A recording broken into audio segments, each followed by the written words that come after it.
Chapter 255, United Against the Thousand Blades, Part 2. In this moment, the Thousand-Blade Emperor unleashed a tremendous surge of formidable energy, erupting from the enigmatic great sword. A tempest of blade aura and vital energy engulfed the entire 2-mile radius, suffused with a menacing bloodlust. The Thousand-Blade Emperor, with a grim visage, focused intently on the surroundings, ready to strike with lightning speed at the slightest sign of aberration. The mysterious crimson beast, she, sensed the impending storm of blade energy and began to whimper. Instinctively, it concealed itself behind Lin Chen, drawn by an innate sense of danger emanating from the approaching onslaught. Rather than confront the peril alone, it preferred the protection of a shield. Lin Chen's gaze sharpened as he surveyed the billowing blade energy that enveloped the area. The intensity of the aura indeed obscured his figure, leaving him with no opportunity for escape. With a surge of will, Lin Chen activated his consciousness, summoning 2,000 heavenly evil seeds from his inner realm. They coalesced into a conical formation, perfectly concealing his form. As the heavenly evil seeds emerged, Lin Chen's right hand erupted with power, unleashing the full force of a mid-grade royal artifact. He swiftly punched, striking the conical formation of heavenly evil seeds. A piercing sound sliced through the air as the conical formation surged forward like an unparalleled blade, hurtling towards the relentless wave of blade energy. Boom, boom, boom. The explosive sounds reverberated within the bloodlust-laden atmosphere, strikingly vivid.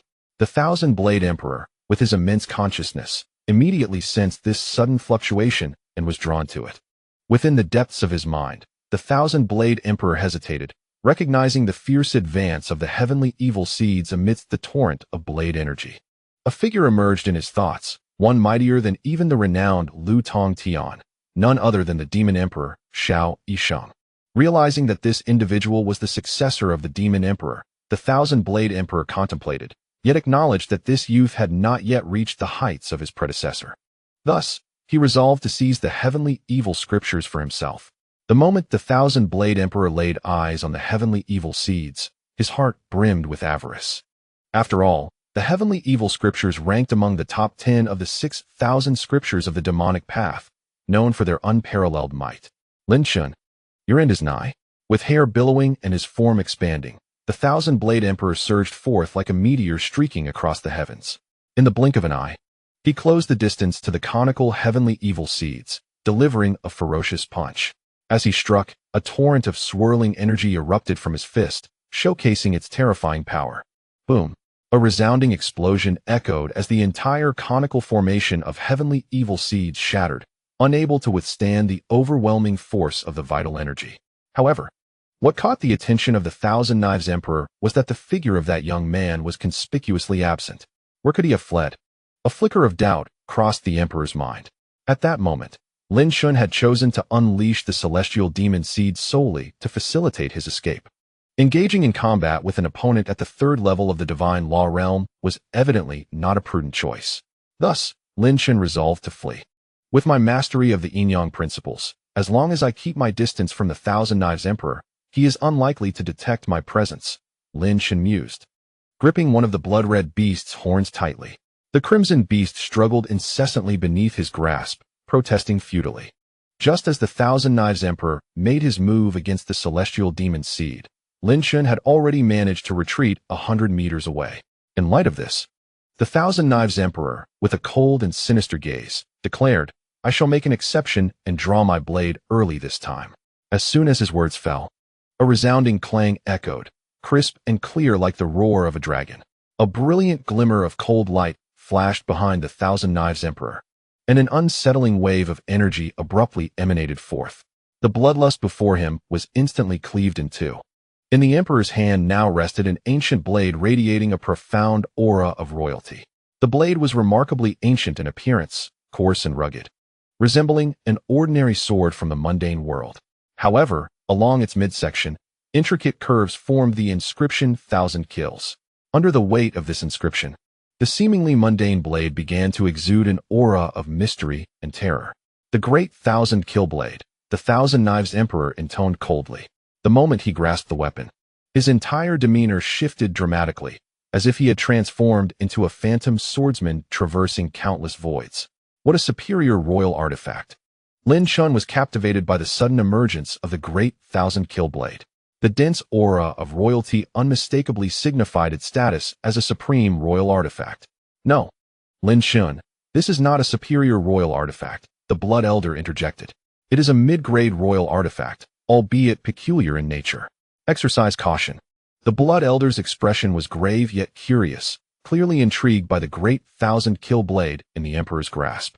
Lin Chen nodded rapidly, feeling a surge of sharp energy enveloping him. Evidently, he began to activate the mixed sky slashing origin technique to enhance his speed. It was known that when the Sun and Moon Emperor employed even a modicum of this technique, he could escape effortlessly, suggesting the tremendous velocity it afforded. The great thousand-kill aura, the Thousand Knives Emperor uttered coldly, infusing the great thousand-kill blade with formidable magical power. Instantly, the ancient blade began to transform. The inscription "Thousand Kills" shone with overwhelming brilliance, and a bizarre wave of energy erupted from the great thousand-kill blade in the Emperor's hand. Like intangible tendrils, they extend from the great thousand-killing blade to an unknown realm. Lin Chen's fleeing figure suddenly halted, his pupils constricting as he turned around. The profound mysteries of yin and yang that enveloped him were all deciphered in that moment, rendering his entire form completely exposed. "What is this?" Lin Chen said gravely, sensing an overwhelming aura of murderous intent that relentlessly locked onto his being. This was utterly illogical, for the Thousand-Blade Emperor had never been able to detect his presence. How could he now pinpoint his form and unleash such lethal energy? Cece, who was concealed behind Lin Chen, began to shout frantically. Her large eyes filled with hostility as she glared at the Thousand-Blade Emperor. Lin Chen, the moment the great thousand-killing blade is unleashed, it thirsts for blood. The Thousand-Blade Emperor, his face twisted with malice, fixed his gaze on Lin Chen and declared, "You two beasts shall perish at this very moment." A beast? Lin Chen looked at the Thousand-Blade Emperor with slight astonishment. Cece, perched atop Lin Chen's head, suddenly displayed fierce anger, glaring defiantly. "Let us smash him," Cece exclaimed with a face full of murderous intent. Chapter 256, Joining Forces to Battle the Thousand-Blade Emperor, Part 2. Lin Chen's eyes narrowed, glimmering with a cold light. He held no particular feelings towards the enigmatic blood beast, Cece. However, recalling Cece's previous actions, he instinctively sensed that the Thousand-Blade Emperor was destined for misfortune. Despite the blood beast's unknown origins and its cultivation at the first level of the divine law realm, Lin Chen was certain that its combat prowess far exceeded what was apparent. "Cece, do you wish to strike him?" Lin Chen asked, squinting at the blood beast. Cece nodded, a surge of dominance overtaking her youthful visage. "Absolutely. How could he be deemed a beast? Thus, the Thousand-Blade Emperor must be punished." "Very well. Let us unite our strength," Lin Chen said casually. "If we do not join forces, we shall surely be unable to vanquish him." The crimson little beast pondered for a moment, twirling its large eyes before nodding in agreement to Lin Chen's proposition for a joint attack. Hee. The blood-colored little beast began to laugh exuberantly, as if envisioning the Thousand-Blade Emperor being thoroughly defeated. A peculiar sound wave erupted from its mouth, resembling a vast maw that surged rapidly towards the Thousand-Blade Emperor. The Thousand-Blade Emperor regarded the sound wave with suspicion, muttering, "Could it be from the Bloodslaughter clan? Few could wield such a sound-based divine ability, and it was even rarer among the beast tribes." Thus, the thought of the Bloodslaughter clan, the overlords of the Blood Abyss, immediately sprang to his mind. "Regardless of your lineage, all shall perish," the Thousand-Blade Emperor declared fiercely, swinging his ancient blade towards the approaching sound wave. Suddenly, several formidable blade energies, akin to fierce gusts, erupted from the great sword, hurtling towards the sound waves with a resounding crash. The cacophony of explosions resonated throughout the battlefield, marking the commencement of the conflict. Lin Chen's figure, like a shadow of darkness, flickered with remarkable speed. He thrust his massive hand towards the left side of the Thousand-Blades Emperor, an overwhelming pressure surging forth like a tidal wave. With a dismissive curl of his lips, the Thousand-Blades Emperor wielded his great sword with nonchalance, unleashing a blade energy that shattered the incoming force completely. Lin Chen found himself swiftly evading the residual shockwaves of that lethal strike, for the Emperor's blade energy, forged from pure essence, possessed immense destructive power. Indeed, Lin Chen realized the strength of his opponent. His mastery of yin and yang had been discerned. leaving him with less than a 30% chance of victory. Sensing the ominous threat that had him firmly in its sights, Lin Chen shook his head slightly. His greatest trump card against the third tier of the divine law realm was the intricate balance of yin and yang. Yet, the enigmatic great sword of the Thousand Blades Emperor exuded an inscrutable aura of power that had unraveled his disguise. His tactics were rendered futile.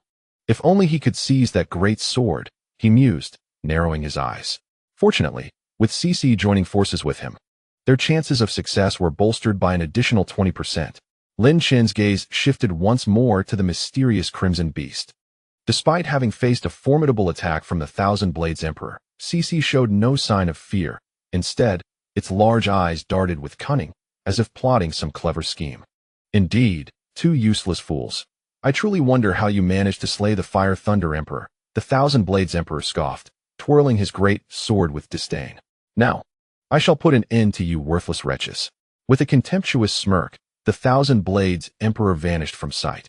In the brief moment of Lin Chen's astonishment, the Emperor reappeared before CC, his great sword poised mercilessly above its head, ready to descend. CC, wide-eyed at the swiftly descending blade, suddenly opened its mouth and began to wail, tears glistening in its eyes, exuding an air of pitiful innocence. Lin Chen's eyes widened in disbelief at this unexpected display.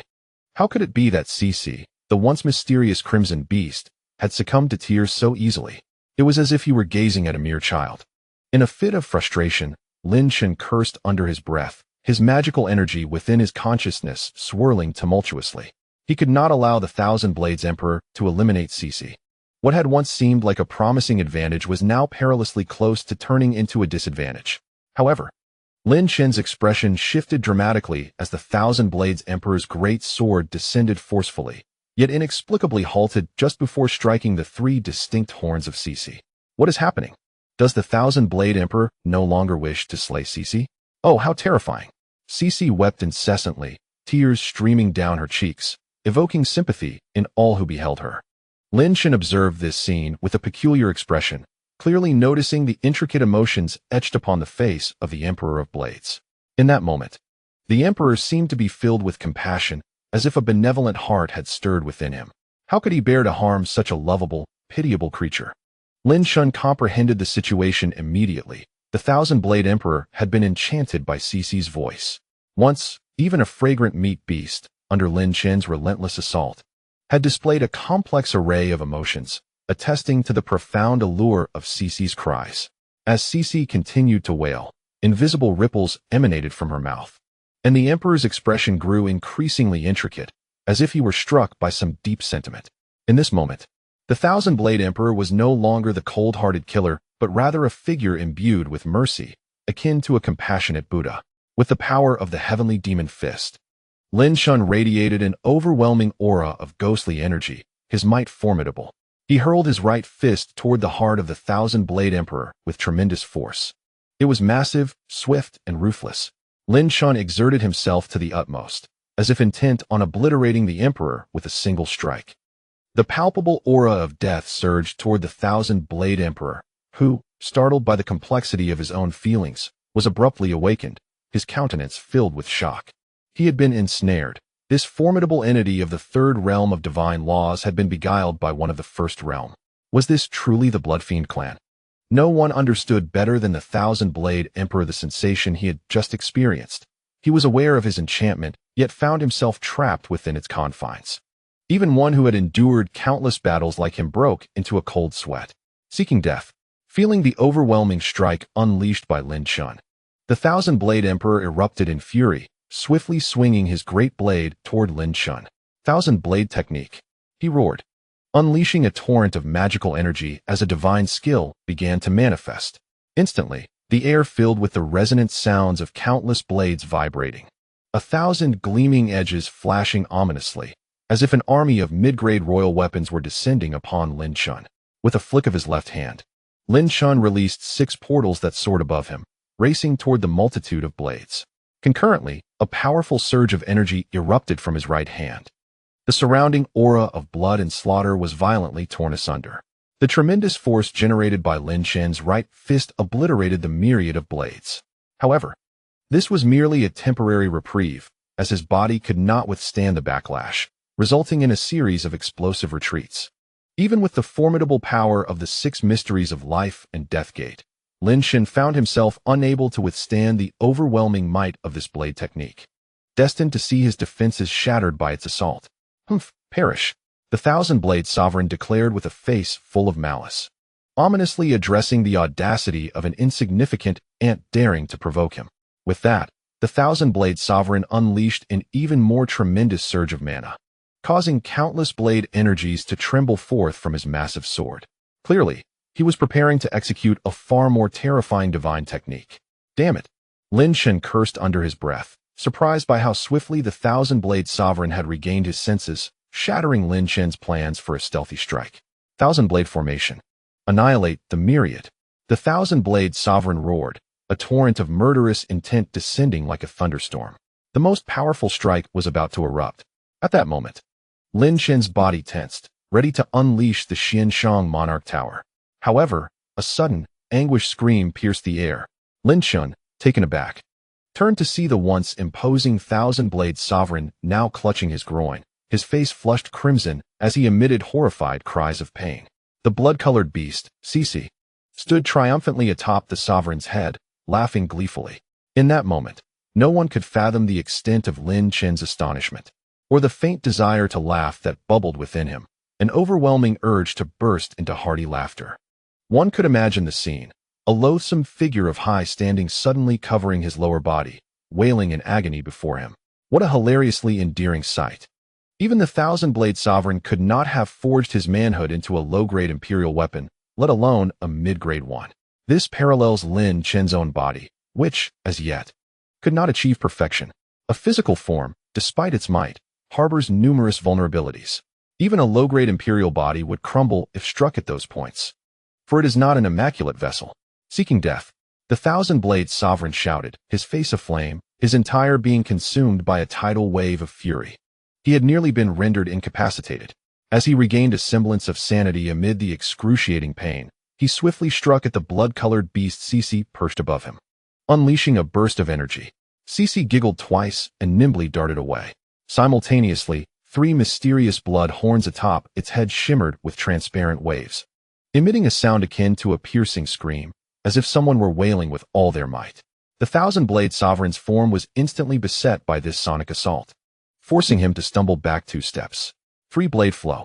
With a sweep of the thousand-killing blade in his grasp, the thousand-blade sovereign unleashed 3-blade energies, forming 3 arcs that ensnared the blood beast entirely within their confines. As the 3 arcs manifested, the blood-colored beast Cece found itself left with no choice but to resist. Fist of the Celestial Emperor. Lin Chen's powerful voice echoed, as 2 colossal fists surged forth, imbued with immense force. The 2 fists, sculpted by transparent currents of air, are manifestations of pressure itself. In an instant, 3 arcs of blade-like energy were met with a tremendous force, although they did not shatter immediately.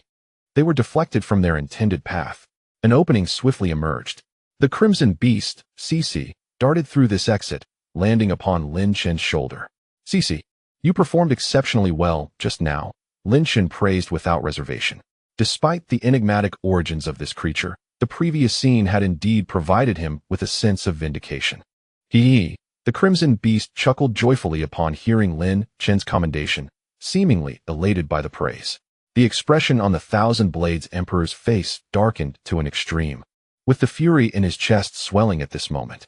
To think that he, a formidable being of the 3rd realm of divine law, had been bested by such a bloodthirsty beast, it was truly infuriating. Lin Chen, revel in your temporary triumph, the thousand-blades emperor sneered ominously. You must be aware that your companions are in peril, are you not? Even the 2 divine law realm guardians by your side have been dispatched. Lin Chen's expression shifted slightly, yet he remained unperturbed, replying coolly, what are you trying to convey, thousand-blades emperor? At that moment, as he gazed at the emperor's sinister smile, an unsettling premonition washed over him. Could it be that Qing Ro and the others were in trouble? The thousand-blades emperor continued with a chilling laugh. The danger they face is orchestrated by our master. I presume our master has either taken matters into his own hands or dispatched a 4th realm divine law being to eliminate them. Lin Chen's expression darkened. his aura suddenly brimming with murderous intent. The surrounding malevolent energy seemed to grow cold beneath the weight of his killing intent. Even the Thousand Blades Emperor was momentarily taken aback by the sudden surge of Lin Chen's ferocity. Woo woo woo. CC sensed the shift in Lin Chen's demeanor and whimpered, its big eyes filled with confusion as it looked up at him. It's nothing, Lin Chen reassured, shaking his head and gently patting CC's small head, his gaze turning icy as he focused on the Thousand Blades Emperor. Do you not realize that informing me of this matter is exceedingly foolish? Taking a step forward, Lin Chen's aura grew increasingly frigid. The Thousand Blades Emperor paused, a mocking smile spreading across his face. What, do you think you can kill me? Killing you? Lin Chen shook his head slowly, replying, I shall make your existence a living hell. As his words fell, CC instinctively jumped off Lin Chen's shoulder, sensing a terrifying presence awakening within him. Ha ha ha. The Thousand Blades Emperor, witnessing Lin Chen's murderous aura, could not help but burst into laughter, looking down upon Lin Chen with derision. And what can you possibly do? Lin Chen narrowed his eyes slightly, a cold glint flashing within them. Suddenly, he moved, the celestial calamity Yama Sutra activated, and his right fist surged towards the Thousand Blades Emperor with explosive force. The terrifying might of 1,000 tons erupted forth, unrestrained. Ant-like power, he declared. The Emperor of Thousand Blades disdainfully curled his lips, casually wielding the Thousand Killblade, and immediately unleashed a trio of sword energies. Boom, boom, boom. Lin Chen's right fist relentlessly shattered these 3 waves of blade energy, reducing them to mere fragments. However, his body also suffered considerable impact. With a flick of his finger, Lin Chen summoned the 6 Xian life and death gates, which instantly soared from his sea of consciousness, shooting forth 12 beams of light that ensnared the Emperor of Thousand Blades within. Upon witnessing the confinement of the 6 Xian life and death gates, a flicker of surprise danced in the Emperor's eyes. Just moments ago, Lin Chen had merely employed the gates to counter his blade energy, but he never anticipated that they possessed such formidable capabilities. What a remarkable mid-grade royal artifact. A glint of greed flashed in the Emperor's eyes. I must seize all of these treasures. Ensnared by the 6 Xian life and death gates, the Emperor found himself utterly immobilized. With a thunderous roar, the Emperor unleashed a torrent of energy, his aura surging forth like a tidal wave. A barrier of blade energy enveloped him, expanding relentlessly, as though he intended to shatter the confinement of the 6 Xian life and death gates. Sensing the immense pressure bearing down on the gates, Lin Chen stirred the energy within his first sea of consciousness. 1,000 dragons of magical power ignited, fiercely surging into the 6 Xian life and death gates. Instantly, the beams emitted by the ghostly figures atop the gates intensified, accompanied by the howling of spirits. Seeing the sudden amplification of the gate's power, the Emperor swiftly wielded the 1,000 Killblade, drawing a circle around himself with fierce intent. In an instant, a massive wave of blade energy radiated outward from his form, resembling a blossoming full moon. The intertwining beams of light were met with this onslaught of blade energy, which erupted in a series of explosions. The 6 Xian life and death gates were jolted backward, the distance between the 6 portals narrowing. After all, blade energy surpassed mere magical power. With a sweeping gesture, Lin Chen unleashed a torrent of magical energy. A colossal presence erupted from him, even causing the 1,000 Killblade in the Emperor's hand to resonate ominously. What is that? The Emperor, perplexed by the vibrating blade, turned his gaze towards Lin Chen. Indeed, prior to this encounter, he had limited knowledge of Lin Chen and was unaware of the artifacts he possessed. The Xianshang King Tower, a magnificent bronze edifice, materialized amidst the bloodthirsty atmosphere, casting a shadow over all, imbued with overwhelming power. It devoured and suppressed 2 formidable formations, now erupting in a display of might. A staggering 20,000 dragons of magical energy blazed within the Xianshang King Tower. In the tower, the Blood Elder, with hands clasped in prayer and his body adorned with intricate scriptures, amplified the power of the Xuanshang Monarch Tower. Qiandao Huang, the master of a superior imperial artifact, gazed in astonishment at this scene. How could a mere second-tier deity of the divine law realm wield such a formidable artifact? Amid his disbelief, the entire Xuanshang Monarch Tower began to rumble as it descended upon him with overwhelming force. Not good, Qiandao Huang thought, not daring to underestimate the situation. Clutching his Qiansha Dao, His expression darkened to the utmost. Even if you possess a superior imperial artifact, what can you truly unleash from it? As soon as the words left his lips, he raised his hand and hurled the Qian Sha Dao towards the Xuanshang Monarch Tower, continuously forming seals with his fingers. The blade transformed into countless others, manifesting the Thousand Kills formation. With relentless energy surging forth, the Qian Sha Dao, inscribed with the characters for Thousand Kills, erupted in brilliant radiance. Splitting into 2, then 4, and then exponentially multiplying into thousands, the Qian Sha Dao began to divide, creating an immense array of blades, a colossal formation of slaughtering knives. As the formation took shape, it surged toward the Xuanshang Monarch Tower with relentless momentum. The thunderous roar resounded throughout the blood-soaked atmosphere, the force akin to a tempest. The two formidable entities collided fiercely, with the Xuanshang Monarch Tower retreating under the onslaught of the Thousand Kills formation, which compensated for the gap in their respective levels of power. Ha! Qian Dao Huang laughed maniacally at this spectacle. This superior imperial artifact is now mine. With that proclamation, he intensified the seals in his hands, magnifying the power of the formation even further. Lin Chen, observing the unfolding drama, remained unperturbed, exuding an air of calmness. A green flame ignited in his eyes as he activated his insightful eye. Instantly, he discerned the underlying trickery, noticing the peculiar flames emanating from Qian Dao Huang's hands. Invisible to the naked eye, these flames produced a myriad of fiery lines connecting to the thousands of Qian Sha Dao. This revelation indicated that Qian Dao Huang was manipulating the multitude of blades through this extraordinary fire. Lin Chen's gaze narrowed as he contemplated who was truly seizing control of the artifact. A plan swiftly formed in his mind. At this moment, Qian Dao Huang was deploying his unique and supreme technique, the Heavenly Marvel Blade technique. Currently, he had only mastered this ability to a minor extent. Should he achieve greater mastery, controlling tens of thousands of Qian Sha Dao would be within reach. Just imagine. Manifesting over 1,000 blades at once would amplify his power exponentially, with the combined assault of numerous mid-grade imperial blades. Even the Xuanshang Monarch Tower would be forced to yield to such overwhelming force. Moreover, this 1,000-killing blade is not merely an ordinary mid-grade imperial artifact. A high-grade imperial artifact. Who would have anticipated such a treasure? At this very moment, the heart of the 1,000-blade Emperor surged with boundless excitement. If a high-grade imperial artifact were to fall into my hands, the unleashed power would be a fearsome force to reckon with.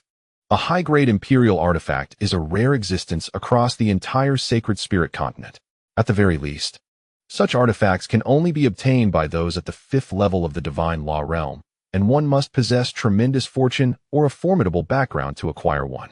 This is precisely why the 1,000-blade Emperor valued this high-grade imperial artifact so deeply. However, he was soon taken aback by Lin Chen's words. Who is truly seizing whose treasure? The 1,000-blade Emperor paused, casting a cold glance at Lin Chen, only to find the latter gazing back at him with eyes aflame with verdant fire. A peculiar sensation enveloped the 1,000-blade Emperor's heart, as if his very being were being scanned by a powerful divine consciousness, exposing his secrets. What kind of divine ability is this? The 1,000-blade Emperor was momentarily perplexed, but he soon succumbed to raucous laughter. Ha ha, Lin Chen, do not be so brazen. Just wait until I claim the treasure, and I shall extinguish you.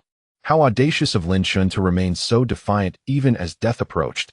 He truly deserved to perish. Is that so? Lin Chen replied with a faint smile. Casting a glance at the Xianshang King Tower, which was being forced back by the 1,000-killing blade, unperturbed. He had already communicated with Blood Elder through their shared consciousness, and as long as the Xianshang King Tower could endure a little longer, victory would be assured. Cici, teach him a lesson, Lin Chen shouted to his companion, and as he unleashed his killing intent, the mysterious blood beast obediently fixed its wide eyes upon the confrontation between Lin Chen and the 1,000-blade Emperor. The crimson little beast let out a joyful cry, darting towards the 1,000-blade Emperor, emitting waves of sound that reverberated through the air. The surrounding atmosphere was filled with the sound of slaughter, reminiscent of thousands of tiny blades intersecting relentlessly. This was the sound wave blade, a relentless onslaught, densely packed, leaving no room for escape. Humph. The 1,000-blade Emperor regarded the blood beast with an unfriendly expression, his left hand swiftly forming seals while his right hand was freed. He launched a powerful punch towards the blood beast's attack, unleashing a torrent of chi that surged forth with overwhelming might. The sound wave assaults of the blood beast were instantly obliterated by the force of the strike. Even sound waves could not withstand the potency of the chi. Wah! Cece began to wail mournfully, its large eyes filled with a look of despair. Strange vibrations emanated from the 3 horns atop its head, enveloping the form of the Thousand-Blade Emperor. Instantly, the Thousand-Blade Emperor's expression shifted slightly, recalling how he had nearly met his demise at the hands of this very sound wave. Furthermore, it had subjected him to a severe counterattack. The chi muffled his ears, rendering him unable to hear. As the Thousand-Blade Emperor's countenance altered, he was immediately ensnared by the winding currents of chi, reminiscent of a serpentine coil. Above his ears, a powerful force had completely sealed off his hearing, rendering him impervious to sound. "Do you believe I would fall for your tricks?"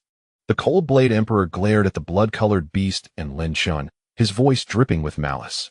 Had he known of the peculiarities surrounding the blood-colored creature from the outset, he surely would not have been ensnared. Now, with his sense of hearing closed off, the creature's unique sonic waves could not penetrate his ears, thus sparing him from harm. The little beast, upon witnessing the Cold-Blade Emperor's self-imposed silence, felt an overwhelming sense of injustice and began to wail more fiercely, tears streaming down its face in large droplets. Even Lin Chen, who observed this scene, was left utterly dumbfounded. The authenticity of its sorrow was astonishing. However, the expression on the Cold-Blade Emperor's face shifted dramatically. Despite his closed hearing, his keen consciousness sensed an unusual vibration swirling around him, incessantly penetrating his pores. A pitiful woe was relentlessly infiltrating his heart. "Damn it," he cursed, abruptly halting the gestures of his left hand. He began to form a different set of seals with his hands, channeling a divine technique within his being to safeguard his mind. At this moment, the Heaven's Blade technique retracted, ceasing its explosive manifestations. The myriad of blades forming the 1,000-kill array swiftly converged, diminishing in number. The pressure faced by the Xianshang Monarch Tower also suddenly lessened. Seizing the opportunity, Lin Chen transformed into a streak of light, darting towards the Cold-Blade Emperor. Even the Emperor was taken aback by Lin Chen's astonishing speed. Engaging the mixed Heaven/Yuan technique, Lin Chen moved with a velocity that was simply unfathomable, akin to an elusive phantom. Before the Cold-Blade Emperor could recover from his shock, Lin Chen had already materialized directly before him. What terrifying speed! The Emperor's thoughts were engulfed in astonishment. For an individual at the second realm of divine law to unleash such a fearsome velocity, there could only be one explanation. Moreover, this familiar aura had previously been witnessed on the Sun and Moon Emperor. The mixed Heaven/Yuan technique. How could Lin Chen wield this divine art? Nevertheless, being a third-realm entity of divine law, the Cold-Blade Emperor reacted in an instant, launching a fist towards the rapidly approaching Lin Chen. "You seek death," he bellowed, the force of his punch surging forth with tremendous energy. Should his strike connect, even if Lin Chen survived, he would undoubtedly suffer severe injuries. Yet, to the Emperor's astonishment, Lin Chen wore a cold smile at the corner of his mouth. A sudden wave of peril surged within the Cold-Blade Emperor's heart. What could possibly evoke such a sense of crisis within him? The sound of corrosion echoed continuously, as Lin Chen gripped a pitch-black dagger tightly in his right hand, swiftly slicing towards the 1,000-blade sovereign. The aura of blood and malevolence that the dagger traversed was entirely eroded. A terrifying venom brewed upon the blade, and the expression on the 1,000-blade sovereign's face shifted dramatically, realizing that the toxin imbued in the dagger posed a lethal threat. Flying blade escape technique. The 1,000-blade sovereign bellowed, forcefully retracting his right fist that had been poised to strike. His figure darted away at incredible speed, transforming into a streak of blade light. Such a horrifying toxin could potentially corrode even his protective energy. What chance did he have? Thus, as the pitch-black dagger loomed perilously close, a singular thought consumed him. Nothing was more important than his life. Upon missing his strike, Lin Chen displayed no trace of regret. The 1,000-blade sovereign's use of the flying blade escape technique allowed him to swiftly distance himself by over 100 meters in mere moments. Concurrently, thousands of lethal blades from the Xianshang Royal Tower retreated, leaving behind only the core entity. 1,000-blade sovereign, your weapons have been claimed by the killing sovereign. Lin Chen shouted at the rapidly fleeing figure. The 1,000-blade sovereign's movements froze, his face paling as he turned around in alarm. In a frantic rush, he began to employ the heavenly marvel blade technique, while simultaneously attempting to manipulate the killing blades with his divine sense, preparing to reclaim them. Do you truly believe you still have time? Lin Chen remarked coolly. 2,000 dragons of magical energy erupted within the Xianshang Royal Tower. The suppression and consumption of the two grand formations surged violently, resulting in a thunderous boom as the rapidly retracting killing blades were subdued and absorbed into the tower. The thousand-blade sovereign's complexion shifted drastically. He had completely lost his connection to the killing blades. One day, I shall come to collect your life. Lin Chen's voice resonated beside the thousand-blade sovereign, as he and his blood beast vanished entirely amidst the vast sea of malevolence. Deprived of the killing blade's murderous intent, Lin Chen's mastery of yin and yang once again came into play. For the time being, the thousand-blade sovereign could not locate Lin Chen. Moreover, as Lin Chen was in the process of departing, how could the thousand-blade sovereign hope to pursue him? Damn it! A furious roar erupted from within the blood and malevolence, as the thousand-blade sovereign emitted a primal howl, his voice reverberating ominously. In a frenzy, he began to unleash powerful strikes against the surrounding malevolent energy, his protective aura erupting violently. He was consumed by rage, utterly losing his reason. Yet, a figure, man and beast, materialized 3 miles away from the original battlefield. What a fool, Lin Chen scoffed, his lips curling disdainfully, as his eyes narrowed once more. Lu Tongtian, should you dare to strike, I will ensure that your suffering is beyond imagination. Chapter 259, The Wasteland of Blood. Hee. The crimson little beast CC perched on Lin Chen's shoulder, continuously laughing. Do you also wish to accompany me? Lin Chen raised an eyebrow, glancing at the crimson little beast. This time, CC's contribution in dealing with the thousand-blade emperor was monumental. Had it not been for that peculiar sound wave to bewilder the thousand-blade emperor, Lin Chen's peril would have intensified tenfold. After all, his yin-yang profundities had already breached the defenses of the thousand-blade emperor. Hee. The crimson little beast kept giggling and nodded in agreement. Following him might indeed be a tad more amusing. It is exceedingly dangerous, Lin Chen remarked, his figure suddenly propelling forward. They were merely at the upper levels of the blood abyss. Further descent would lead them into its depths. At that very moment, in a certain region of the blood abyss's midsection, a first-tier sovereign of the divine law realm cautiously emerged from the dense malevolent blood aura, his face etched with vigilance. However, what he witnessed next was nothing short of horrifying. The blood aura within a radius of 1 mile seemed to have been sealed by some mysterious force. It was either ablaze with flames or frozen in solid ice. The sovereign was left speechless, utterly shaken.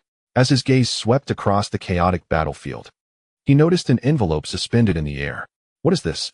The sovereign was filled with bewilderment. How could an envelope be floating here? Shall I take a look? A thought flickered through the sovereign's mind, but he was gripped by trepidation. Soon, however, his fear was swiftly consumed by an overwhelming curiosity. With a decisive wave of his hand, the sovereign reached for the envelope. Upon grasping the envelope, the sovereign's tense demeanor relaxed slightly. Without further ado, he tore it open. To save someone, come to the blood wasteland, he read aloud, his mind swirling with questions. What was this blood wasteland? However, his expression suddenly changed drastically, for beneath that line lay a blood-red character for kill. In an instant, a shrill scream echoed through the air. The envelope seemed to have received a mysterious directive, flying towards a certain location in the midsection of the blood abyss. Meanwhile, Lin Chen had spent 2 days and nights navigating through the upper portion of the blood abyss. Before him lay an endless expanse of dark red malevolent blood aura, its potent energy causing a sense of dread. The malevolent blood aura in the midsection of the blood abyss had escalated to another level. His divine sense still could not detect an end. How shall I search for Qing Ro and the others? Lin Chen furrowed his brow. In such an immense and desolate midsection of the blood abyss, locating anyone seemed more challenging than ascending to the heavens. Heaven knows how vast the midsection of the blood abyss truly is. Hee. CC continued to bounce on Lin Chen's shoulder, her large eyes sparkling with excitement. It seemed that upon arriving at this midsection of the blood abyss, she had become even more jubilant.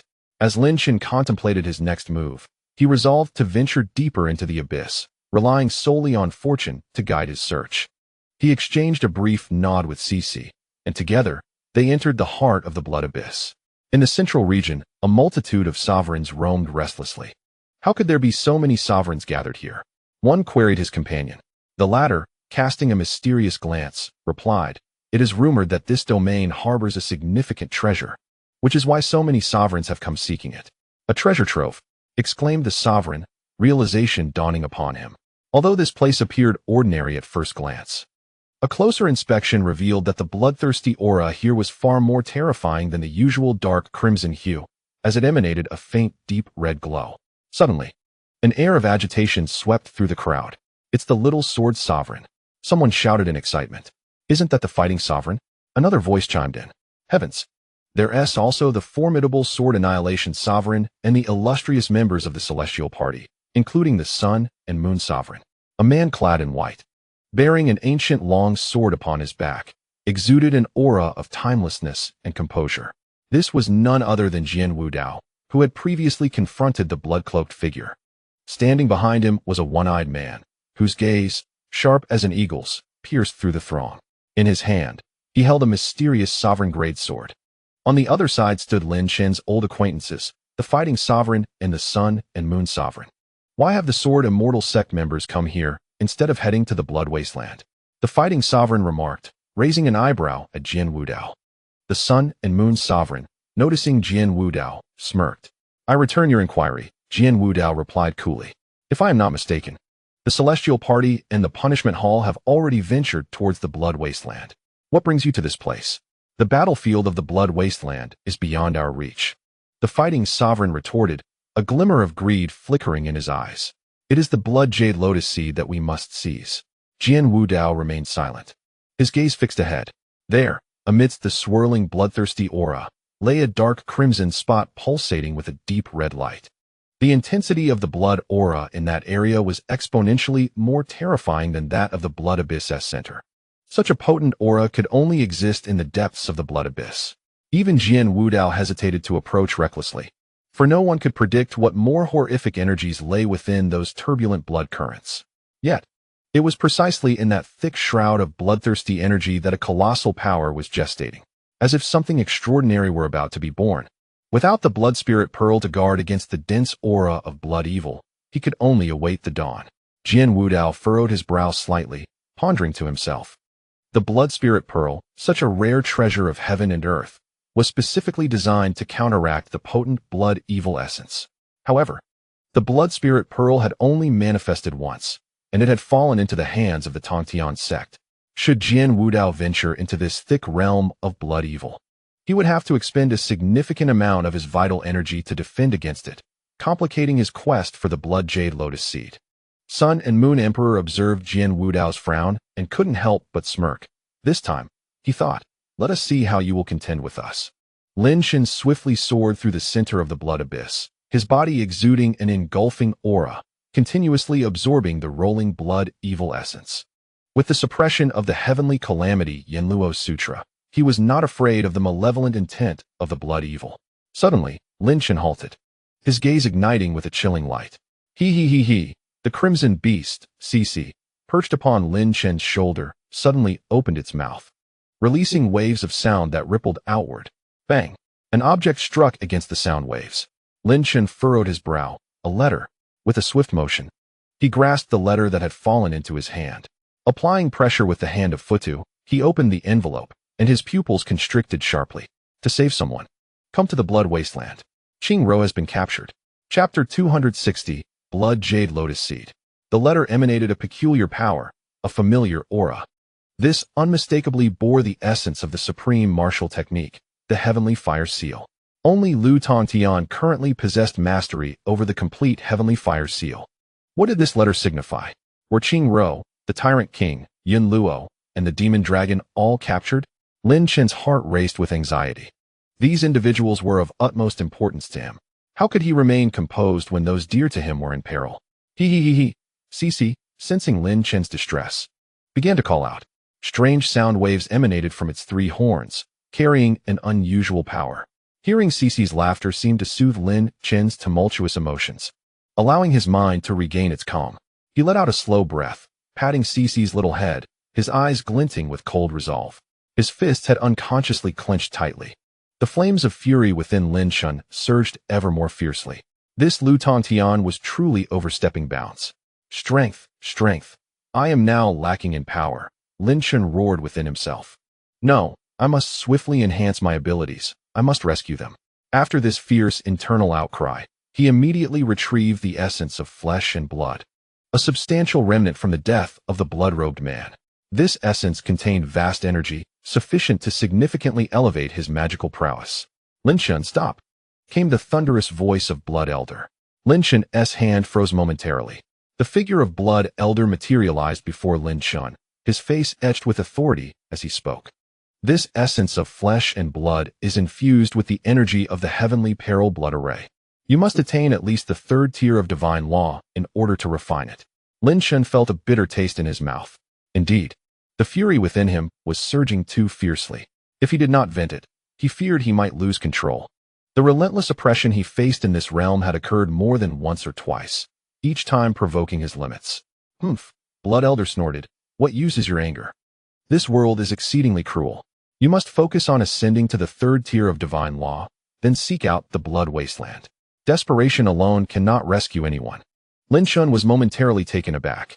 She began to whimper, seemingly attempting to comfort him. After a brief pause, Lin Chen's ragged breaths gradually began to stabilize. The frown upon his brow slowly eased, though the aura of killing intent around him intensified. Blood Elder, I understand, Lin Chen declared, crushing the letter in his hand, his face alight with murderous intent. Once I grow stronger, I shall avenge this grievance. Blood Elder remained silent for a moment, nodding before dissipating once more from Lin Chen's sight. At that instant, Lin Chen's heart regained its composure. He realized that finding the blood wasteland was the only way to discuss rescuing Qing Ro and the others. With this thought, his gaze fixed ahead, and he surged forth with renewed vigor. Time was of the essence. He needed to hasten his search in the depths of the blood abyss. In a certain area of the abyss, numerous sovereigns watched ahead with trepidation. The dense and terrifying aura of blood malevolence was palpable, without formidable protective force. Entering would surely lead to becoming a blood malevolent corpse. Such was the power that lay within the depths of the blood abyss. How do you intend to fight? The one-eyed sword extinction sovereign raised an eyebrow, his gaze sharp as he addressed the sun and moon sovereign. Shall we engage in battle? A torrent of killing intent erupted from sword extinction sovereign, bearing down on the sun and moon sovereign. Clearly, the latter's earlier words had struck a nerve. Fear you? The sun and moon sovereign scoffed, unperturbed by the threatening aura emanating from sword extinction sovereign, as his own energy surged. Should sword extinction sovereign provoke him again, he would respond with overwhelming force. Sword extinction sovereign snorted, his mysterious ancient sword trembling in anticipation, poised to strike down the sun and moon sovereign. Stand down, Jian Wudao stated calmly. Sword extinction, there is no need to engage with such provocations. Nodding in agreement, sword extinction sovereign halted the tremor of his sword, redirecting his attention to the area shrouded in the swirling blood malevolence. The sun and moon sovereign, witnessing their exchange, was filled with rage, ready to strike down the affronting pair. Their disregard for his presence was utterly infuriating. A voice from the moon and sun dual sovereign reached him, advising, do not waste your energy on them. The true enemy lies concealed in the shadows. With this reminder, the sun and moon sovereign's expression shifted, and he composed himself once more. This time, is it merely the Do Huang competing for the blood jade lotus seed? The sun and moon emperor inquired through divine thoughts. The Do Huang approached, his expression grave, stating that this time, it is likely that the Bloodshaw clan will also intervene. As for which faction it may be, that remains uncertain. The sun and moon emperor also grew solemn, remarking that if it were that faction, our situation would be significantly improved. Indeed, the Do Huang nodded. Yet he added that it remains indeterminate. Both factions may make an appearance. However, should they arrive, they would not assist us, but rather vie against us for the prize. The sun and moon emperor acknowledged with a nod. Subsequently, the Do Huang's countenance darkened. He mused that there must be other hidden entities lurking in the shadows, poised to strike. The sun and moon emperor paused, his vast divine sense immediately spreading outwards like a spider's web, reaching into all directions. As the sun and moon emperor and the Do Huang exchanged words, Jian Wudao was also engaged in a covert dialogue with the Miejian emperor. Senior brother, what shall we do next? The Miejian emperor asked, casting a glance at the Sun and Moon Emperor.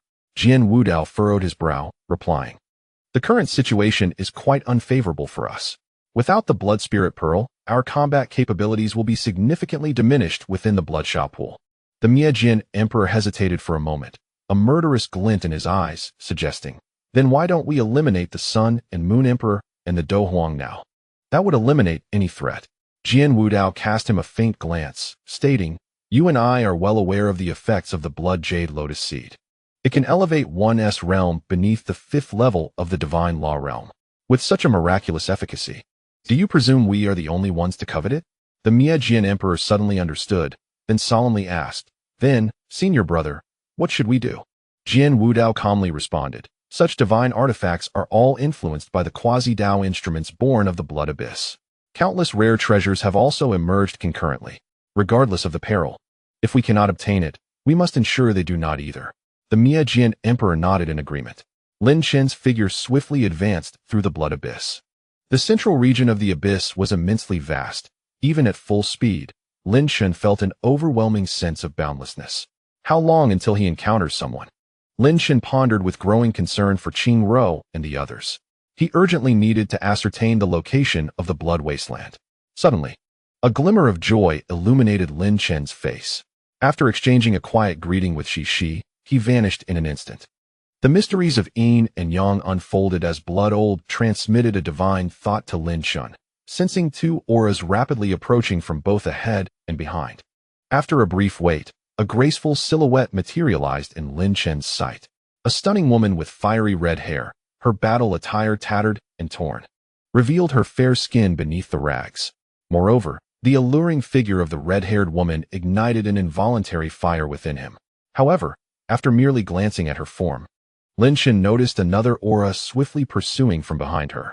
Lin Chen sensed the overwhelming aura of murderous intent emanating from the red-haired woman behind him. "Hong Ling, where do you think you're running? Stand still and serve me well, and I shall spare you," a lecherous voice echoed from behind. Chapter 261. Hong Ling. This fiery-haired woman was exceptionally beautiful, with fair skin and exquisite features, truly a peerless beauty.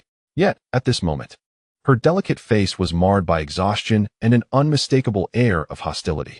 Lin Chen's spiritual perception revealed that the two were formidable beings at the 2nd level of the divine law realm, particularly the red-haired woman, whose magical power approached an astonishing 20,000, marking her as a peak practitioner of this realm. "Seer, I advise you to reflect on the dire consequences of your actions." The red-haired woman suddenly halted, her cold gaze fixed upon her pursuer. Her aura was rapidly waning, and if this continued, escape would become impossible, ultimately leading her into the clutches of this man. "Haha." The man known as the Seer laughed maniacally, his eyes roving over Hong Ling's alluring figure. "Do you truly believe there is any chance of retreat after reaching this point? Besides, if I were to possess you, perhaps I would even become a son-in-law of your esteemed Hong family. You shameless wretch."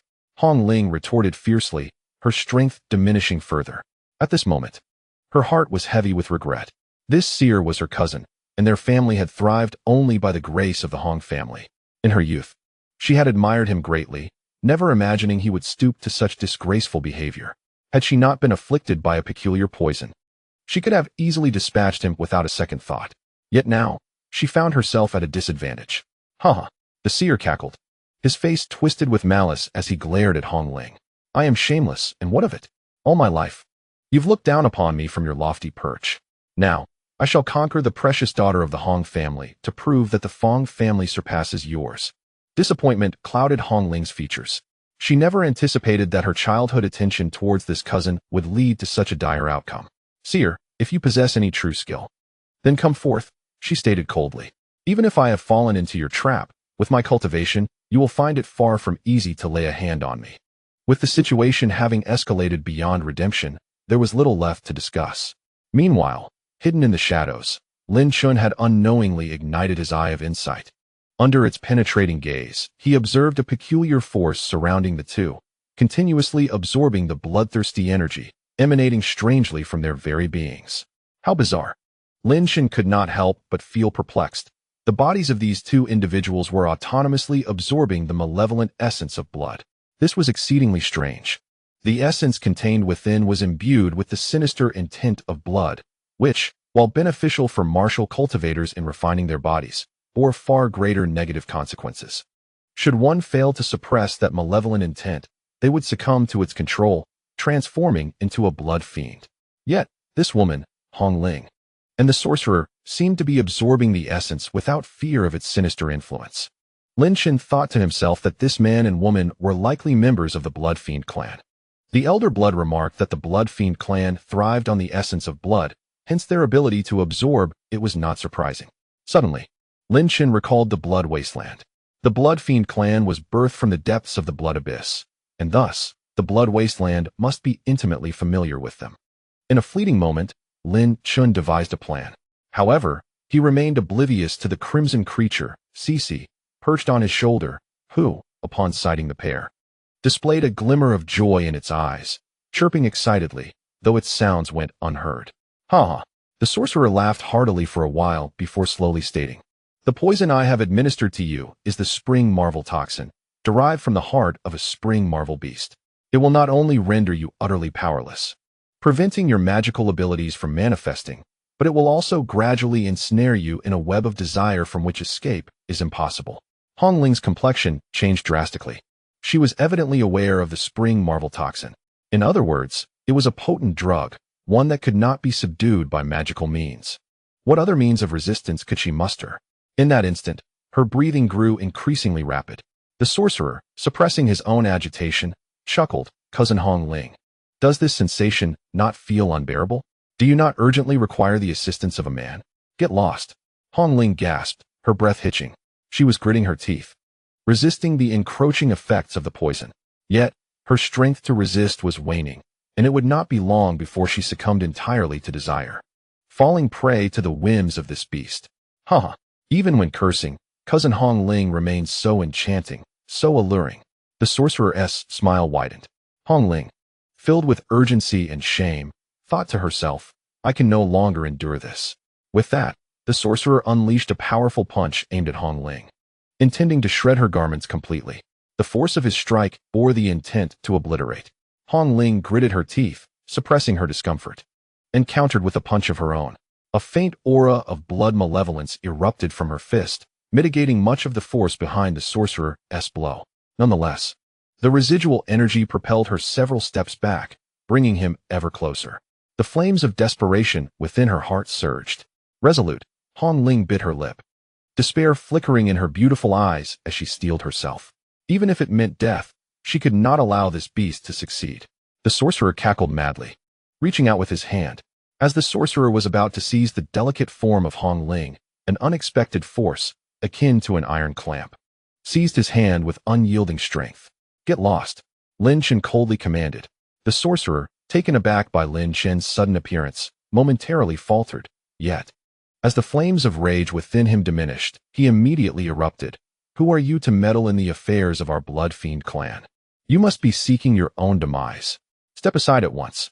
Lin Chen's gaze turned icy as he replied, "And what if I refuse? Then perish."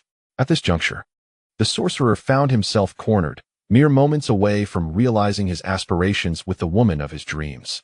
His agitation surged, rendering him incapable of rational thought. Without further ado, he unleashed a ferocious punch directed at Lin Chen. "Insanity," Lin Chen remarked nonchalantly, delivering a measured blow of his own.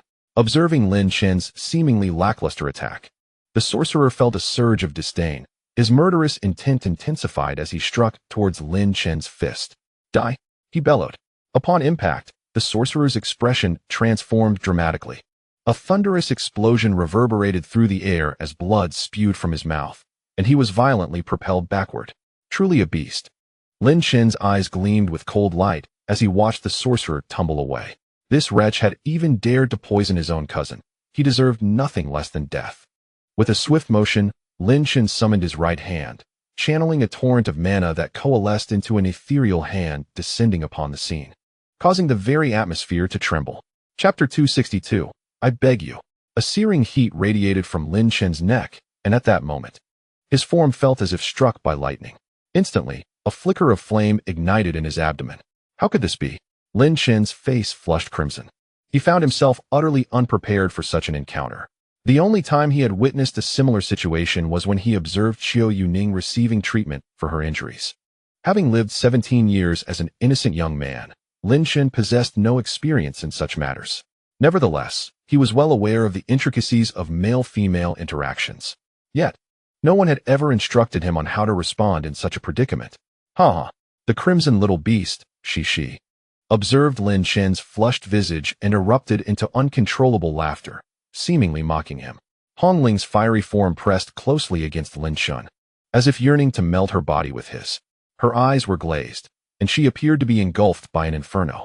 Although her consciousness still functioned, she could not resist the spread of the toxin that invaded her being. An unusual stimulation coursed through the delicate hands that roamed over Lin Chen, igniting an insatiable fire within him. Do not entertain wicked thoughts. Do not entertain wicked thoughts. She is merely poisoned. Ignore it. Ignore it. Ignore it, Lin Chen mentally chanted. His body tense with restraint. Yet, even as he sought to calm his racing thoughts, he found it impossible to fend off the peculiar sensations enveloping him. Curse it!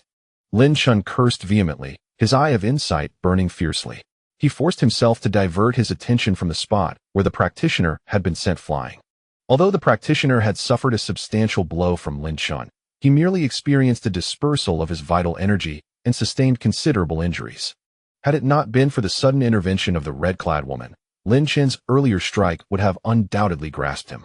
As it stood, the practitioner was destined for severe injury, if not death. Who are you? The practitioner, momentarily subdued by Lin Chen's punch, began to regain his composure. From the potency of that strike, he surmised that Lin Chen's cultivation was nearly on par with his own. Thus, he was no longer driven by the lust that had clouded his judgment moments before. Mind your own business, Lin Chen replied coldly. I've always taken pleasure in eliminating scum like you. With that, he emanated a formidable aura of killing intent directed at the practitioner. However, the moans he heard grew increasingly pronounced. Even the modesty cloth that concealed the woman's chest had vanished. Were it not for Lin Chen standing before her, her voluptuous form would have been fully exposed to the practitioner. In another circumstance, he might have succumbed to temptation, but a steadfast determination compelled him to maintain his ground. Amidst the allure of desire, Lin Chen's mind flickered with several hazy yet vivid figures. Should he proceed? He wrestled with his inner turmoil. Though he currently held his composure, the future remained uncertain. First, he needed to deal with the practitioner before considering the red-haired woman's situation. As he inwardly battled the intensifying flames of desire, the crimson little beast, Cece, leaped onto Lin Chen's head, hands on her hips, exuding an air of dominance as she glared at the practitioner. The practitioner's expression darkened as he cast a cold glance at Cece, hissing, I advise you to mind your own affairs. I am the young master of the Bloodfiend clan. Our clan's elder resides somewhere in the depths of the blood abyss. Escalating this matter will not bode well for you. Lin Chen raised an eyebrow, about to respond, when the practitioner added with a sinister smile. Our elder is a third-level God Method Realm practitioner, and my father is at the fourth level. Assess your own worth carefully. Lin Chen's lips curled into a silent smile. Though his body was taut as steel, the silent smile bore an essence of iron will and a hint of chilling resolve. What is it that you desire? Lin Chen inquired nonchalantly, subtly shielding the fully exposed form of the red-clad woman. My demands are quite simple, the practitioner said, licking his lips, his gaze roaming over Lin Chen's shoulder with a lustful glint. Hand over that woman to me, and I will let this matter slide. The thought of the woman's alluring figure ignited a fervor within him. And if I refuse to comply? Lin Chen asked, his expression unperturbed. Will you resort to killing me? The practitioner paused, taken aback. Is this fellow unwell? Upon hearing of his influence, he still dares to act so audaciously. Young man, cease your arrogance. The sorcerer glared menacingly, instilling fear within. If you do not depart at once, I shall ensure you are entombed within this abyss of blood. Lin Chen merely smiled faintly, suddenly extending his left hand, and calmly stated, what you seek is unattainable.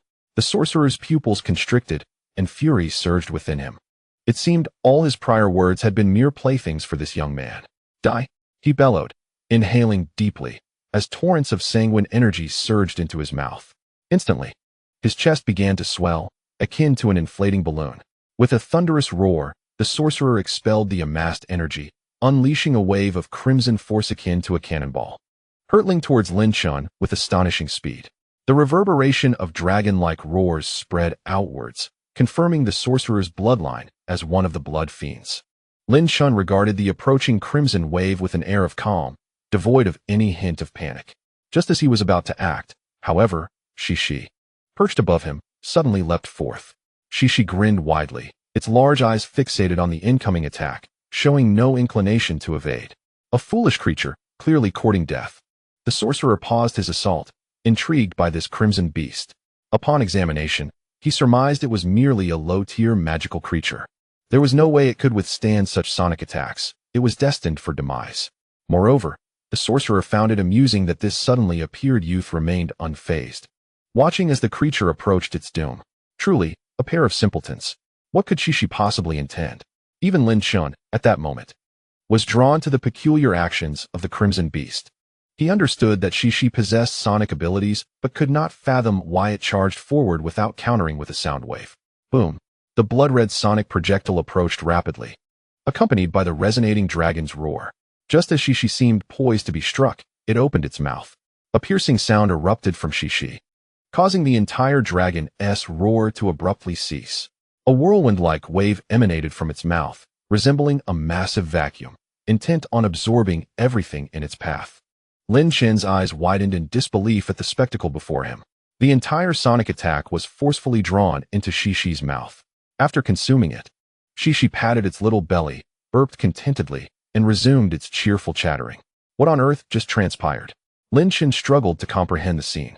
The Blood Elder, equally astonished, remarked in disbelief, it actually consumed the sonic wave. The sorcerer's pupils narrowed to pinpoints, his eyes wide with shock at the unfolding events. Suddenly, he experienced a moment of realization, swallowing hard before turning and fleeing. At that moment, the sorcerer appeared as if he had seen a ghost. You shall not escape. Lin Chen's eyes glinted with a fierce intensity.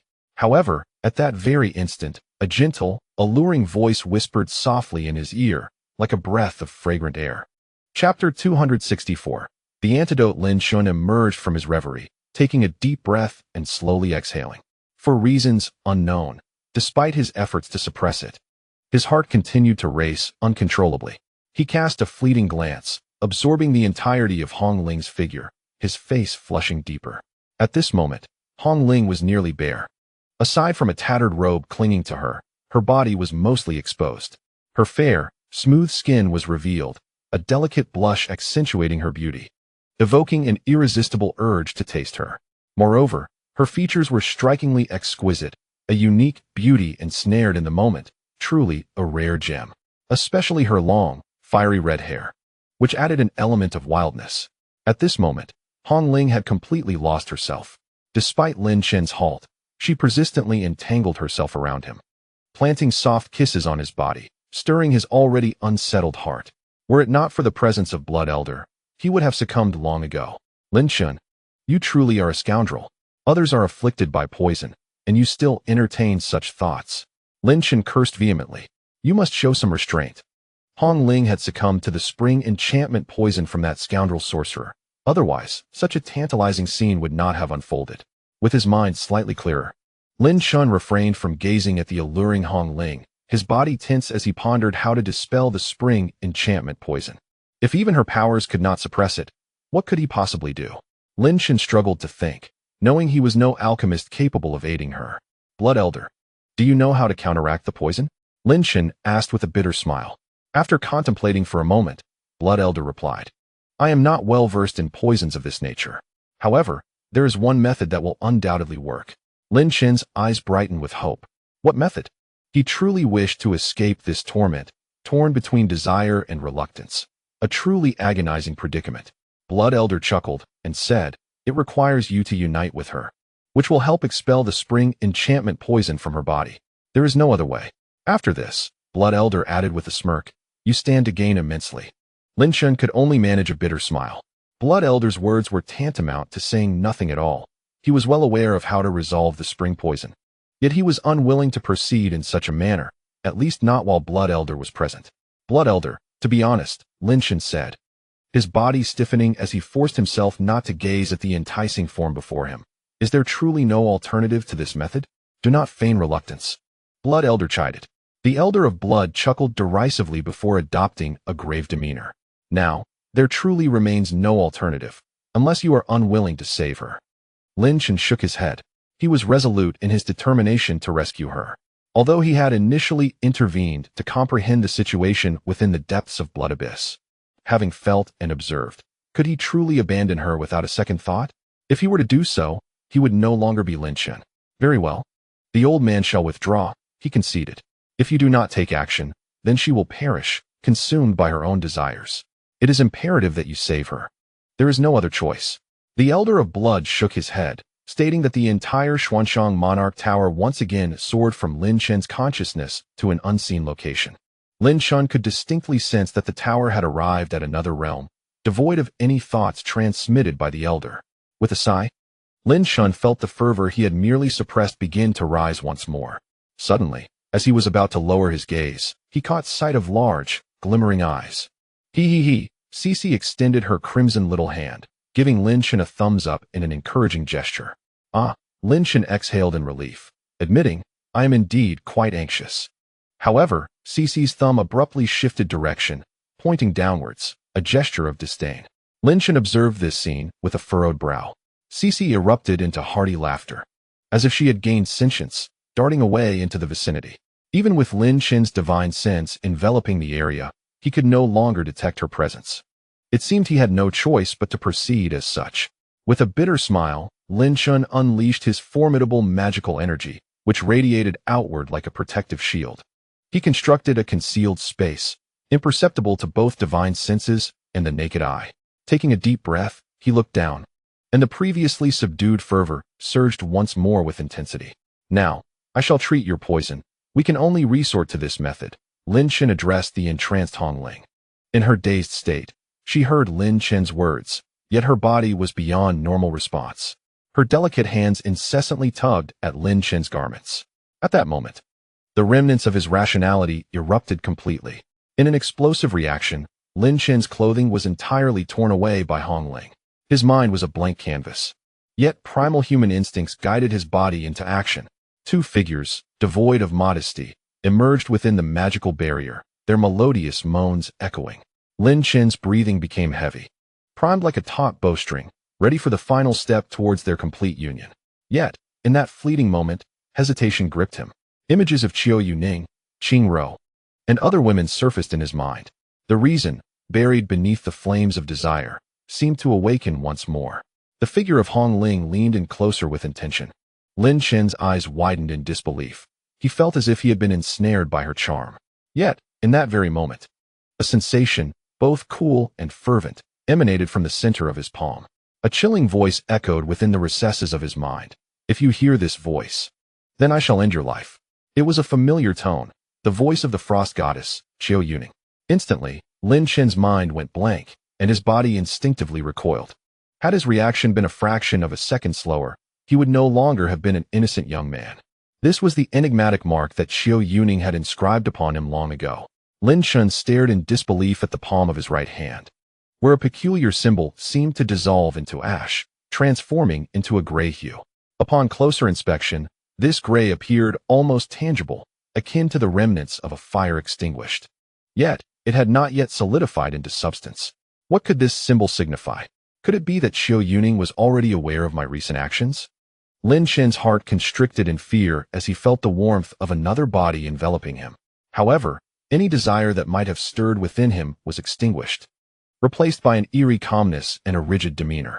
No, I must not resort to such means. I must devise an alternative strategy, he admonished himself. Chapter 265. Are you incapable? The sudden emergence of Qiu Yuning's voice doused the flames of Lin Chen's desires. What was the purpose of this symbol? He scrutinized the now gray emblem on his palm, remembering how Qiu Yuning had hastily marked him without offering any explanation. Even when questioned, she had remained silent. Lin Chen, what are you hesitating for? Is it that you faltered, or perhaps you find yourself incapable? The mocking voice of Shui Lao reverberated. As the figure of the blood elder materialized from the swirling malevolence, penetrating Lin Chen's consciousness, it appeared that Shui Lao had been observing Lin Chen's every move. Shui Lao, are you spying on me? Lin Chen inquired, a thread of irritation evident in his tone. The elder's demeanor, once frivolous, now seemed to take on a more lecherous quality, eliciting a chuckle from him. Come now, have I not experienced much worse? In a single night, I could manage 4 or 5. Lin Chen merely scoffed, opting to disregard the Blood Elder for the time being. For reasons unknown, the conversation had shifted to such matters, and the Elder's aura seemed to shift accordingly. Furrowing his brow, Lin Chen chose not to lower his gaze, but instead maintained a steady focus ahead. He was deep in thought, contemplating how to rescue Hong Ling from her predicament. If this situation persists, it is feared that Hong Ling will succumb to the insatiable flames of desire ignited by the spring miao poison. Lin Chen, should you not resort to this method, what course of action will you take? The voice of Shui Lao grew grave, indicating that she could no longer withstand it for much longer. Soon, her skin would transform entirely to a crimson hue, at which point her desires would threaten to burst forth uncontrollably. Lin Chen's brow furrowed deeply, pondering the means to rescue her. Suddenly, an idea struck him. Shui Lao, that sorcerer we captured, surely he must possess the antidote, he exclaimed. Since the spring miao poison was his doing, he must have the remedy at hand. Shui Lao shook her head. I interrogated him earlier. He claims there is no antidote. The so-called remedy involves a man satisfying her desires. Lin Chen's expression darkened, rage simmering within him. If it were not for this sorcerer's treachery, they would not be in such a predicament. Yet, lamentation was no longer an option. What could be done? The poison had now fused with Hong Ling's very being, rendering any magical suppression futile. Lin Chen felt a pang of urgency within him. If he could not devise a solution soon, he would have to take matters into his own hands. However, recalling the unexpected words of Qiu Yuning sent a chill through Lin Chen. He feared she might already be aware of the situation. With a heavy sigh, he sensed the smooth body entwined with his beginning to heat up. Lin Chen's complexion shifted slightly as he activated his piercing vision to observe Hong Ling's condition. Under his gaze, the truth of her predicament unfolded. A strange colored flame was growing within her abdomen, each increment of its expansion engulfing more of her meridians. This flame represented her unquenchable desire. If it continued to proliferate, Hong Ling's form would inevitably burst apart. She, too, slipped into the magical barrier, a mischievous grin adorning her face as she observed Lin Chen. Eek, eek, she chirped, pointing at Hong Ling with delight. She, do not disturb me. I am in urgent need of focus, Lin Chen admonished, frowning. With a giggle, she continued to beam, her words a muddled suggestion. You can detoxify. Detoxify? You mean to say, absorb the poison? Lin Chen stared at Shi in astonishment. This creature was suggesting he extract the toxins from her body. Lin Chen was undaunted by the prospect of the poison. After all, the power of the dragon within him was overwhelming. Moreover, within his dantian sat a small azure figure, deprived of arms and sight. The venomous fire of desire. Could it possibly incinerate even this azure figure? Yet, how could he possibly absorb it? Just then, the Elder of Blood suddenly exclaimed, Lin Chen, it is dire. The poison of desire within her is eroding her body. Soon, it will cause her to burst. You must think of a solution. Lin Chen's mind jolted. His body was pressed closely against Hong Ling's, akin to a great furnace. He could feel the immense fire of desire surging within her. It is unbearably hot. I need.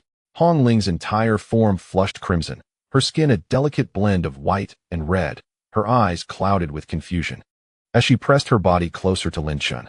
However, Lin Chen continuously evaded her grasp, unable to be caught. No matter, I shall proceed as planned. A thought sparked within Lin Chen, and he swiftly struck Hong Ling on the neck. Instantly, she collapsed under his powerful blow. Lin Chen, what are you doing? Knocking her unconscious will not halt the spread of the desire's poison.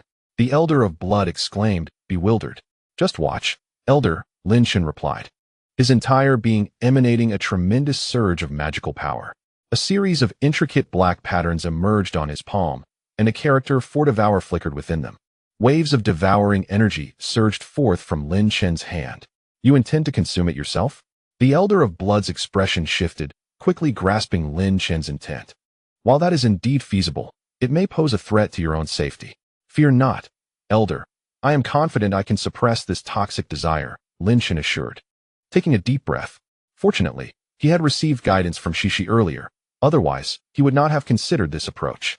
As his tense body began to relax, Lin Chen extended his palm, which pressed against Hong Ling's smooth, heated abdomen, unleashing the devouring power.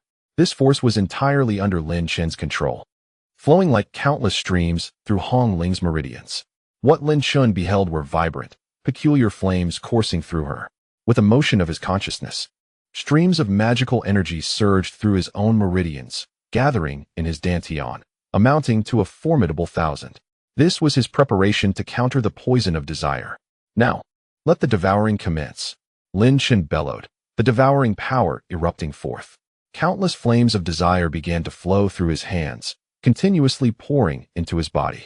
The detoxification had begun. Chapter 266, A Single Palm. Like a web of spiders, the devouring power spread, incessantly consuming. These flames were of desire, a rather unique existence. Born from the 7 emotions of humanity, they included the very poison now coursing through Hong Ling. This toxin is far from simple. Had it not been for Hong Ling's encounter with Lin Chen, she would have either been violated by the sorcerer or succumbed to self-immolation. Blood Elder, harboring a frown of concern, refrained from intervening further. He understood that while Lin Chen's determination to pursue this method had crossed his mind earlier, Blood Elder was reluctant to see Lin Chen take such a perilous risk. She, rolling about joyously, emitted cheerful sounds, utterly unconcerned for Lin Chen's safety. Blood Elder couldn't help but steal another glance at this mysteriously appearing crimson creature, filled with bewilderment. Why had the sorcerer shown such fear upon witnessing She devour the sound wave? There must be some hidden truth. I must unearth this secret from the sorcerer's lips. Blood Elder mused. Having made his decision, Blood Elder turned his attention back to Lin Chen, who continued to absorb the fire. Through Lin Chen's devouring power, a relentless flow of energy surged into his being. Waves of searing heat radiated from within. Despite possessing the physical strength of a low-grade imperial artifact, Lin Chen found himself unable to resist this burning sensation. The fire disregarded Lin Chen's physical prowess entirely, directly incinerating his Dao heart. Draw it all to my dantian. Lin Chen's consciousness resonated, as torrents of magical energy began to circulate through his meridians. Should a master of great techniques observe Lin Chen's meridians, they would discover dragon-like streams of energy weaving through them, with a strange flame seemingly gnawing at the dragon's head. Lin Chen was channeling the energy towards his dantian. Time trickled away. Lin Chen summoned 1,000 streams of magical energy to combat the fire with all his might. At that moment, beneath the diminutive azure figure in his dantian, a cluster of peculiar flames, vibrant and multi-hued, flickered and swelled. Lin Chen could sense a stirring within his body. Engaging the heavenly calamity Yinluo scripture, Lin Chen promptly closed his eyes. The spirit energy within surged violently. 2,000 seeds of heavenly calamity rushed into his dantian, aiming to suppress the enigmatic flames. The burning sensation within Lin Chen diminished significantly. Devour it all. The power of absorption erupted from Lin Chen's palm, transforming it into a miniature black hole. A torrent of devouring energy erupted from within him. Countless flames, resembling dancing serpents of fire, surged into Lin Chen's body. Suddenly, the fire within his dantian, now the size of a fist, erupted violently. The flames wreaked havoc within Lin Chen's dantian. At this moment, the surface of Lin Chen's body had turned a fiery red, surrounded by waves of scorching heat radiating outward. The sudden transformation of Lin Chen immediately captivated both Shui Lao and Shi. At this critical moment, Shui Lao spoke in a deep voice, while Shi restrained her laughter, her eyes widening as they fixated on Lin Chen. At that moment, Lin Chen's dantian seemed to transform into a furnace, an ethereal entity that even the devouring magic could not convert into pure energy. 40,000 dragons of magical power. Lin Chen roared. Instantly, a thunderous dragon's roar echoed from within him. All 40,000 dragons of magical energy converged towards his dantian, an immense force pressing down fiercely. The roar seemed to resonate with a form of sentience. The flames coalesced into the silhouette of a colossal beast, emitting a resounding roar. The 40,000 dragons of magical energy were scattered by this roar, retreating back into Lin Chen's sea of consciousness. What is this? Lin Chen's heart trembled as he gazed in disbelief at the scene before him. Suddenly, he recalled the origins of the spring meow poison. Chapter 267. Do you believe it? It was rumored that this spring meow poison was extracted from a rare creature known as the spring meow beast. Could it be that the creature he encountered earlier was indeed the spring meow beast? just as the defensive line of magical dragons collapsed. The poison surged violently within Lin Chen's dantian. Lin Chen could not help but rise, unleashing a series of beastly roars. Not good. Shuelao's expression changed dramatically as he shouted, Lin Chen, awaken quickly. However, Lin Chen was beyond hearing Shuelao's words at that moment. The azure figure within Lin Chen's dantian abruptly rose from its seated position, emanating an ancient aura. The human does not belong to the divine. Boom. In an instant, Lin Chen's mind erupted as he awakened from his stupor. He now felt a peculiar sensation coursing through him. Yet, there was no time for contemplation. He immediately summoned his magical power effortlessly. Lin Chen's will had transcended the influences that had previously constrained him, causing the potency of the flames to wane. Squeeze. Squeeze.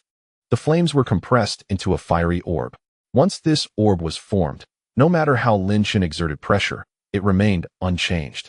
It seems this is all I can do for now, Lin Chen thought to himself, leaving 10,000 dragons of magical power to suppress the orb. He emerged from the peculiar sensation that had enveloped him moments before. What was that feeling? Lin Chen pondered, a look of confusion on his face. At that moment, Shuelao, witnessing this development, finally exhaled a sigh of relief, having been on edge. She also breathed a long sigh, her large eyes darting between Lin Chen and Hong Ling. A melodious moan resonated through the air, pulling Lin Chen back to the present. He glanced over to see Hong Ling stirring, her beautiful eyes gradually opening. Are you awake? Lin Chen inquired, a hint of embarrassment in his voice. Hong Ling, previously lost in slumber, suddenly opened her beautiful eyes wide, an unusual sensation coursing through her body. Let me explain, Lin Chen said, sensing the shift. Hastily releasing his grip. With a resounding slap, Hong Ling struck Lin Chen's face, angrily declaring, I shall kill you, beast. Chapter 268. Hong Ling weeps. Break it all apart. Lin Chen's expression was calm, yet filled with an unprecedented cold malice. As his voice echoed, his left hand shot forward. Hong Ling heard a tremendous explosion, an overwhelming pressure enveloping all sound waves. The intense force descended upon them, all conjured by Lin Chen. The air was punctuated by a series of explosive sounds, leaving Hong Ling momentarily stunned. The sound waves had, astonishingly, been shattered by him. Lin Chen regarded Hong Ling with indifference. Though the sound waves possessed enigmatic powers, attempting to restrain him was utterly trivial. The pressure summoned by the hand of the heavens rendered the mirrors incapable of reflecting anything back. Cici swiftly leaped onto Lin Chen's shoulder, glaring fiercely at Hong Ling. Had it not been for Lin Chen's earlier gesture, it would have already subdued her. Are you done venting? Lin Chen inquired coolly. Hong Ling, her face filled with grievance, struggled beneath Lin Chen's firm grip, which felt as unyielding as a vice. Let me go? She demanded. Lin Chen promptly released her, his expression remaining impassive as he regarded her. He understood that any woman subjected to such treatment might indeed lose her composure. Thus, he had deliberately held back during their previous exchanges, yet Hong Ling had undeniably gone too far. He felt a twinge of injustice himself. Regaining her freedom, Hong Ling swiftly seized a fiery dagger, her striking visage once again radiating murderous intent. You still wish to kill me? Lin Chen remarked, I fear you lack the capability. Humph. Hong Ling snorted, her teeth gritted as she observed Lin Chen's nonchalant demeanor. The display of power he had just exhibited posed a significant threat to her. If a confrontation were to ensue, the outcome was uncertain. At this moment, Hong Ling hesitated, having already vented much of her pent-up frustration and fury. She cast a glance at the wound on Lin Chen's palm, then averted her gaze, stating, Hand over the sorcerer to me, and I shall not hold this against you. With that, she sheathed her flame-like dagger. All these subtle movements were noted by Lin Chen without a trace of acknowledgement. Before he could speak, Cici, hands on her hips and pointing at Hong Ling, muttered defiantly, Not a chance. At that moment, Cici resembled an irate little kitten. To Lin Chen's astonishment, it seemed that the red silk before him bore an extraordinary hostility. Your pet, the red silk, cast a scrutinizing glance at Cici and declared, I do not wish to entangle myself further with you. Quickly hand over the sorcerer. At the mention of the sorcerer, a tremendous killing intent flashed across the exquisite features of the red silk. Were it not for the sorcerer, how could she have been so disrespectfully treated by this man? Yet, what the red silk could not fathom was that had it not been for the man before her, she would have long ago dealt with the sorcerer decisively. Lin Chen shook his head and gently patted Cece's small head, stating, I absolutely cannot give you the sorcerer. You may have me ask my questions first, and then I shall hand him over. That would not be too late. Anger flickered across the red silk's face. How can this man be so obstinate? I do not care. You must give him to me, she retorted, her voice laced with fury. What do you intend to use to confront me? Lin Chen countered. Do not prattle on here. I saved you, and you have offered no gratitude while negotiating terms with me. The red silk let out a cold laugh. So, it appears you seek recompense. What terms do you have? I shall comply. Lin Chen's gaze turned indifferent. This woman, it seemed, was indeed rather unreasonable. I require no compensation. Lin Chen replied with a hint of detachment. I seek a map of the blood abyss. At the mention of the map, the red silk's pupils constricted slightly, and she furiously exclaimed, This is the most precious item of the blood abyss. Do you think it is so easily obtained? Within the vast expanse of the blood abyss, the map held paramount importance. With it, seeking treasures or items would become exceedingly simple. Even the treasure map of the blood abyss in Lin Chen's possession could fetch an astronomical price if sold. That was merely a small fragment of the treasure's map. Lin Chen fixed a penetrating gaze upon the red silk. I will give it to you, she said, suppressing her inner fury, and with a flick of her fingers. A blood-red map shot towards Lin Chen. He smiled, his eyes ablaze with azure flames. Under the scrutiny of his keen perception, the blood-red map emanated a tremendous force, likely released alongside the map when the red silk propelled it. With a beaming expression, Lin Chen reached out his right hand and grasped the map. A muffled explosion reverberated through the air. Lin Chen remained utterly unmoved, his smile growing ever more pronounced. This scene caused the red silk's heart to sink. It was evident that her opponent was no ordinary individual. Now may I have the sorcerer? The red silk's voice lowered slightly, yet her ire remained palpable. No. Lin Chen firmly shook his head in refusal, stowing the map within the illusory spirit mirror. I have stated that he is very important to me.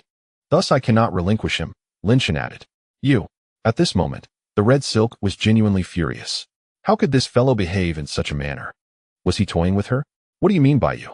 Lin Chen rolled his eyes and said, You must consider this carefully. Without me, you would have allowed that man to defile you. Just for a map, requiring nothing else, is already quite generous. Quite generous? The red silk was utterly incensed. Tears of frustration welling in her beautiful eyes. Tears streamed down her face as she felt an overwhelming sense of injustice. This scoundrel was truly despicable, a wretched knave. Lin Chen stared in astonishment as Hong Ling broke into tears. Why was she crying? For a moment, he hesitated, questioning if his previous words had been too harsh. Please, don't cry, Lin Chen ventured cautiously. You scoundrel, leave me be. Spare me your false compassion. Hong Ling spat vehemently. With that, she turned and took flight. Her sobs echoing in the air, relentless and heart-wrenching. She truly felt wronged. Lin Chen watched her retreating figure, hesitating briefly before calling out, You are still pure. Hong Ling's form swiftly vanished into the swirling miasma of blood and malice. Only heaven knew if she had heard him. Chapter 269. The Fear of the Sorcerer, Part 1. Lin Chen, after a moment's deliberation, ultimately decided not to pursue her. He deemed it unnecessary. Misunderstandings would remain misunderstandings, and perhaps they would never cross paths again. After all, a girl so wild, no matter how beautiful, was not someone he wished to engage with. Of course, had Lin Chen known that her fury stemmed from the loss of her innocence due to him, he might have found it in himself to empathize. Yet, it was likely that he would remain oblivious to this truth. Humph, Cece scoffed, her expression dripping with disdain as she gazed in the direction of Hong Ling's departure. She made a tearing gesture towards Lin Chen, her large eyes twinkling mischievously, before bursting into laughter. Lin Chen was perplexed by Cece's antics. What was she trying to tear apart? It was time to interrogate the sorcerer. Lin Chen regarded Cece with curiosity, pondering the secrets she held. He was determined to uncover everything. Cece was indeed a good child, of this Lin Chen was certain. Nevertheless, he needed to ascertain her origins, otherwise, he would be harboring a ticking time bomb. The realm of cultivation was fraught with peril. Lin Chen greeted Cece and then focused his thoughts, entering the Monarch Tower. Blood had been waiting within for quite some time. Refusing to speak, his resolve unyielding. Blood curled his lip and remarked. Lin Chen's gaze immediately shifted to the tower's base. The word suppress seemed to transform into an indomitable array, currently restraining the sorcerer's form. The sorcerer was in an unprecedented state of disarray, his face gaunt and devoid of any magical energy. As blood interrogated him, he relentlessly drained the sorcerer's powers. "Sorcerer, tell me why you fear that triangular blood beast," Lin Chen inquired flatly. The sorcerer forced a terrifying smile and replied, "I shall never divulge that." Then, with a strange laugh, he continued, "You know nothing of Hong Ling's origins, do you? You have taken her innocence, and you shall face the wrath of the entire Hong family. I advise you to release me soon. Otherwise the Fong family will mobilize all their strength to annihilate you." "Is that so?" Lin Chen gazed at Fong Shi with a calm demeanor, his words laced with a hint of poison, as if he were addressing the very one responsible for Hong Ling's situation. "Do you think that upon returning to her family, her first course of action would be to withhold this from me? You are well aware of the consequences, aren't you?" Indeed, the moment Lin Chen's words escaped his lips, Fong Shi's expression shifted dramatically. He had long been evading this reality, for the Fong family had always been subordinate to the Hong family. If this matter were to leak, it would spell the end for both Fong Shi and the Fong family. "You let that wretch go," Fong Shi spat, his face contorted with rage. "No," Lin Chen replied with a shake of his head, his tone indifferent. "Now, it depends on whether you are willing to cooperate. After all, I have obtained what I desired from her, have I not? Hence, although I am not at fault, those others may seek to obliterate me. From another perspective, we ought to be allies." The fury on Fong Shi's face began to dissipate, his gaze fixated intently on Lin Chen. Were it not for this individual before him, everything would likely be unfolding according to his plans. Regardless of what Lin Chen uttered, Fong Shi's hatred for him was unprecedentedly profound. "I have a condition," Fong Shi stated coldly. "Should you fail to acquiesce to this condition, you may as well kill me outright." "Very well," Lin Chen replied without hesitation. "State your condition." "I wish to escape unimpeded," Fong Shi declared. "You must not obstruct me. If you can ensure this, I shall reveal the information you seek." "That is not an issue," Lin Chen replied straightforwardly. "As long as you are willing to cooperate, I shall spare you. Whether or not I choose to kill you is of no consequence to me." A fleeting glimmer of ferocity crossed Fong Shi's eyes. Lin Chen's disdain was palpable, yet Fong Shi found himself with no opportunity to retaliate. "How can I trust you?" Fong Shi countered. "These promises are but empty words. The moment you receive your answers, you could easily slay me." Lin Chen raised his hand, interrupting Fong Shi mid-sentence. Leaning closer, he spoke with a calm yet assertive tone. "Fong Shi, you have no alternative.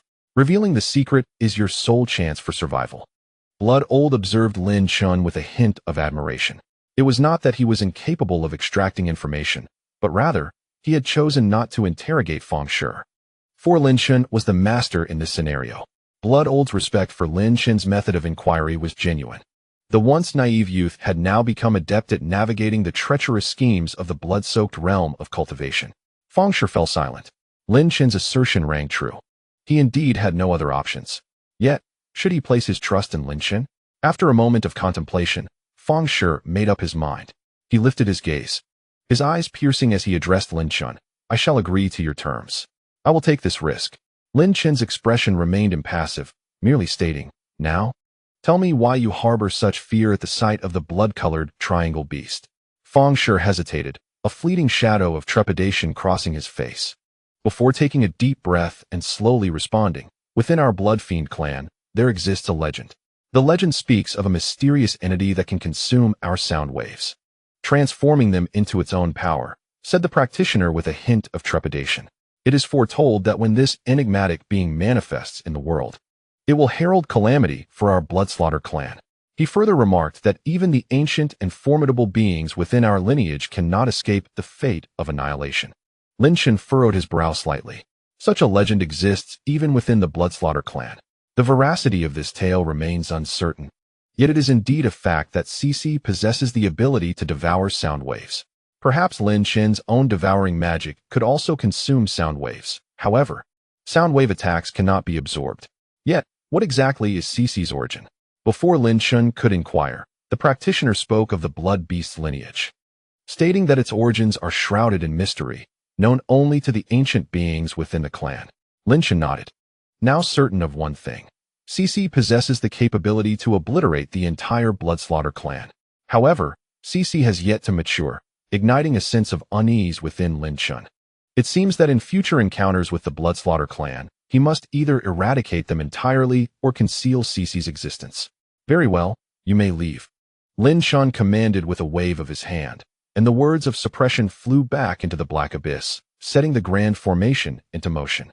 The elder smiled benignly at this scene, offering no resistance or words of protest. Lin Chen truly released the practitioner, leaving him somewhat astonished. You are letting me go just like that? Are you not afraid of my vengeance? He inquired. You pose no threat to me, Lin Chen replied with a smile. The practitioner managed a grim smile in return, cautioning, I hope you do not regret this. Begone, Lin Chen said.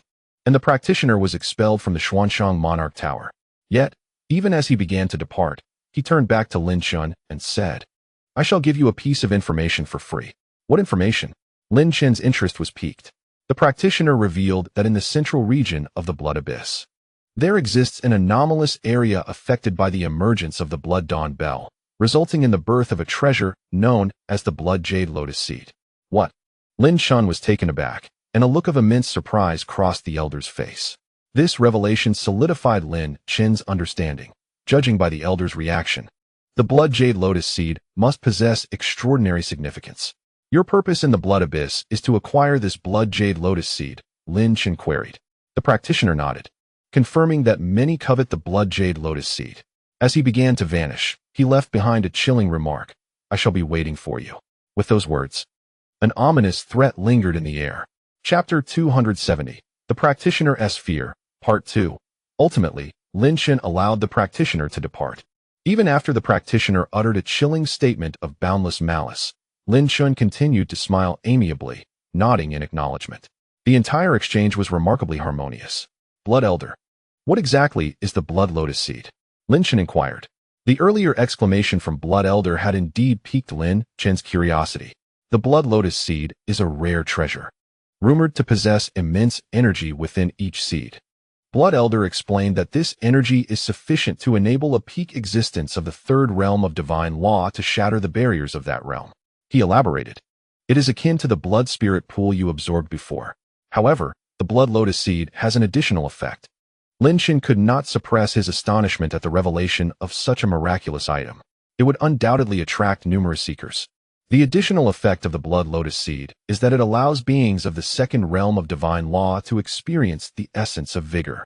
Blood Elder chuckled, stating, once you obtain it and refine it, you can directly ascend to the third realm of divine law. What? Lin Chen was utterly taken aback, exclaiming in disbelief. To ascend to the third realm of divine law, the effect of the blood lotus seed is astonishing. Taking a deep breath, Lin Chen began to formulate a plan in his mind. His primary objective remained to rescue Qing Ro and the others. Although the blood lotus seed's effects were extraordinarily remarkable, Lin Chen was reluctant to spend excessive time on it.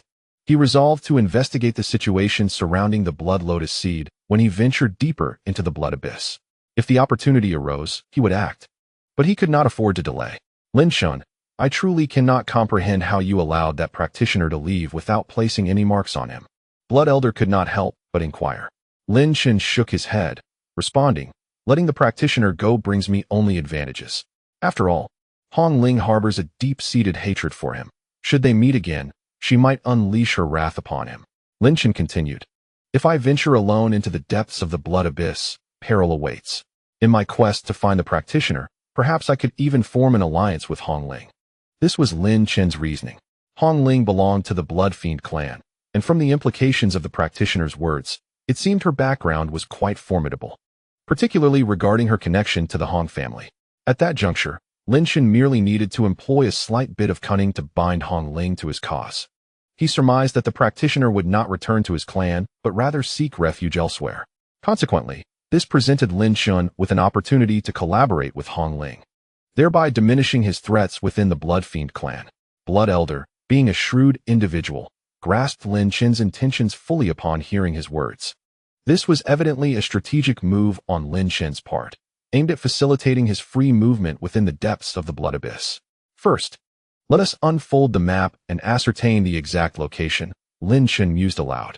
With a flick of his fingers, the map given to him by Hong Ling soared before him, gradually unfurling. The map encompassed an extraordinarily vast expanse, seemingly boundless, and many areas remained undisclosed. Lin Chen's gaze fixated on the central region of the blood abyss, his eyes searching for the location where the blood jade lotus seed was born. According to the sorcerers, it was a place of peculiar nature. Several extraordinary sites within the blood abyss's center had been marked. The blood fiend land, Lin Chen murmured, recognizing it as one of the forbidden areas due to its proximity to the depths of the blood abyss, where the sinister aura of the blood fiend thrived. Indeed, the blood jade lotus seed could only emerge amidst the dense blood fiend energy. I suspect this blood fiend land is the very spot, Blood Elder remarked. Lin Chen nodded in agreement, swiftly scanning the deeper regions of the blood abyss. The map contained scant records regarding the abyss's depths, yet the entry points were distinctly marked. The entrance to the depths lay not far beyond the blood fiend land. Taking a deep breath, Lin Chen suddenly inquired, Blood Elder, have you ever considered why the sorcerer revealed this information to us just before he departed? Blood Elder gazed intently at Lin Chen and replied, share your thoughts. He intends to eliminate me, Lin Chen said with a faint smile, fully aware that the sorcerer anticipated his arrival and thus laid a trap awaiting him. Blood Elder scrutinized Lin Chen, understanding dawning upon him. He sighed softly and remarked, the incident involving Qing Ro and the others being abducted has indeed matured your perspective. Lin Chen remained silent. Blood Elder retreated into the King's tower, while Lin Chen prepared for departure. However, before embarking, Lin Chen faced a troublesome dilemma. Cece, will you heed my words? Cece, with wide eyes, stubbornly shook her head. It's perilous there. If you act recklessly, we may perish. Lin Chen earnestly urged. Cece cast a disdainful glance at Lin Chen. Who is being reckless? Lin Chen hesitated for a moment, then leaned closer to Cece, whispering, there are delectable treats there, far tastier than the fragrant meat beasts. Cece's expression wavered. Lin Chen lowered his voice further. Moreover, there are many beautiful maidens. If you promise me, I shall take you to see them. At this, Cece nodded enthusiastically, her large eyes fixed on Lin Chen as she incoherently exclaimed, I want to see the clothes being torn. Simultaneously, she mimicked a tearing motion. Lin Chen's eyes widened in astonishment, as if he had seen a ghost. In that moment, he comprehended the implication of Cece's gesture. Was she suggesting that Hong Ling would tear his clothes? He hoped her thoughts hadn't strayed too far. You little rascal, Lin Chen admonished. Cece playfully swatted Lin Chen's right cheek, where Hong Ling had previously struck him, and then clutched her belly, erupting into laughter. This creature was mocking Lin Chen for being slapped. His face flushed with a mix of embarrassment and anger, yet he refrained from reprimanding her too harshly. Such matters could wait until she matured. Thus, the pair, one human and one beast, hurriedly advanced toward the blood fiend land. At that moment, an atmosphere of palpable tension enveloped the blood fiend land, as powerful presences continuously descended upon the area. It is estimated that the recent upheaval in the blood abyss has attracted a considerable number of sovereigns, far surpassing the scale of the previous battle for the Sea of Blood. The atmosphere here is more formidable, with the presence of multiple beings at the third tier of the divine law. Moreover, numerous powerful auras lurk in the shadows. Suddenly, a fiery figure burst onto the scene, immediately captivating many gazes. With flowing crimson hair and exquisitely delicate features, her alluring physique ignited boundless imagination. Particularly, the slight curve of her lips added an element of wildness. However, her typically fiery and enchanting eyes now bore a hint of ferocity. This was Hong Ling. Upon her arrival, she drew the attention of countless onlookers. Many sovereigns, upon catching sight of her, could not help but feel a spark of interest, contemplating the exhilarating sense of accomplishment that would come from conquering such a remarkable woman. Hong Ling surveyed the myriad of lustful gazes directed her way, a trace of disdain flickering in her eyes. So this is the nature of men. The Blood Fiend clan has finally made its appearance, Jian Wudao remarked calmly. The moment Hong Ling appeared, he began to sense the fluctuating Blood Fiend aura surrounding him. How many have emerged, both visible and concealed? Jian Wudao was uncertain. Even the Sword Annihilator sensed a subtle shift in the atmosphere. Prepare yourself, Annihilator. With the emergence of the Blood Fiend clan, it is likely we will not see dawn, Jian Wudao proclaimed. Wisps of unsteady sword energy began to swirl around him. The Dou Emperor, who had been observing Jian Wudao, noticed the change, and a slight smile crept upon his lips. The most thrilling part is about to unfold. Chapter 271, Two Factions. The journey to the Blood Fiend territory, as estimated by Lin Chen, would take approximately 1 day. During this time, Lin Chen not only took the opportunity to bully Shishi, but also delved into the secrets of the Thousand Blade Sovereign's Thousand Kill Blade. The remarkably simple design of the Thousand Kill Blade, capable of unleashing immense destructive power, piqued Lin Chen's interest. Through his insightful eye, he immediately focused on the two characters' Thousand Kill inscribed upon the blade's handle. His insightful eye revealed a wave of energy akin to a formation, gently pulsating beneath those characters. Clearly, there exists an array within the Thousand Kill Blade. It seems that the power of this array is the key to its formidable might. Lin Chen mused. His hesitation in refining the Thousand Kill Blade stemmed precisely from its overwhelming potential. The entire crafting process and materials could be deemed inferior. Yet this mysterious array transformed it into a mid-grade royal artifact, and not just any ordinary one at that. This attests to the formidable strength of the formation within the Thousand Kill Blade. Moreover, what captivates Lin Chen the most is the invisible killing intent that possesses an inescapable power. If Lin Chen were to master this killing intent, would he still need to fear the Dark Clan? Blood Elder, do you have any means to extract this formation or to strip the Thousand Kill Blade of its capabilities? Lin Chen communicated his thoughts to Blood Elder. Immediately, he conveyed his ideas to Blood Elder. Upon hearing Lin Chen's proposal, Blood Elder could not help but exclaim in admiration, stating that it was indeed an excellent strategy. Should this formation be appropriated for their own use, it would undoubtedly provide them with a potent weapon against the Dark Clan. Lin Chen smiled. However, Blood Elder pondered for a moment, expressing that stripping away the formation might prove to be quite challenging. It was likely that the formation and the blade were an inseparable entity. Otherwise, even if they attempted to devour the formation, they could only wholly consume it. Despite the risks, it was worth a try. If in doubt, why not merge the will of the sovereign within the 6 mysteries of life and death gate? Lin Chen suggested. Indeed, you should first refine it. Blood Elder nodded in agreement. Lin Chen promptly let a drop of his essence blood fall onto the blade's surface. Instantly, the Thousand Kill Blade emanated a gleaming edge, and a tremendous killing intent surged toward Lin Chen. Though the blade had yet to fully develop sentience, it exhibited a degree of awareness. Clearly, it sensed Lin Chen's unfamiliar aura. Be bold, Blood Elder thundered with a commanding voice. A dignity that Lin Chen could scarcely comprehend radiating toward the Thousand Kill Blade. Immediately, the blade ceased its killing intent, retracting all its fluctuations. Lin Chen could even sense the fear emanating from the Thousand Kill Blade. Once the killing intent subsided, Lin Chen became acutely aware of a consciousness within, the essence blood of the Thousand Blade Sovereign. Lin Chen, how dare you attempt to refine my Thousand Kill Blade? When I capture you, I shall ensure that your suffering exceeds death. The furious roar of the Thousand Blade Sovereign reverberated forth. Lin Chen chuckled coldly, unleashing his colossal spiritual awareness to eradicate this consciousness. His spiritual essence was 4 times that of an ordinary individual, making the eradication of the Thousand Blade Sovereign's consciousness a trivial task. After dismantling the Sovereign's will, Lin Chen's essence blood fully permeated the Thousand Kill Blade.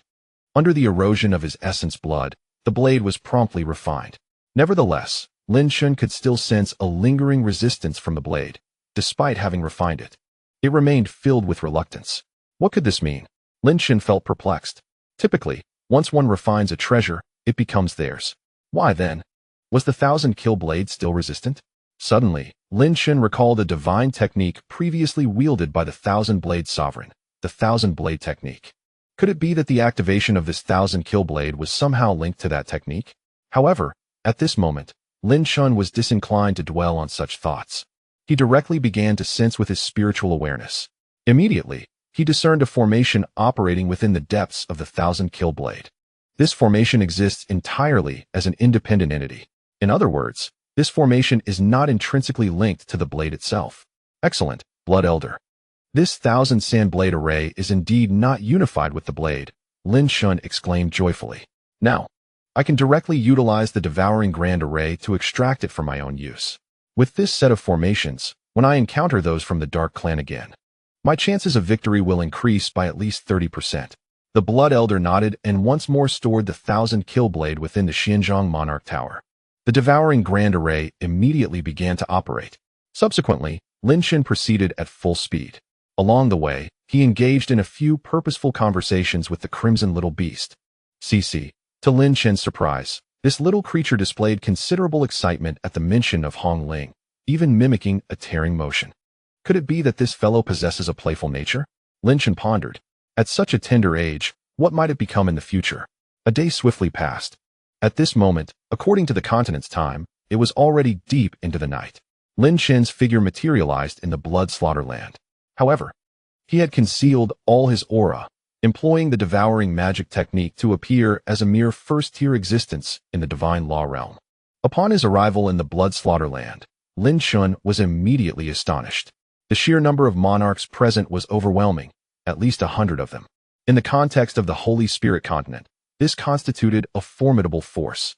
His gaze fell upon the swordsman, Jian Wudao, and a complex expression flickered in Lin Chen's eyes. For reasons unknown, his feelings towards Jian Wudao had grown intricate. Perhaps it was a statement made by someone in the past or a certain individual that had stirred such emotions within him. They should be brothers, or perhaps friends. Yet it seemed that in the future, their relationship might devolve into that of adversaries.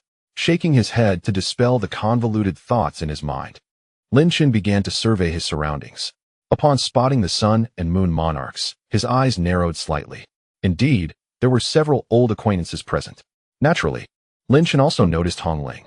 At this moment, she still donned the long robe Lin Chen had given her, standing proudly among the many monarchs. However, upon perceiving the murderous aura emanating from her, Lin Chen felt compelled to maintain a respectful distance. Reflecting on the expenditure of 1,000 magical power beads to suppress her, he felt a sense of helplessness. Although he had observed her, he too was under threat. Should the control of this bead falter, he would face a fate akin to being consumed by flames. He could not rely on the azure little figure or the ancient bronze coffin to rescue him every time. As Lin Chen gazed at Hong Ling, she seemed to sense his scrutiny and turned her head to glance back. He quickly averted his gaze. This woman was indeed exceptionally perceptive. Subsequently, Lin Chen's attention shifted to an area shrouded in a dark red bloodlust aura. With so many monarchs gathered here, he refrained from activating his insightful eye.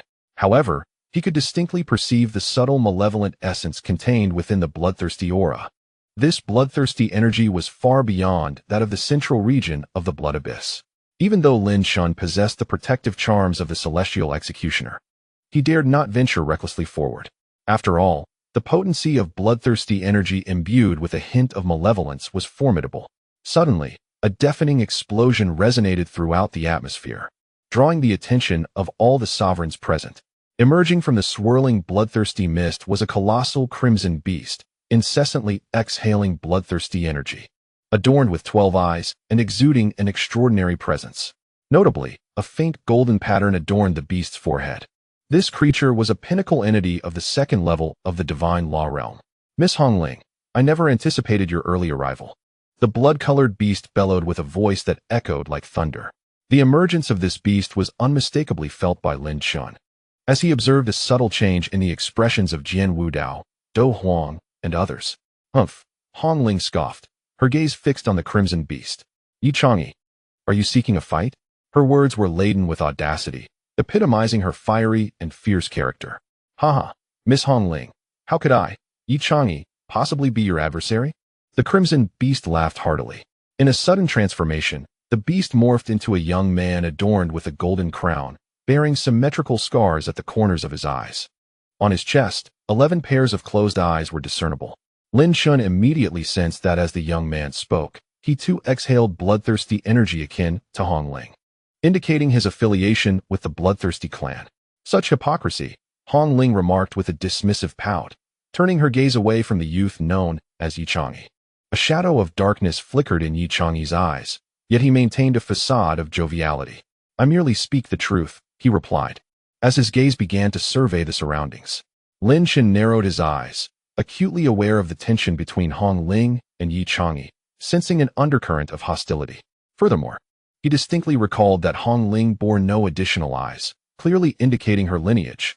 How could there be a discrepancy? Amid his contemplation, several sovereigns nearby began to murmur amongst themselves. Have you heard? It is said that the bloodthirsty clan is divided into 2 factions. I am well aware. Hong Ling must be from the Hong family, while Yi Chang'e hails from the Yi family. Indeed, the bloodthirsty clan is comprised of families? Of course. I have read in ancient texts that the bloodthirsty clan is divided into two types. The Hong family possesses human bodies with innate strength, while the Yi family can transform into colossal beasts. It is rumored that these two families have perpetually been at odds. You certainly possess a wealth of knowledge. But what is the nature of this enmity? Chapter 272, The Gathering of Storms. Lin Chen listened intently to the whispers surrounding him. Some sovereigns cautiously communicated their obscure secrets through their divine senses. However, Lin Chen had already acquired the information he yearned for the most. Within the Bloodfiend clan, there were two prominent factions. One was the Hong family, led by Hong Ling, and the other was the Yi family, headed by Yi Chang'e. Lin Chen had also gained a clear understanding of the dynamics between these two families. Yi Chang'e, the individual in question, struck Lin Chen as rather somber. He mused inwardly that if an alliance were to be formed, Hong Ling would be the more suitable choice. Although Lin Chen did not know much about Yi Chang'e, he had at least shared a close rapport with Hong Ling, hadn't he? At that moment, Cici began to chirp, pointing at Yi Chang'e with her little finger while mumbling, "I want to eat." Lin Chen quickly grasped her meaning. Cici wanted to eat. Evidently, she had sensed the sound wave aura emanating from Yi Chang'e. Lin Chen couldn't help but wonder if this fellow was indeed the mysterious beast spoken of in Bloodfiend clan legends. Nevertheless, he promptly restrained the little one. Should she attempt to feast, it was likely they would both find it impossible to escape. After all, the Bloodfiend clan was not to be trifled with, especially with Lin Chen's extraordinary divine sense allowing him to detect the subtle yet formidable presences outside. It was clear these concealed, powerful auras belonged to the elite of the two factions within the Bloodfiend clan, who seemed intent on allowing their next generation of heirs to compete against one another. The victor would reign supreme. "Young Master Yi, I trust you are well." The Do Huang and Ryu Huang approached Yi Chang'e, their faces adorned with smiles as they clasped hands in greeting. This scene, observed by the astute, only deepened their unease. Had the Tongtian party and the execution hall allied themselves with this heir of the Yi family?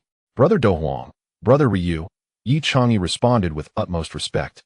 "I am grateful for your assistance this time." "Haha." Ryu Huang laughed heartily, patting Yi Chang'e on the shoulder. "Among brothers, there's no need for such formalities." "Indeed.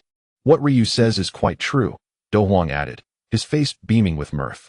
After exchanging pleasantries for a while, Ryu Huang feigned surprise upon noticing Hong Ling, exclaiming, "Isn't that Miss Hong?" Then, with a look of sincere apology, Ryu Huang approached Hong Ling, saying, "I am truly sorry. I didn't realize you were here as well." Do Huang also expressed regret. "I sincerely apologize, Miss Hong. I was so engrossed in reminiscing with Brother Yi." Yi Chang'e stepped forward, his countenance exuding warmth. "Surely, Miss Hong does not mind such trivialities?" This was a blatant slap in the face. No weapons were needed. Mere words and gestures could deliver a crushing blow. How could Yi Chang'e, who stood right beside Hong Ling, have the audacity to say he didn't notice her? This was sheer disregard. Considering the multitude of onlookers, it was a complete affront to the prestige of the Hong family. "Senior brother, should we intervene?" The Miejin Huang whispered. Jian Wudao's eyes, sharp as an eagle's, shook his head and remarked, "Do you not wish to know how my senior brother appraises Hong Ling?" Tian Miao, the senior brother, narrowed his eyes slightly. He was aware that this Tian Miao rarely commented on others. Thus, it was evident that the strikingly fiery Hong Ling possessed some extraordinary quality. Receiving a succinct evaluation, an exceptional woman. A slight smirk played upon Jian Wudao's lips. The spectacle that was to unfold promised to be entertaining. "Indeed, both of you esteemed elders are cunningly astute," Knight Chang'e interjected, "and you, too, have become somewhat crafty, Hong Ling." With a playful pout, Hong Ling proclaimed, "I recognize that you two are wily old foxes, and I am but a young fox engaging in your schemes. I am no match for you. However," a flicker of battle intent danced across her visage, "I welcome a challenge at any time." Upon her declaration, many sovereigns exhibited a glimmer of intrigue in their eyes. "What is this?" Hong Ling mused. "This is called an overt strategy. While you employ subterfuge, she lays it bare. If you possess the courage, then act." The expressions of Do Huang and Ryu Huang stiffened, caught in an awkward moment. "Are you not to respond?" Hong Ling pressed. "To remain silent is to concede your fear." Yet, did Do Huang and Ryu Huang possess the audacity to engage? Their aim was the coveted blood jade lotus seeds. Knight Chang'e, feeling the tension, forced a smile and said, "My lady Hong Ling, your words seem a bit presumptuous." The esteemed Do Huang and Ryu Huang harbor no malice. At this juncture, only Knight Chang Yi stepped in to ease the tension. After hearing his words, Hong Ling gazed at Ryu Huang and Do Huang with keen interest, exclaiming, "So, do you two seniors harbor goodwill? Might you be inclined to present the blood jade lotus seeds to me?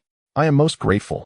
This proclamation left both Do Huang and Ryu Huang seething with indignation. To claim that goodwill was present was an affront. Even Knight Chang Yi couldn't suppress a wry smile at the irony. Though Hong Ling spoke with an innocent charm, her words wielded considerable impact. "Hong Ling, spare us the circumlocution," Knight Chang Yi said, his countenance darkening. "In the contest for the blood jade lotus seeds, let all present witness true prowess." With that, he turned to leave Hong Ling's side, emanating a palpable aura of menace. "All who seek to undermine shall depart. We shall resort to genuine prowess." Do Huang and Ryu Huang, feeling equally awkward, also turned away. "What a bunch of hypocrites," Hong Ling scoffed, her demeanor radiating wild vitality. Consequently, many sovereigns gazed at Hong Ling with even more fervent admiration. Her recent display had been nothing short of spectacular.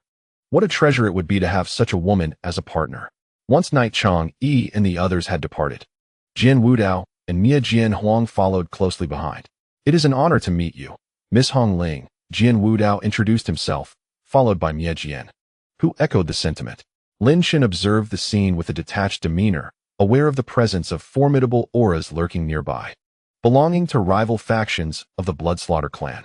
These factions were evenly matched, with Knight Chang Yi now allied with Do Huang and the others. Hong Ling would require Jian Wudao's support. Conversely, Jian Wudao needed the backing of those who stood behind Hong Ling. Only through collaboration could they seize the blood jade lotus seeds. Jian Wudao's gaze turned icy as he regarded Hong Ling. Jian Wudao was utterly perplexed by the sudden transformation of Hong Ling. Everyone around was equally bewildered by the hostility emanating from the young lady of the Hong family. On the other hand, Yi Changyi and the Do Huang observed the unfolding drama with keen interest, as Hong Ling's demeanor exceeded their expectations. Lin Chen, too, felt confused. Could it be that this woman had lost her senses? Jian Wudao inquired, "If my sword immortal sect has committed any offense, I, Jian Wudao, shall personally apologize." Hong Ling simply shook her head in response. This only deepened the confusion of Jian Wudao and Mia Jian Huang. What could possibly be troubling this young lady? "You and the killing Emperor Lin Chen share a close relationship, do you not?" she coldly asked. This statement sent ripples through the air. The name of the killing Emperor Lin Chen had long resonated throughout the Holy Spirit continent, a newly ascended genius ruler daring enough to confront the Tongtian party and the execution hall. Yet, why did Hong Ling's expression turn so venomous when she mentioned him? Did she harbor a grudge? "Indeed, very well," Jian Wudao replied with a bitter smile. It was apparent that Hong Ling had a vendetta against Lin Chen, and it was one of deep-seated enmity. "He is my sworn enemy," Hong Ling stated icily. "Those affiliated with your sword immortal sect, given your close ties with him, are in a sense my adversaries as well. Therefore, any notion of alliance is out of the question. We must each pursue our own paths." Mia Jian Huang's expression became contemplative. He was not unfamiliar with the name Lin Chen, though they were not closely acquainted. Moreover, he was reluctant to sacrifice a valuable ally for the sake of Lin Chen. "No need for further discussion," Jian Wudao shrugged, declaring, "In that case, we shall forego the alliance." Mia Jian, left with no choice, nodded in agreement. Jian Wudao returned to his original position alongside Mia Jian, his face devoid of emotion. This scene left many of the sovereigns watching in astonishment. Was Jian Wudao truly insane?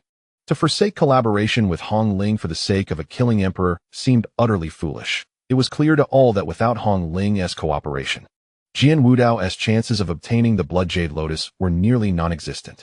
Seeing this unfold, the Sun and Moon Emperor couldn't help but burst into laughter.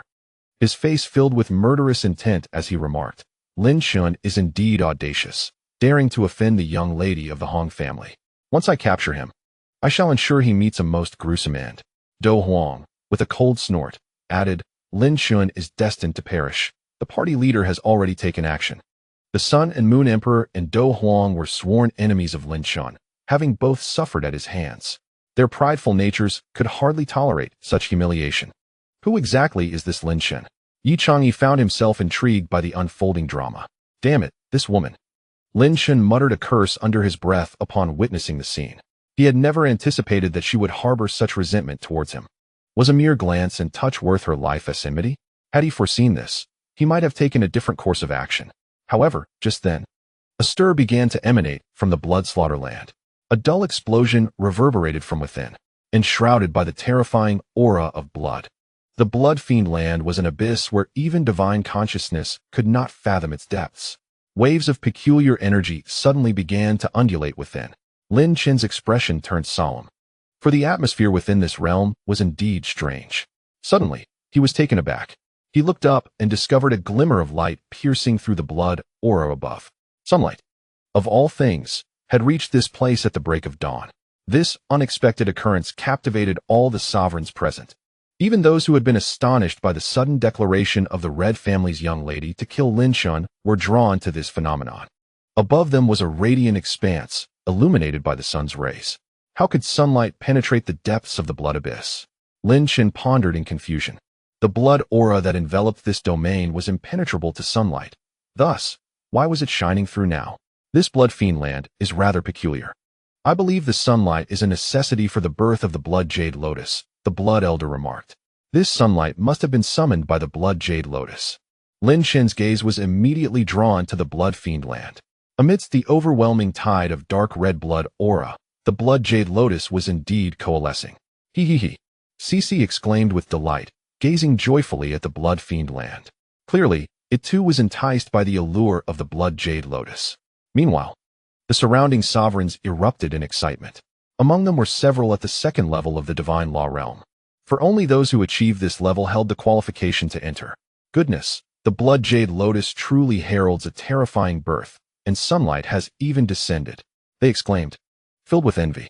However, I am merely at the first level of the divine law realm.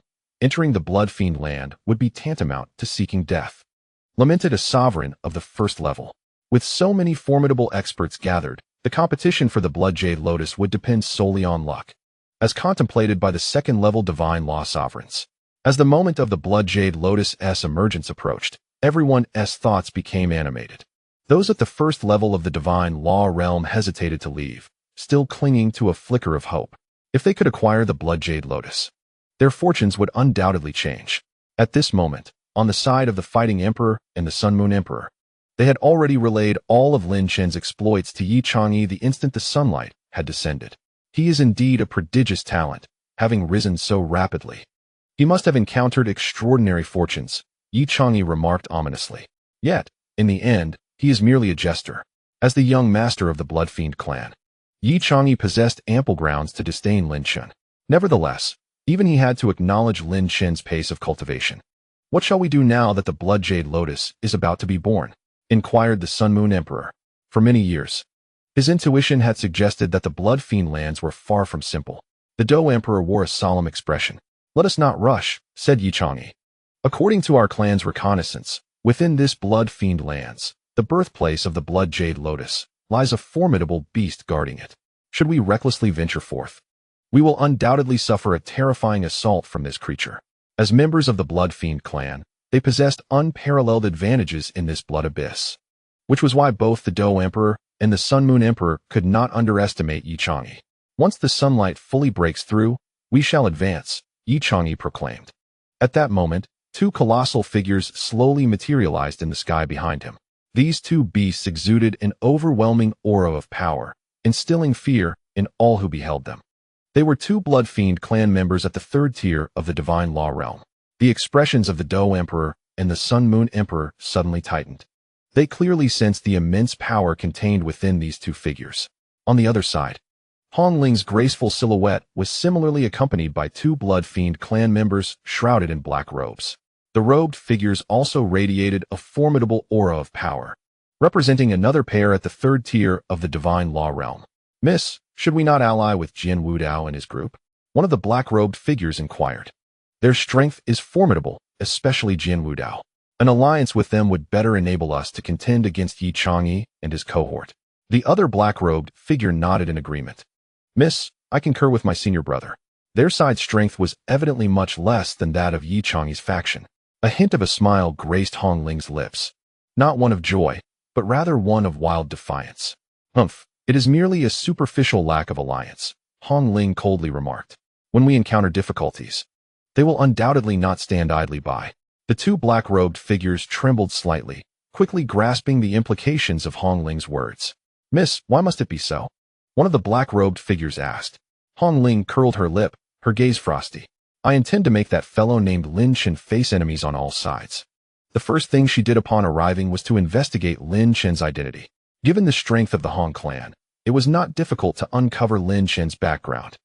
Hong Ling had even delved into some of his past events, discovering shocking truths about that detestable man. However, how could he be so despicable as to benefit while refusing to hand over the talisman to her? Around them, the atmosphere began to swell with excitement. The sunlight was increasingly penetrating the layers of blood fiend chi. It would not be long before the sunlight directly illuminated the blood fiend lands ahead.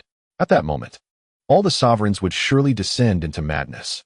Jian Wudao furrowed his brow slightly. He could indeed guess a fragment of Hong Ling's thoughts. However, what puzzled him was why Hong Ling was so fixated on targeting Lin Chen. At this moment, Jian Wudao could only manage a wry smile. When it came to Lin Chen, he found himself utterly perplexed. Even his senior brother, Jian Tianyao, had only one word to describe him. The character Xian aptly describes Lin Chen, as there exists an enigmatic quality about him that eludes their understanding. Senior brother, what shall we do now? The Sword Destroyer Emperor inquired, tinged with an air of menace. We shall act decisively as they enter the Blood Fiend realm. Intercepting both the Sun and Moon Emperor and the Battle Emperor, Jian Wudao replied solemnly. As for the Blood Jade Lotus Seed, we must relinquish it. Without the Blood Spirit Pearl, they cannot venture into the Blood Fiend realm. Otherwise, it would be tantamount to seeking death. The Sword Destroyer Emperor sighed softly. A hint of reluctance in his voice. Senior brother, do we truly need to antagonize the young lady of the Hong clan for someone named Lin Chen? This would not bode well for our sect. Silence. Jian Wudao admonished harshly. The Sword Destroyer Emperor was taken aback. Jian Wudao had never spoken so sternly before. It is because of Lin Chen that certain matters must be addressed. There are aspects you do not comprehend, Jian Wudao sighed. But you must trust your senior brother. The Hong clan pales in comparison to Lin Chen. The Sword Destroyer Emperor trembled, promptly bowing his head in acknowledgement. I understand, senior brother. Prepare to act and intercept the Sun and Moon Emperor and the Battle Emperor. Jian Wudao's demeanor shifted, and he spoke in a hushed tone. The Sword Destroyer Emperor instantly felt a surge of murderous intent brewing within him. At that moment, a familiar voice resonated beside Jian Wudao. Brother Wudao, why not join me in the Blood Fiend realm to contest for the Blood Jade Lotus Seed? Lin Chen remarked with a smile. Simultaneously, a beam of radiant sunlight pierced through the layers of Blood Fiend energy, directly illuminating the Blood Fiend realm. A resonant hum emanated from the Blood Fiend realm, unleashing a staggering wave of energy that reverberated through the air. Many monarchs felt their gazes sharpen with fervor, and they erupted into shouts, hastening towards the Blood Fiend realm. The contest for supremacy had commenced. Chapter 274, The Lotus in the Heavenly Pool. The Blood Flood Dragon Transforms, Part 1. Even the formidable Blood Fiend energy could not stifle the ambition of these monarchs. In the instant when sunlight fully enveloped the area, dozens of second-level Divine Realm monarchs surged forth into the Blood Fiend realm. These monarchs were acutely aware that their opportunity would vanish should the Hong clan, the Yi clan, Jian Wudao, or the Battle Emperor take action. Thus, their only chance lay in entering ahead of time. Lin Chen's sudden appearance brought a look of astonishment to Jian Wudao's face, which soon transformed into understanding. Lin Chen had a penchant for unexpected developments. After all, you are Lin Chen, the Sword Destroyer Emperor deduced, though he regarded Lin Chen's aura with a degree of disdain. How could you only be at the second level of the Divine Realm? However, Jian Wudao's next statement left the Sword Destroyer Emperor utterly astounded. Has it only been half a month? Jian Wudao remarked with a faint smile. And you have already reached the second level of the Divine Realm? Half a month to attain the second level of the Divine Realm? Is that even possible? The Sword Destroyer Emperor wished fervently to open his one blinded eye to ascertain whether he was experiencing an illusion or if his ears had betrayed him. Within a fortnight, one could ascend to a new realm. Should this news spread, it would undoubtedly stir a tremendous uproar across the Holy Spirit continent. How could such a terrifying prodigy exist? Lin Chen shrugged and replied, it is merely a series of fortuitous encounters. Jian Wudao, unfazed, countered, Brother Lin, you must have come for the Blood Jade Lotus Seed. Yet, You have witnessed the disdain of the young lady from the Hong family towards you. To vie for the blood jade lotus seed in the blood slaughter land, one must rely on the blood slaughter clan, unless they possess the blood spirit pearl. Upon mentioning this, the sword-extinguishing emperor felt a twinge of unease and couldn't help but inquire, "What is your relationship with the young lady of the Hong family?" "Some private matters." Lin Chen replied coolly, his gaze sharp as he looked at Jian Wudao, slowly adding, "I can present something with effects equivalent to the blood spirit pearl." Jian Wudao's expression shifted slightly, while the sword-extinguishing emperor's demeanor was shaken. This fellow seems to be truly astonishing. Emperors of the second level of divine law continuously entered the blood slaughter land. Even those of the first level attempted to venture in, but upon taking their first steps, they were met with overwhelming pressure from the surging blood slaughter energy, leaving them devoid of the courage to proceed further. Exercise caution. Jian Wudao and his companion may attempt to obstruct us, the dual emperor remarked to the Sun and Moon Emperor. Jian Wudao's lack of a blood spirit pearl indicated that he would not enter the blood slaughter land, unless he was seeking death. "Humph, as if I would fear him," the Sun and Moon Emperor declared, his face etched with murderous intent. Beside them, Yi Chang'e, understanding the dual emperor's thoughts, casually remarked, "If Jian Wudao dares to act, we shall annihilate him completely." They had 4 formidable presences at the third level of divine law among them. Jian Wudao would not dare to provoke them lightly. Or so Yi Chang'e believed.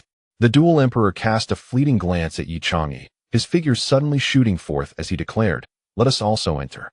The Sun and Moon Emperor, Yi Chang'e, and the 2 imposing crimson beasts followed suit, propelling themselves into the fray. "What? Jian Wudao's people have actually entered ahead of us."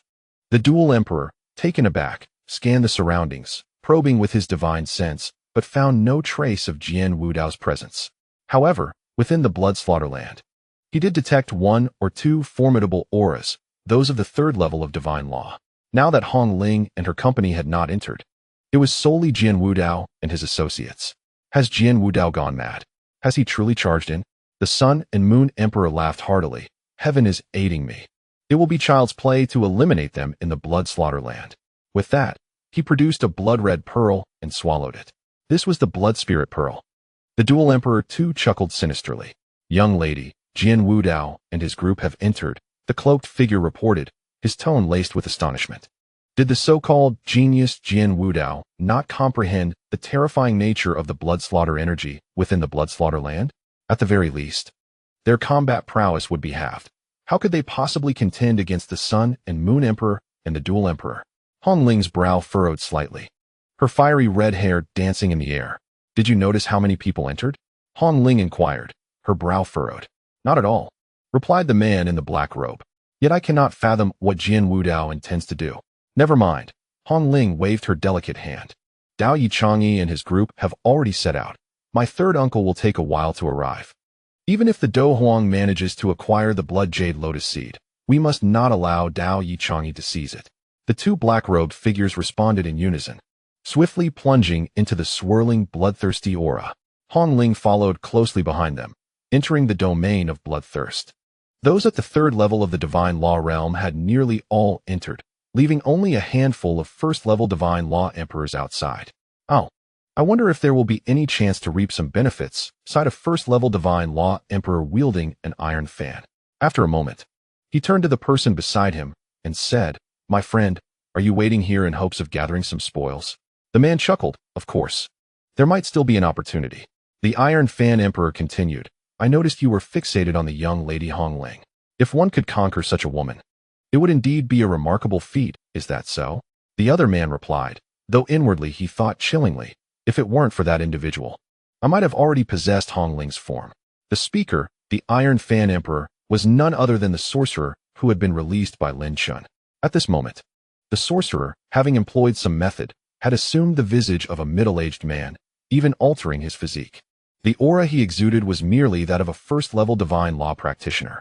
"Farewell, my friend," the sorcerer said, cupping his hands toward the Iron Fan Emperor, and abruptly vanished from his sight. The Iron Fan Emperor remarked, startled by the sudden disappearance of the sorcerer. At that moment, in a certain area of the bloodthirsty aura, the sorcerer's form reappeared. His gaze was fixed upon the bloodthirsty domain, revealing a glimmer of madness. Lin Chen this time, I will ensure you meet your demise without a burial place. Though they may be unaware, I know you have arrived. Soon, it will be your time to perish. Concealed within this locale, the sorcerer emitted a peculiar sound wave that began to radiate outward.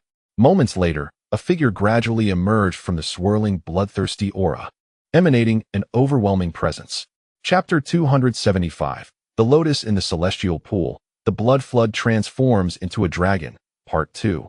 The immense sunlight cascaded like a waterfall, illuminating the bloodthirsty domain.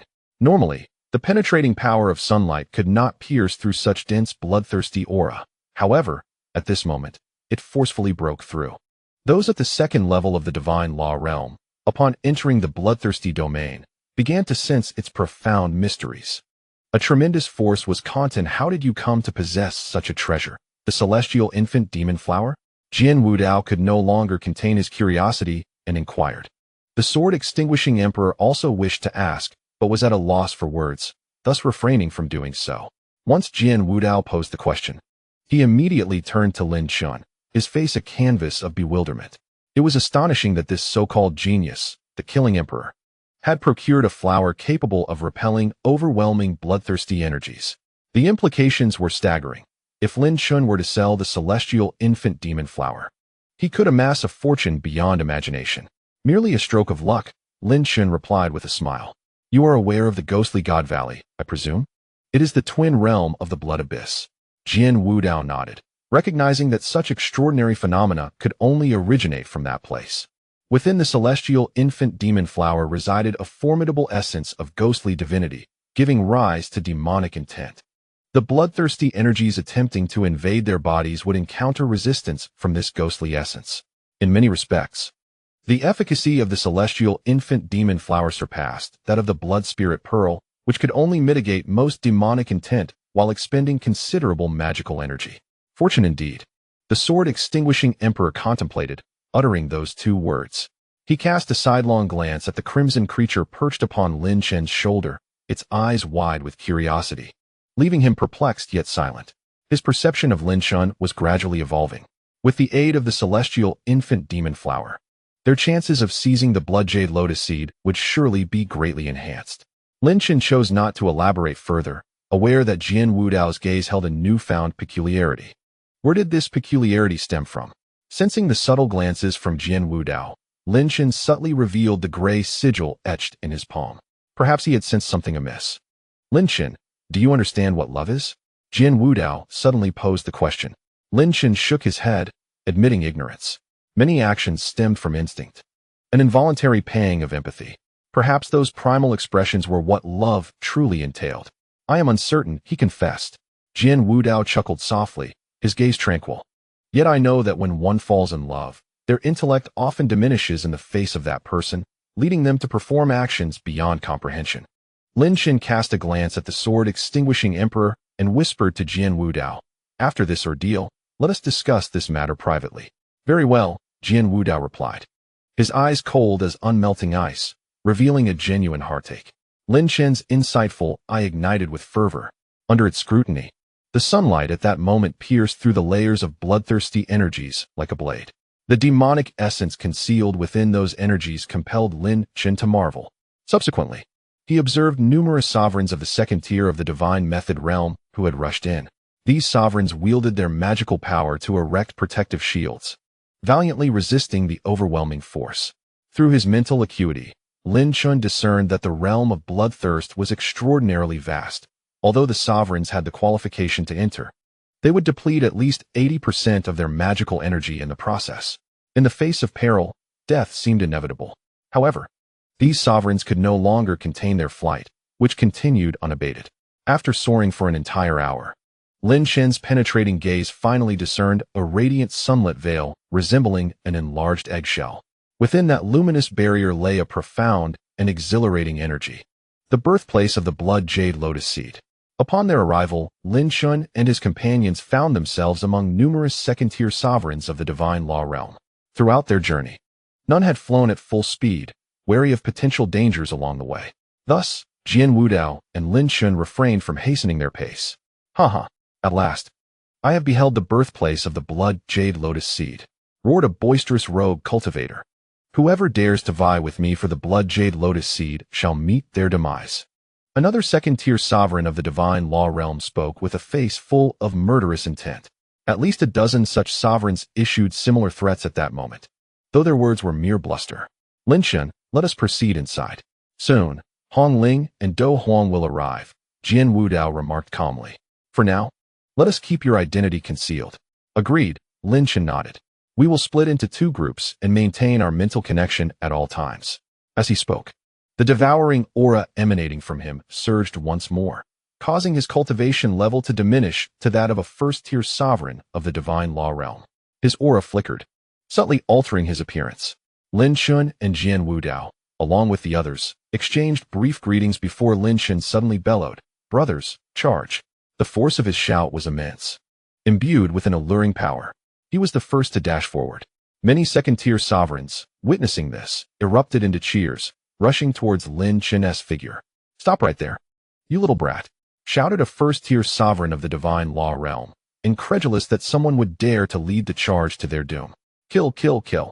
None wished to be the first to plunge into the blood abyss, yet Lin Chen did just that. The moment he breached the colossal light barrier, an overwhelming aura surged within him, amplifying his defensive capabilities to their zenith. Instantly, he sensed 3 colossal forces. Before him, the blood-red expanse transformed dramatically. A vast pool appeared, at least several dozen miles wide.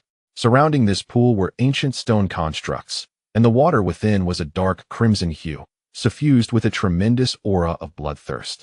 This liquid form of bloodthirst was even more terrifying than that which lay outside. What astonished Lin Chen the most was the sight of vibrant green lotus leaves and blossoms, emerging from the blood pool in a fervent display, each blooming with vivid petals. A glance revealed at least 100,000, if not several 100,000, lotus leaves and flowers, all resonating with a lively essence. Beneath the expansive rays of sunlight, the lotus leaves and flowers shimmered with a resplendent glow. Suddenly, Lin Chen's gaze was captivated by the center of the blood pool, where a vibrant, multicolored lotus throne stood majestically. The throne was surrounded by 5 miles of crystal-clear waters, within which lay an energy so pure that it left Lin Chen in awe. 3 beams of sunlight, sharp as swords, illuminated this lotus throne, and an overwhelming aura was brewing incessantly. There, 3 blood jade lotus seeds were forming. After a moment of astonishment, Lin Chen swiftly glided into the vast cluster of lotus leaves and flowers, concealing his presence. Beneath his feet, the ground transformed into a liquid crimson energy. One after another, several second-tier sovereigns of the divine realm soared into the air, their expressions mirroring the shock that gripped them upon witnessing the scene before their eyes. Suddenly, one burly rogue cultivator awakened from his stupor and bellowed, "Where is that fellow? I will annihilate him." His shout alerted many to the disappearance of the leader who had charged in moments before, and soon, a chorus of curses and shouts erupted among the sovereigns. Lin Chen, upon hearing the outcry, merely shrugged nonchalantly. Yet, he felt an unusual sensation on his shoulder. Turning his head, he noticed Shishi trembling slightly, exuding a formidable aura. Baring her teeth as she stared intently at the depths of the blood pool. "Lin Chen, be cautious, restrain your aura, and remain still," came the deep, somber voice of the blood elder. Lin Chen's gaze shifted downward, his penetrating vision igniting with a faint glow. Instantly, he perceived a colossal figure, its scales deep and black, exuding an unfathomable power. Within this blood pool lay a slumbering entity of the 4th tier of the divine realm, a blood dragon. The blood elder's voice resonated, sending a tremor through Lin Chen's heart as 8 words materialized in his mind. "Lotus in the heavenly pool, blood dragon transforms." In this moment, deep within the blood slaughterland, a scene unfolded. The blood pool, spanning 100 miles, was adorned with countless lotus leaves and flowers, presenting an entirely different and enchanting scenery. These lotus flowers and leaves were extraordinary, towering tenfold compared to those in the mundane world. Within them, one could sense profound mystical energies. These were no ordinary lotuses. They thrived amidst the liquid dark red blood energy, an extraordinary feat indeed. Most astonishing of all was the lotus throne itself. 3 beams of golden sunlight pierced through the air like swords, casting their brilliance upon the lotus throne, which emanated terrifying vibrations that drew one's admiration. At this very moment, The lotus throne was either brewing or undergoing a process of growth, with blood jade lotus seeds about to emerge from within. When Jian Wudao and Mie Jian Huang entered, they were immediately met with a cacophony. Dozens of second-level divine realm sovereigns were bellowing at the top of their lungs, some even unleashing their divine powers in a frantic search for Lin Chen, who had entered ahead of them. The presence of a mere first-level divine realm being slain before their eyes was tantamount to courting death. Feigning a state of strained endurance, Mie Jian remarked softly. Upon speaking, an aura of sword energy enveloped his entire being, forming a formidable barrier of sword qi. Seemingly employed to fend off the surrounding bloodthirsty aura, Jian Wudao understood Mie Jian's intent and unleashed his own sword energy, which began to whirl around them. Brother Wudao, where's Lin Chen? Mie Jian inquired, observing the agitated crowd around them. He has his own plans. We shall not interfere, Jian Wudao replied, his brow furrowed. You must have sensed the terrifying aura beneath this pool. Do not act recklessly. Mie Jian cast a wary glance at the bottom of the blood pool and nodded gravely. At that moment, several immense presences surged into the light curtain. Do Huang, Ryu Huang, Yichang Yi, along with two colossal blood-red beasts, gradually manifested from within the shimmering barrier. As soon as Do Huang and Ryu Huang emerged, they radiated an overwhelming divine consciousness, their gaze immediately locking onto Jian Wudao and his companions. Haha. Ryu Huang laughed maniacally, his face brimming with murderous intent. I never imagined that the little sword sovereign and Mie Jian Huang would dare to venture into the bloodthirsty realm. Are they seeking death? Do Huang furrowed his brow, then relaxed as he regarded Jian Wudao and Mie Jian Huang. Their entrance was indeed a reckless gamble with their lives. Do Huang felt an overwhelming confidence in his ability to eliminate Jian Wudao. After all, resisting the bloodthirsty aura would surely deplete Jian Wudao's strength by at least a third. It seems the Sword Immortal sect is truly desperate to acquire this blood jade lotus seed, Do Huang remarked coldly, even to the point of risking their lives. Who shall live and who shall perish remains uncertain, Jian Wudao replied, his expression impassive. Is that so? Ryu Huang sneered. I see you are courting death. In an instant, Ryu Huang took a step forward, unleashing an infinite murderous intent directed at Jian Wudao. A fan appeared in his hand, one side inscribed with the sun, the other with the full moon. At this moment, Ryu Huang was poised to attack. Stop! A commanding voice resonated, causing Ryu Huang to freeze mid-attack. Yi Changyi approached slowly, his face grave. Brother Ryu, acting now would awaken the blood dragon.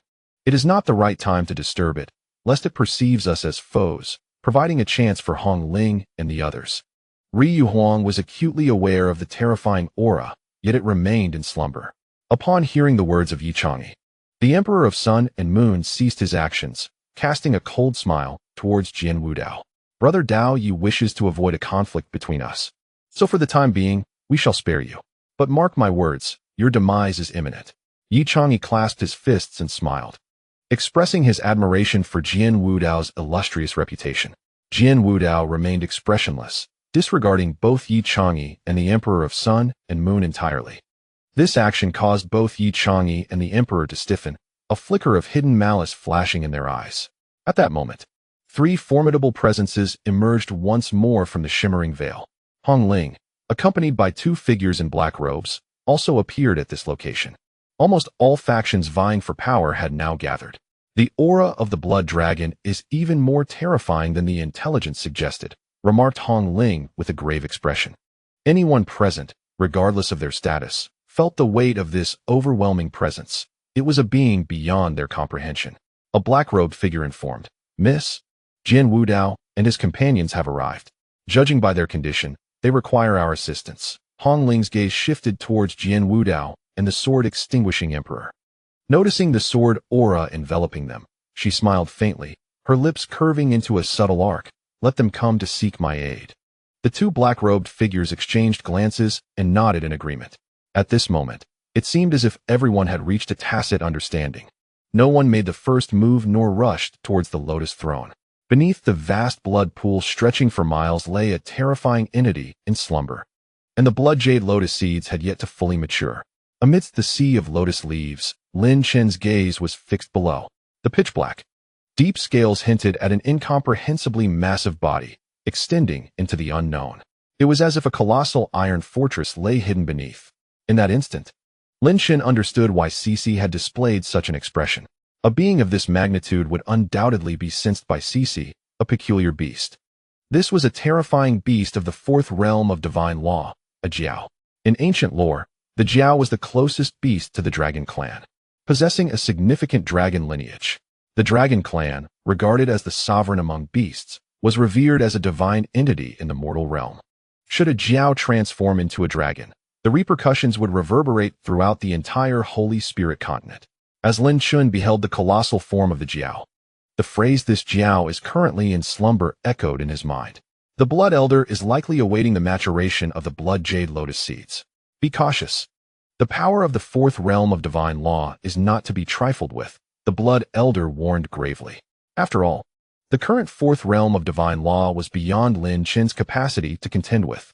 Lin Chen nodded, patting Cece, whose blood red fur stood on end. It's all right. Cece promptly composed itself, reverting to its usual cheerful demeanor, seemingly unperturbed by the presence of the Jiao. Lin Chen glanced around at the towering, dense lotus leaves and blossoms. Feeling an odd sensation stir within him, he was unaware of the peculiar sensation that enveloped him. Yet his intuition hinted that the lotus leaves and flowers were far from ordinary.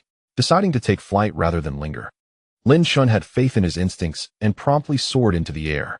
His departure went unnoticed due to the faintness of his aura, rendering him invisible even to those from the second tier of the divine method realm who had just moments ago shouted their intent to pursue him. All present were in a tacit state, awaiting the maturation of the Blood Jade Lotus seeds. Lin Chen discreetly found a corner to evade their gaze, patiently biding his time. At this moment, the atmosphere grew increasingly eerie. Despite the treasure lying ahead, everyone remained motionless. The silence was palpable, with communication occurring primarily through spiritual awareness, negating the need for spoken words. After a while, Yi Changyi's eyes narrowed slightly, a flicker of excitement stirring within him. Securing the Blood Jade Lotus seeds would enable him to surpass Hongling. In turn, Hongling also exhibited a glimmer of exhilaration, her fiery wildness becoming more pronounced. However, at that very instant, Lin Chen sensed a surge of danger within him. As he prepared to move, he noticed Cece had already emitted a peculiar cry, sending sound waves rippling from its mouth. A sharp collision resonated above Lin Chen's head, just an inch from him, followed by a sudden explosion. A glimmering blade swiftly retreated. Reacting with alacrity, Lin Chen's figure flickered as he launched a fist skyward. Yet, his strike met only emptiness, as a shadow cloaked in black mist flashed before him. In that fleeting moment, Lin Chen's hairs stood on end. Members of the Dark Clan had returned. The unexpected assault caught Lin Chen off guard. Had it not been for Cece's earlier warning, he might have succumbed to that strike, potentially incurring significant injuries. Nevertheless, Lin Chen, seasoned in combat, quickly regained his composure. His hand of the hidden heaven struck out, unleashing a torrent of magical energy that surged forth in all directions. The bloodthirsty aura surrounding him erupted in a cacophony of explosions. However, Lin Chen's expression hardened as he realized that the Dark Clan member had not been vanquished by his onslaught. "Return my dagger, and I shall spare you," a chilling voice echoed. Lin Chen's demeanor turned icy, yet he responded with a faint smile. "Initially, it was you who sought to slay me. This dagger is now my trophy. How could I simply relinquish it?" "Then you shall perish," the cold voice retorted once more. Yet, Lin Chen could detect no trace of the figure. As magical energy surged forth, his discerning eyes ignited with intensity, scrutinizing his surroundings with heightened vigilance. In that moment, he felt as if facing an imminent threat. The stealth techniques of the Dark Clan were exceedingly formidable, allowing them to operate undetected. Such an adversary is truly formidable. Moreover, what weighs heavily on Lin Chen's heart is the realization that the sudden attack by the Dark Clan must have exposed his whereabouts. It is likely that his enemies have discovered his true identity. Nonetheless, he thought to himself, so be it. It seems that his chances of seizing the Blood Jade Lotus seed have significantly diminished. Lin Chen had initially intended to infiltrate unnoticed, to launch a surprise assault and seize the Blood Jade Lotus seed in one fell swoop. However, it appears that all of Lin Chen's plans have been rendered futile. As anticipated, the moment the battle erupted here, it instantly drew the attention of all the sovereigns present. The second-tier sovereigns of the divine law realm, perhaps recognizing Lin Chen's familiar visage, exclaimed, Isn't that the young man we were just pursuing? Look, it's that kid. Ah, his aura. It's actually at the second tier of the divine law realm, and it seems rather potent. Now I understand why a first-tier divine law realm being would dare to enter this place. Those who had just been clamoring to kill Lin Chen now wore entirely different expressions. The aura emanating from Lin Chen at the second tier of the divine law realm was undeniably formidable. The fighting sovereign, the sun and moon sovereign. And Yi Chang'e also took note of the situation. The fighting sovereign, who had just been puzzled, suddenly woke up with a face full of murderous intent, declaring, "This fellow is Lin Chen." The sun and moon sovereign, upon realizing the truth, was filled with rage, exclaiming, "How dare he appear here? I shall kill him this instant." However, Yi Chang'e raised a hand, shaking his head. "I sense another presence. This aura is exceptionally concealed. Had it not been for the pervasive blood-fiendish energy here, I might not have detected it at all. Furthermore, I cannot pinpoint its exact location due to the blood-fiendish energy." Both the sun and moon sovereign and the fighting sovereign were taken aback. The Bloodfiend clan possesses two remarkable talents. One is their mastery of soundwave techniques, and the other is their control over blood-fiendish energy. They are beings born of blood-fiendish energy, thus their sensitivity to it is unparalleled. In other words, a second-tier Bloodfiend clan member can evade a third-tier opponent within the blood abyss. This is precisely why the fighting sovereign and the sun and moon sovereign hold Yi Chang'e in high regard. On Jian Wudao's side, he spoke gravely, "This is bad. Lin Chen has been exposed. There are assassins targeting him." Jian Wudao continued, "Such an impressive concealment technique. I cannot detect it at all." The sword-extinguishing sovereign, tense all over, asked, "Brother, what shall we do now? The enemy is formidable. Should we intervene?" "No," Jian Wudao replied decisively. "We must trust him. If he requires our assistance, he will send out a divine thought. Our greater concern now lies with the fighting sovereign and the sun and moon sovereign." The sword-extinguishing sovereign nodded gravely. The current situation was rapidly evolving. Now, it seemed that only this young man, hailed as a genius, could perform something truly astonishing. Meanwhile, on Hong Ling's side, the two cloaked figures gazed at her in astonishment. Since when has the young lady exhibited such terrifying killing intent? At this moment, Hong Ling revealed an overwhelming aura of murderous intent, her fiery red hair swirling dramatically in the air. The audacity of this individual to appear before them was astonishing. "Miss, what troubles you?" one of the cloaked figures inquired, perplexed. "That man is Lin Chen," Hong Ling replied coldly, her tone laced with barely suppressed fury. The two cloaked figures exchanged glances before responding. "Miss, we sense a formidable assassin lurking nearby, likely tasked with eliminating Lin Chen. We are unable to pinpoint their location, and it is likely that Lin Chen is destined for death." Hong Ling's expression grew even colder, her gaze fixated on the threatening figure.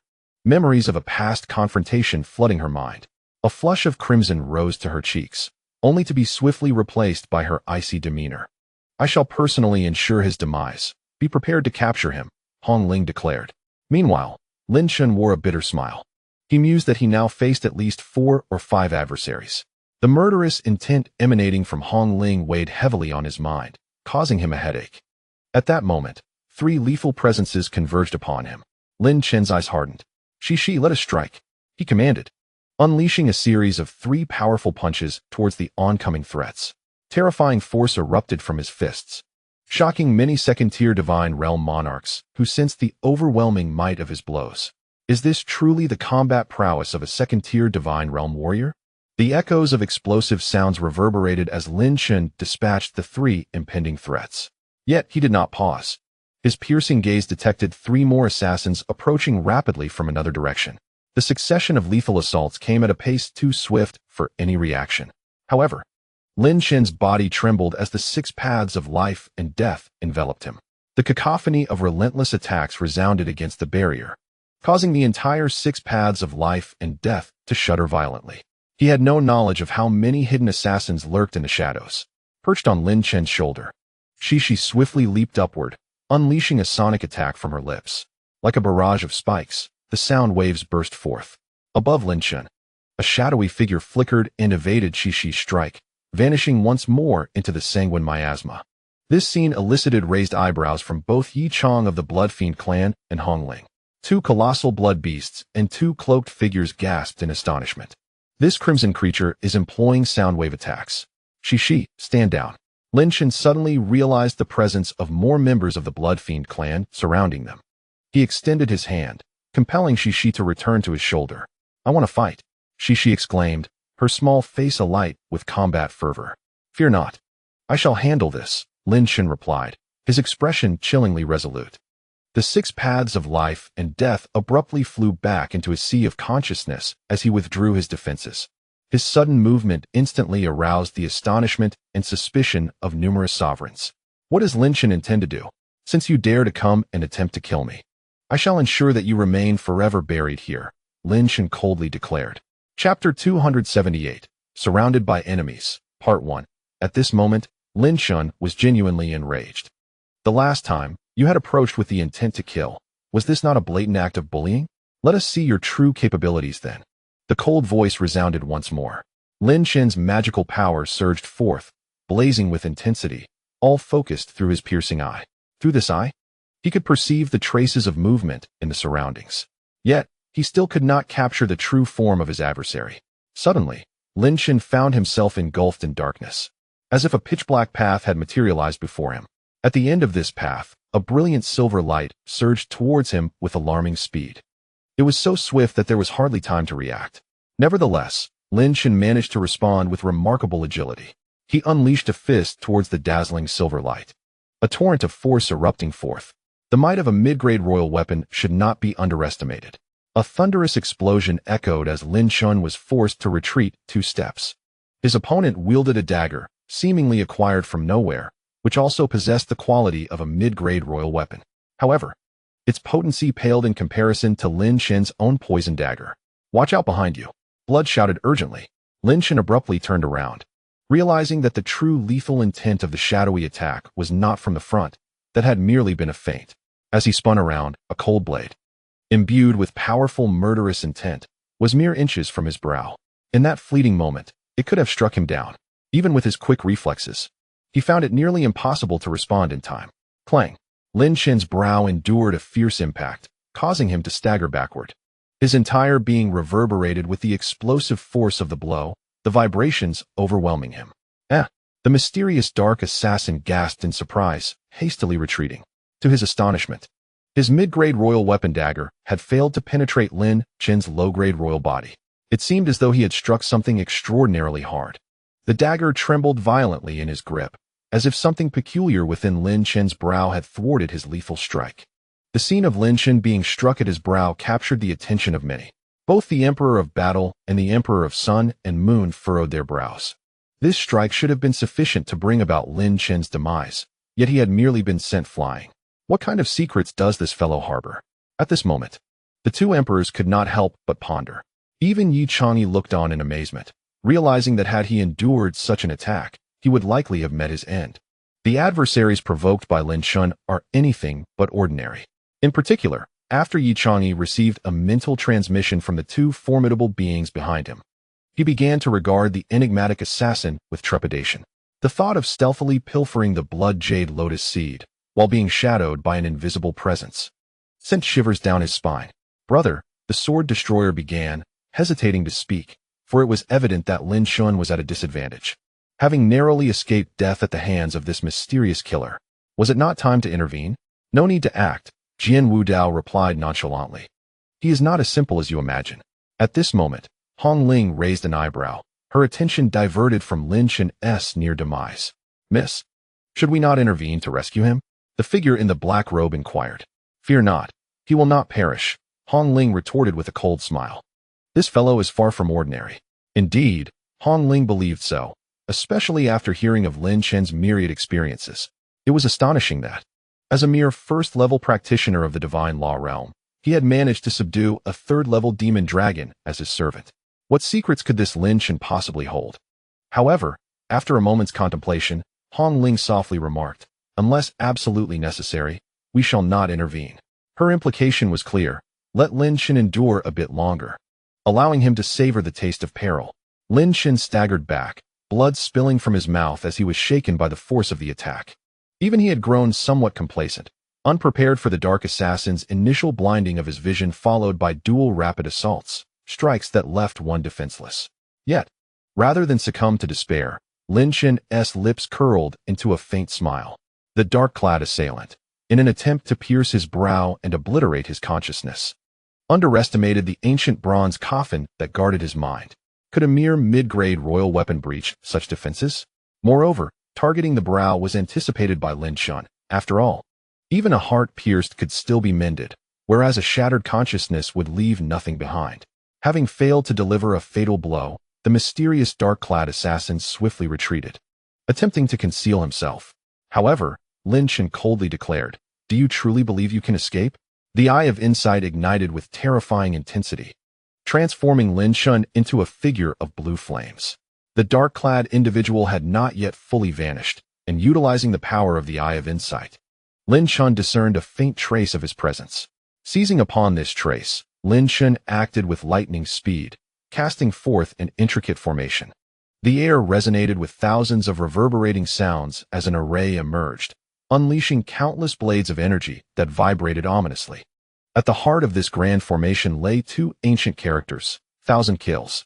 Over the past 4 weeks, Lin Chen has discerned that the shadows of the blades are manifestations of the 1,000-blade technique, a divine ability that can be infused into one's destined artifact, allowing for the division into a myriad of blades.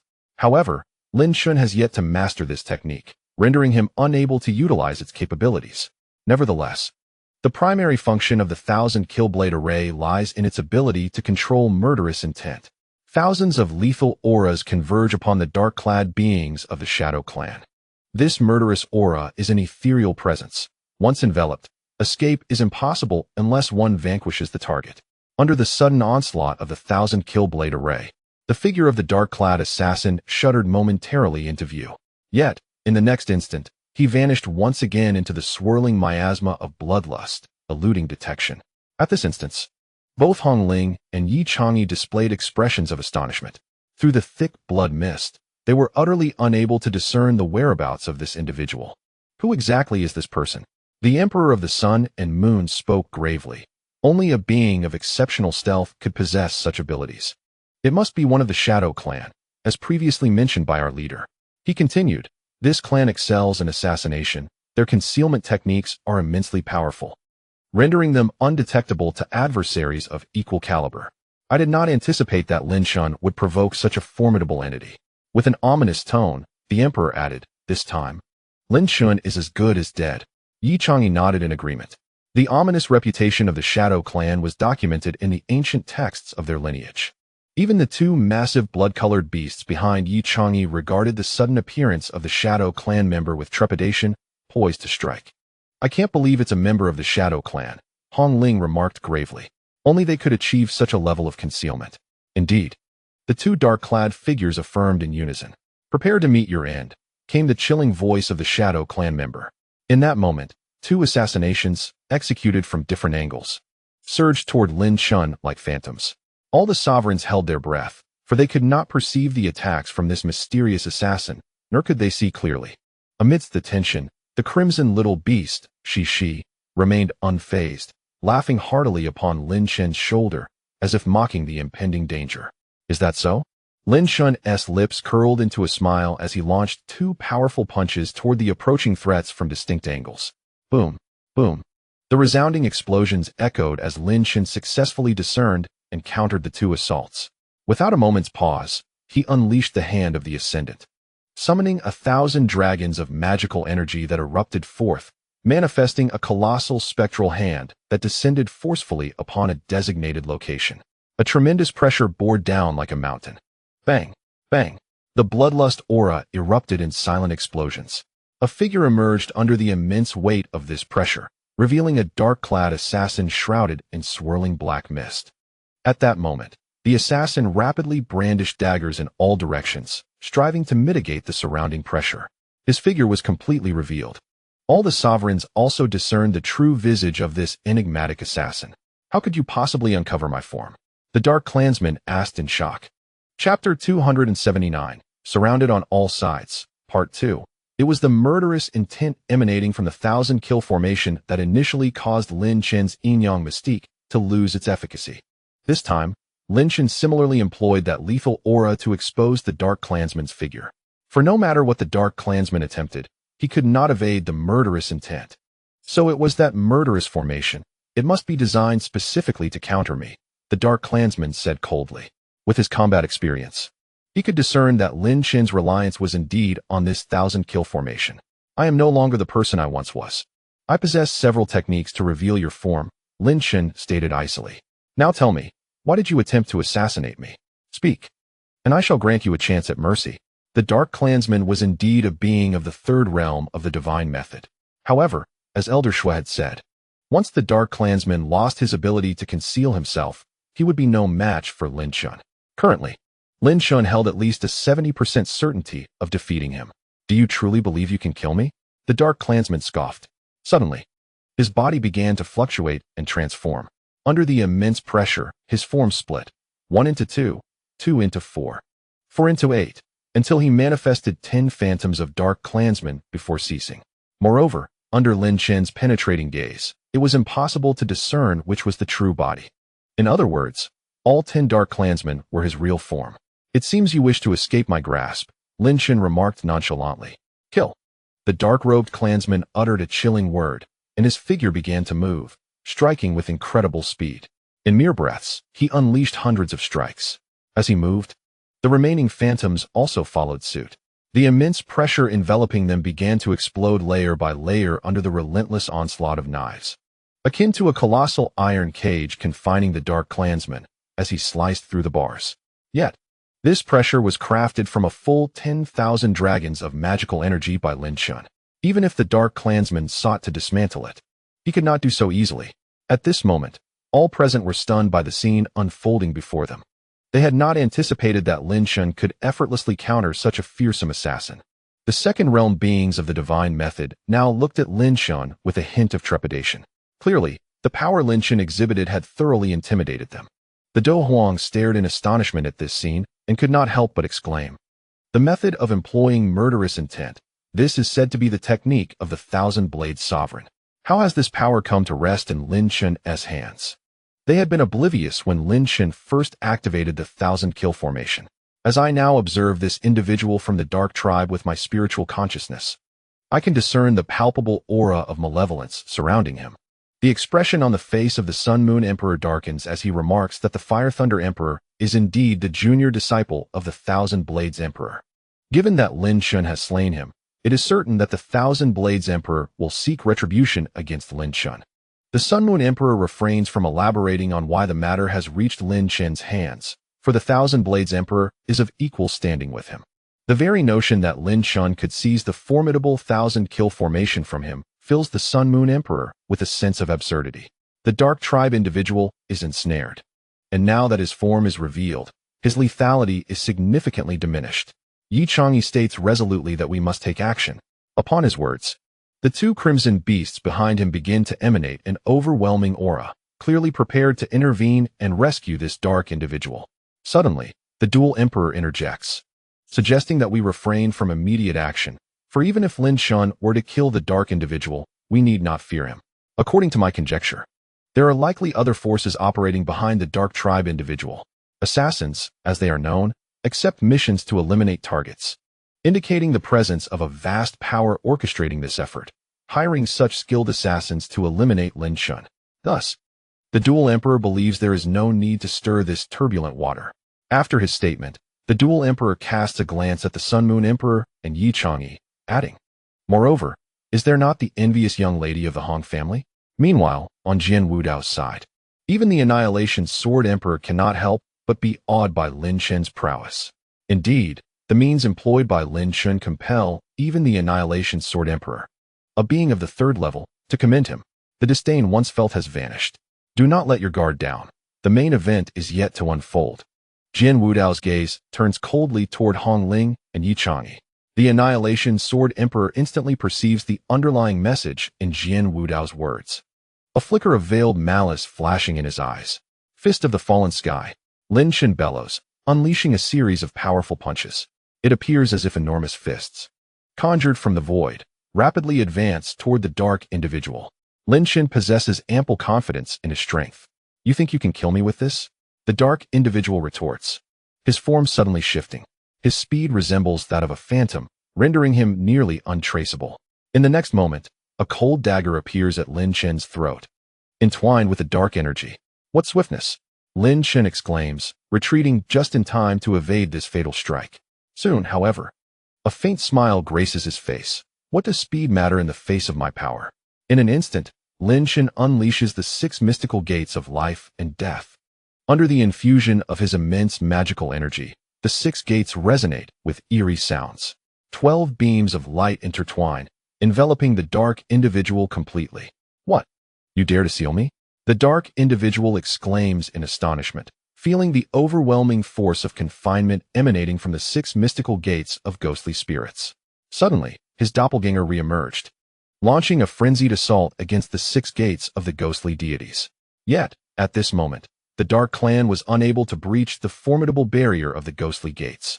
The ominous energy of the ghostly deities began to entwine around Lin Chen, causing his power to surge once more.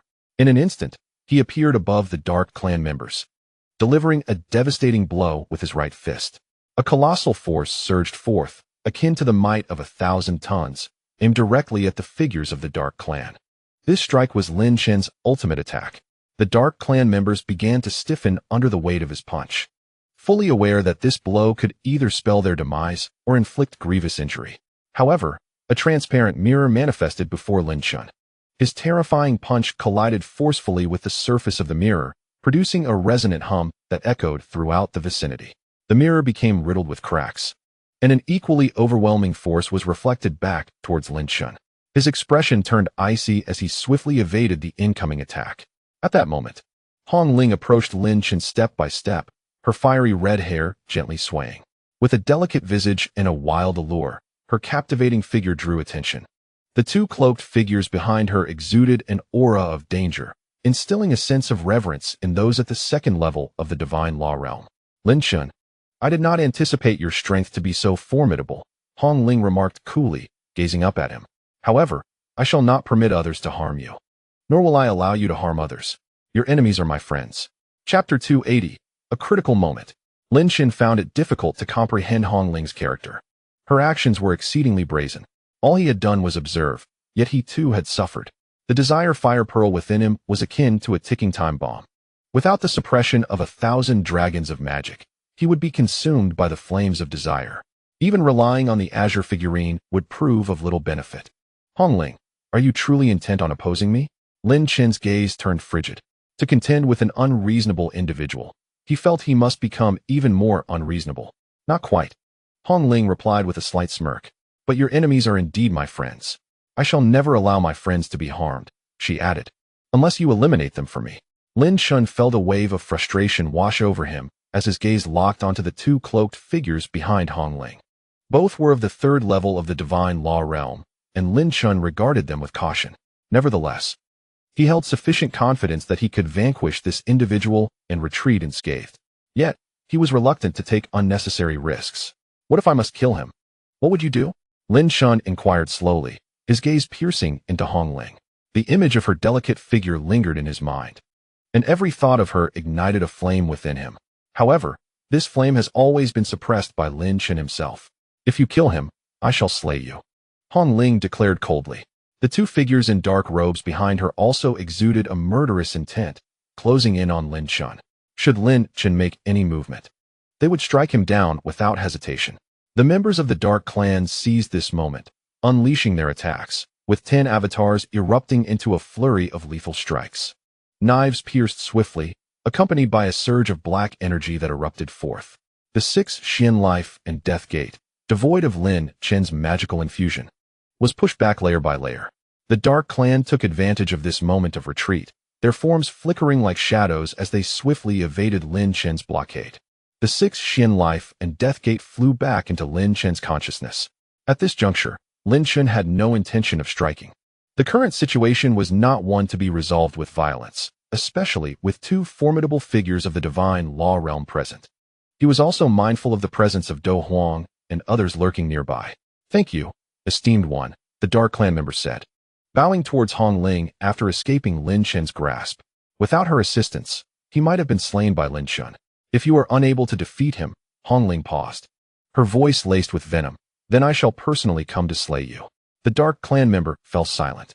Under normal circumstances, Hong Ling's threats would have compelled him to attack, for he harbored no fear even against the combined force of the two divine law figures. Yet, now Hong Ling was his savior, and Lin Chen's presence loomed large, forcing him to endure her words. "One day, I shall return to kill you." He gazed coldly at Lin Chen, hoping he would survive. Then, he exhaled a plume of black mist, causing his form to swiftly vanish from sight. Lin Chen narrowed his eyes at this scene, remaining motionless. However, he could sense the dark clan member rapidly departing, indicating that the threat was dissipating, allowing him to seize the blood jade lotus seed without fear. "Excellent," Hong Ling remarked, her gaze fixed on Lin Chen. "Now that he has departed, shall we settle the score?" Her final words were particularly emphatic. The root of Hong Ling's resentment towards Lin Chen stemmed from matters concerning Feng Shui. Her greatest desire was to eliminate Feng Shui. As for the actions Lin Chen had taken to save her, they could only be viewed through the lens of his intentions to protect her. Yet, Lin Chen's refusal to hand over Feng Shui truly incensed her. She felt that he was utterly oblivious to the gravity of the situation. "He has already allowed me to release Lin Chen," she stated. "If you wish to capture him, I advise you not to interfere, for only I can locate him now." Hong Ling's countenance darkened with fury, yet her anger found no outlet. "Is that so?" Hong Ling replied with a cold smile. "Then I refuse to believe that coercion will yield no results." With a swift motion of her hand, two figures cloaked in black unleashed their formidable presence, advancing towards Lin Chen. However, at that very moment, a calm voice interjected, "Cease all actions." The two black-clad individuals halted, sensing two immense auras locking onto them. At this juncture, Jian Wudao and Mia Jian Huang arrived, positioning themselves protectively in front of Lin Chen. "Miss Hong Ling, if your intentions are aimed at Lin Chen, you are thereby challenging our Sword Immortal sect," Jian Wudao stated matter-of-factly. The prowess of the Sword Immortal sect was such that even the Blood Fiend clan would hesitate to provoke them. Mia Jian Huang cast a cold gaze at Hong Ling and her companions. The two black-clad figures turned their attention toward Hong Ling. "The Sword Immortal sect," Hong Ling scoffed. "So you truly intend to assist him? Let me remind you, should this occur in the depths of the Blood Abyss, even the Sword Immortal sect would not dare to act recklessly." Her words held merit. The depths of the Blood Abyss were perilously treacherous. "Lin Chen is our friend. To harm him is to harm us," Jian Wudao asserted, making their stance clear. Even when faced with Lu Tongtian, they had chosen to support Lin Chen. How much more so now against Hong Ling? "Very well," Hong Ling's tone softened slightly. "Then we must eliminate him." Her resolve to kill Lin Chen was unmistakable. Just as the two black-clad figures prepared to strike, an overwhelming presence descended upon the scene. Do Huang, Ryu Huang, Yi Changyi, and two blood-red behemoths approached. "Miss Hong Ling, since you wish to kill Lin Chen, it seems we can unite our efforts," Yi Changyi said with a smile. Do Huang coldly remarked, "Lin Chen, we meet again. This time, I see no escape for you." Ryu Huang glared at Lin Chen, filled with murderous intent. A mere command would suffice to obliterate him on the spot. At this moment, the situation had irrevocably shifted. 6 entities of the third tier of the divine law realm sought Lin Chen's demise, even with Jian Wudao and Mia Jian Huang's presence. The odds were overwhelmingly against Lin Chen. His brow furrowed deeply, and even Shishi perched upon his shoulder began to stir restlessly. What should we do? This was indeed a moment of genuine crisis. Chapter 281, The Awakening of the Blood Flood Dragon. Moreover, both Yi Changyi and Hong Ling were beings of the second tier of the divine law realm, and with their skills and resources, they could nearly rival a newly ascended third-tier practitioner. However, on Lin Chen's side, only Jian Wudao and Mia Jian Huang remained. In the eyes of Do Huang and the others, Mia Jian Huang and Jian Wudao were expending considerable energy to resist the encroaching blood fiend aura. The Sword Without Path and the Sword Annihilator possess formidable powers. In this dire situation, Lin Chen's demise seems inevitable. Hong Ling raised an eyebrow, addressing the Fighting Emperor and the Sun and Moon Emperor, declaring her indifference to their grievances, but firmly stating that they must not harm Lin Chen. Otherwise, she would not hesitate to turn against them. Yi Changyi furrowed his brow slightly, contemplating whether Hong Ling was being excessively arrogant. "Young Lady Hong Ling, you are aware of the current predicament," he remarked with a cold smirk. "Lin Chen is clearly marked for death by both the Fighting Emperor and the Sun and Moon Emperor. By what right do you insist they refrain from acting?" As the eldest son of the Yi family, Yi Chang'e harbored a profound desire to eliminate Hong Ling. Yet, the power of their two families was nearly equal, and their talents were closely matched, leaving neither side able to overpower the other. Thus, they were destined to be adversaries, unwilling to concede. Even at the cost of violent confrontations, Lin Chen, observing the tension, interjected, "I believe there is no need for violence at this juncture. The blood jade lotus is soon to mature. Let us not forget that beneath our feet lies a terrifying presence." "Silence," Hong Ling retorted, casting a fierce glare at Lin Chen. "This is not your place to speak. I have made it clear that I must kill you today." The sword without path and the sword annihilator prepared to draw their mysterious ancient swords. However, the fighting emperor, who had been monitoring them, stepped forward with a mocking smile. "Sword without path, you have expended at least 30% of your strength resisting the corrosive blood evil. Do you truly believe you are still our equal?" The Sun and Moon Emperor relaxed his joints, producing a series of cracking sounds. "I would relish the opportunity to slay you sword immortal sect members, especially one of your caliber." Instantly, the atmosphere thickened with murderous intent. Surrounding them were several second-tier sovereigns of the divine law realm, who eagerly observed the unfolding drama, their hearts racing with excitement. The more ferocious the battle, the better for them. Perhaps they would seize an opportunity amidst the chaos. "Hong Ling, your barbarity knows no bounds." Lin Chen's expression darkened. Had he foreseen this scenario, he would never have allowed this woman to depart unscathed. "Barbaric?" Hong Ling unexpectedly wore a radiant smile, gazing at Lin Chen's resolute face. "Indeed, I am barbaric. What of it?" Lin Chen's voice faltered. He genuinely wished to shout, questioning whether he was not permitted to admire her figure. Yet, he felt an embarrassing reluctance. "Attack," Hong Ling commanded with a sweeping gesture.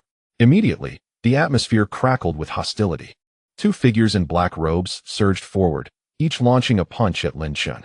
Their fists, imbued with formidable energy, hurtled toward him with lethal intent. "Seeking death?" The sword without path scoffed, unleashing hundreds of sword energies that raced toward the incoming attacks.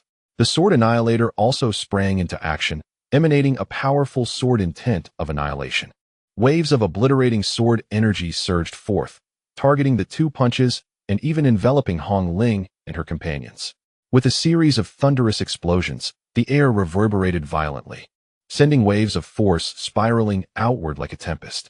At this moment, the Do Emperor and the Sun Moon Emperor, two formidable sovereigns, began to take action. The Do Emperor unleashed a lethal strike, aimed directly at Jian Wudao. Meanwhile, the Sun Moon Emperor wielded the Sun Moon Blood Fan, generating two distinctly different waves of energy. Targeting the Mie Jian Emperor, the two cloaked figures exchanged glances, their attention swiftly shifting to Lin Chen in response to the sudden intervention of the Do Emperor and the Sun Moon Emperor. In unison, they unleashed a sound wave imbued with energy, hurtling towards Lin Chen with a formidable force. Cece's fur bristled as it opened its mouth, evidently preparing to devour the incoming sound wave. "Cece, stop!" Lin Chen urgently interjected. If Cece were to act, the situation would undoubtedly escalate perilously. However, at that moment, two additional sound waves surged forth, countering the attack of the cloaked figures. Two blood-red behemoths roared thunderously, their sound waves exploding like rolling thunder. Yi Chang's expression darkened as he addressed Hong Ling. "Miss Hong Ling, are you disregarding my presence?" Hong Ling, with a frosty demeanor, merely huffed and turned her head away, offering no response. In this instant, the two cloaked figures and the blood-red beasts clashed ferociously. The air was filled with the echoes of sound wave explosions, affecting several cultivators at the second level of the divine method realm. In this tumultuous scene, 8 sovereigns engaged in fierce combat. The sea of blood reverberated with a series of continuous explosions. Lin Chen swiftly retreated from the battlefield, his brow furrowed as he observed the chaos, contemplating how he would seize the blood jade lotus under such circumstances. Suddenly, a wild and audacious plan flashed through Lin Chen's mind. "Huh, Jian Wudao, where has your former grandeur gone?" The Do Emperor laughed heartily, unleashing a barrage of punches, his fighting spirit awakening with unrestrained vigor. Yet, Jian Wudao, furrowing his brow, struggled to fend off the Do Emperor's relentless assaults with his wavering sword energy. To the onlookers, it appeared he was at a disadvantage. On the other hand, the Mie Jian Emperor found himself in a similar predicament. The Sun Moon Emperor continued to hurl sharp taunts, igniting a fierce anger within the Mie Jian Emperor. his desire for destruction intensifying. Wu Dao, unleash your full power. Jian Emperor projected a thought towards Jian Wu Dao. For now, I trust Lin Chen will devise a solution. Jian Wu Dao replied calmly. Their concealed strengths represented their most formidable weapon. Revealing them prematurely would render their trump cards useless. Jian Emperor gritted his teeth, eyes filled with fury, yet he refrained from unleashing his complete power. Nevertheless, he had transformed into a furious beast of slaughter. Lin Chen, prepare to meet your end. Hong Ling personally targeted Lin Chen, raising her hand to unleash a sound-based technique, surging invisibly towards him.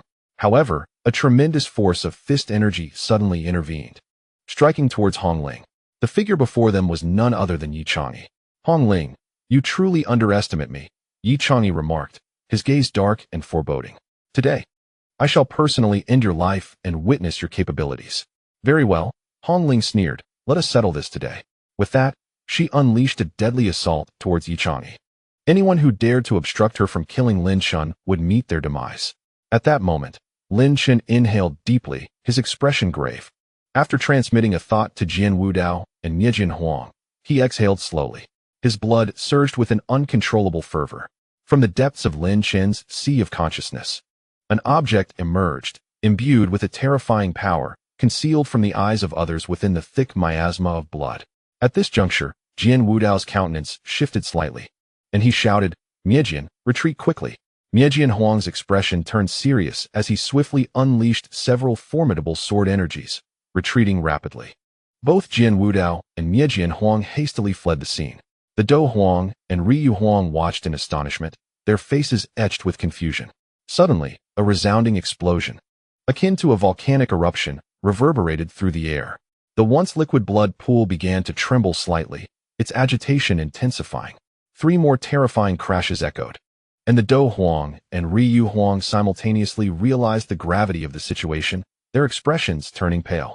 Lin Chen grinned, goodbye, as his figure swiftly vanished before their eyes, leaving no trace behind. Not good. Dou Huang's complexion paled, run. At that moment, 2 blood-colored behemoths and 2 robed figures engaged in their fierce battle, sensed the shift in atmosphere, and their expressions changed drastically. Hong Ling and Yi Chang'e halted, their faces grave. In unison, they prepared to flee. Yet, as Dou Huang took a step forward, an overwhelmingly terrifying aura locked onto him. A profound and dreadful presence enveloped them all. A thunderous roar erupted, like the crack of thunder. The terrifying growl resonated from the depths of the blood pool, leaving everyone in a state of shock. The blood flood dragon had awakened. Chapter 282. The blood jade lotus seed matures. The horrifying roar emanated from the bottom of the blood pool, causing the waters to churn violently. The faces of all present, including the monarchs, turned ashen. They could distinctly feel the palpable dread of such a formidable entity. Their lives hung in the balance. Damn it, damn it, damn it. Dou Huang cursed vehemently, his expression darkening. Ryu Huang's face was also filled with murderous intent. Realizing that Lin Chen had summoned the blood flood dragon prematurely and incited the wrath of these formidable beings, the threefold divine realm. The echoes of their roars were steeped in unfathomable fury. Just moments ago, Lin Chen took advantage of the chaos and, without hesitation, unleashed the remnants of the devouring tower he had refined, seamlessly merging it with the profound principles of yin and yang. The Emperor Dou and his companions were utterly oblivious to his actions. Utilizing the devouring tower, Lin Chen delivered a series of 4 devastating strikes to the blood flood dragon. Upon completion, he swiftly invoked the essence of yin and yang to make his escape. Even the recently awakened blood flood dragon remained unaware of his departure. At this moment, the enraged creature could only perceive that the individuals above the blood pool had disturbed its slumber. Interferers must perish. Young master, what shall we do? We are locked in by the blood flood dragon. A massive crimson beast with a grim expression inquired of Yi Chang'e. They were wholly unprepared and found themselves in a state of utter passivity. The wrath of an enraged blood flood dragon would unleash unimaginable power. What else can we do? Yi Chang'e roared at the blood-colored beast. We must unite our strength. At this moment, he felt as though his lungs could burst from frustration. They had been outwitted by that scoundrel named Lin Chen, which filled Yi Chang'e with profound embarrassment. Not only had they allowed the opponent to escape under the siege of so many third-tier divine realm practitioners, but they had also provoked such a terrifying entity. How could he not feel humiliated? At the same time, Hong Ling's expression was equally grim. Her immense spiritual awareness enveloped the surroundings, yet she could not locate Lin Chen, prompting her to huff disdainfully. Miss, the fourth-tier blood flood dragon has become furious. A figure in black robes stepped forward, frowning as he spoke. We must join forces with Yi Chang'e, otherwise, we will be annihilated by the blood flood dragon here. Hong Ling remained silent, her thoughts concealed from all. Meanwhile, on another side, the Sword Destroyer Emperor sensed the increasingly formidable aura emanating from beneath the blood pool and could not help but exclaim, Brother Wu Dao. Who exactly is Lin Chen? His audacity is remarkable, daring to provoke a fourth-tier divine realm being. Perhaps only he would dare such a thing. Who could have foreseen the consequences of inciting such a terrifying beast? An enigmatic expression flickered across Jian Wu Dao's face, his thoughts inscrutable. However, it was clear that with the blood flood dragon now enraged, the Emperor Do and his companions were in dire trouble. This would significantly enhance their chances of seizing the Blood Jade Lotus. At that very moment, the entire blood pool surged violently. Boom, boom, boom. The resounding explosions echoed throughout. Columns of crimson blood energy erupted beneath the feet of each of the Emperor Do and his companions, propelled by overwhelming force. They deftly evaded the attack, but soon, cries of agony filled the air.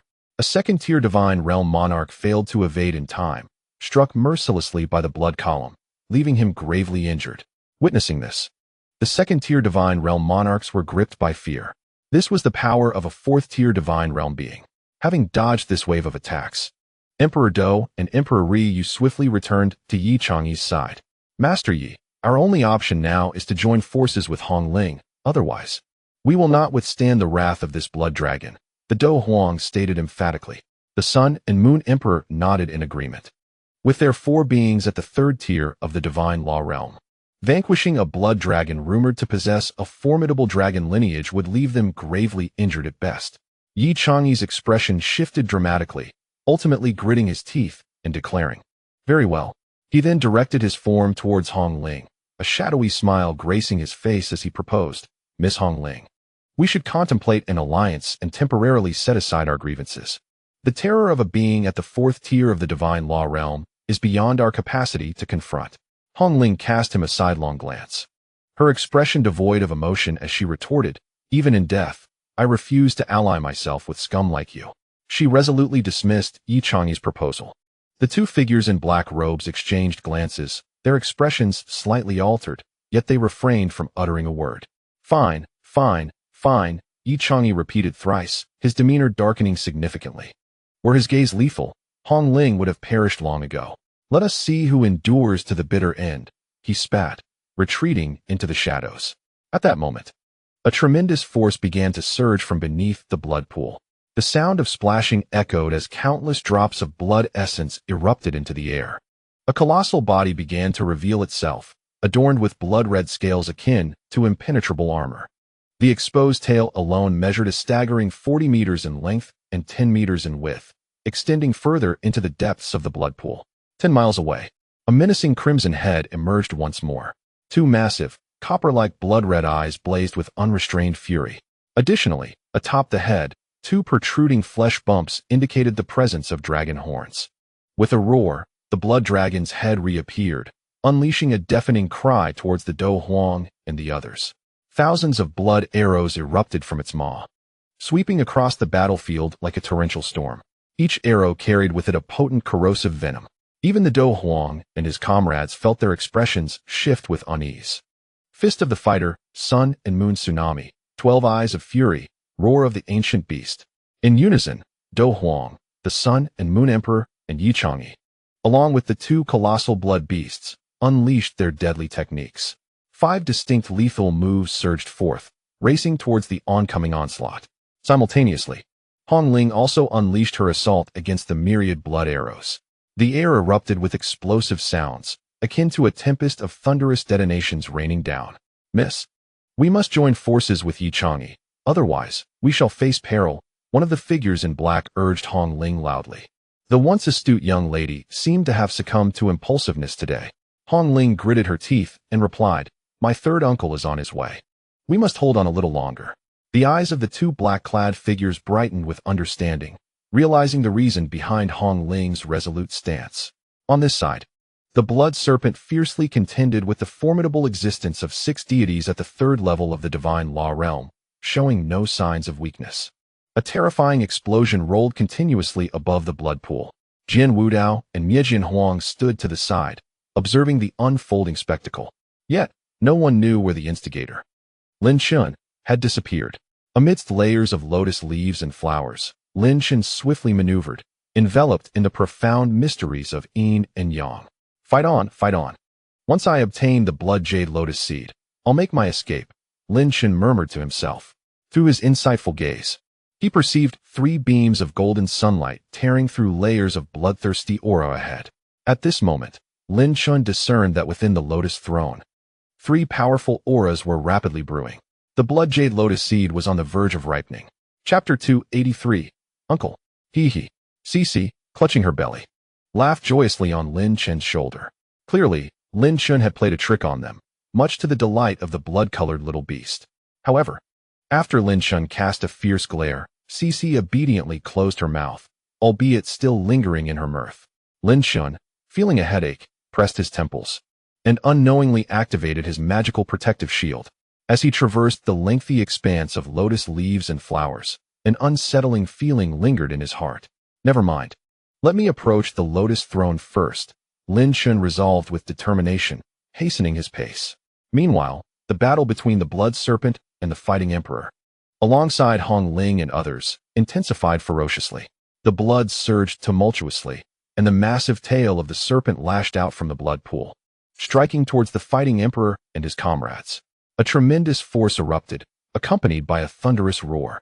The expressions of the fighting emperor and his companions changed drastically as they sensed the lethal power emanating from what appeared to be a supreme royal weapon. Even the 2 renowned bloodthirsty giant beasts were struck with alarm. The destructive potential of a supreme royal weapon was far more terrifying than that of any gale. Quickly evade, Hong Ling shouted as she unleashed soundwave mirrors, launching her divine abilities. Her form swiftly retreated. The 2 figures in black robes also fell back after executing their lethal moves, realizing they could not withstand such an onslaught head-on. The tail strike was swift and ferocious, leaving the fighting emperor and his allies unable to escape in time. Hong Ling's soundwave mirrors were obliterated in an instant. Kill! The fighting emperor bellowed, unleashing his magical power like an erupting volcano. A torrent of vital energy surged from his fists, infused with terrifying might. The Sun and Moon Emperor hurled the entire Sun and Moon fan, transforming it into a celestial entity to counter the oncoming assault. Simultaneously, Yi Chang'e joined forces with the 2 blood-colored giants, as 12 pairs of eyes on their abdomens suddenly opened, exhaling a formidable wave of bloodthirsty energy. At this moment, the 4 rulers at the 3rd level of the divine law realm exerted their full strength to withstand the tail strike. A cacophony of dreadful explosions resonated throughout the air. The Battle Emperor, the Sun and Moon Emperor, and Night Chang'e, along with 2 colossal blood-colored beasts, appeared to have endured a devastating blow, spewing forth torrents of blood. Their figures staggered backward, retreating several steps before they managed to stabilize themselves. This blood flood's physical prowess is truly terrifying, the Battle Emperor exclaimed, spitting out a mouthful of blood. If a formidable being were to refine the entire corpse of this blood flood, they could forge an unparalleled royal artifact. One must understand the immense value of such an artifact in the sacred spirit continent. Damn it, it's that brat Lin Chen. Otherwise, we would not have encountered such troubles prematurely. The Sun and Moon Emperor cursed vehemently, filled with a deep desire to flay Lin Chen alive, provided they could overcome the obstacle posed by the blood flood. Night Chang'e's face was shadowed with fury, and a glint of murderous intent flickered in his eyes. It was evident that his hatred for Lin Chen was profound. We must drag the Hong family into this mess. Otherwise, we cannot fully contend with the blood flood on our own, Night Chang'e coldly remarked, casting a sidelong glance at Hong Ling. A mysterious hue passed through his eyes. Indeed, we must bind them to our cause, the Battle Emperor concurred.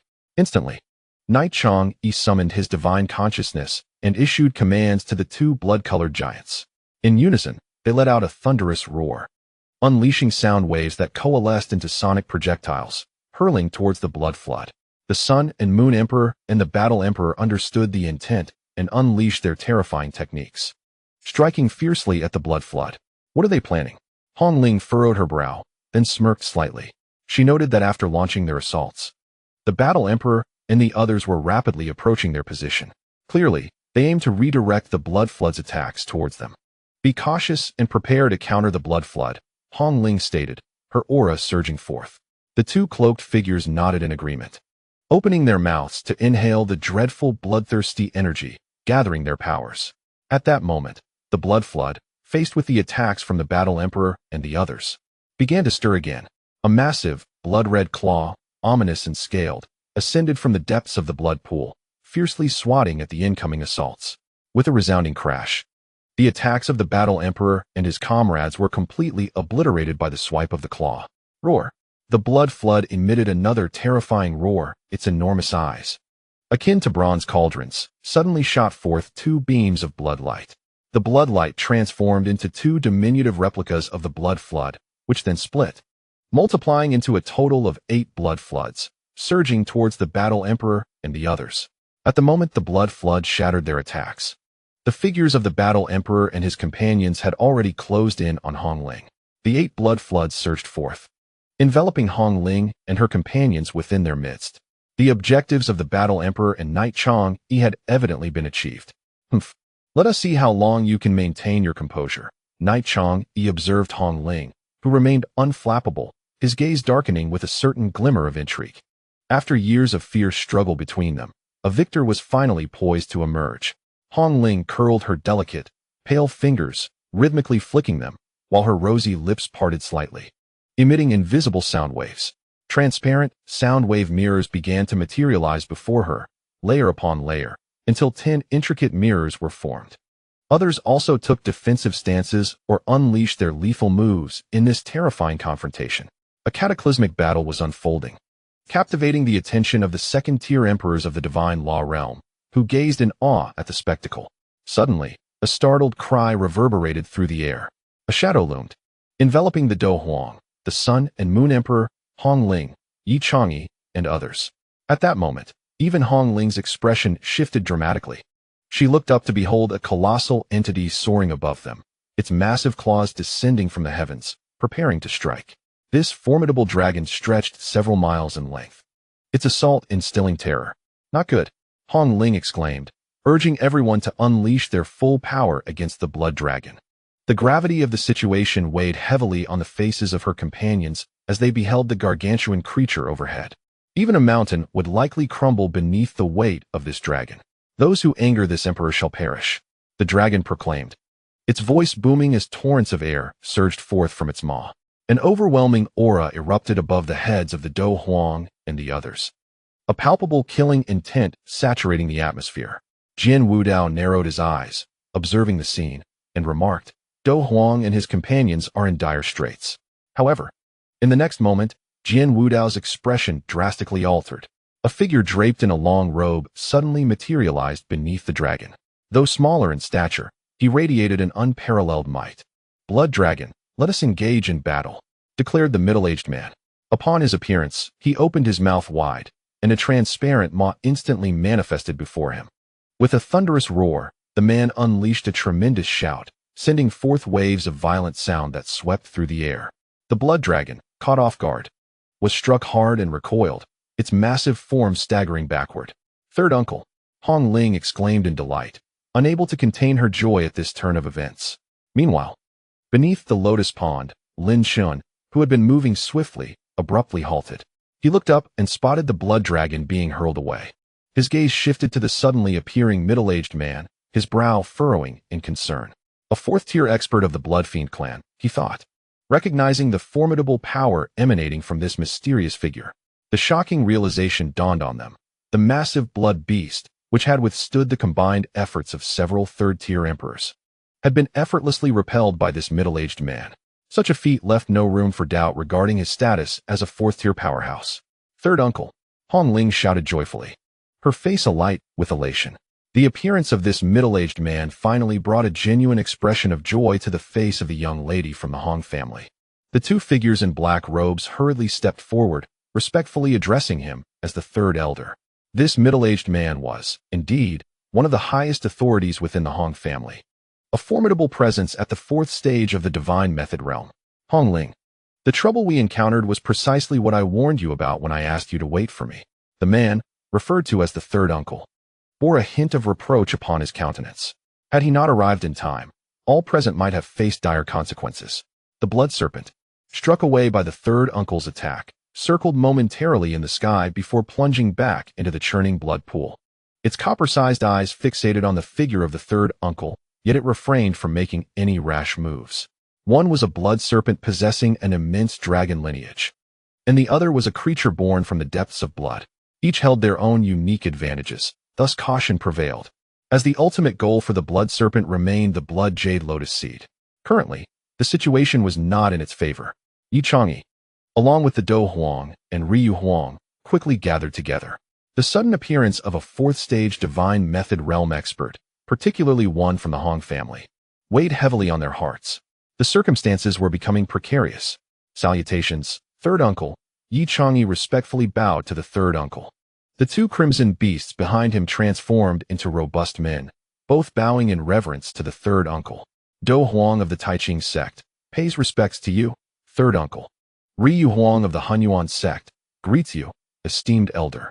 Both Do Huang and Ryu Huang hastily offered their respects. The third uncle said, dismissively waving his hand. These formalities are unnecessary. Let us discuss the matter at hand. The term matter at hand caused both Do Huang and Ryu Huang to feel a weight in their hearts, although they nodded in outward agreement. Listening attentively, Yi Chang'e maintained a charming smile, reminiscent of a dandy in the secular world. Hypocritical, Hong Ling remarked disdainfully. Yi Chang'e's expression momentarily stiffened, yet he swiftly concealed it with a nonchalant shrug. Hong Ling, refrain from speaking too much, the third uncle admonished, casting a glance at her. With his consciousness enveloping the blood serpent. There are 3 blood jade lotus seeds here. Do you still intend to seize them? Genius treasures are coveted by all. We hope third uncle will grant us an opportunity, Yi Chang'e replied, his face alight with smiles. However, at that moment, a thunderous voice echoed in their ears. Blood Fiend tribe members and sect disciples, the blood jade lotus seed is essential for my royal transformation. The blood serpent declared with authority. If you covet it, you are provoking me. I would rather die than relinquish the blood jade lotus seed to you. Though the blood serpent harbored a deep-seated apprehension towards the suddenly appeared third uncle, it did not equate to fear. As a sovereign among beasts, the blood serpent possessed a strong sense of honor and disgrace inherent to its bloodline.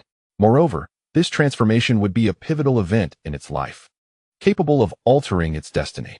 Uncle San raised his eyebrows, his gaze shifting towards the blood serpent, and with an expression of indifference, he remarked, here we have 6, no, 8 beings at the third level of the divine law realm, plus myself. How great do you believe your odds to be? Jin Wudao and Mia Jinhuang exchanged smiles with Uncle San, remaining silent. The blood serpent's tone grew tense, and a flicker of flame ignited within its copper-sized blood-red eyes. Do not attempt to threaten me. If I cannot obtain it, then neither shall you. I have never feared death. The blood serpent's words brimmed with fury. This Uncle San was exceedingly arrogant. Even with Uncle San and the 8 at the third level of the divine law realm, if it fought desperately, who could truly gain the upper hand? Uncle San's expression darkened, his eyes occasionally flashing with a glimmer, lost in thought. At that moment, Hong Ling spoke up. Esteemed blood serpent, you require only a single blood jade lotus seed to transform into a dragon. What if the remainder were to be given to us? The Blood Fiend clan's Hong family? With Uncle Sam present, she felt no fear of Yi Chang'e's faction. I need only 1 blood jade lotus seed. As for the others, you may distribute them as you wish.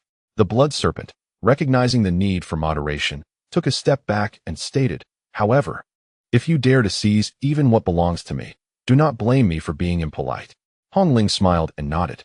However, the expressions of Do Huang and Ryu Huang shifted dramatically as they exclaimed, we cannot agree to this. It was absurd. They had long coveted the blood jade lotus seed, and now it seemed they would receive none. What qualifications do you have to disagree?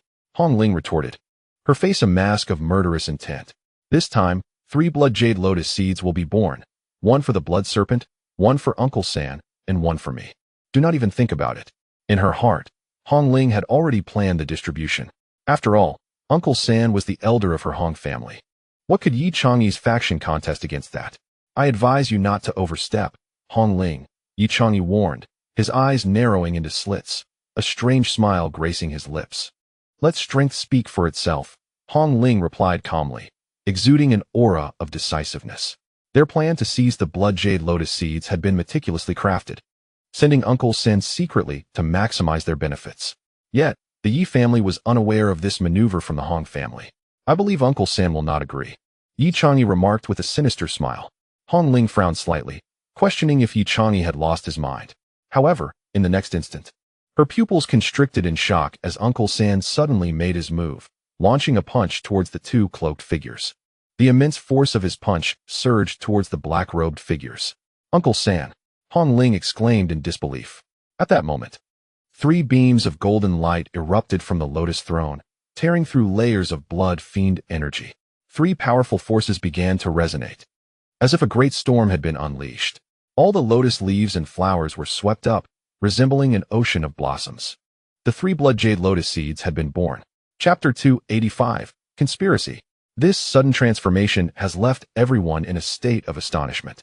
Even Lin Chen, who was stealthily navigating among the lotus leaves and flowers, could not help but squint at the farcical scene unfolding in the sky.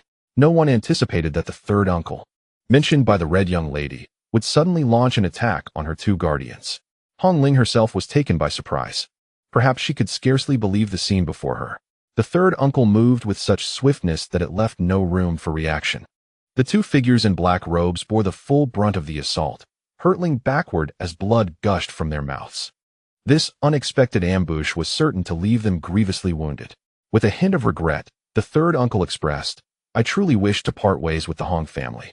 Yet, his countenance bore no trace of remorse. Rather, it was tinged with a subtle excitement. Why? A mist formed in Hong Ling's beautiful eyes as she lamented, You, my third uncle, were always the one who cherished me the most. Large tears cascaded down her exquisite face. At that moment, a profound sense of despair enveloped her. The 2 individuals she cherished most, her third uncle and beloved cousin, had both betrayed her, and with such startling decisiveness. What had she done wrong? Who could enlighten her on her faults? Of course, I hold you dearer than anyone, her third uncle replied, gazing at her with tender concern. Look, I even forced my son to engage with you to ensure you could be my daughter. Hong Ling trembled, her beautiful visage alight with shock. Just then, a familiar laughter rang in her ears. Ha ha, dear cousin, how have you been? I wonder if you've missed your cousin?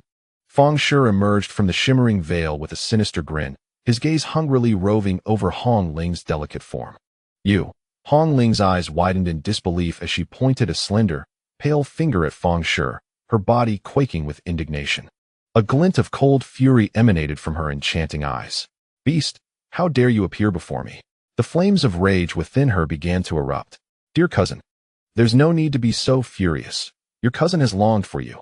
Fang Shi's expression darkened, morphing into a furious roar. Hong Ling, rather than yielding to that boy named Lin Chen, you refuse to grant your body to your cousin? Begone. The tears in Hong Ling's eyes ceased to flow, replaced by an icy glare. I shall kill you. In a flash, she struck out with a lethal move aimed at Fang Shi. However, someone was swifter. A hand, as firm as iron, seized her wrist, rendering her motionless. It was none other than her third uncle. Hong Ling, he admonished, not only is Fang Shi your cousin, but he is also my son. How could you harm him? Hong Ling's face drained of color as the gravity of the situation sunk in. In that moment, she truly felt the urge to weep uncontrollably. Why? Why have they all betrayed me? Haha, Lady Hong Ling. After all these years of conflict, are you satisfied with this outcome? Yi Chang'e approached with a beaming smile, clasping his hands in greeting to his third uncle. Thank you for your assistance this time, uncle. Not at all, young Master Yi. The third uncle replied with a grin. In the future, I shall rely on your care for this old frame of mine. At that moment, Fang Shi also approached, bowing respectfully to Yi Chang'e, expressing his regret. Young master, my failure to secure my cousin is an oversight on my part. I hope you will administer punishment. Not necessary. Yi Chang'e chuckled. Your cousin is now in our grasp. You may do as you wish. Fang Shi's eyes sparkled with excitement as he quickly responded, Thank you, young master, for your benevolence. Meanwhile, Hong Ling had completely relinquished her will to resist, her cold gaze fixed upon her third uncle, Yi Chang'e, and Fang Shi. The sudden shift on the battlefield left the assembly of sovereigns in utter astonishment.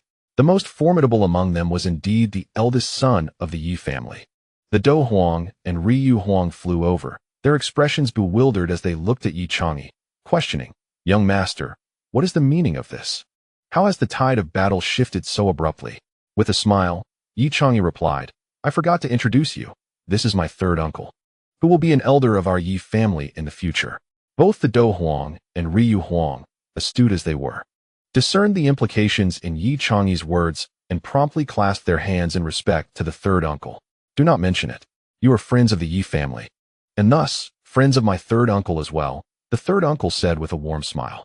At this moment, Hongling finally comprehended that everything was part of a conspiracy, one that even her Hong family had failed to perceive.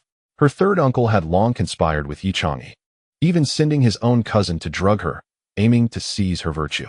Furthermore, the matter of the blood jade lotus was merely a ploy of deceit. Even Hongling could not fathom that her third uncle, who had been so loyal to the Hong family and so kind to her, would orchestrate such treachery. Suddenly, a new crisis emerged. "Young lady, flee." Two figures clad in black rushed forward, their bodies appearing as if they were swelling like inflated balloons, preparing for self-detonation. The expression of Ryu Huang shifted dramatically. Seeking death, the third uncle's countenance darkened as he unleashed waves of sound, forming a massive protective barrier to separate them from the two black-clad figures. Consequently, Hongling found herself freed from her uncle's grasp. With her eyes reddened and gritting her teeth, Hongling took flight. Dou Huang, witnessing this scene, swiftly pursued her in an attempt to capture the fleeing Hongling. At that moment, a streak of sword light suddenly tore through the air, imbued with immense power.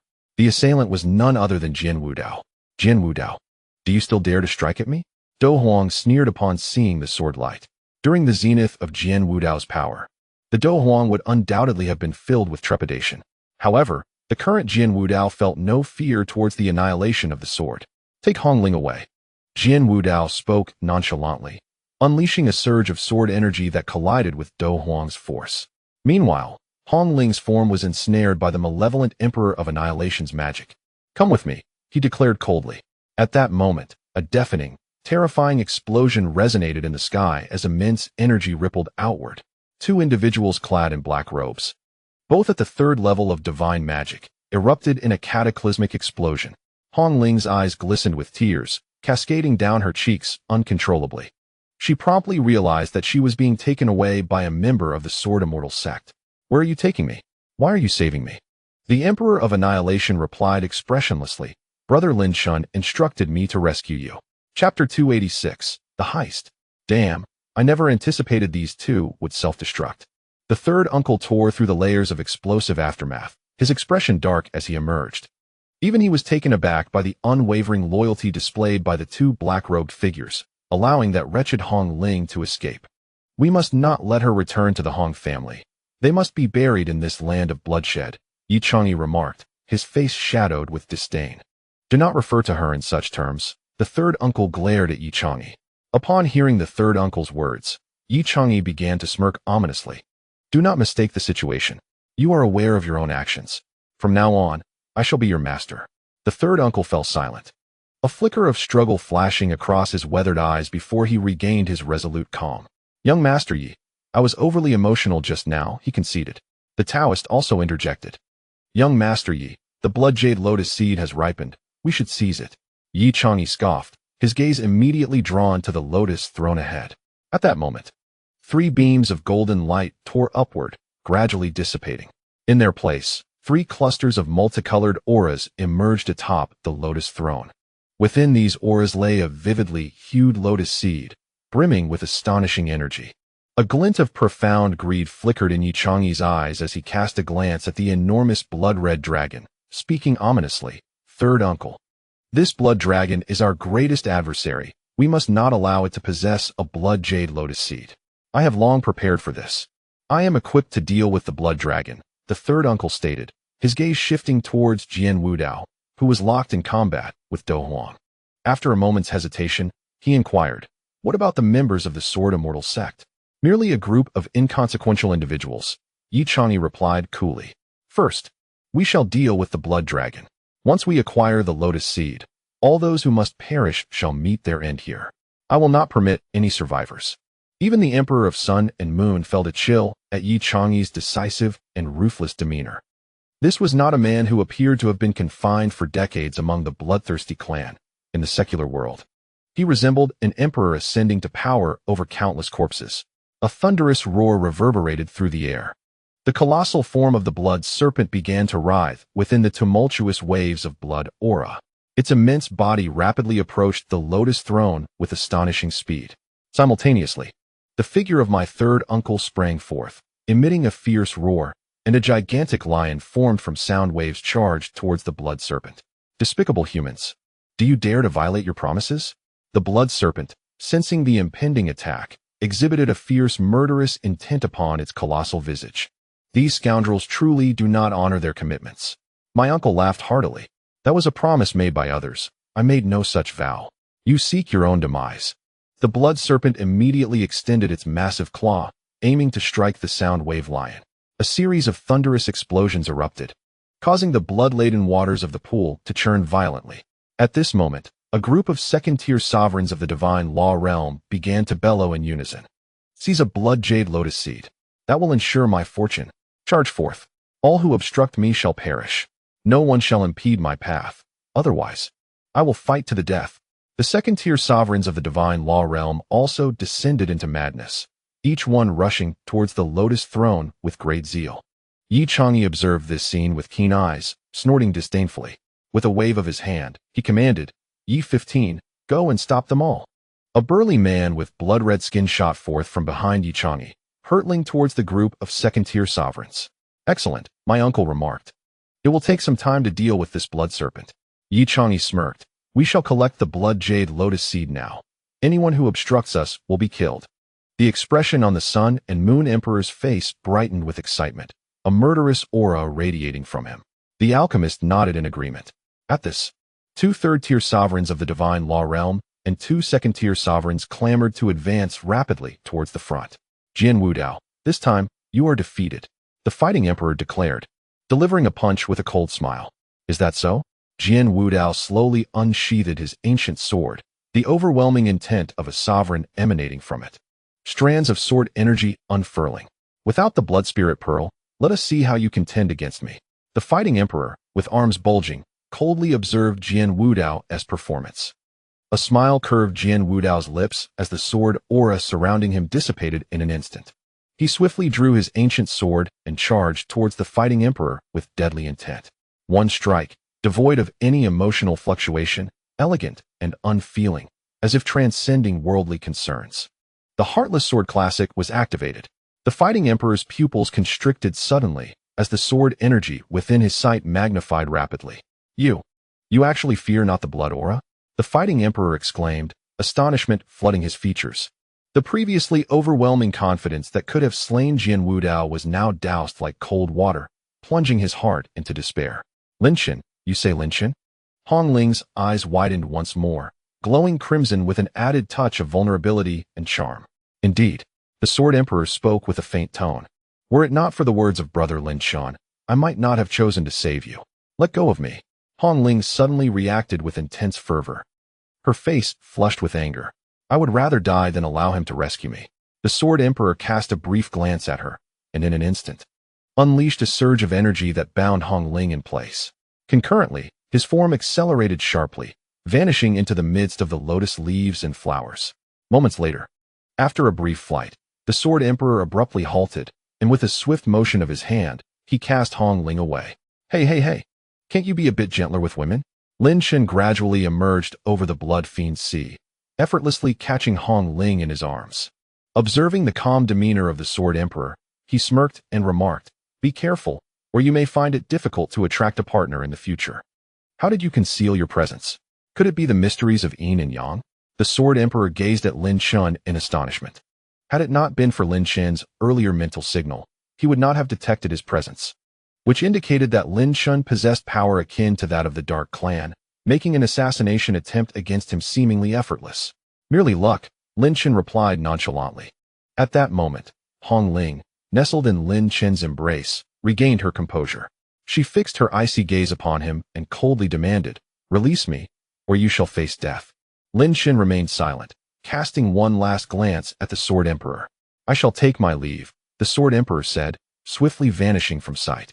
Lin Chen did not relinquish his hold. Instead, he regarded the weeping maiden in his arms and softly stated, Do you truly believe you are still the eldest daughter of the Hong family? Upon mention of the Hong family, tears welled up in Hong Ling's eyes. 2 individuals had sacrificed themselves for her, and her beloved uncle had betrayed her, aiding the sworn enemies of the Hong family, the Yi clan. Do not cry, Lin Chen said, pressing his temples in frustration, before loosening his grip to allow Hong Ling to descend. To his astonishment, however, Hong Ling did not step away. Instead, silent tears began to flow down her cheeks. Lin Chen offered a wry smile to the disdainful Shishi perched on his shoulder. After a moment's contemplation, Lin Chen inquired, Hong Ling, I have never understood. Was it merely because I did not deliver the talisman to you that you harbor such resentment toward me? Hong Ling's face froze, her tears halting, replaced by a flush of crimson across her cheeks. In that instant, Lin Chen experienced a revelation, feeling somewhat embarrassed. In truth, I never sought your body. He murmured softly. You. Hong Ling's eyes widened in disbelief, fixating on Lin Chen with a chilling intent. Clearly, she did not believe him. This man, who had possessed her, had the audacity to deny it. Let go of me. You have 3 seconds. Otherwise, we shall perish together, Hong Ling declared icily. Lin Chen obediently released her. As she sprang away from his embrace, she swiftly raised her hand, aiming a slap at Lin Chen's face. With a resounding thud, Lin Chen's hand, like a vice, clamped around hers, his gaze steely. What do you think this is? With that, Lin Chen opened his mouth and expelled a fiery red orb. Upon the surface of the orb, a myriad of magical dragons, numbering 10,000, formed an intricate sigil of arcane energy, exerting a formidable suppression upon it. Chapter 287. The Deathly Aura of the Poison Dragon. The crimson orb burned with a searing heat. This intangible and wondrous flame possessed the devastating power to incinerate the hearts of men. This flame was none other than the one that Hong Ling was exceedingly familiar with. What is this? Hong Ling struggled to catch her breath, finally discerning the nature of the fire. Her large eyes sparkled with disbelief, completely devoid of her former assertiveness. Now resembling that of a young girl. Lin Chen glanced at her, the icy demeanor in his eyes dissipating as he spoke. This is the lust fire orb. I utilized a particular divine technique to absorb all the lustful flames within you. Thus, your chastity remains intact. Hong Ling let out a piercing scream, her face a mask of incredulity. Perhaps she was simply unable to process the enormity of the revelation. The disparity was far too great. Lin Chen cast another glance her way before consuming the lust fire orb once more. He could not afford to leave it exposed for too long, lest he require additional magical energy to contain it. Hong Ling lowered her head, momentarily at a loss for words. Under such circumstances, an apology was indeed warranted. However, prior to this, she had not only covertly instigated discord between him and the Sword Immortal sect, but had also assaulted Lin Chen and released that shadowy figure from the Dark Clan. Albeit unknowingly, Lin Chen felt wronged. How could one treat a benefactor in such a manner? Well, I also witnessed your predicament, which seems to be a form of retribution. Lin Chen awkwardly confessed. He lacked the finesse to offer comfort, so he settled for this. At that moment, Shi, observing Lin Chen's demeanor, could not contain her laughter, erupting into unabashed mirth. Hong Ling's cheeks flushed, her usual boldness fading away. Lin Chen let out a sigh of relief. It seemed he had finally emerged from the depths of sorrow. Yet, for a time, both were at a loss for words. Despite the continuous explosions reverberating outside, Lin Chen sensed an oddly peculiar atmosphere, as if the silence were excessively pronounced. However, at that moment, the chilling voice of the sword-extinguishing emperor reached them. Lin Chen, Yi Chang'e is approaching swiftly with the Emperor of Sun and Moon, accompanied by a powerful expert from the Blood Fiend clan at the 3rd tier of the Divine Law realm, as well as another at the 2nd tier. Suddenly, Lin Chen was jolted into awareness, and Hong Ling too was roused from her stupor. What is the current status of the Blood Flood Dragon and that individual? Lin Chen inquired rapidly. The Blood Flood Dragon represented their most formidable force against Yi Chang'e and his ilk. Should it falter, all would be lost. The figure of the sword-extinguishing emperor emerged from the lotus leaves, furrowing his brow as he remarked, "They are evenly matched. However, in my estimation, that individual must possess some hidden ace. The blood flood dragon may not be able to endure for long. Lin Chen's brow furrowed deeply. Jian Wudao had already engaged in combat with the fighting emperor, and although Lin Chen held ample confidence in Jian Wudao's abilities, he realized that he could not extricate himself to provide assistance at this juncture. As the night deepened, Yi Chang'e stood accompanied by two formidable beings of the third tier of the divine law realm, while they had but one on their side. How could they contend with such odds? Hong Ling, shedding her innocent demeanor, declared, "I can hold off the Taoist, while you deal with Yi Chang'e." Lin Chen cast a swift glance at Hong Ling and remarked, "You, the sword annihilator, should confront the sun and moon sovereign. That should pose no challenge for you, correct?" "Indeed, it is not the challenge that concerns me," the sword annihilator replied, shaking his head. "However, there remains a third-tier blood fiend from the Bloodslaughter clan to contend with." Lin Chen felt a headache coming on. The disparity of strength between the two sides was exceedingly vast. Suddenly, Cece leaped onto Lin Chen's shoulder, playfully mimicking the act of tearing something apart.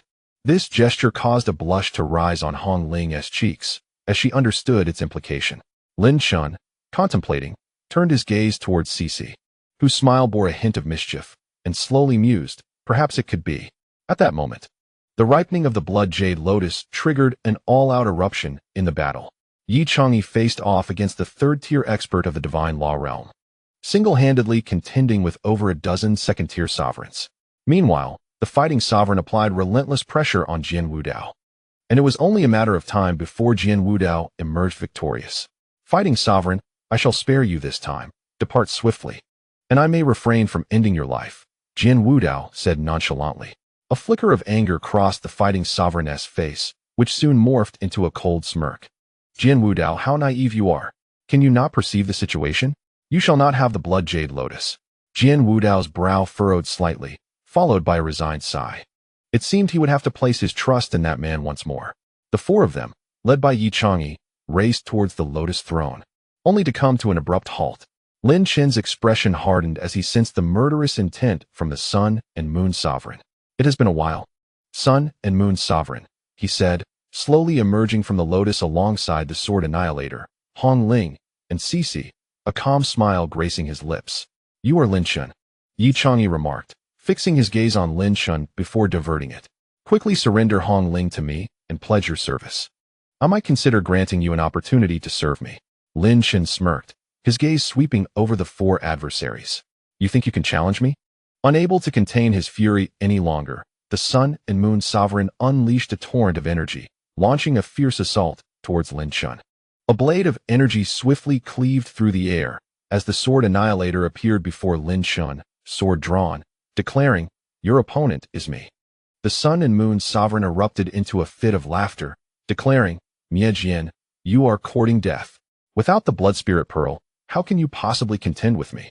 As he laughed, he swiftly engaged Mie Jian, their clash reverberating with overwhelming force. "Whispers of your exploits have reached my ears, which astonished me. However, I now wish to inquire if these rumors are merely fabrications spread by others." Yi Chang'e, with a mocking glance at Lin Chen, remarked, "Are you so foolish as to not perceive the current predicament?" "I am fully aware," Lin Chen replied, elongating his tone, "and the situation is undoubtedly in my favor." With a cold smirk, Yi Chang'e waved his hand, commanding, "Yi 16, eliminate him." Instantly, the formidable presence behind Yi Chang'e, a third-tier divine law realm expert, roared and unleashed a deadly strike aimed at Lin Chen. "Your adversary is not me." Lin Chen swiftly evaded the attack, pointing with a smile, "but him." All eyes turned, only to find Shi, with one hand on her hip, beckoning the giant with a playful gesture. This bizarre scene left Yi Chang'e's expression somewhat peculiar. "Is this all you rely on? A mere first-tier divine law beast?" Yi Chang'e, unable to suppress his curiosity, inquired, "Lin Chen, have you lost your mind?" "It is you who is mistaken," Lin Chen chuckled inwardly. The Thousand-Blade Sovereign said the same, only to incite Shishi's wrath. Among them, only the alchemist grasped the underlying truth, his complexion turning pale. Just as he prepared to speak, Yi Chang'e waved his hand once more, ordering, "Yi 16, eliminate this beast immediately." The giant roared and charged toward Shishi, whose face now displayed rage. "I leave this to you. Quickly, kill him," Lin Chen said calmly. Hong Ling fixed her gaze on Lin Chen for a moment, Her watery eyes filled with complexity before she turned her gaze, now laced with murderous intent, towards the alchemist. "Today, I shall ensure that you vanish completely from this world," she declared, and Lin Chen applauded in approval. With her cultivation, eliminating the alchemist would be a trivial task. Yi Changyi's expression darkened, and just as he was about to speak, Lin Chen boldly addressed him. "I offer you a chance to challenge me." This provoked Yi Changyi to the brink of fury. Meanwhile, in a fiercely contested battleground, Sun Shu evaded the deadly strike of the Blood Flood Dragon, observing the unfolding scene with a sinister smile. "Blood Flood Dragon, this is your final opportunity to submit to me. Otherwise, you shall perish," Sun Shu intoned ominously. Seeking death, the Blood Flood Dragon roared in fury, launching another claw strike, only to have Sun Shu nimbly evade. As the Blood Flood Dragon prepared to unleash its lethal move, Sun Shu produced a transparent jade vial. The vial, crafted from an unknown material, emanated a transparent, yet remarkably sturdy aura. Within it, some green mist swirled, releasing a faint pressure, accompanied by the distant sound of a dragon's roar. "You should be well aware of this," the third uncle said with a sinister smile. "The death chi of the poison dragon." With that, he flicked a transparent jade vial, releasing a surge of vital energy that shattered the vial with a forceful impact. Suddenly, a terrifying dragon's roar reverberated through the air, a sound so hoarse it seemed on the brink of fracturing. The mere presence of this entity caused a drastic change in the blood serpent's demeanor, fear flickering in its copper-diametered eyes. Chapter 288. The Terror of Cece. A green mist began to emanate from the jade vial. Initially appearing no larger than a fist, the mist rapidly expanded upon its release. The billowing green smoke enveloped the body of the blood serpent. With a thunderous roar, the blood serpent unleashed a torrent of crimson vital energy from its maw, radiating immense power. However, the green mist seemed intangible, impervious to being dispersed by the vital energy. "You are not unaware of the effects of the poison dragon's death chi. Evasion is utterly impossible," the third uncle remarked casually. "This is a meticulously crafted gift for you." "Shameless human," the blood serpent bellowed repeatedly, its massive form starting to writhe. It plunged its head into the churning blood pool. Yet, the expanding green mist appeared to possess a will of its own, swiftly rising and falling to coalesce into a vague, smoky dragon's head. The outline of the head, unmistakably draconic, bore a singular horn atop it. "I can sense the bloodline of the dragon clan," the green mist dragon's head spoke, though its tone was faint. "Yet, it is still a delectable offering." The blood serpent trembled, an invisible pressure forcing its draconic bloodline into submission, a complete domination of its ancestral essence. With three resounding roars that echoed mightily, the blood serpent's form rapidly dissolved within the tumultuous blood pool. Meanwhile, the green mist dragon's head swiftly dove into the depths of the pool. In that instant, as the green mist submerged, the crimson water transformed into a vibrant green, boiling violently, as if it were being heated to a boil. At this moment, the blood pool's sinister energy had entirely mutated, infused with a peculiar toxin. Any entity with a substantial consciousness could now sense the terrifying energy surging beneath the surface of the blood pool. "Humph, the poison dragon's death chi. Let us see if you can withstand it," the third uncle mused to himself. Meanwhile, on Lin Chen's side, the battle had fully erupted, with the clash between the Sword Emperor and the Sun and Moon Emperor being particularly fierce, vital energy surging in all directions. What transpired was this. The Sun and Moon Sovereign's countenance darkened to an extreme. "How have you unleashed your full strength, Sword-extinguishing Sovereign?" "Why should I divulge that to you?" the Sword-extinguishing Sovereign retorted disdainfully. "Now I am keen to see who is truly more formidable and terrifying." As his words fell, a tempestuous aura of annihilation erupted from the Sword-extinguishing Sovereign. In his grasp, another ancient sword materialized out of thin air. The sword, 2 meters in length and half a meter in width, exuded an ancient and obsidian charm, its blade resembling tightly clenched teeth. This was a mid-grade imperial weapon. Upon witnessing this spectacle, the Sun and Moon Sovereign felt his heart plummet once more. His situation had taken a turn for the worse. As for Cece, no one could ascertain the outcome of her confrontation with the colossal figure of the third realm of the divine law. Their forms had plunged beneath the blood pool. And were it not for the palpable aura emanating from within, one might have presumed that both the beast and its wielder had perished. However, Knight Chang'e possessed ample confidence that the creature would soon meet its demise. The sorcerer's eyes gleamed with a lascivious light as he scrutinized the alluring figure before him. Swallowing hard, Sister Hong Ling, if you wish to survive, I suggest you yield to me. In turn, I could intercede with young Master Yi to spare your life. He licked his lips, adding, of course, this is contingent upon your devoted service to me. Hong Ling remained expressionless, her aura surging forth. I may have been unaware of your identity before, but now I recognize that you are indeed the son of my third uncle. It is no surprise that both father and son are wolves in sheep's clothing. With that, she unleashed a devastating blow, declaring, now is your time to perish. Humph. The sorcerer scoffed, his voice dripping with malice. It seems you do not grasp the current predicament. If I simply delay a little longer, I can toy with you at my leisure. Meanwhile, the battle between Lin Chen and Knight Chang'e had erupted in full force. With a mighty grip, Lin Chen's right hand seized the air, unleashing a torrent of magical energy. The pressure around them bore down heavily upon Knight Chang'e's form. Such a peculiar divine ability, Knight Chang'e remarked, a flicker of astonishment crossing his face before he sneered. Allow me to demonstrate the might of the Blood Fiend clan. With that, he inhaled deeply, drawing in the swirling Blood Fiend aura surrounding him. An eerie sound emanated from his mouth as the sanguine energy, mingled with sound waves, roared forth like a lion, crashing against the oppressive force surrounding him. Boom, boom, boom. The violent explosions resounded, shattering the surrounding pressure with each blow. 12 eyes of fury. Knight Chang'e's robe flared open, revealing 12 pairs of tightly shut eyes, all opening in unison.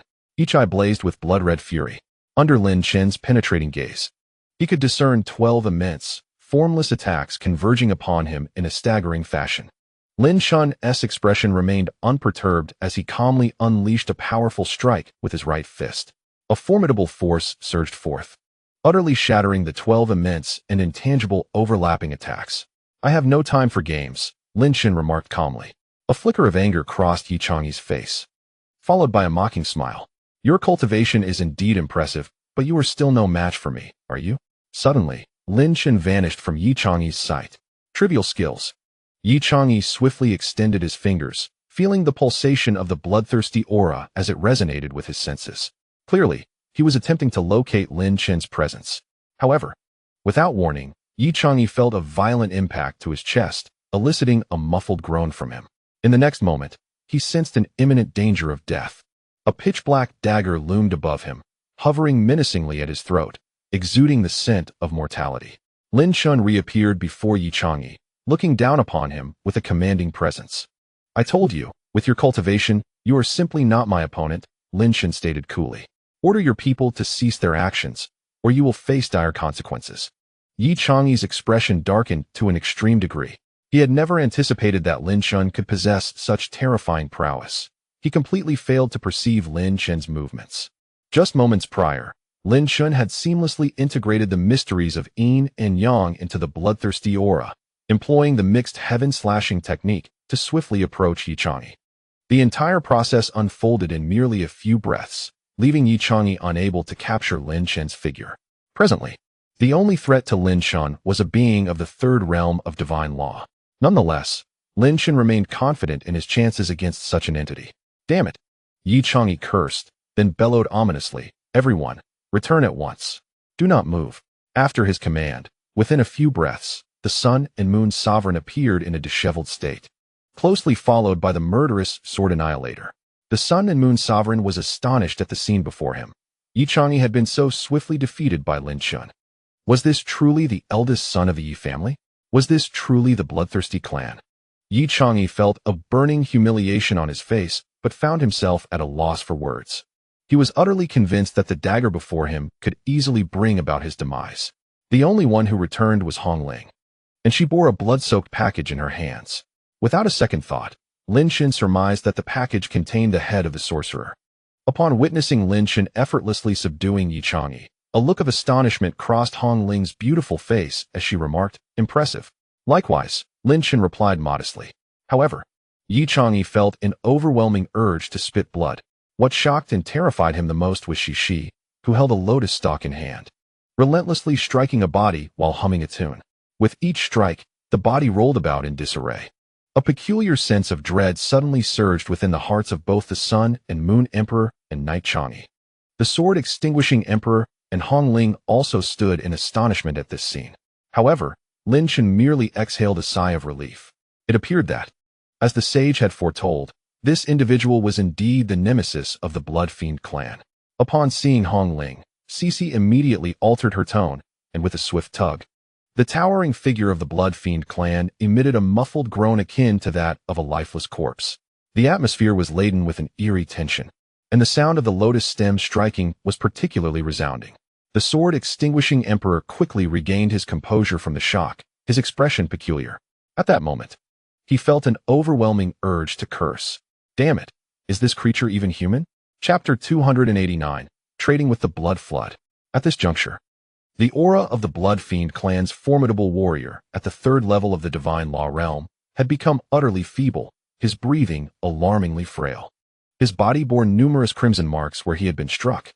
The Sun and Moon Emperor couldn't help but retract his neck, pondering when Lin Chen had acquired such a terrifying powerhouse by his side.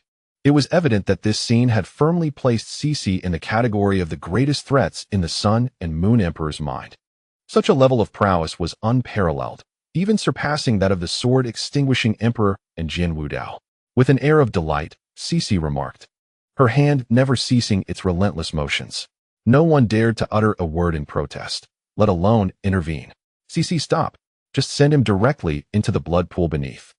Lin Chen could no longer bear to watch. It was unfathomable that a being of the third level of the Divine Law realm could be so mercilessly tormented by Cece. Surely, when he regained his senses, he would be overwhelmed with shame. Cece, feigning difficulty, pondered for a moment before reluctantly nodding. With a swift motion, she delivered a kick to the warrior's nether regions, eliciting a garbled sound from him. Instantly, all the men present felt a chill in their loins, particularly Lin Chen, who had previously endured the same torment from Cece. Very well, Knight Chang'e, it seems your last hope has vanished, Lin Chen said with a smile. If I spare you now, you may still possess some value for my purposes. Knight Chang'e hesitated, his gaze turning icy. Lin Chen, are you certain you wish to proceed in this manner? Consider the consequences, he warned sternly. Meanwhile, the Sun and Moon Emperor kept his mouth tightly shut, for the presence of Cece perched upon Lin Chen's shoulder was simply too intimidating. Don't even think about stalling for time, Lin Chen retorted, rolling his eyes. I am taking you now. With that, he waved his hand towards Knight Chang'e, and a small tower materialized before him. The tower radiated a tremendous devouring force, and Knight Chang'e found himself uncontrollably drawn towards it. A top-tier imperial artifact. Hong Ling gasped in disbelief at the unfolding spectacle. The sword-extinguishing Emperor also watched in shock, witnessing such an extraordinary object wielded by a being at the second level of the Divine Law realm. Had they known that Lin Chen, at merely the first level of the Divine Law realm, possessed this artifact comparable to a supreme imperial treasure, they would likely have been enraged to the point of spewing blood. Comparisons among individuals can be infuriating. Stop right there. Knight Chang'e shouted, what are your conditions? I can comply with anything you demand. Lin Chen indeed ceased his actions, gazing at the somewhat disheveled Knight Chang'e with an expression of indifference. My condition is simply your demise. Are you capable of fulfilling that? Knight Chang'e, nearly choking with rage, retorted with a face full of murderous intent. You are courting death. Before I perish, you shall meet your end first. Lin Chen, weary of further discourse with this individual, promptly expanded the Xuanshan King Tower, activating the devouring formation and swiftly descending upon him with overwhelming force. The Sun and Moon Emperor, filled with reluctance, turned his gaze away from the unfolding scene. The tide of battle had entirely shifted, thanks solely to Lin Chen's singular efforts. The Dou Emperor, who had been firmly suppressed by Jian Wudao, felt his countenance darken. Lin Chen, damn him. Once again, it is he. I will inevitably kill him. The Dou Emperor's heart brimmed with murderous intent as he realized that this time his plans had again been thwarted by Lin Chen. Such a scenario was a profound humiliation for the Dou Emperor, having his schemes disrupted twice by this individual named Lin Chen.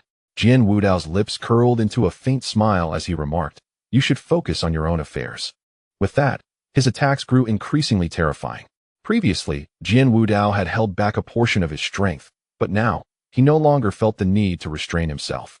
Just as Knight Chang'e was about to be ensnared by Lin Chen within the Xuanshan King Tower, a commanding voice resonated in Lin Chen's ear. Release him, or face death. A terrifying pressure suddenly descended. Shi, perched upon Lin Chen's shoulder, leaped into the air, baring its teeth. Yet, within its large eyes, there was no trace of fear, only a flicker of excitement. Lin Chen looked up to see a middle-aged man, referred to as third uncle, approaching with a sinister smile adorning his face. Do not move, Lin Chen said calmly. If you take another step forward, I shall kill him. With your keen eyesight, you should be able to discern the potency of this dagger and the might of this tower. Lin Chen counter-threatened. Knight Chang'e's life was of utmost importance. Thus, by holding it in his grasp, Lin Chen gained leverage for negotiation. Hong Ling cast a cold gaze towards the sky at third uncle, her eyes flashing with murderous intent. Those who dare to threaten me have all perished, third uncle stated flatly. If you possess the courage to kill him, then you shall all be buried. Lin Chen's eyes narrowed slightly. The current situation had indeed become rather precarious. What of the blood flood dragon? Has it been defeated by this fellow? Lin Chen's immense spiritual sense erupted forth to assess the condition of the blood flood dragon. As his spiritual sense reached out, Lin Chen was taken aback. The blood flood dragon's aura still lingered, yet it seemed peculiar, as if afflicted by some toxin, rendering it somewhat listless at present. Ha! Uncle Sen burst into laughter. Kid, you've checked on the blood flood dragon's condition while under the influence of my poison dragon life and death chi. What can it possibly contest with me? Lin Chen frowned. Beside him, Hong Ling's expression changed dramatically. Isn't the poison dragon life and death chi a treasured possession of our clan? How could you possibly have it? Uncle Sen smiled darkly, his gaze shifting to the bundle in Hong Ling's hands, his pupils narrowing slightly as his demeanor grew more sinister. I have no right to possess it, but I specifically applied for it under the pretense of this mission. Hong Ling's complexion turned dreadful. Lin Chen couldn't help but ask, what is the poison dragon life and death chi? Hong Ling let out a bitter laugh. The poison dragon life and death chi is said to be the essence of life from the poison dragon, a malevolent being within the dragon clan. This chi possesses the power to corrode the bloodline of the dragon clan. The bloodline of the blood flood dragon has been corrupted. Lin Chen's eyes narrowed slightly. No wonder Uncle Sen had boasted about wanting all the blood jade lotus seeds. He had prepared such a scheme. I will give you 1 minute to consider. Uncle Sen said lightly. If you do not hand over Yi Xiao, you will all perish. The countdown begins now. An eerie silence enveloped the atmosphere. The sword sovereign could not help but glance anxiously at Lin Chen, while Yi Chang'e, under Lin Chen's pressure, wore a cold smile. Hong Ling looked at Lin Chen, realizing that all decisions rested upon this man. How should they deal with this situation? How to contend with a being at the 4th level of the divine law realm? Lin Chen maintained his usual calm demeanor, revealing no signs of panic, leaving others oblivious to any clues. At that moment, an ancient and formidable divine consciousness entered his mind. Young one, I am the blood flood dragon. Given the current circumstances, I wish to cooperate with you. Lin Chen narrowed his eyes slightly. Cooperate? Do you trust me? I trust its eyes, the blood flood dragon replied. You are acutely aware of the current situation. If you ally with me, you still have a glimmer of hope. Lin Chen was momentarily taken aback. It seemed the blood flood dragon was referring to Shi. But what value do I possess that would entice you to trade with me? He inquired. What trump card do you hold? With the one on your shoulder and my information, it is sufficient to temporarily counter that cunning human, the blood flood dragon stated. With me, eliminating him would not be a difficult task. What are your terms? Lin Chen asked with a smile. 2 blood jade lotus seeds, the blood flood dragon replied. Only 1. Otherwise, there is nothing to discuss, Lin Chen said nonchalantly. Very well, I will concede 1 for the sake of our cooperation. A pleasant partnership. At that moment, the 1-minute mark was reached. Chapter 290, The 10,000 Lotus Enchantment. The sudden divine consciousness of the blood flood dragon, though unexpected, was somewhat anticipated by Lin Chen. As an ancient being at the 4th level of the divine law realm, it surely possessed its own means. Having accepted the blood flood dragon's guidance, Lin Chen's eyes narrowed once more. The countless lotus leaves and flowers indeed held peculiarities. Moreover, when Shi had wielded a lotus stem to strike the blood fiend clan members earlier, Lin Chen had sensed something amiss. The formidable physique of that blood-slaying clan member possesses at least the strength comparable to a lower-tier imperial artifact.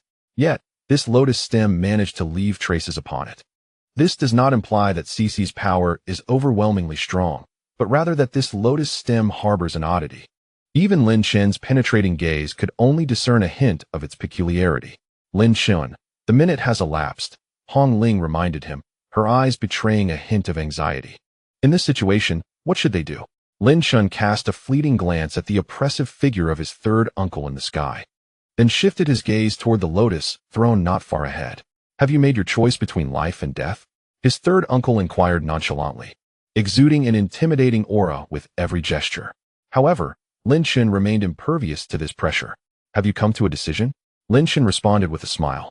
I can grant you the blood jade lotus seed, but it comes with a condition. I must acquire one. Upon hearing this, his third uncle remained silent, while Yi Chang'e, with a sinister grin, replied, Heh, Lin Chen, obtaining a blood jade lotus seed is utterly impossible. Impossible? Lin Chen shifted the pressure once more. The dagger infused with corrosive blood-slaying energy pressing against Yi Chang'e's neck. A mere flicker of thought from Lin Chen would cause Yi Chang'e's skin to be sliced open, the overwhelming toxins from the dagger swiftly eroding him. Moreover, looming above Yi Chang'e was the Xianshan King Tower. Even if his third uncle attempted to forcibly intervene, all he would obtain is a corpse. Sweat began to bead on Yi Chang'e's forehead as he prudently closed his mouth, acutely aware of the potency of the toxins now near his throat. His skin was already suffering from the dagger's intense corrosion. His third uncle's expression darkened as he slowly remarked, Lin Chen, you must think this through. If you obtain the blood jade lotus seed and continue to evade your obligations, I will have no choice but to act. Of course, Lin Chen shrugged nonchalantly. Very well, I agree. His third uncle's gaze turned icy. But do not attempt any tricks, or your life will be forfeit. I am not as treacherous as you think, Lin Chen replied, maintaining an air of calmness with a smile on his face. He waved his hand, instructing everyone to retreat and retrieve the blood jade lotus seed. At that moment, two immense presences descended once more. It was none other than Do Huang and Jian Wudao. However, Do Huang was presently covered in numerous sword wounds, his chest garments stained crimson with blood. In contrast, Jian Wudao retained a serene countenance. Lin Chen, if you truly intend to acquire the blood jade lotus seed, you must release him. Jian Wudao furrowed his brow. This old fellow will not let you off so easily. I am well aware. Lin Chen met Do Huang's lethal gaze and stated, that old man Do Huang. If you do not vacate my sight, I shall ensure that Yi Chang'e loses an arm. With that, Lin Chen extended a finger, pressing it against Yi Chang'e's right arm. Do Huang's fury ignited, nearly compelling him to explode with rage and eliminate Lin Chen. Get lost. Yi Chang'e bellowed, genuinely feeling the lethal intent directed at his arm. Do Huang, you may leave. I can handle things here, his third uncle interjected. Doubtlessly, the Emperor of Battle, suppressing the flames of fury within, took to the skies without a word. Lin Chen's gaze shifted once more towards the Sun and Moon Emperor, who trembled slightly, offering no rebuttal before soaring away. The Sword Destroyer Emperor and the others regarded Lin Chen with confusion. What was Lin Chen attempting? Even if they had seized a formidable being of the fourth realm of divine law, they were still powerless against him. Lin Chen, do not overreach, cautioned his third uncle, a grave expression adorning his face. What further demands could this fellow possibly have? Very well, Lin Chen replied with a smile. One must always show respect to their elders. With that, he began to retreat. The pressure enveloped Yi Chang'e, causing him to follow suit. Lin Chen, fearing for his safety, summoned the sixth mystical life and death gate to confine Yi Chang'e's movements. Everyone began to withdraw, hastily approaching the lotus throne where the fabled blood jade lotus seed lay. Yet, apart from Lin Chen and Cece, no one bore a smile. The crucial question remained. Would they succeed in obtaining the blood jade lotus seed and escape? Clearly, the chances were slim. Before long, Lin Chen, Hong Ling, the Sword Destroyer Emperor, and Jian Wudao drew near the lotus throne. Beneath their feet lay not a blood pool, but rather crystalline waters that exuded an overwhelming purity of power, as if a multitude of magical dragons were coalescing within. Lin Chen's gaze fell upon the lotus throne, which radiated with 12 vividly blooming lotus flowers, each imbued with a spectrum of colors. Resting within 3 transparent blood jades were the coveted, multicolored blood jade lotus seeds. So tantalizingly close, yet distant. Third uncle, do not make any sudden moves, or you know the consequences, Lin Chen warned as he stepped onto the lotus throne. His third uncle regarded him with an inscrutable expression, hands clasped behind his back, an immense energy gathering within his palms. Lin Chen, I shall grant you but 10 breaths. His third uncle declared calmly, having readied himself for a swift, lethal strike. Lin Chen shrugged and smiled, extending his hand towards the blood jade lotus seed. In that instant, it seemed as though time stood still. All eyes were riveted upon the scene. Mere inches from the blood jade lotus seed, Lin Chen's hand suddenly halted, and he offered an awkward smile. I must admit, I am a tad excited. His uncle's expression shifted dramatically, and he bellowed, Lin Chen, if you do not seize it now, I shall strike you down. Years of intuition warned him of some trickery at play, heightening his senses. True to form, Lin Chen's hand shot forward. However, 12 droplets of crimson blood surged forth from his fingertips, piercing into the 12 colossal petals.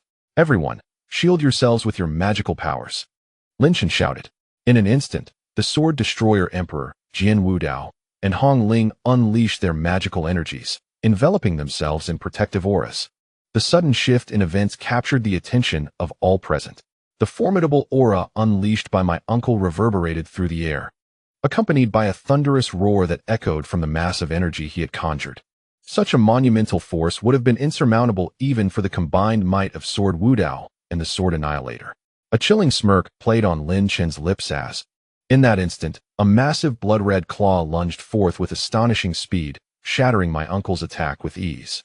It was evident that this was the work of the blood flood dragon. With a swift acceleration, my uncle propelled himself towards the lotus throne, yet, at that very moment, an overwhelming power surged forth, halting his advance abruptly. The vast expanse of the blood pool trembled as a grand formation unfurled before them.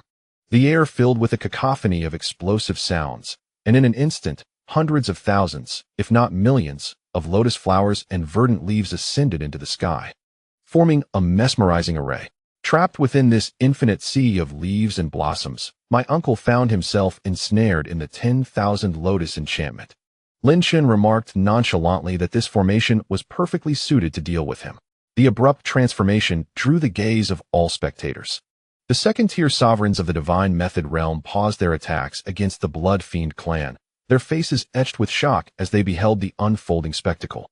What in the heavens is this? One exclaimed, awestruck. It resembles a grand array, yet it possesses an extraordinary terror unlike anything we have encountered. I sense a force even more formidable than that of the third tier of the divine method realm. To their astonishment, the lotus leaves and flowers above the blood pool were indeed part of a grand formation. Earlier, the blood flood dragon had imparted to Lin Chen the knowledge necessary to activate the 10,000 lotus enchantment. He was acutely aware of the origins of the blood jade lotus seed, born from the essence of countless lotuses, enhanced by the influence of a quasi-Dao artifact, which facilitated its creation. The 12 drops of blood Lin Chen had previously released were the key to refining the lotus throne, thereby activating this formidable array, a naturally occurring formation with immense power, as articulated by the blood ancestor himself. Thus, Lin Chen felt an abundance of confidence in this collaboration. What is this? The Sword Annihilator stammered, momentarily at a loss for words. Knight Chang'e and Hong Ling gazed at the scene in awe, clearly perplexed by the revelation before them. Only Sword Wudao maintained a semblance of composure, having grown accustomed to Lin Chen's astonishing feats. He speculated that there must be some hidden secret between Lin Chen and the Blood Flood Dragon. Now, let me witness the true power of the 10,000 lotus enchantment, Lin Chen said, narrowing his eyes with a glint of murderous intent. In truth, Lin Chen had never revealed to Hong Ling the true reason behind his decision to save her, for he harbored a deep disdain for traitors. Despite the fact that Lin Han, who betrayed Lin Chen, was ultimately dealt with by him, and Lin Zhan faced the retribution he deserved, Lin Chen developed a profound disdain for traitors from that moment forth. You may stand as my adversary, but to be a traitor is utterly intolerable, otherwise. It would truly provoke Lin Chen's wrath. When he saved Hong Ling, it was perhaps because she shared a similar past with him. In an instant, Lin Chen's consciousness surged, causing the lotus throne to radiate a dazzling array of colors, brilliant, yet gentle. At that moment, the vast blood pool, spanning 100 miles, lay utterly barren. Above this pool, countless lotus flowers and leaves danced in the air, swirling in a seemingly chaotic manner, yet following an elusive and profound trajectory. Lin Chen, how dare you toy with me? His third uncle bellowed, his eyes ablaze with fury as he glared at Lin Chen atop the lotus throne. Today, I shall ensure your demise right here. With that declaration, his uncle opened his mouth wide and unleashed a powerful sound wave. Instantly, the air was filled with the booming echoes of thunder reverberating across the endless expanse of lotus blossoms. A massive storm cloud swiftly gathered above the mesmerizing lotus formation, unleashing a torrent of terrifying lightning. These bolts, conjured from sound waves, possessed an expansive and formidable force. Nevertheless, the power of the 10,000 lotus enchantment should not be underestimated. Even amid such a ferocious assault, it maintained its operation with remarkable resilience, not easily obliterated. However, Lin Chen anticipated that this grand formation could not entirely shield him from his uncle's onslaught. Shi advance. Lin Chen commanded loudly. Shi, perched upon his shoulder, could no longer contain her excitement and darted into the sky, filled with lotus leaves and flowers, occasionally erupting with joyful laughter. This scene left Hong Ling and the sword-extinguishing emperor, Yi Chong, utterly astonished. The audacity of this little creature was astonishing, unafraid of the fourth tier of divine law. She laughed merrily, seemingly oblivious to the perils that surrounded her. A deafening roar suddenly echoed through the air. The blood serpent, emanating a dark aura of death, spiraled out of the blood pool, heading towards Lin Chen.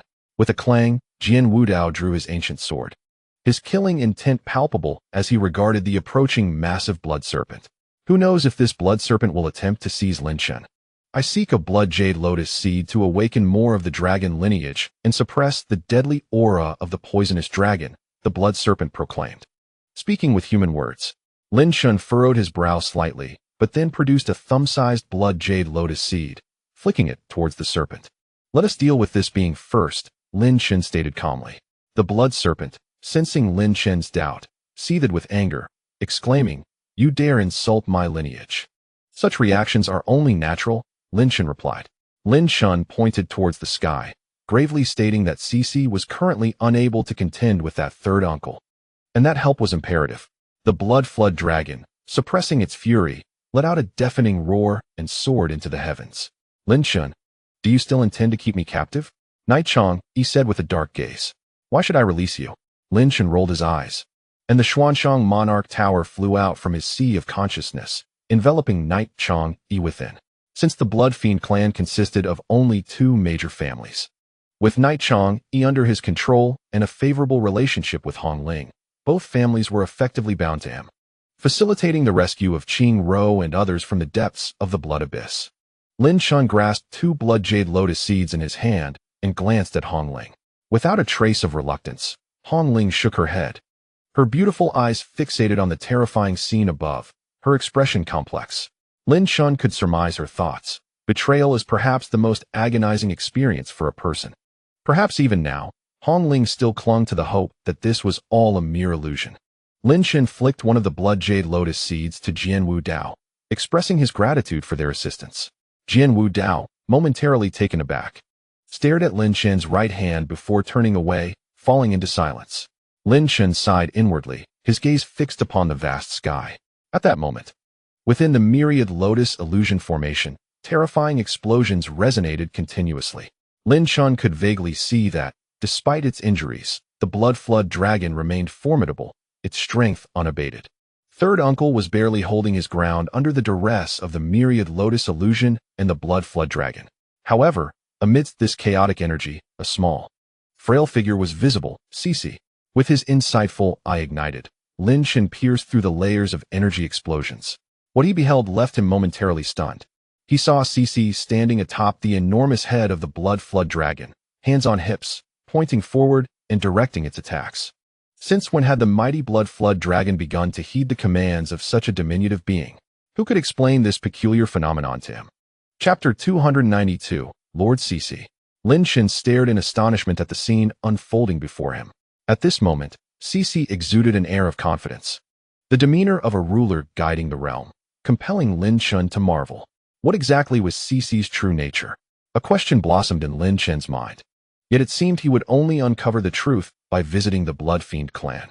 Suddenly, Hong Ling turned her head. Her piercing gaze focused on Lin Chen as she inquired, "What exactly is that crimson little beast of yours?"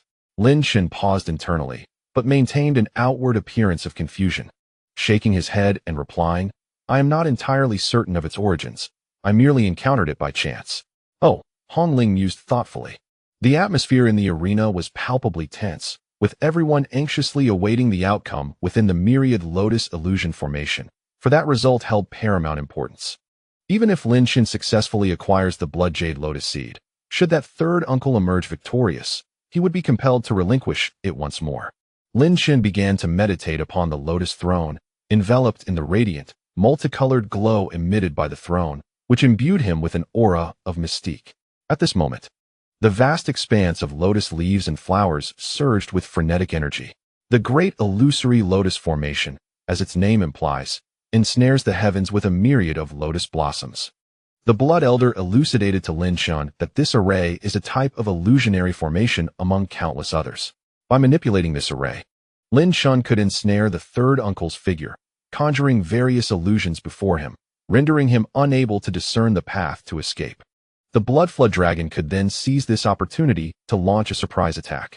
At this juncture, within the great illusory lotus formation, the third uncle unleashed devastating strikes, repelling the relentless assaults of the Blood Flood Dragon.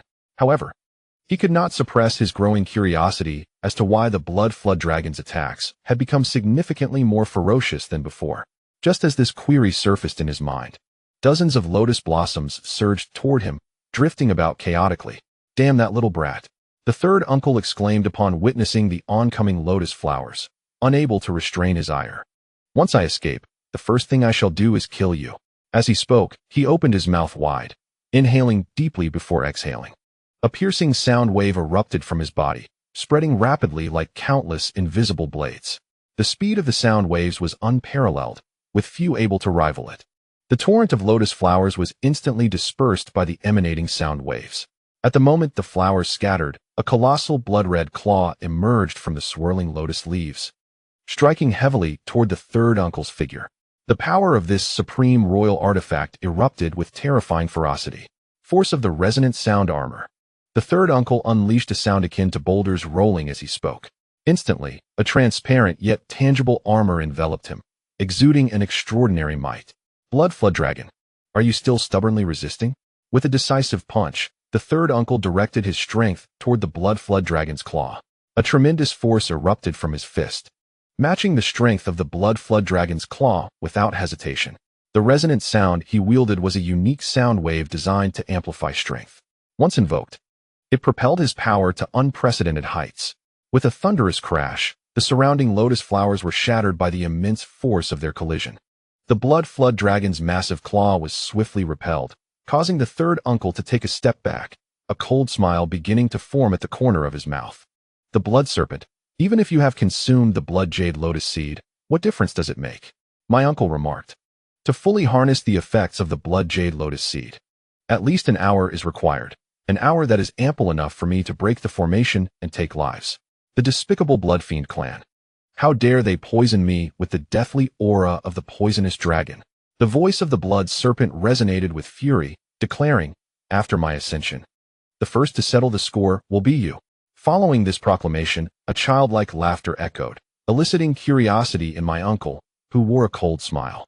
Before seeking vengeance, you ought to pray to the heavens that I do not slay you within this hour. Meanwhile, a multitude of lotus leaves, resembling great pillars, surged forth, forming a prison that ensnared my uncle.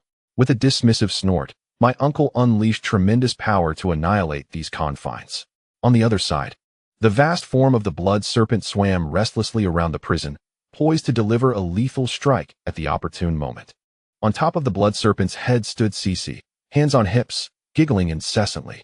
Lord Shi, at this rate, we cannot vanquish this old fellow, the Blood Serpent admitted candidly.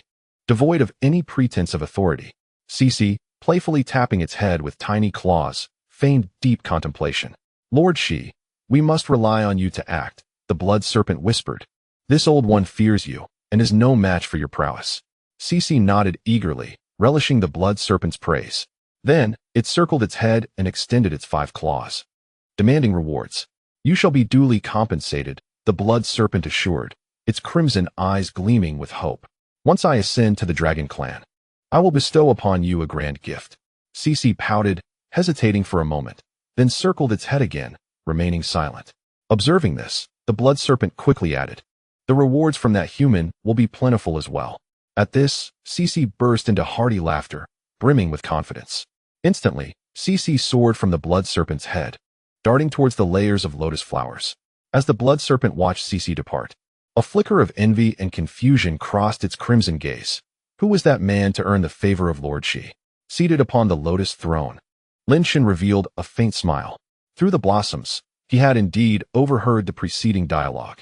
What would the blood serpent think if it knew that a fragrant beast had secured Cece's allegiance? "Since the blood serpent has deemed you Lord Shi, allow me to assist you once more," Lin Chen proclaimed, forming a hand seal. At that moment, 12 colossal lotus petals converged towards his hand, coalescing into a magnificent lotus pen. Lin Chen's figure expanded as he stood upon the throne, wielding the lotus array pen, and began to sweep it with great speed. After unleashing over 1,000 strokes, the lotus array pen in his grasp erupted in a magnificent explosion. Beneath the soles of the feet lay a lotus throne, which suddenly erupted, scattering countless lotus seeds into the blood pool. At that moment, the myriad lotus leaves swirling in the sky abruptly ceased their rotation. Then, with remarkable speed, all the lotus leaves converged towards a singular point, forming a colossal lotus orb in the heavens. It resembled a sealed shield, enclosing that segment of space. The blood dragon in the sky let out a deafening roar, exuding an air of majesty. Its massive form entwined itself around the immense lotus orb, its dragon head imposing. The blood dragon began to shimmer with a myriad of colors, clearly in the process of refining the blood jade lotus seed. "Lin Chen, you have sealed off that area." Red Silk's expression shifted slightly, casting a puzzled glance towards Lin Chen. "Sealing it off means isolating that scarlet beast and third uncle, does it not?" Jian Wudao and Mia Jian Huang also gazed at Lin Chen with confusion. Lin Chen merely smiled calmly and replied, "Everything hinges upon Master Shi." The eyes of all present widened with curiosity. "Master Shi? Which Master Shi?" Chapter 293, Dragon. Lin Chen remained silent. Of course, Master Shi referred to Little Shi. Even the blood dragon, a being of the fourth realm of divine law, was justified in addressing them as Master Shi. At that moment, all battles came to a halt. The blood fiend, realizing the tide had turned against it, concealed itself within the surging sea of blood. In the sky, the lotus orb, spanning half a mile, became the focal point of all attention. Inside the lotus orb, third uncle coldly laughed as he surveyed the enclosed space, his sonic armor amplifying in strength. "To imprison me, is it truly so simple?" As he prepared to strike, something suddenly drew his attention. "What is this?" Third uncle's gaze shifted to a certain spot ahead, where a scarlet beast was extending its fists, gesturing at him. After a moment of contemplation, third uncle seemed to recall something. "Isn't that the beast by Lin Chen's side? How did it end up here?" Confused, third uncle pondered. Seeing his perplexity, She spoke up. "I'll take you down." With that, she revealed a fierce demeanor. "Take me down?" Third uncle pointed at himself and burst into laughter. "A mere first-realm beast dares to challenge me? I doubt Lin Chen could offer anything of worth." With that, he flicked a finger, sending a stream of vital energy shooting forth. For such a being, a mere thread of vital energy was sufficient. His gaze then locked onto a particular section of the surrounding lotus barrier, and he sneered, "Watch as this sovereign shatters you." Immediately, third uncle unleashed a punch. Each blow he delivered merged sonic force with his physical strength, becoming increasingly formidable. Boom, boom, boom. The sound of explosions began to resonate continuously. At this moment, the third uncle seemed to transform into a battle machine, his mind consumed by a singular command. The entire lotus defense barrier trembled slightly, and the intensity of the quaking was steadily increasing. "Humph, once I emerge, it shall be your demise," he chuckled ominously. With his formidable strength, he could dismantle this lotus barrier in mere minutes.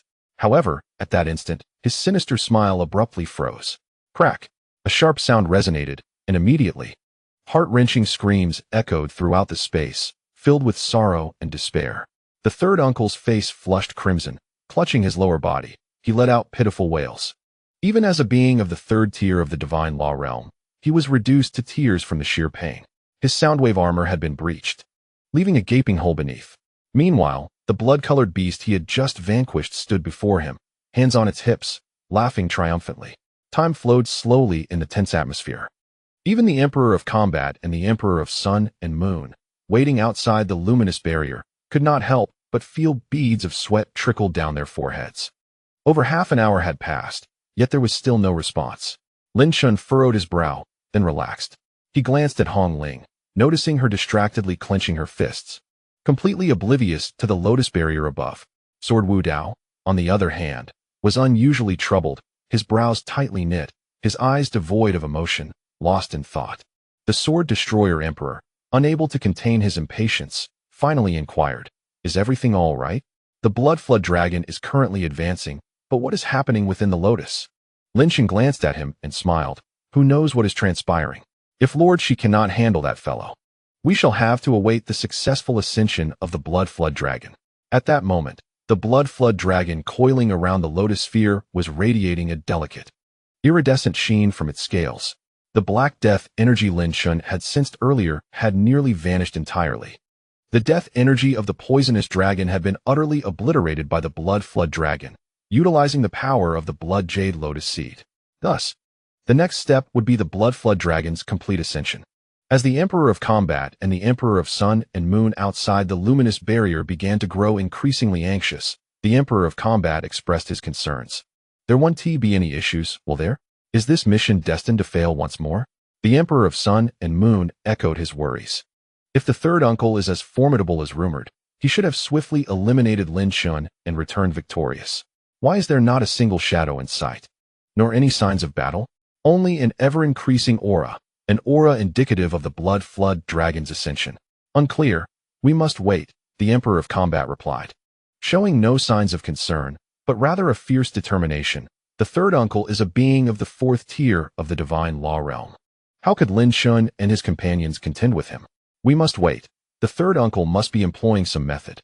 Once he emerges, we shall deal with Lin Chen. His voice trailed off abruptly. At that moment, a terrifying explosion reverberated from the luminous screen.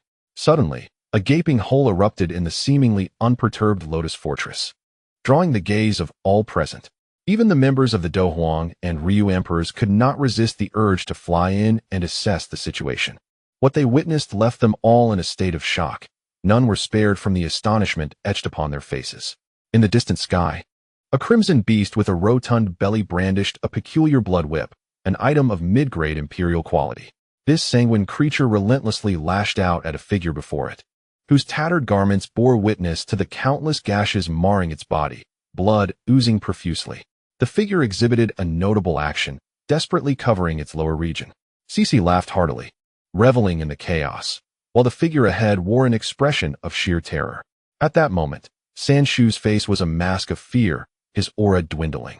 His murky old eyes caught sight of the astonished Do Huang and Ryu Emperors, igniting a flicker of hope within him as he hoarsely cried out for salvation. It was only then that the two emperors regained a semblance of composure, their auras surging forth without restraint as they swiftly turned to flee.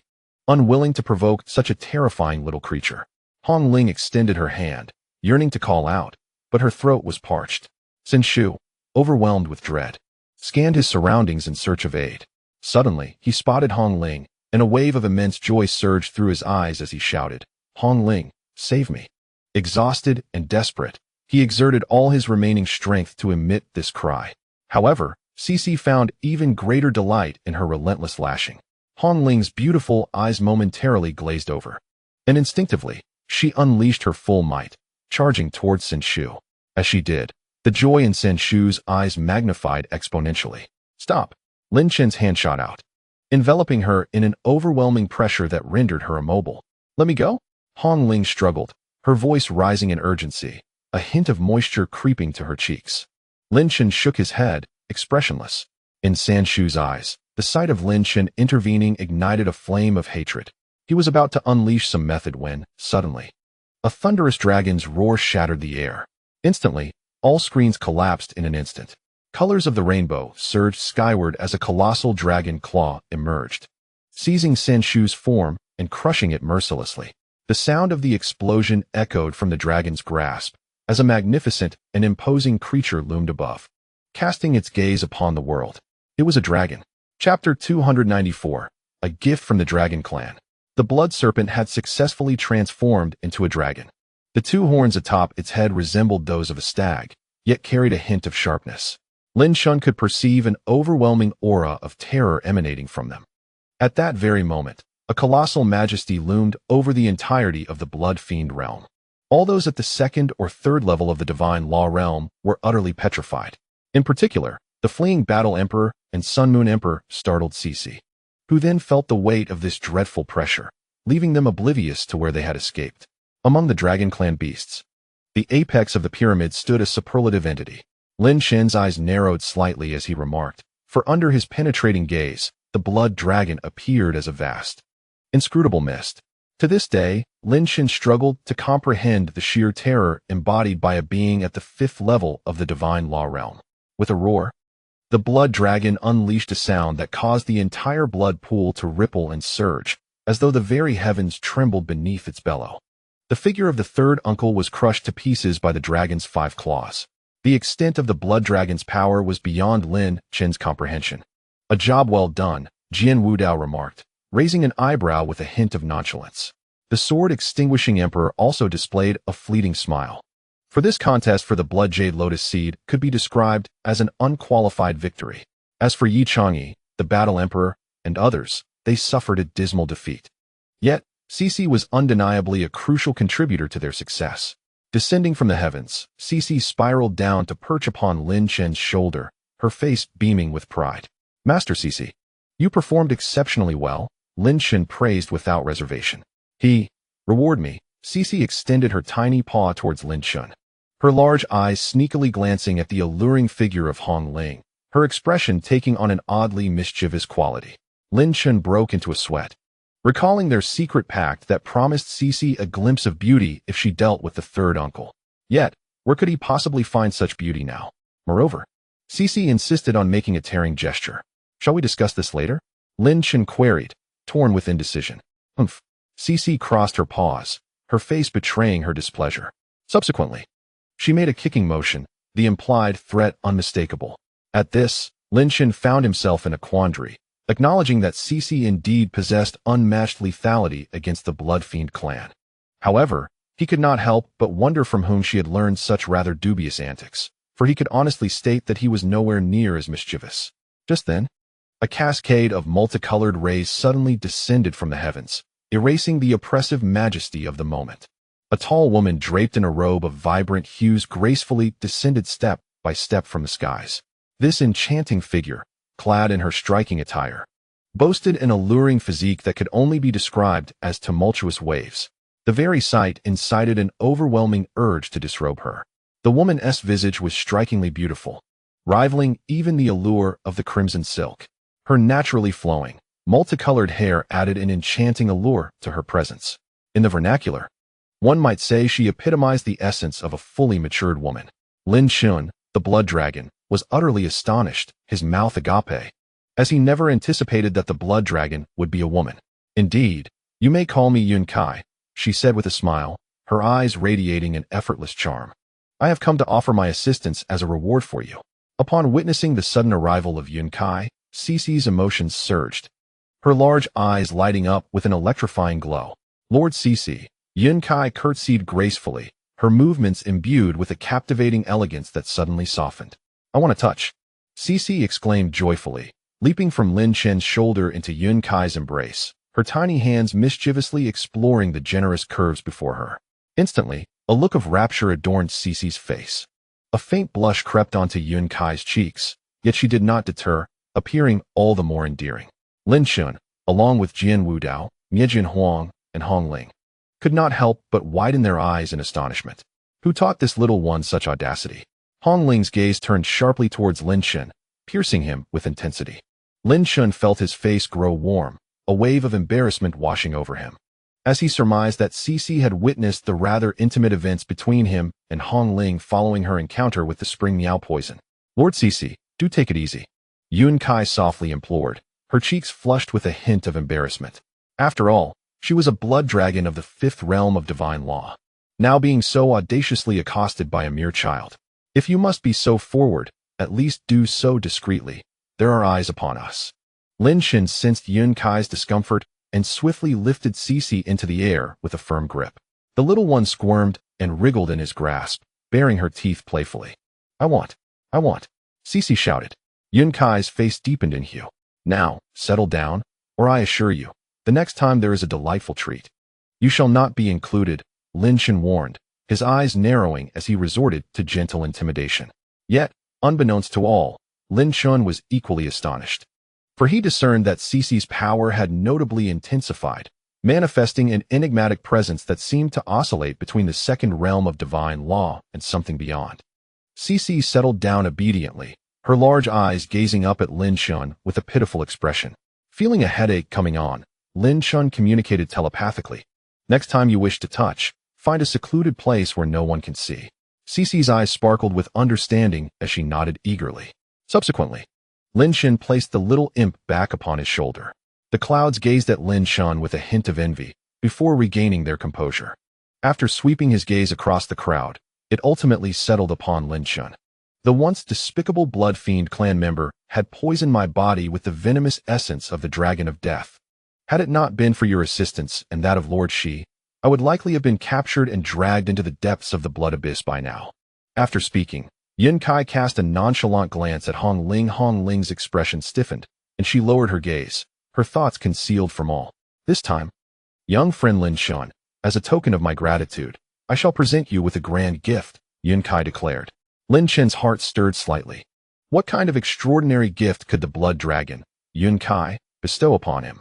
With a delicate gesture, Yun Kai revealed a blood-colored scale in her palm, inscribed with a reverse character. The dragon possesses a reverse scale, she explained. When you encounter a moment of grave peril, shatter this scale. At that moment, I shall arrive at your side to assist you in overcoming a crisis. However, this scale may only be used once. Lin Chen's heart swelled with joy. Was this not a timely boon? As he prepared to venture into the blood abyss, having a formidable ally like Yun Kai was indispensable. Meanwhile, the sword monarch looked upon Lin Chen with palpable envy, astonished that he had received such a gift. Thank you, Sister Yun Kai, Lin Chen said with a smile, bowing slightly as he took the scale into his possession. Yet, the instant he grasped the scale, he furrowed his brow momentarily before relaxing again. Chapter 295. Only bad people can be good. Lin Chen's gaze bore into Yun Kai's, but to his surprise, she merely smiled faintly. Upon receiving the reverse scale, Lin Chen felt a wave of energy akin to that of a dragon emanating from it. What could this be? Was Yun Kai probing him? Yun Kai, however, averted her eyes from Lin Chen and turned her gaze to Shi. As for Lord Shi's gift, she said softly, I possess nothing of great value, save for this dragon pearl. With that, she parted her crimson lips, and a lustrous pearl emerged. The crowd was taken aback, for within this dragon pearl, they sensed an unprecedented surge of pure magical energy. Such a potent force could undoubtedly elevate an individual to the third tier of the divine realm. To think this precious gift was bestowed upon this crimson little beast. It must be acknowledged, though, that despite its seemingly unremarkable appearance, the little beast's explosive strength should not be underestimated. After all, even a being of the fourth tier of the divine realm had been reduced to such a pitiful state by its might. This dragon pearl is indeed a treasure, Blood Elder remarked. It embodies the immense and pure power generated when the blood dragon transforms from a flood dragon into a true dragon. It also harbors mysterious properties. Lin Chen nodded in agreement. In the realm of mortals, there existed legends surrounding dragon pearls. It was said that by gathering 7 dragon pearls, one could summon an invincible dragon and fulfill 3 wishes. Although it bears a hint of legend, it reveals the formidable nature of the dragon pearl and its unique, mysterious effects. As for the exact powers of the dragon pearl, only the clouds seemed to possess that knowledge. With a slightly displeased expression, Cece accepted the dragon pearl and swallowed it whole, then made a gesture of kneading, her eyes sparkling with excitement. The intent behind her actions was clear to all present. Rather than seeking the dragon pearl, she desired to knead the clouds. Little lecher, Hong Ling remarked, unable to contain herself at the sight. Lin Chen nodded in agreement, recognizing the truth in her words. This fellow was indeed a natural seducer. Lin Chen, having successfully acquired the blood jade lotus seed, we shall part ways here, Jian Wudao said with a calm bow. The sword-extinguishing emperor mirrored the gesture. Lin Chen slowly turned his gaze towards Jian Wudao, fixing his eyes on his expression. and upon noting the latter's usual composure, he chuckled lightly. We shall meet again in the depths of the blood abyss. Jian Wudao paused. Then a subtle smile curved his lips, revealing a glimmer of battle intent. The sword-extinguishing emperor sensed an inexplicable tension between the two men, a sentiment he might never comprehend. The next time we meet will be the day of our great battle. Jian Wudao's thoughts resonated within Lin Chen's mind, casually yet imbued with emotional undercurrents. This was the first time Jian Wudao, who had cultivated the heartless sword cannon, displayed such a fluctuation of feelings. Very well. Lin Chen replied decisively, his gaze sharp. This would be a battle for the ice goddess, a conflict between men. Perhaps, deep within him, there lay a yearning for such a confrontation. Jian Wudao and the sword-extinguishing emperor departed towards the depths of the blood abyss, the birthplace of the Blood Dawn Bell, where the most pivotal drama awaited. Lin Chen, I believe I must take my leave as well, Hong Ling said, regaining her composure, smoothing her fiery red hair. A faint trace of tears lingered on her exquisitely pale face. Wait, let us go together, Lin Chen chuckled. I too wish to venture into the depths of the blood abyss, and I require your assistance. Hong Ling was taken aback. Are you suggesting you intend to seize the Blood Dawn Bell? The Blood Dawn Bell belongs to the fated. I do not impose my will, Lin Chen replied, shaking his head, his eyes narrowing coldly. I have several friends who have been abducted by the Tongtian party's leader, and I must rescue them. You are no match for Tongtian, Hong Ling bluntly countered. Even if I am no match, I must save them, Lin Chen shrugged, smiling. I have my own methods. Suddenly recalling Lin Chen's seemingly endless array of tactics, Hong Ling found herself inexplicably convinced. She then calmed her emotions and inquired, what do you need my help with? Find out their hiding place, Lin Chen declared, his face etched with determination. The individual from Tongtian had repeatedly challenged his limits, inciting his wrath. I can assist with that. Simply follow me to the Hong family, Hong Ling offered, initially intending to refuse but, for reasons she could not discern, found herself agreeing. Lin Chen cast a glance at Shishi resting upon his shoulder and greeted her. At that moment, Yun Kai spoke up, inquiring whether they were headed to the Blood Fiend clan's territory, as he too was bound for that destination and could offer them a ride. Lin Chen's eyes sparkled with delight as he exclaimed, Excellent. What is it like to ride a dragon? With a resounding roar, a magnificent dragon form, stretching 3 miles in length, materialized before them. Its imposing presence was nothing short of awe-inspiring. Lin Chen, along with Hong Ling and Shi, ascended onto the dragon's back. In an instant, Yun Kai surged forward, transforming into a streak of light, vanishing into the depths of the Blood Fiend realm. The speed of the dragon's flight was astonishing, beyond the realm of imagination. What are you thinking? Lin Chen asked, noticing Hong Ling lost in thought as he stood beside her. She curled her knees and buried her head in them, murmuring softly, I feel a bit sad. I don't know why, but I don't hate my third uncle at all. Not hating him. Lin Chen chuckled softly, shaking his head. You truly are a good person. He then settled beside Hong Ling and added, in truth, the sting of betrayal is a bitter experience, is it not? Hong Ling glanced at Lin Chen, a hint of curiosity evident in her eyes. Have you been betrayed before? Indeed, Lin Chen replied, gazing at the swirling dark red aura of the Blood Fiend. It was by my only and dearest brother at that time. Oh, Hong Ling responded. Then continued, if you feel like crying, just let it out. I won't cry, Lin Chen shook his head. I was the one who killed him with my own hands. At this revelation, Hong Ling's body shuddered slightly, her tone growing colder. You truly have a resolute heart. Even if he betrayed you and became a villain, he was still your brother. How can you erase that bond? Lin Chen let out a gentle laugh, turning to meet her gaze with calm indifference. If given the choice between your uncle's life and death, would you grant him another chance? Or rather, allow him the opportunity for redemption? Of course I would, Hong Ling retorted, exasperated. I firmly believe my third uncle can change. Lin Chen fell silent, reclining against the warm scales of the dragon. In this world, there are no inherently evil individuals, only good people who have strayed. Once someone has turned to darkness, the path to redemption becomes arduous. It may be better to end his life early, preserving his good side in this world. Hong Ling trembled at his words. Lin Chen turned to her once more, stating softly, even in wickedness, there lie boundaries. Some deserve a chance, while others do not. Just as with sorcerers, one can unhesitatingly sever their heads. Such is the penalty for their transgressions. Chapter 296, Ascension to the Third Realm of Divine Law. Lin Chen observed the now silent Hong Ling, his gaze tranquil yet tinged with nostalgia. It seemed he recalled the moment he entered the Lin family at the age of 10. The first time he met Lin Han. Back then, Lin Han joyfully wrapped his arm around Lin Chen's neck, declaring, "If anyone dares to bully you, just tell me, and I will help you deal with them." As time passed, Lin Chen's talents blossomed, shining like a dazzling star within the Lin family. Perhaps it was fate that dictated their paths, destined for one among them to become the villain. At this moment, Hong Ling appeared less like the esteemed daughter of a prominent family and more like a frail, helpless little girl. Sometimes, reality arrives too swiftly, delivering a harsh blow. Lin Chen understood that once Hong Ling emerged from this betrayal, she would ascend to become the sovereign of the Hong family. It may be deemed tragic, yet one must acknowledge that growth is an inevitable part of life. Lin Chen stepped away, allowing Hong Ling the solitude to contemplate and feel. He had more pressing matters to attend to, namely, the elevation to the third tier of the divine law realm, a state that Lin Chen had long envied. The power of the astral energy was such that a mere speck, no larger than a thumb, could obliterate a towering mountain several tens of miles high. In the astral energy, Lin Chen glimpsed the potential for cataclysmic destruction. Based on the records on the map and the speed of the clouds, it would take at least a day and night to reach the territory of the Bloodslaughter clan. Lin Chen murmured to himself, "A day and night should suffice for my ascension." With that, he clenched his fist tightly.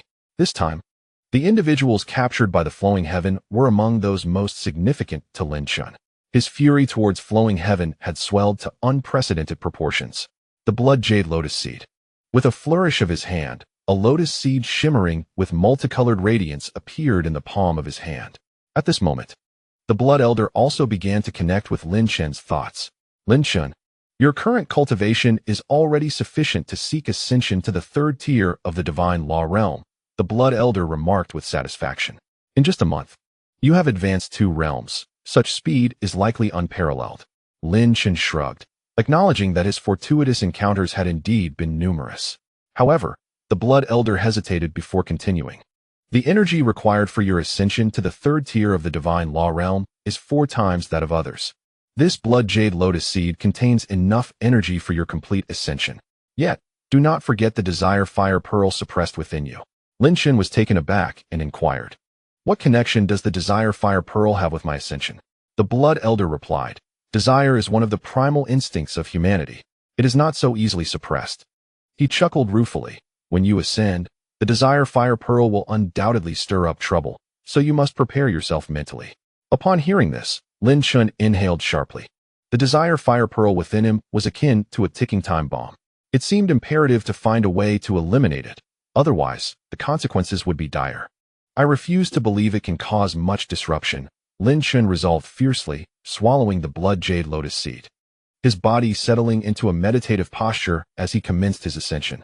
The blood jade lotus seed flowed directly into Lin Chen's sea of consciousness.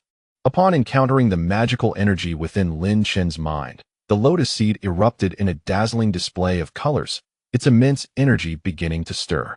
The multicolored radiance enveloped Lin Chen, while a vast surge of energy flooded into his being, imbuing him with tremendous power.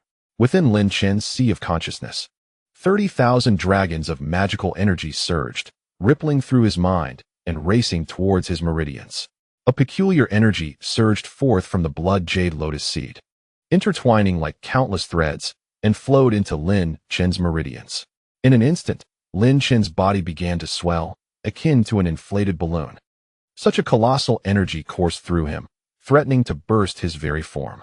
She sensed the anomaly surrounding Lin Chen, tilted her head in contemplation for a moment, and then nestled against the blood dragon's head, laughing incessantly.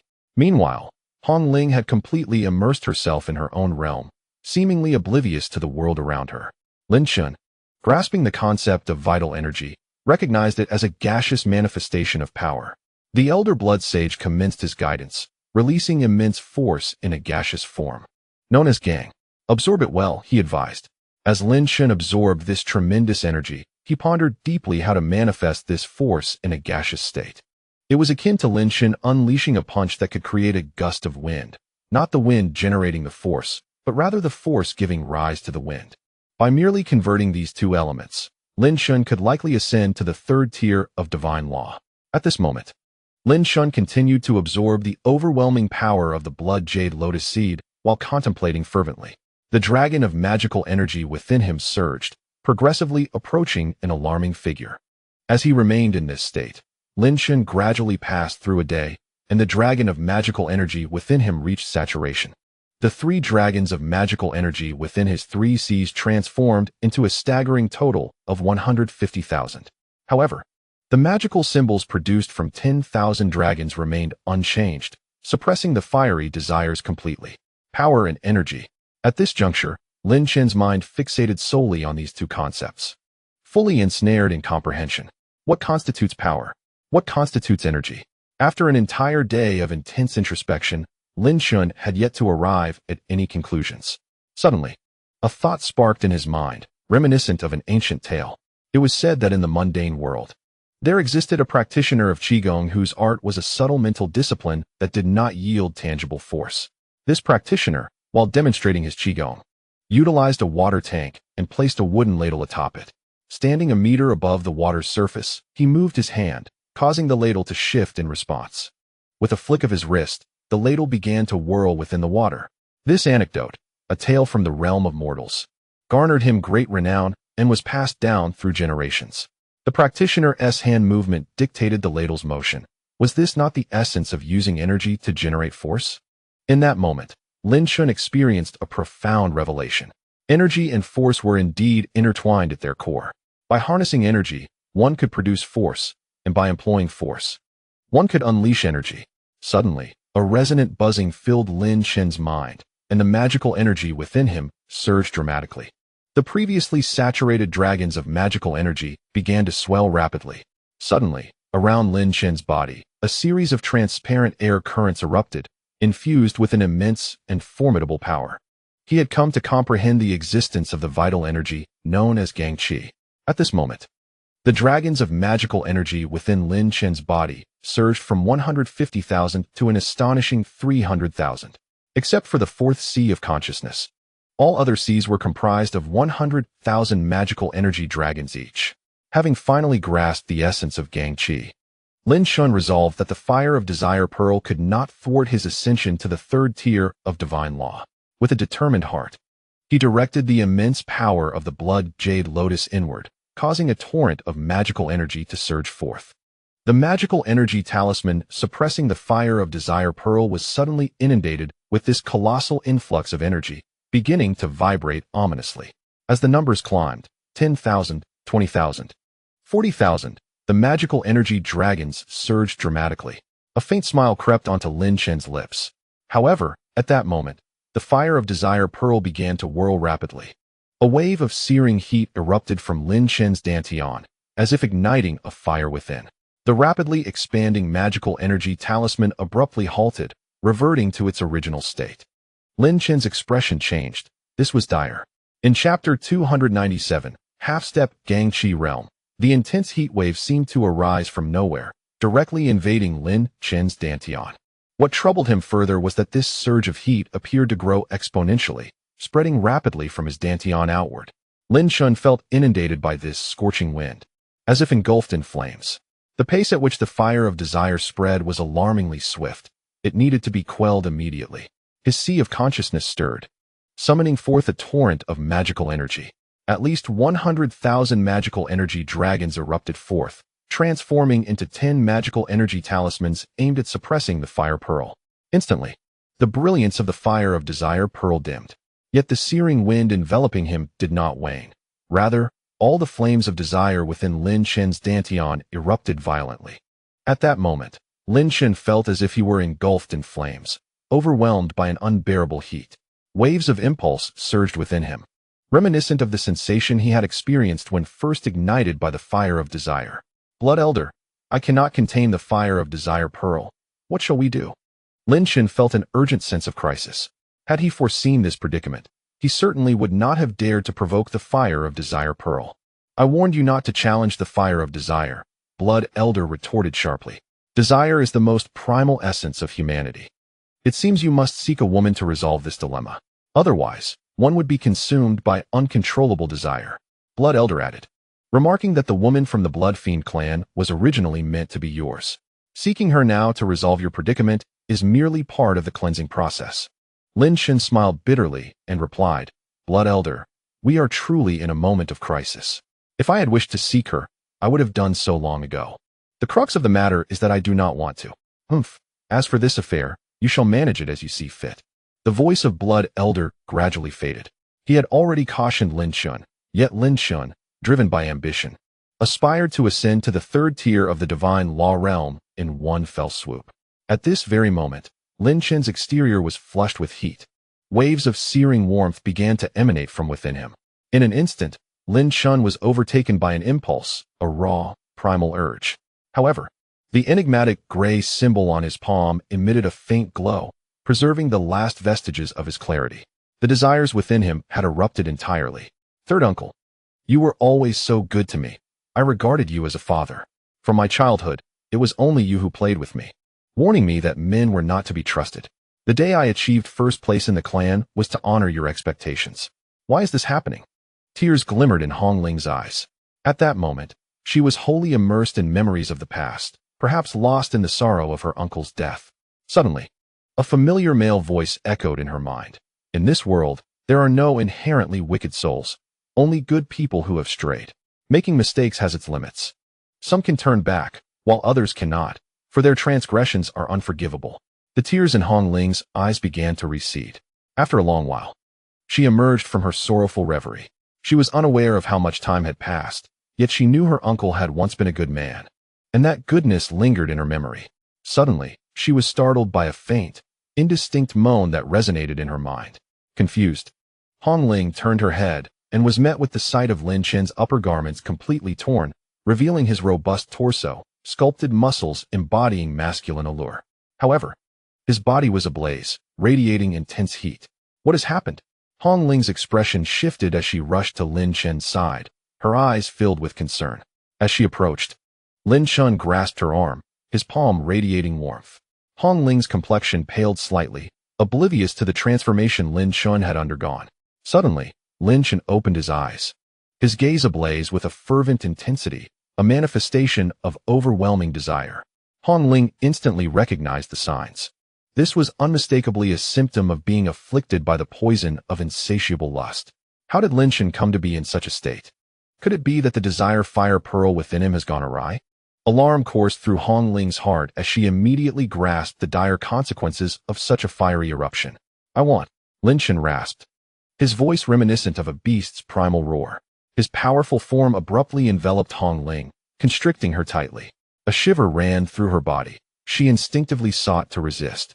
Yet the searing heat emanating from Lin Chen's chest rendered her limbs somewhat weak and pliable.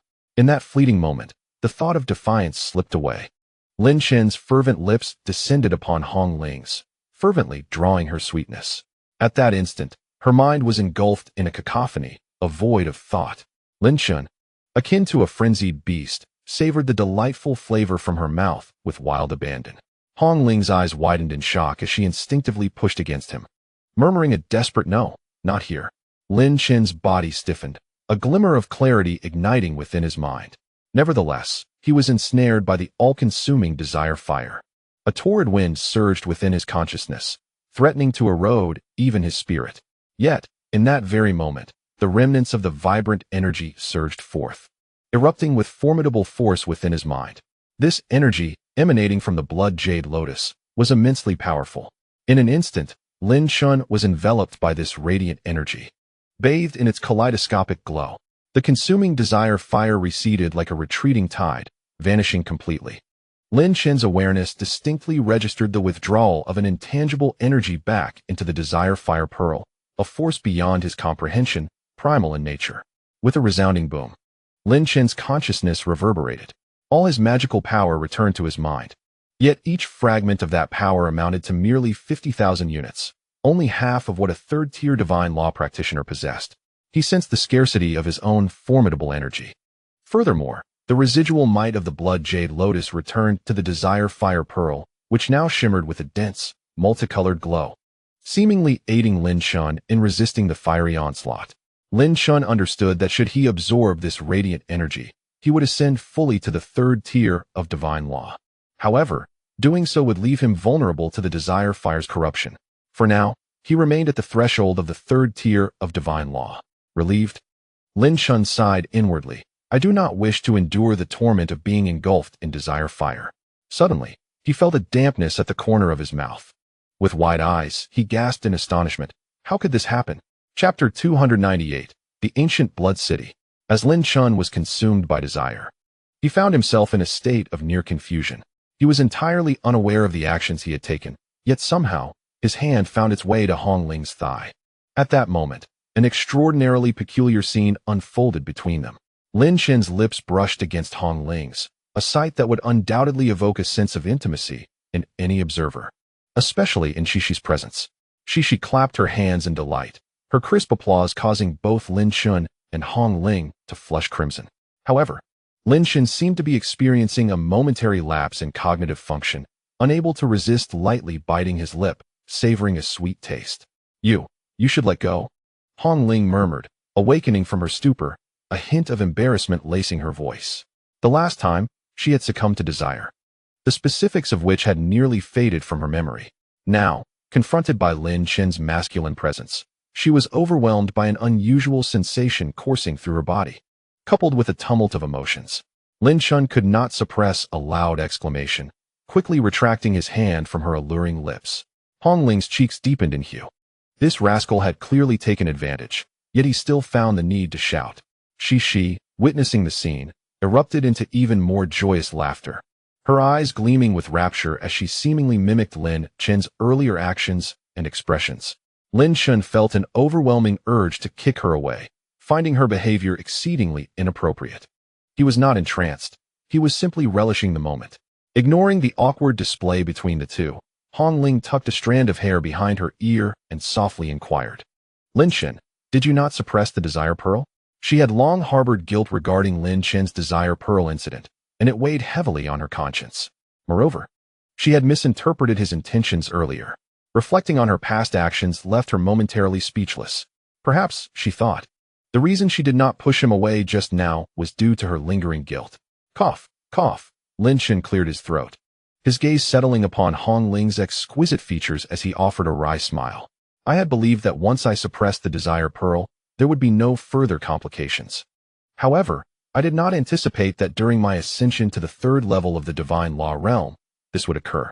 Had it not been for the blood jade lotus seed, I would not have been able to advance to the half-step of the Ganqi realm. Are you saying you have ascended? Hong Ling, momentarily forgetting about the desire pearl, gazed at Lin Chen in shock. Is it truly possible to ascend a realm in a single day? Indeed, Lin Chen replied with a shrug. The mysteries of the Ganqi realm are not difficult to comprehend. The key lies in identifying the point of transition between power and energy. Hong Ling pondered his words. Her own realm was at the pinnacle of the second level of the divine law, and she had glimpsed the existence of the third level. Lin Chen's shared experiences were immensely beneficial for her potential breakthrough. Moreover, his explanations conveyed a profound understanding that even some of the clan's predecessors struggled to articulate. Observing Hong Ling deep in thought, Lin Chen felt inspired to elaborate further, his words flowing with newfound fervor.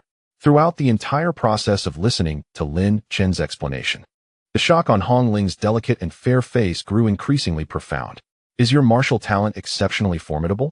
Hong Ling inquired, her eyes widening.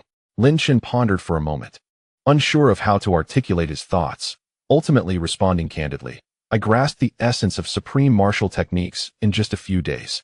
What? Hong Ling suddenly stood, a complex expression emerging on her exquisite face. Lin Chen observed this complexity with keen interest. What of it if one possesses exceptional martial talent? Hong Ling's gaze became vacant, as if her mind had drifted to some distant memory. Hey, what's wrong? Lin Chen asked, puzzled. Exceptional martial talent is of no use in the divine law realm. Incorrect. Hong Ling retorted bluntly, her face radiating wildness. What do you mean by incorrect? Lin Chen felt bewildered. The previously demure Hong Ling had suddenly transformed into a figure of regal authority. Certain powerful techniques can only be cultivated by those in the divine law realm, she explained. Having exceptional martial talent enables one to master even more terrifying divine arts and techniques. That much I am aware of, Lin Chen shrugged, His martial talent was innate. Yet it seemed that since entering the divine law realm, it had yet to prove useful. Presently, he had scarcely utilized the devouring demon technique, focusing instead on seizing rare treasures to ascend rapidly. Hong Ling regarded Lin Chen with a measured gaze for some time before turning her head and mysteriously stating, "Soon enough, you will understand the significance of having exceptional martial talent." Lin Chen found her words perplexing but merely smiled, then shifted his gaze to the distant horizon. Before him lay an expanse of bewildering dark red blood evil energy. Even with the heavenly evil Yen Luo scripture, he dared not absorb this ominous force. Moreover, with his penetrating vision, he discerned numerous shadowy figures of demonic beasts moving within the endless abyss of blood. However, these creatures, sensing the aura of the blood dragon, dared not approach. They had completely ventured into the depths of the blood abyss. Unable to contain his curiosity, Lin Chen suddenly asked, "How vast is the blood abyss? Who can tell me the extent of the blood abyss?" Hong Ling approached him, her eyes filled with a hint of curiosity as she replied, "As far as our blood evil clan knows, the depths of the blood abyss are finite, spanning approximately tens of thousands of kilometers. Some elders in our clan have informed us that the bottom of the blood abyss is also a realm we cannot trespass." The bottom of the blood abyss. Lin Chen gasped in astonishment. Truly, it is full of mysteries. However, he soon closed his eyes to cultivate, contemplating matters concerning Qingruo. He needed to rescue her swiftly. The 2 months were drawing near, and it was time to return to the Taiqing sect. Moreover, he found himself longing for home. After an hour of swift and terrifying flight, Lin Chen gradually opened his eyes, their sharpness akin to that of an eagle, cold and piercing. His aura shifted dramatically, as if he had truly transformed into a sovereign of slaughter. "This is the territory of the blood evil clan," Yun Kai remarked, her tone imbued with authority. "It appears that the Bloodfiend clan has left a rather unfavorable impression." Lin Chen floated beside the clouds, and his penetrating eyes ignited with fierce intensity. The clouds, upon witnessing the fiery gleam of Lin Chen's eyes, were irresistibly drawn to the crimson glow, silently admiring the uniqueness of his ocular technique. At that moment, Lin Chen's gaze pierced through layers of dark, crimson blood energy. Suddenly, clarity dawned upon him as he discerned a vast expanse of land amidst the swirling blood mist. This land, tinged with a deep red hue, was adorned with flora, forests, mountains, and mystical beasts, pulsating with life akin to the human realm. No one could have anticipated such a vibrant scene hidden deep within this abyss of blood. Lin Chen's gaze swept across the landscape and fixated on an imposing ancient city. This city sprawled over no less than 1,000 miles, its walls a striking blood red, ancient and worn. It was a remnant of a bygone era, a blood city left behind by ancient civilizations. Lin Chen observed the grand gates of this ancient stronghold, where members of the Bloodfiend clan and cultivators were entering and exiting. Astonishingly, humans were also present here, a revelation that took Lin Chen by surprise. Without hesitation, Lin Chen unleashed his spiritual awareness towards the Blood City, only to be met with a barrier of transparent energy that thwarted his efforts. At that moment, Hong Ling stepped forward and explained that this ancient city possessed a remarkable ability to shield spiritual awareness. Once inside, such abilities became nearly ineffective. Chapter 299, The Hong Family. Lin Chen couldn't help but marvel at the terrifying power of this ancient blood city to obscure spiritual perception. However, this ability presented both advantages and disadvantages for him.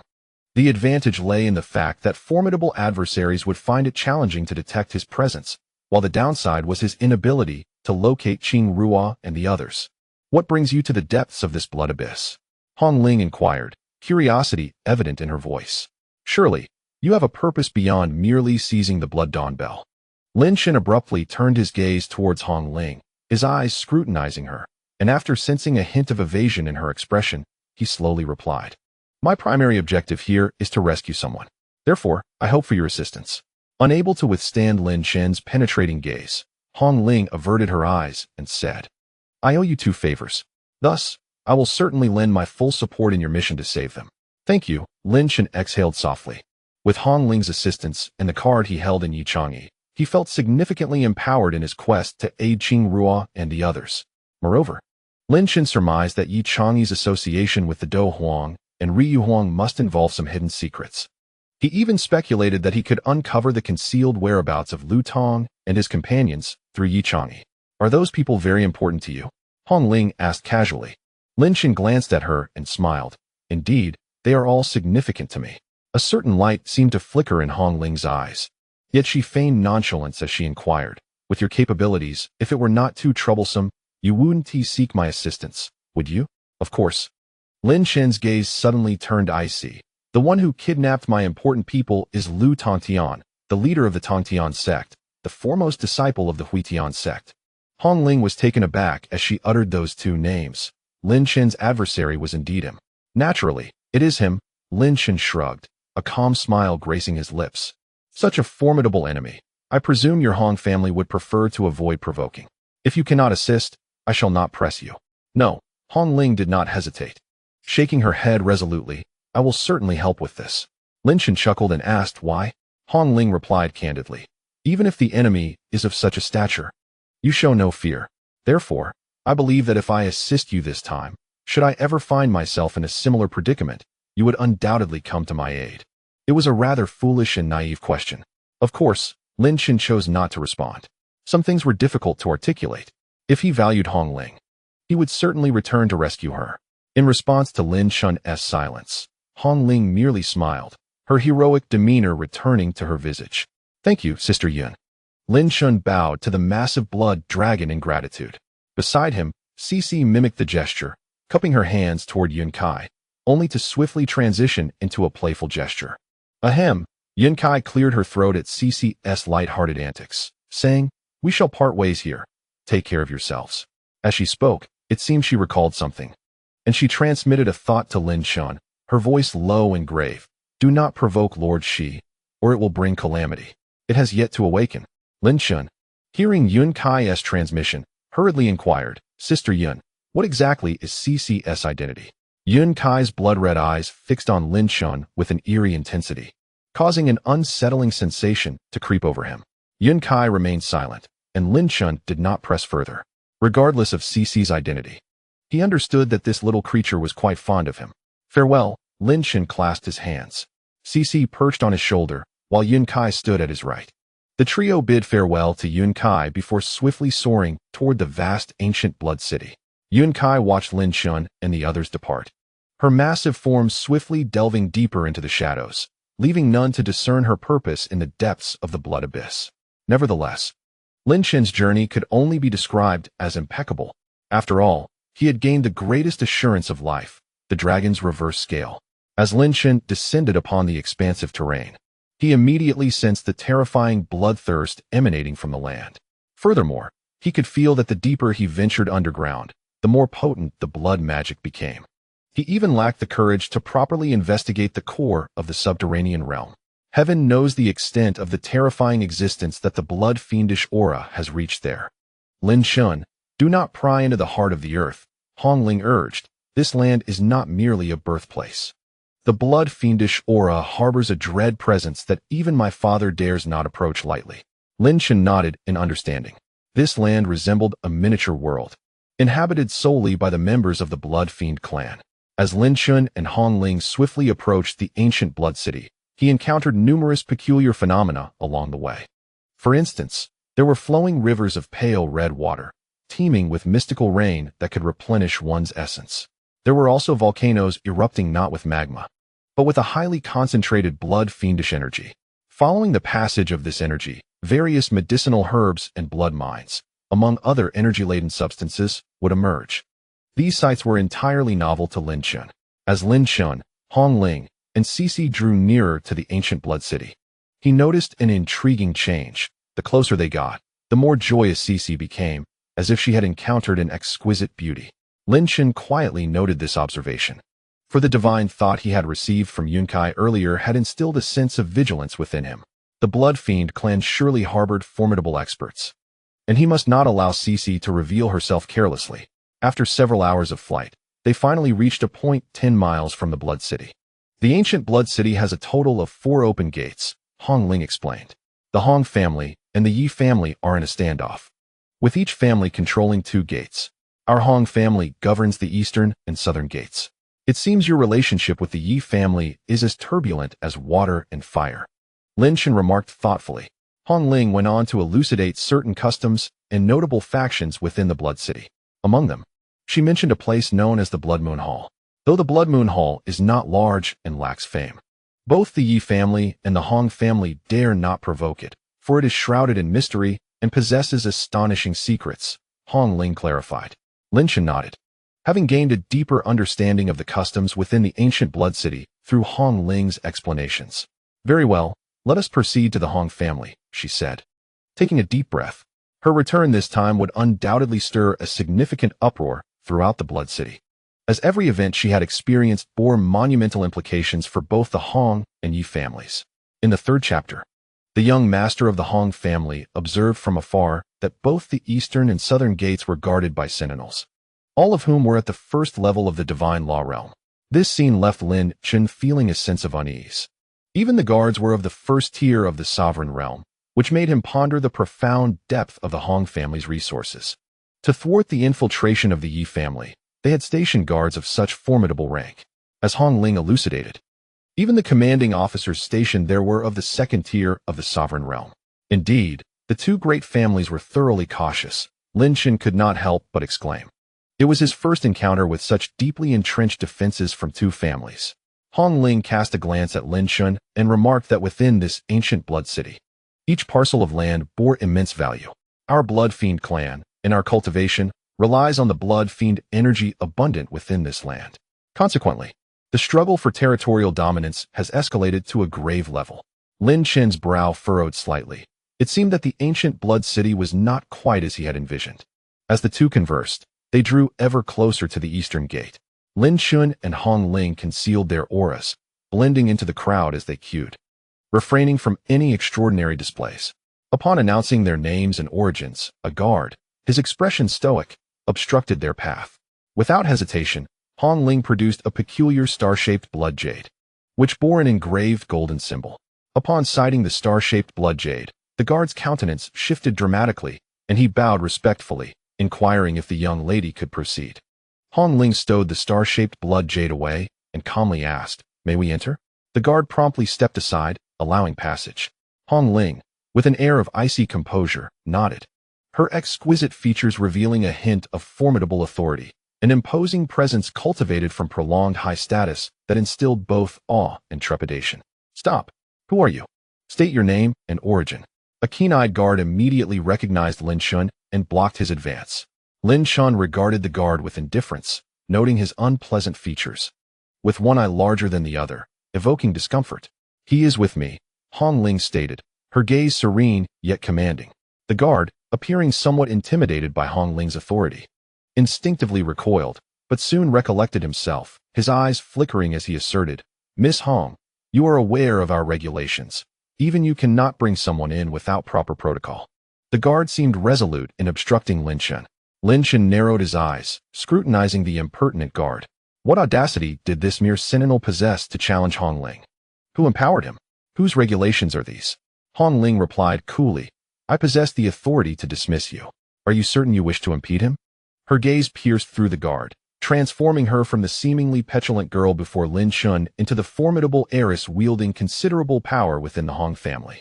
The guard, taken aback by the straightforwardness of Hong Ling's threat to revoke his position, found himself at a loss for words. It is evident that the lucrative benefits of their position are quite substantial, and he is reluctant to relinquish it. However, he never anticipated the formidable strength of Hong Ling. "What are you waiting for? Just roll away," Hong Ling stated bluntly. The other guards exchanged glances, clearly recognizing the fury of the young lady from the Hong family. Who among them dared to provoke her? At this moment, the guard with the sharp features felt a wave of despair wash over him. He was caught in a dilemma, unable to concede nor to stand firm. "Hong Ling, please, do not be angry," Lin Chen said with a smile. "Allow me to converse with this brother." Upon seeing Lin Chen's cheerful demeanor, Hong Ling realized he harbored some mischievous intent, a sly smile flickering in her eyes as she nodded.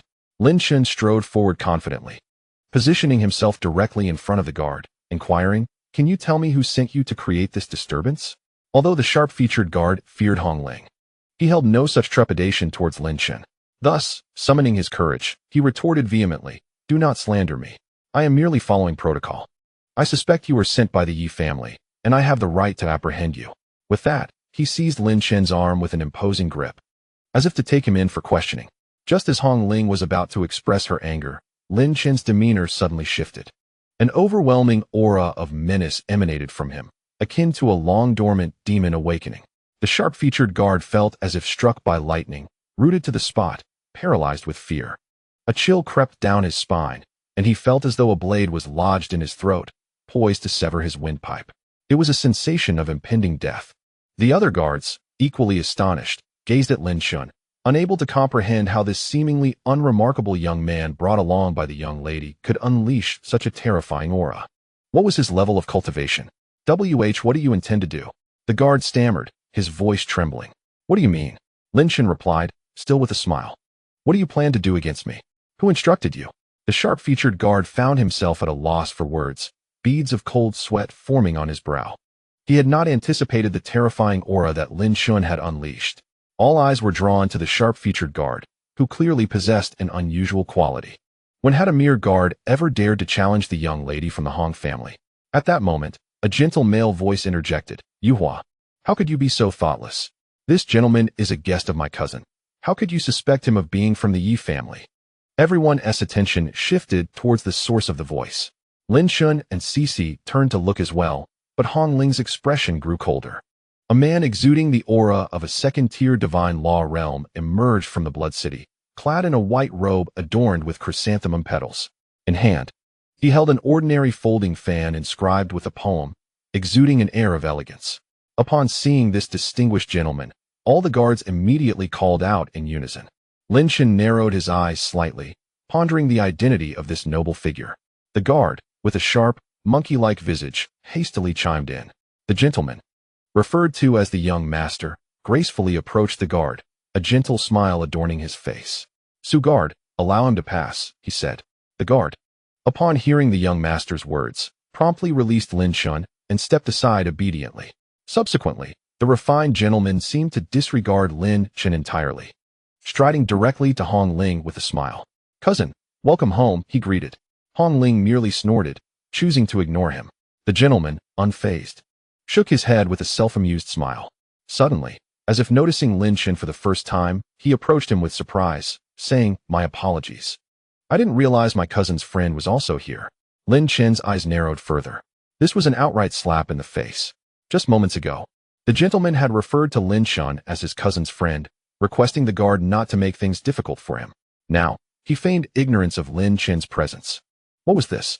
A blatant disregard, a direct affront. Of course, the primary target of this affront was still directed at Hong Ling.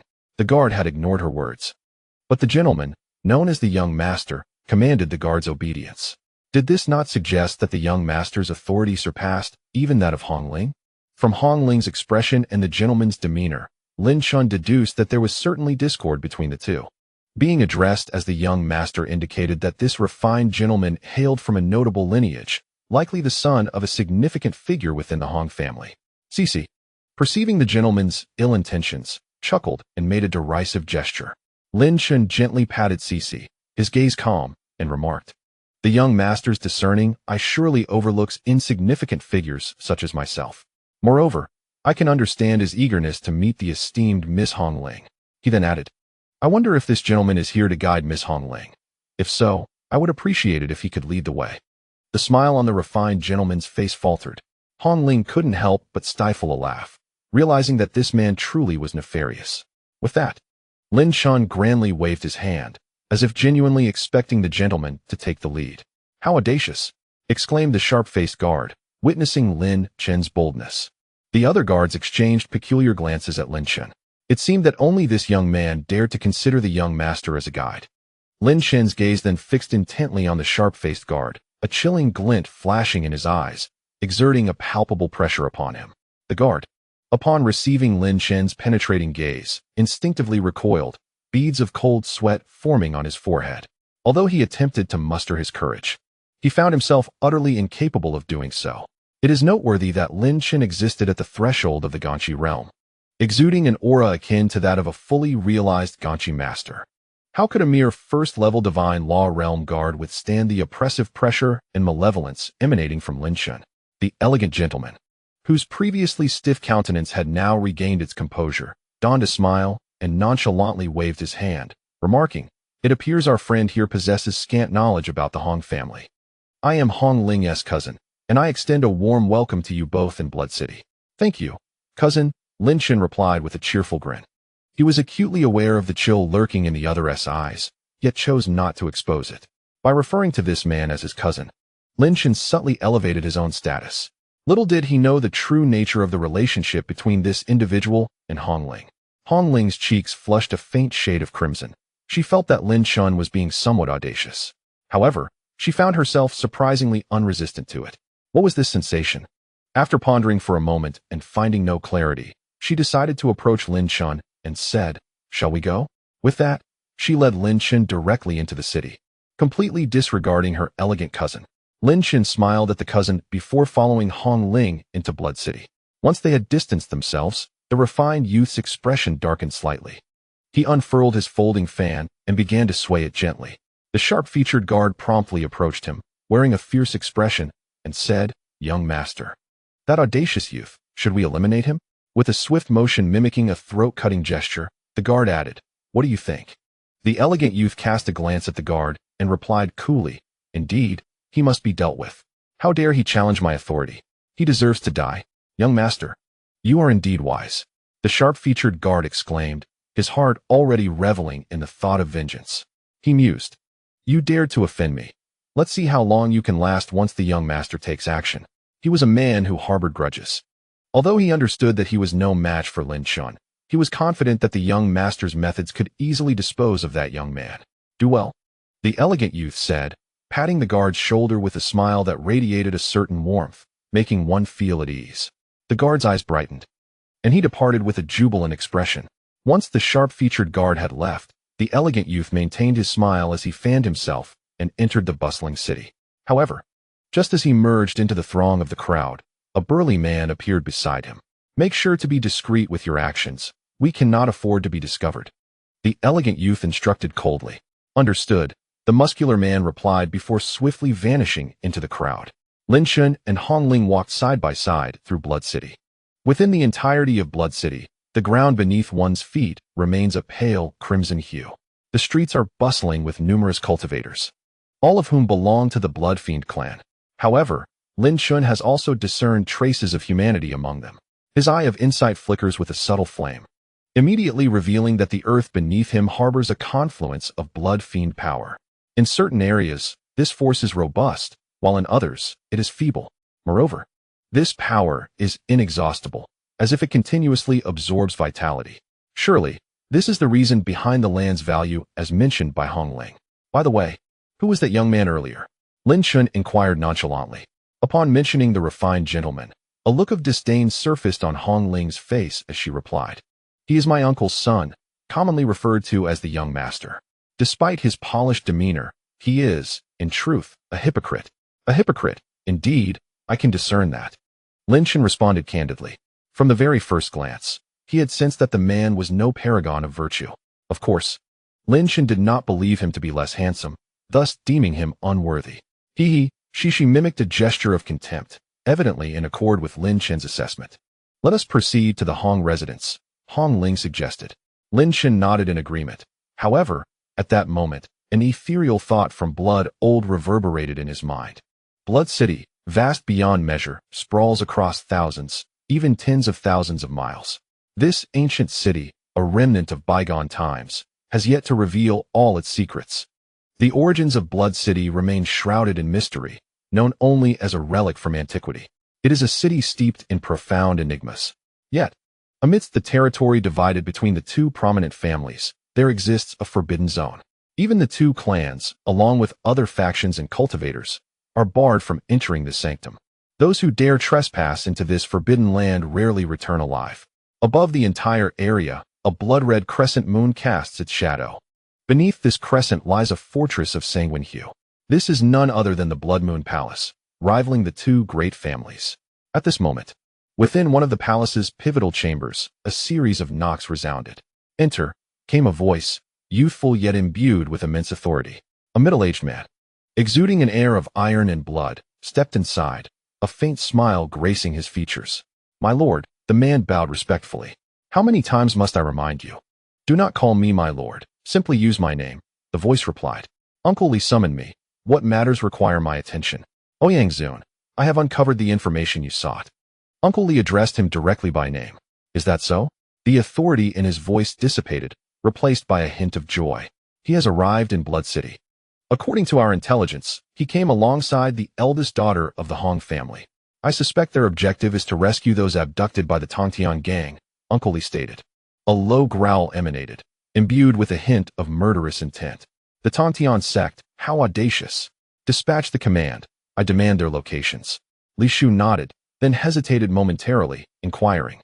My lord, shall we meet him now? Not yet, Ouyang Zun replied. I cannot allow Lin Chen to be aware of my existence at this moment. I shall reveal myself when he needs me most, he mused inwardly. Chapter 302, The Terrifying Cultivator of the Clan.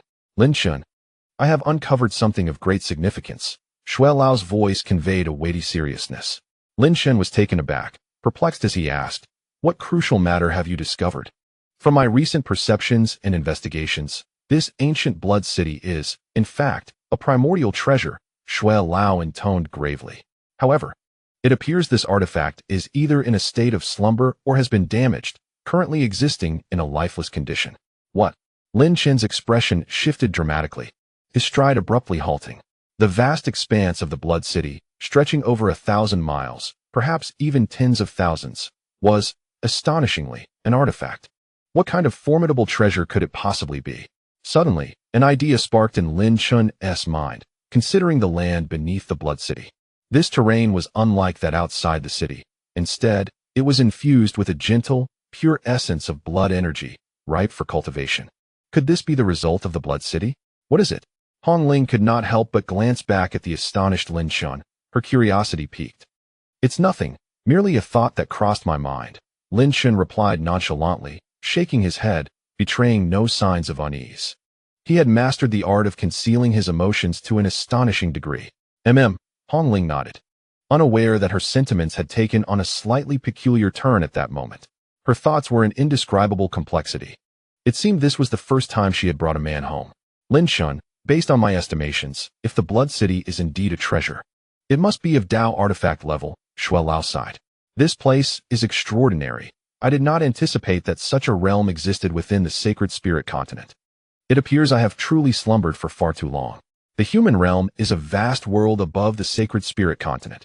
In days of yore, Shui Lao had thrived within the human realm, having ascended to a position of prominence.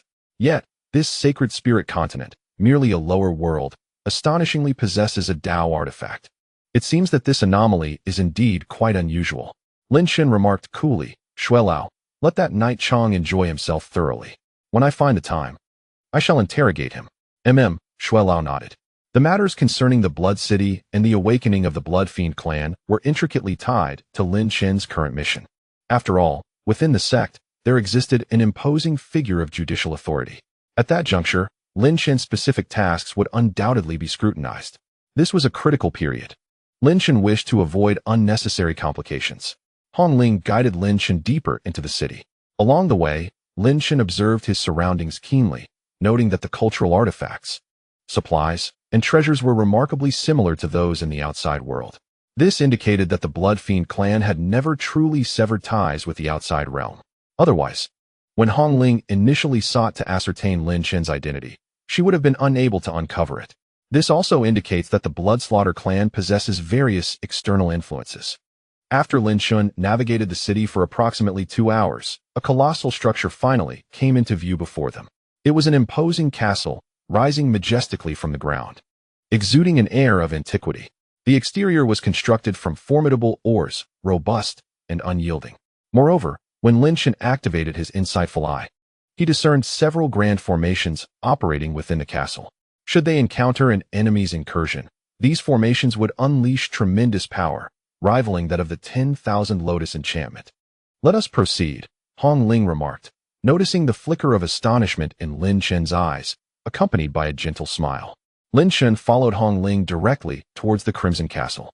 Outside the castle, stern guards stood watch, enforcing a strict vigilance. However, this was merely a prelude to the scenes before the castle gates. Upon entering the castle, Lin Chen felt an involuntary tension enveloping him, a primal instinct of danger. Within this castle, he sensed a multitude of threats, emanating from presences far more formidable than himself, permeating every corner of the space. Hong Ling led Lin Chen directly to the heart of the castle. After a brief period, they arrived before an immense palace, its facade adorned with three grand characters, Tian Hong Dian. Before the Tian Hong Dian stood a kindly elder, his visage radiating warmth. "Zhan Lao, is my father inside?" Hong Ling respectfully inquired, stepping forward. Lin Chen echoed her call, sensing instinctively that this elder was no ordinary figure. He refrained from probing with his divine sense. In that moment, she, unable to contain herself, let out a soft cry, her large eyes sparkling with excitement. Lin Chen discreetly patted Shishi's head. The Hong family surely boasts a plethora of skilled individuals. Little Hong Ling has returned. The elder, known as Zhan Lao, smiled gently, turning his gaze toward Lin Chen. "Is this the son-in-law brought home by little Hong Ling?" "Not bad, Zhan Lao," Hong Ling playfully replied, her delicate face flushed with color. "Hee. Little Hong Ling seems to be vexed with the old man." The elder chuckled warmly, gesturing for them to enter. "Your father is inside, along with your second uncle." Hong Ling nodded, her expression becoming serious. "Zhan Lao, I shall not linger, as I have urgent matters to attend to." Zhan Lao continued to smile amiably, nodding in understanding. Hong Ling was the first to push open the great doors and stepped into the Tian Hong Dian, with Lin Chen following closely behind. However, as they walked, Lin Chen cast a glance at the elder known as Zhan Lao, only to find him seemingly resting with his eyes closed. As if sensing Lin Chen's gaze, the old warrior suddenly opened his eyes, his gaze akin to a tempestuous lightning bolt that pierced through Lin Chen. Instantly, Lin Chen felt a tightening in his heart, his entire being entering a state of combat readiness. In that fleeting moment, he perceived an aura of oppressive might that was not at all inferior to that of his third uncle. After unleashing his piercing gaze reminiscent of thunder, the old warrior quickly reined it in, revealing a hint of benevolent smile. Lin Chen reciprocated with a faint smile, undeterred as he stepped into the Tianhong Hall. Upon entering the hall, Lin Chen was immediately engulfed by a terrifying atmosphere that seemed to solidify the very space around him. His eyes were drawn to the forefront, where he discerned two figures upon the stage. The first was an elderly man, adorned with a tuft of black beard beneath his chin, his aged visage exuding a stern demeanor. The aura emanating from him was undoubtedly comparable to that of his third uncle, perhaps even more formidable. This, undoubtedly, was the second uncle spoken of by the old warrior. As for the figure seated upon the imperial throne, it was a middle-aged man draped in a blood-red robe trimmed with golden edges, his brow furrowed slightly, emanating an overwhelming majesty that was thick and palpable. This imposing presence was not merely a product of his cultivation, it was the inherent authority of a superior. At the moment Lin Chen entered, his third uncle merely cast a cursory glance in his direction, foregoing any further scrutiny. However, the gaze of the middle-aged man on the throne gradually shifted towards Lin Chen, suddenly locking onto him. Instantly, an invisible and terrifying pressure surged forth like a colossal shockwave, crashing upon Lin Chen's form. Lin Chen's eyes narrowed, focusing intently on the middle-aged man on the platform, from whom he sensed an unfathomable and terrifying disturbance, an aura several times more potent than that of his third uncle. Second uncle, or the old warrior. This must be Hong Ling's father, the current patriarch of the Hong family, possessing an exceptionally formidable cultivation. As the middle-aged man regarded Lin Chen, he immediately felt the weight of immense pressure, as if the man's gaze could penetrate through all veils. Lin Chen's heart raced, though he maintained an outwardly calm demeanor, betraying no hint of turmoil. Meanwhile, the light in the eyes of Cici perched upon his shoulder intensified. Fearing that she might suddenly erupt, Lin Chen gently patted her small head to soothe her. After a brief moment of scrutiny, the patriarch of the Hong family diverted his gaze, only to fixate upon Cici on Lin Chen's shoulder. Lin Chen's heart skipped a beat, a swell of concern rising within him as he worried that the patriarch might uncover the secrets hidden within Cici. Otherwise, everything would be lost. However, Lin Chen felt a slight sense of relief as the middle-aged man's gaze did not linger on Cici for long before it shifted away. He spoke indifferently, inquiring about the origins of this young friend, noting that his cultivation was already that of an extraordinary genius. Upon hearing the middle-aged man's words, The stern-faced second uncle glanced at Lin Chen and then at the restless Hong Ling, deep in thought. Young man Lin Chen encountered Miss Hong Ling by chance on the road, and thus a friendship was forged, Lin Chen said, cupping his hands in respect. I hail from the Taiching sect, and have recently ascended to the rank of emperor. Humph, the second uncle scoffed, his tone harsh. A newly ascended emperor like you possesses such formidable cultivation upon arriving in the blood city of the Hong family? You would do well to remain humble. A wave of pressure surged forth, directly bearing down on Lin Chen. It even struck Lin Chen as peculiar that this second uncle seemed to hold a particular disdain for him. Suddenly, Lin Chen recalled the origins of the refined man. Was he not the father of that individual? The second uncle was not mistaken. The middle-aged man cast a fleeting glance at the second uncle and, with an air of intimidation, demanded to know the truth of the matter, warning that failure to clarify could lead to unfavorable consequences. At this moment, Lin Chen could no longer suppress a cold smile, choosing to remain silent. Both the middle-aged man and the second uncle appeared to regard him with skepticism, finding fault at every turn. Was his arrival at the Bloodslaughter clan merely to be subjected to such scrutiny?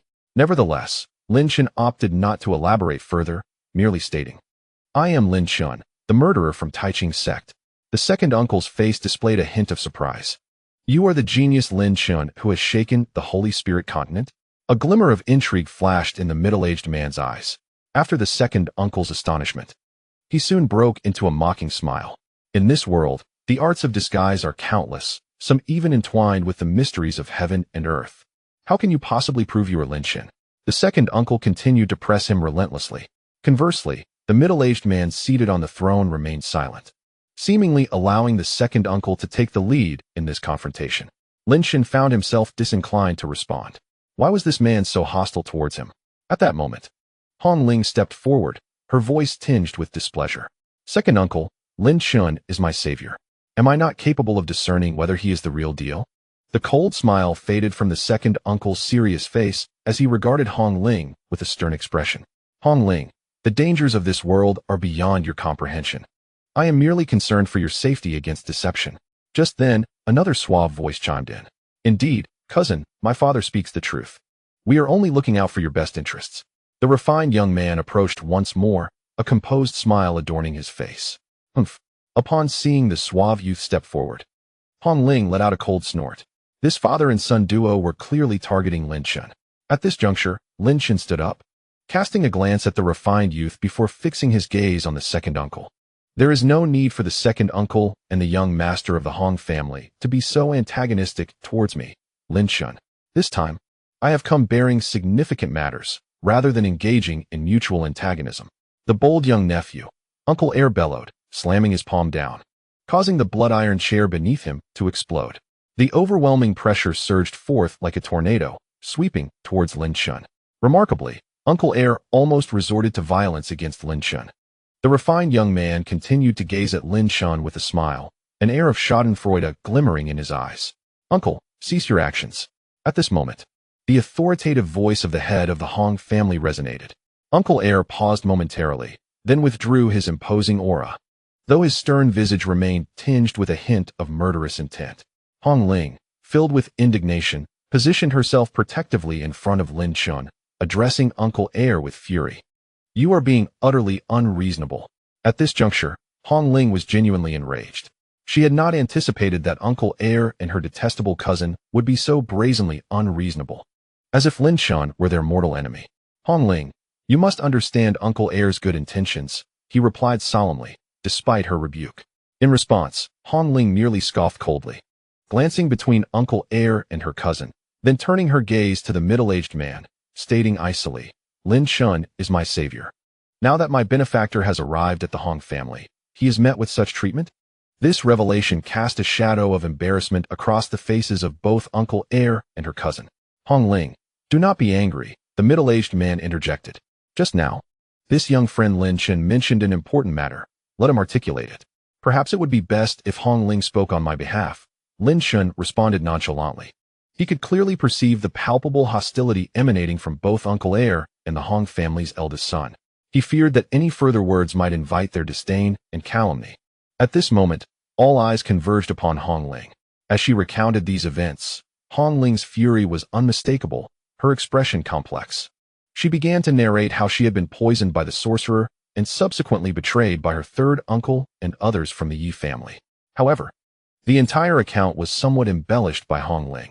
Her third uncle had been ensnared by Lin Chen's 10,000 lotus enchantment, and it was the blood serpent's evolution into a blood dragon that ultimately led to her third uncle's demise.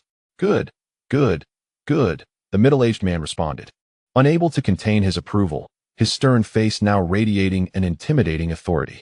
It was evident that he was genuinely incensed. At this moment, Uncle Air's countenance was also filled with fury as he exclaimed, "This is utterly unacceptable. That third brother has betrayed our Hong family. The Yi family is ruthless." The refined young man, upon hearing this, expressed his indignation. "That sorcerer is nothing but scum. I hereby decree the annihilation of the Fong family." Everyone was truly enraged. Had it not been for Hong Ling's fortuitous encounter with Lin Chen, she might have been living a life worse than inhumane, subjected to the sorcerer's torment and facing a catastrophic fall from grace. Moreover, who could fathom the lengths to which the Yi family would go if they captured Hong Ling? Methods of forcibly seizing memories are not scarce. At this moment, the middle-aged man could no longer contain himself, descending from the throne to stand before Lin Chen, his previous aura of authority dissipating entirely as he gazed intently at Lin Chen. "Thank you," he uttered softly. Lin Chen merely smiled and shrugged nonchalantly, aware that the middle-aged man's gratitude was sincere. Perhaps for a fleeting moment, Lin Chen thought of his father, Lin Songxing. That was paternal love. At this juncture, the expressions of the second uncle and the cultured young man shifted subtly, a change that did not escape Lin Chen's notice. The middle-aged man turned and strode forward, reaching the foot of the throne before pivoting back, his countenance imbued with gravitas. "Patriarch, our immediate priority is to annihilate the Fong family. Please issue the order, and allow me to lead the charge against them," the second uncle asserted, his face filled with murderous intent. The cultured young man, casting a deep glance at Hong Ling, promptly added, "I am willing to go through fire and water for the Hong family." The middle-aged man remained silent, his gaze contemplatively fixed on Lin Chen as he inquired, "Lin Chen, what is your perspective on this matter?" Both the second uncle and the cultured young man were momentarily taken aback. Lin Chen too paused briefly, then smiled faintly, slowly articulating, "There is a plot afoot. We should remain dormant for now." Chapter 304. The Hong family owes me nothing henceforth. But you owe me a favor. All eyes in the Tianhong Hall were riveted on Lin Chen. Upon his utterance of those words, the second uncle and the eldest son of the Hong family were momentarily stunned. "Isn't the conspiracy already apparent?" The second uncle stated directly. "The Yi family is clearly intent on striking against us. In light of this, we must take decisive action." The cultured young man smiled slightly and remarked, "Lin Chen, why do you believe there is a conspiracy?" Yet, Hong Ling was lost in contemplation. Unlike her second uncle and cousin, she placed great faith in Lin Chen, convinced that his words held deeper meaning. The middle-aged man maintained an expressionless demeanor, his sharp gaze fixed on Lin Chen, yet he emitted no terrifying pressure. Lin Chen chose to ignore the second uncle and the cultured young man, instead adopting a demeanor of calm detachment. The second uncle, eager to assert himself, turned to the middle-aged man and said, "Patriarch, the Yi family is becoming increasingly rampant. We cannot allow the Hong family to be bullied without consequence." The cultured young man chimed in, "Indeed, uncle, the Yi family's actions have gone too far. Fortunately, my cousin Hong Ling is blessed with fortune." His words, of course, neglected to acknowledge Lin Chen's contributions. "Second uncle, you must temper your temperament," the middle-aged man admonished with an air of authority, his gaze resting on Lin Chen. "What our young friend Lin Chen says is indeed correct. Under normal circumstances, the Yi family's behavior would warrant a full retaliatory response from us. However, let us not forget that we are in a particularly delicate period right now." The second uncle, not lacking in intelligence, immediately grasped the implication of the middle-aged man's words and exclaimed, "The blood dawn bell." The cultured young man also appeared momentarily astonished, as Hong Ling stepped forward, her face beaming with joy as she gazed at Lin Chen. She expressed that the essence of Lin Chen's words was that the birth of the blood-colored dawn bell was imminent. The sacred artifact of the Blood Fiend clan was certainly not something the Yi family would relinquish easily. Thus, the pressing question was what schemes the Yi family might be concocting. Hong Ling, being a woman of keen intellect, had indeed surmised much of Lin Chen's thoughts. She was correct. The middle-aged man began to pace back and forth, his eyes gleaming with intensity. He declared to Zhang Lao, "Immediately dispatch a covert unit to locate the assassins within the Yi family. We must gather all intelligence regarding the Yi family." Zhang Lao's aged voice resonated outside the hall. Affirming the order, the middle-aged man returned to his throne, his gaze contemplative yet occasionally darting towards Lin Chen, his thoughts inscrutable. At that moment, the atmosphere in the grand hall grew somewhat awkward. The second uncle and the cultured young man were at a loss for words, having just been soundly slapped in the face by the preceding discourse. This reprimanding was one they could not retaliate against, leaving them to endure in silence. After a brief pause, Hong Ling could no longer restrain herself from glancing at Lin Chen. She took a deep breath and stepped forward, stating, "Father, it is thanks to Lin Chen's assistance that I am safe and able to see through the schemes of my third uncle and his cohorts." "I am aware of that." The middle-aged man waved his hand dismissively, his attention now fixed on Lin Chen. "Young friend, what reward do you seek? Our Hong family is an ancient lineage with substantial resources. If you desire any techniques, rare treasures, or artifacts, I will fulfill your wishes as long as they are within my means." His words effectively left Lin Chen speechless, as they implied an invitation to select treasures or techniques without any firm promises. However, Lin Chen found himself unable to dwell on such matters at this moment.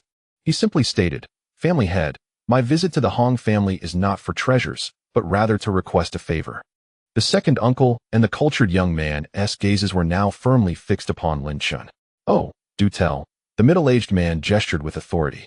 Lin Chen spoke slowly. "Those who ventured into the depths of the blood abyss include the Tongtian sect and others. They have kidnapped our sect's saints, along with my brothers and sisters. I hope the family head can assist me in locating their whereabouts."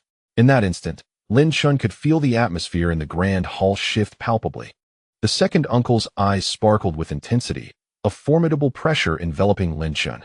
The cultured young man's pupils dilated momentarily before returning to normalcy. The middle-aged man raised an eyebrow and inquired cautiously, "The first true disciple of the Mingtian sect, the leader of the Tongtian sect?" His tone was laden with skepticism. It was crucial to understand that should the Hong family assist Lin Chen in tracking down Lu Tongtian and his allies, it would mean declaring enmity with the Tongtian sect. The question then remained, would it be wiser to confront such a terrifying entity or to repay Lin Chen's favor? "Yes," Lin Chen replied calmly. "My request is solely this." As soon as the words fell, a stern reprimand echoed through the air. "Impudent. Lin Chen, do not presume that your feelings for the Hong family grant you the audacity to speak so recklessly." The refined young man spoke with a hint of icy disdain, adding, "Brother Lin Chen, you must think this through. Such conditions are utterly unacceptable to our family." Hong Ling's expression shifted, and she was about to retort. But Lin Chen shook his head, silencing her. Yet, with a touch of grievance in her voice, imbued with a fierce anger, she remarked that she had not anticipated such a vehement reaction from her family. "Never mind." Lin Chen slowly shook his head, his gaze calmly directed towards the patriarch seated upon the throne, inquiring indifferently of the patriarch's stance. "Of course not." The second uncle bellowed in anger. "If it were not for the patriarch's presence, I would have long since expelled this insolent boy." The refined young man noticed Hong Ling's worried gaze fixed upon Lin Chen, and his expression darkened as he coldly stated, "Lin Chen, we will repay our debts to you, but do not overstep your bounds. Otherwise." His words trailed off ominously. "I am addressing the patriarch. Are you the patriarch?" Lin Chen narrowed his eyes, fixing his piercing gaze on the father and son duo. Both the second uncle and the refined young man's faces shifted slightly in response, their intended outbursts faltering without conviction. Lin Chen had indeed posed a question directed at the patriarch. What right did they have to interject? The second uncle snorted disdainfully, sinking into silence, while the refined young man glared at Lin Chen, choosing not to speak further. At that moment, all eyes converged upon the middle-aged man. He slowly shook his head, his gaze profound and inscrutable. Instantly, the flicker of hope in the eyes of the second uncle and the refined young man vanished. Lin Chen felt a twinge of disappointment within. It was as he had feared. "Father, I beseech you." Hong Ling's countenance changed upon witnessing the patriarch's refusal. She fell to her knees with a soft thud, bowing her head in supplication. This scene astonished everyone present. Even Lin Chen could not help but be moved. He had never anticipated that Hong Ling would kneel before her father on his behalf. "I have said no, and my answer is final." The middle-aged man declared with authoritative severity, a trace of ire lacing his words. If you do not agree, I shall not rise, Hong Ling retorted, raising her head defiantly to meet her father's gaze. Cousin you. The refined young man was taken aback, rendered speechless by the unfolding drama. Get away from me. I do not know you. Hong Ling erupted, her frustration boiling over. She could clearly see how her cousin sought to undermine Lin Chen, and her temper flared in response, unleashing a torrent of harsh words. In an instant, the refined young man's expression transformed, and despite his cultivated demeanor, he could not suppress his shock. Rise. Lin Chen stated impassively, extending his hand and channeling his strength to assist the still kneeling Hong Ling to her feet. With reddened eyes, Hong Ling gazed at Lin Chen. Her throat constricted as she struggled to articulate her thoughts. This man had always been her support, yet she had misjudged him and acted irrationally, resorting to violence. Now, her family could not even acquiesce to his modest request. Indeed, this caused a profound ache within Hong Ling's heart. It's nothing, Lin Chen remarked, gently patting Hong Ling's head and caressing her fiery red hair. His gaze shifted to the middle-aged man seated upon the imperial throne and then back to Hong Ling as he slowly articulated. The Hong family no longer owes me a debt of gratitude, but remember, you owe me. With that, Lin Chen turned on his heel and departed, leaving no room for regret. Chapter 305. Do you believe I would kill you? This outcome was anticipated by Lin Chen even before his arrival. How could the Hong family risk offending the Tongtian sect for his sake? It is worth noting that, setting aside the Huitian sect, the figure of Lu Tongtian is destined to become a formidable presence in the future. Although Lin Chen's reputation for slaying emperors has spread across the entire sacred spirit continent, it pales in comparison to Lu Tongtian. However, when Lin Chen observed the head of the Hong family shaking his head in refusal, a flicker of disappointment surged within him. Yet, Hong Ling's desperate plea, as she knelt before him, seemed to resonate deeply within his heart. Thus, Lin Chen conveyed to Hong Ling, only you owe me. The Hong family owes no one else. She also sensed the peculiar atmosphere enveloping the room and cast a scornful glance at the individuals within the Tianhong Hall. Hong Ling was momentarily taken aback by the realization that she was indebted solely to him. Reflecting on those words, she found them somewhat ambiguous, reminiscent of lines spoken in enchanting tales where the protagonists professed their love while eloping. What should she do now? As she gazed at Lin Chen's unwavering back as he strode away, she found herself inexplicably stirred. This man exhibited a wildness that surpassed her own. Although Hong Ling could not comprehend why her heart constricted so fiercely upon witnessing her father's rejection of Lin Chen, she surmised that Lin Chen held significant importance in her life. To what extent, however, remained a mystery to her. A profound silence enveloped the Tianhong Hall. No one dared to speak. Her second uncle wore a serious expression, tinged with mockery as he observed Lin Chen's retreating figure. This lad must indeed have a screw loose to forfeit the Hong family's goodwill. Even without investigating Lu Tongtian, they could have easily secured substantial rewards from the Hong family. Meanwhile, the refined youth's countenance was darkened with a terrifying intensity, the murderous intent evident in his eyes, betraying the facade he had maintained. As for the head of the Hong family, his expression was inscrutable, eyes deep and unfathomable, lost in thought. Lin Chen, Hong Ling's melodious voice rang out behind him. Lin Chen halted, slightly turning his head to find a vibrant figure hastening toward him. To repay my debt to you, I have decided to become your bodyguard, she declared with spirited determination, mimicking a fighting stance to emphasize her protective intent. Lin Chen smiled, a rare expression gracing his features as he nodded in agreement. The gloom and sadness on Hong Ling's exquisite face dissipated, replaced by a newfound lightness. Just moments ago, Hong Ling experienced an overwhelming intuition.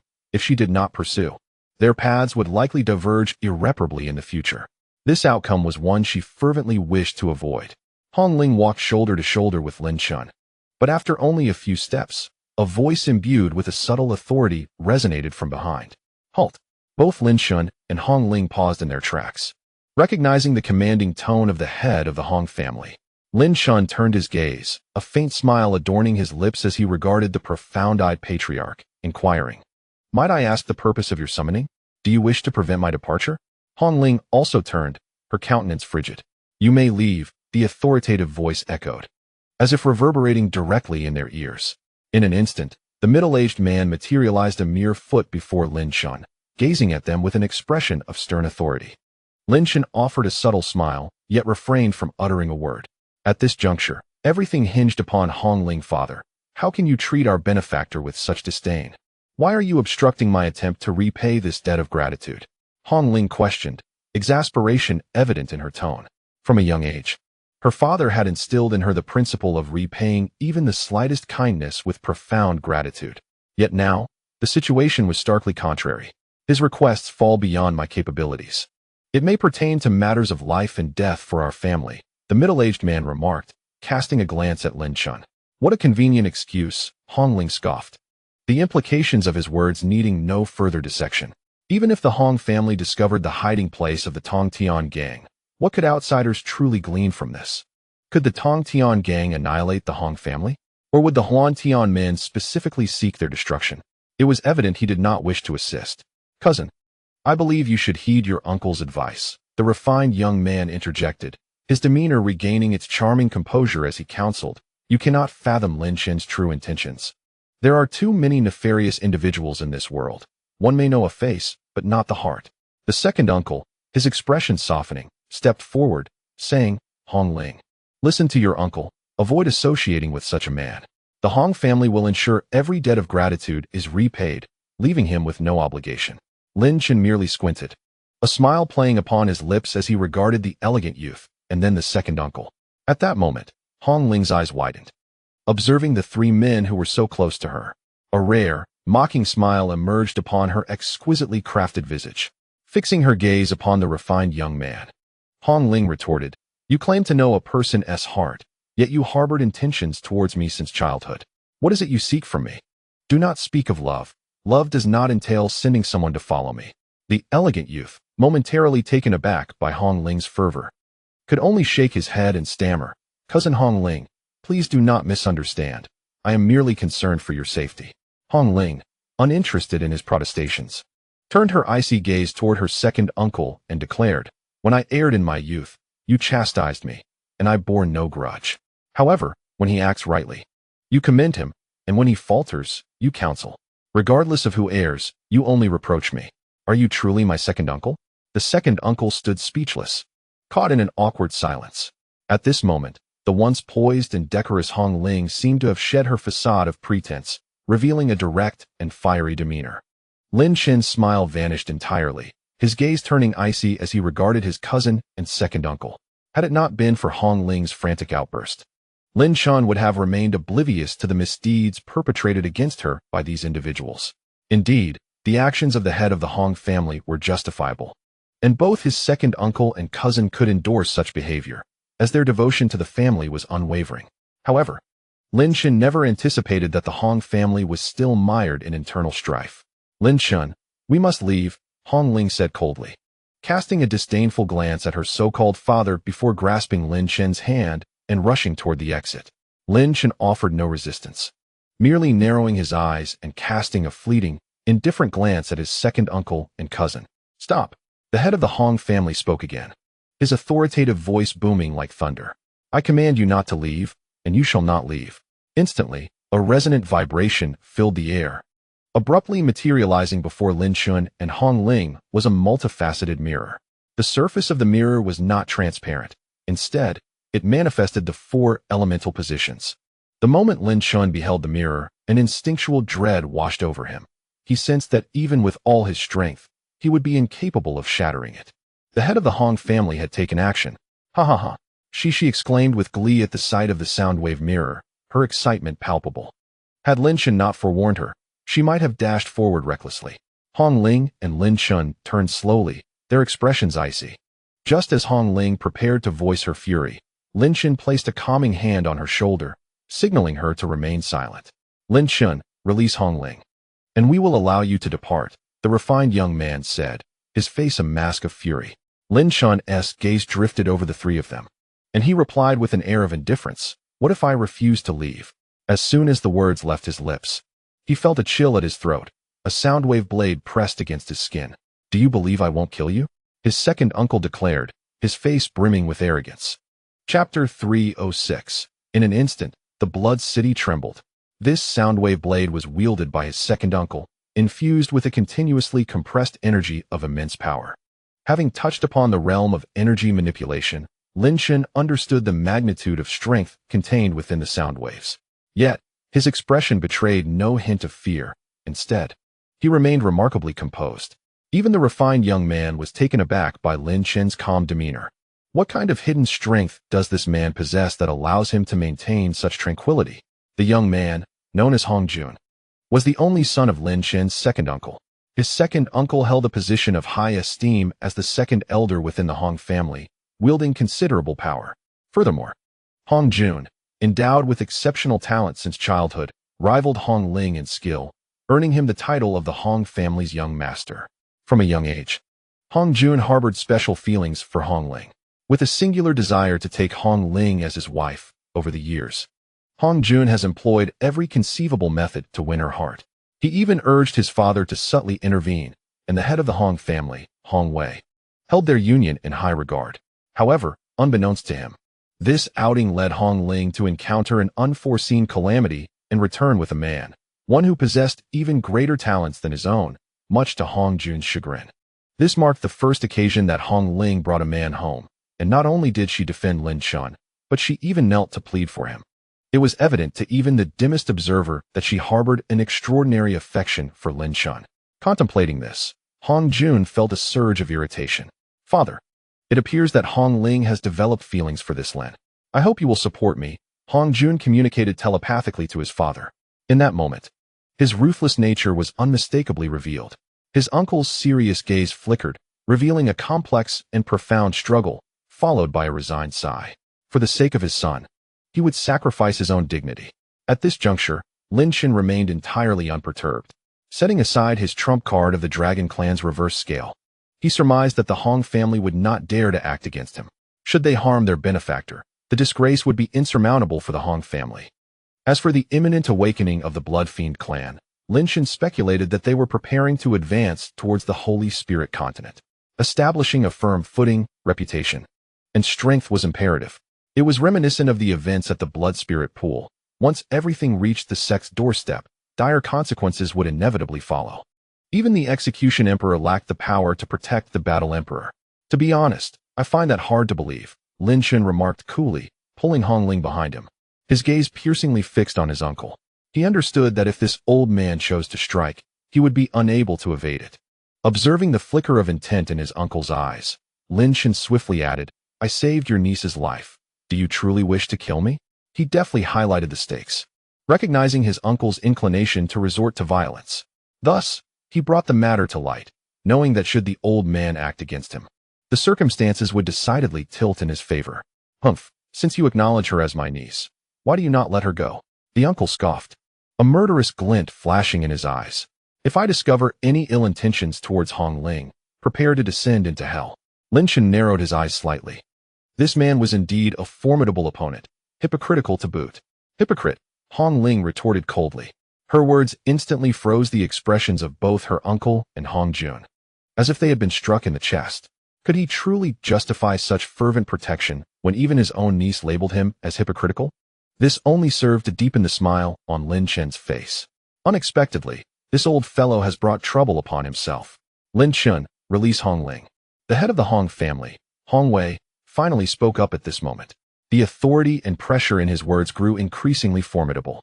Lin Chen's expression shifted, his gaze burning with intensity as he fearlessly replied, Do you still wish to restrict her freedom?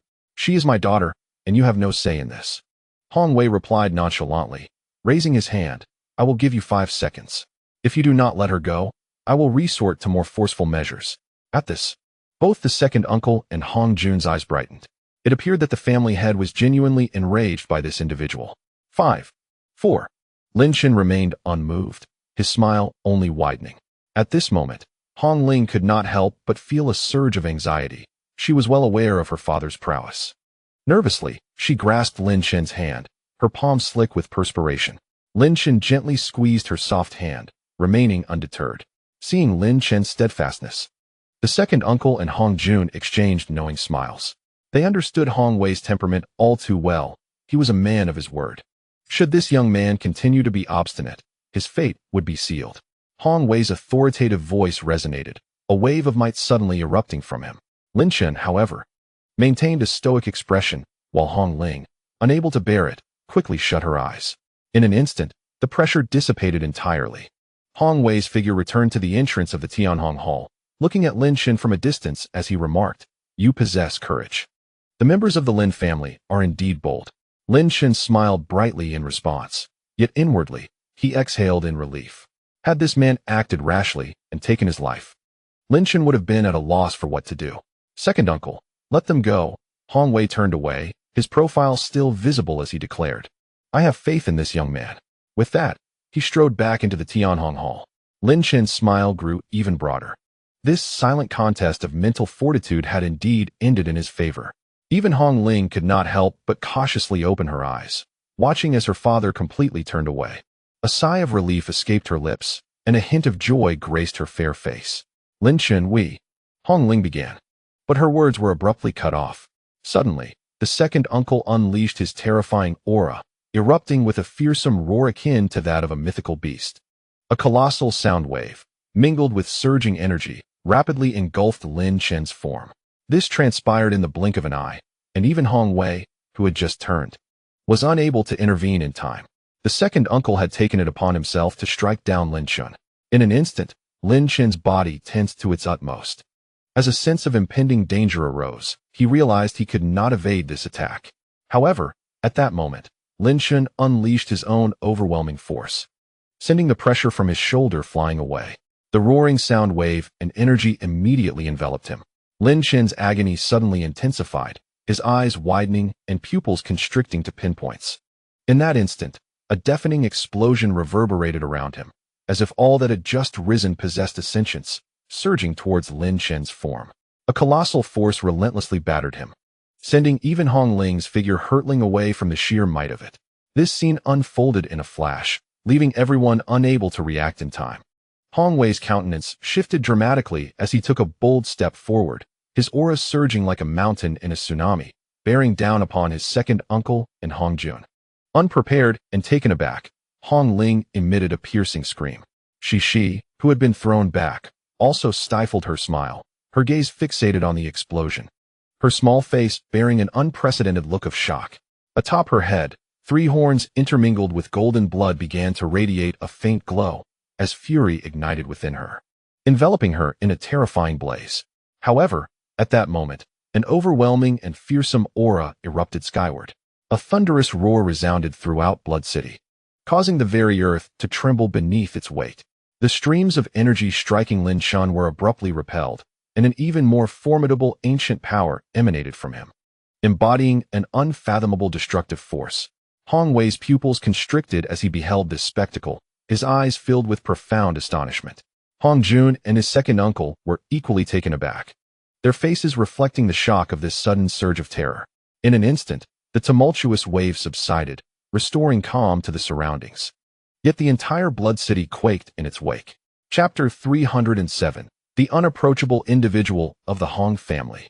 A voice of terrifying authority echoed throughout Blood City. Though the roar was fleeting, every practitioner felt a deep-seated fear resonate within their souls, causing the very ground of Blood City to tremble beneath the weight of that commanding sound. Meanwhile, within the Tianhong Hall of the Hong family, the majesty emanating from Lin Chen flickered and vanished, all assaults rebounding as if repelled, dissipating into the distance. The word rolling seemed to carry an immense power, striking out with a vengeance. The second uncle, caught in the shock, let out a cry, his body propelled backward like an arrow released from its bow, blood erupting from his mouth. Hong Jun, too, suffered a tremendous blow, sent flying by the force. Only Hong Wei remained, staggered but merely pushed back by the intangible might. This transpired in the blink of an eye, and moments later, tranquility returned once more. Lin Chen's figure emerged from the swirling smoke of the explosion. Yet his pupils now exhibited a vacant quality, suggesting that his consciousness had momentarily drifted into a state of disconnection. Red Ling stood in stunned silence, unable to articulate her thoughts as she witnessed the terrifying surge of energy emanating from Lin Chen. The authoritative sound, resonating with the gravitas of a sovereign command, left her questioning its source. Yet, her foremost instinct was the realization that Lin Chen was still alive. However, before she could revel in the joy of this revelation. She observed Lin Chen's form plummeting toward the ground. Alarmed, Red Ling swiftly moved to his side, embracing the descending Lin Chen.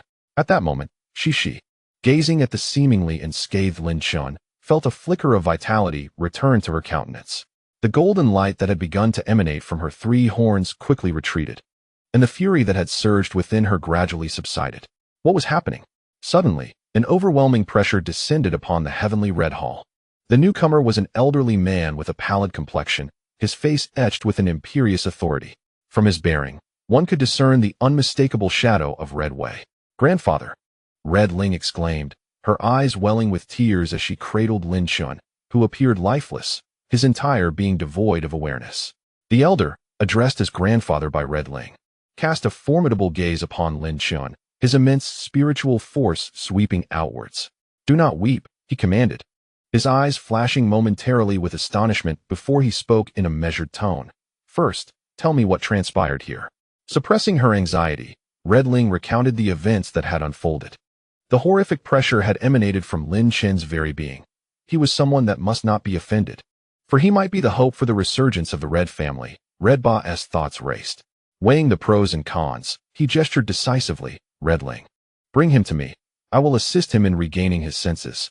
A smile of relief spread across Red Ling's face as she nodded eagerly. At that moment, Shi stealthily leaped onto Lin Chen, her expression uncharacteristically serene. Observing Red Ling's departure, Red Ba's demeanor shifted dramatically, exuding an overwhelming aura of dominance that instilled fear in those around him.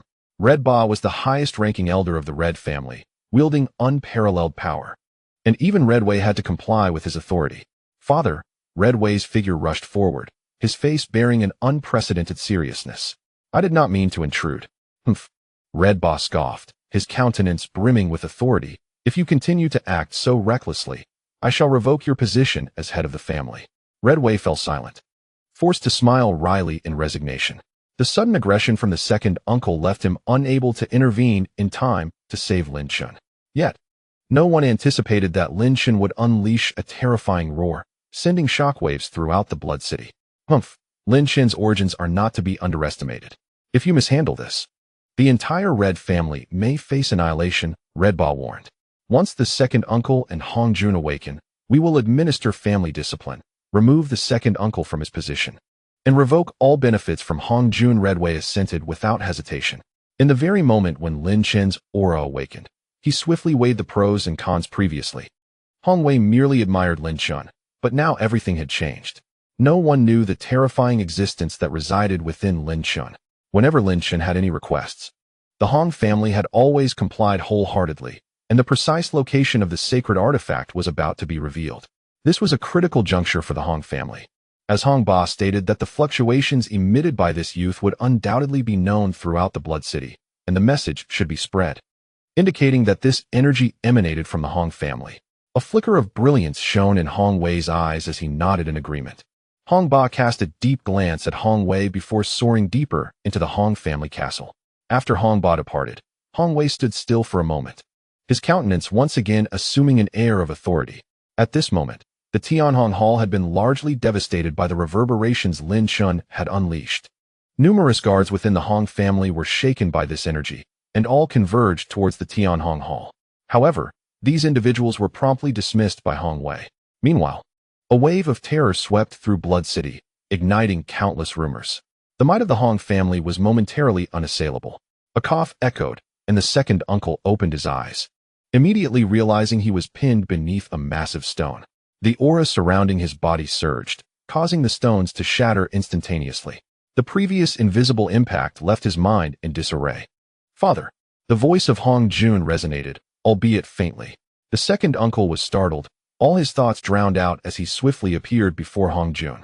At that moment, Hong Jun appeared somewhat weakened, yet the second uncle felt reassured to see that he was unharmed, save for the disturbance in his sea of consciousness. The first question that sprang to Hong Jun's mind was whether their father had perished. The second uncle was taken aback, quickly realizing that they had indeed been injured by the sudden eruption from within Lin Chen. Moreover, the terrifying roar that had instilled fear in him further deepened his anxiety. In an instant, The second uncle recalled various thoughts, his previously muddled mind finally gaining clarity. His earlier assault on Lin Chen had been for the future happiness of Hong Jun. Even if he were to kill Lin Chen, he would only face numerous punishments from the Hong family and would not be in mortal danger. However, neither the second uncle nor Hong Jun could have anticipated the existence of such a horrifying force within Lin Chen. "Juner, it's over. We are doomed," the second uncle said, his face ashen. Upon hearing his father's words, Hong Jun was suddenly struck with understanding, a flicker of fear crossing his visage. "Father, I do not wish to perish. I still desire to take Hong Ling as my wife." As he spoke, Hong Jun's voice rose in a fervent roar. "I aspire to become the head of the family." His uncle was momentarily stunned, his expression blank as he inquired, What did you just say?" Hong Jun's countenance shifted dramatically, leaving him at a loss for words. Within the Hong family, only those of legitimate lineage could ascend to the position of family head. For it is only through legitimate descent that one could awaken that certain essence. This has been a custom upheld by the Hong family for centuries. No member of the Hong clan is permitted to harbor aspirations for the position of family head. Failure to comply would result in severe punishment. "Repeat that," his uncle bellowed. Veins throbbing on his forehead, his countenance a mask of fury. He could scarcely believe that his son harbored such treacherous ambitions. "Uncle, there is no need for further discussion." Hong Wei suddenly appeared behind his uncle, gazing down at the pale-faced Hong Jun. "This time, you have truly offended individuals whom the Hong family cannot afford to antagonize." Chapter 308. Two Opportunities.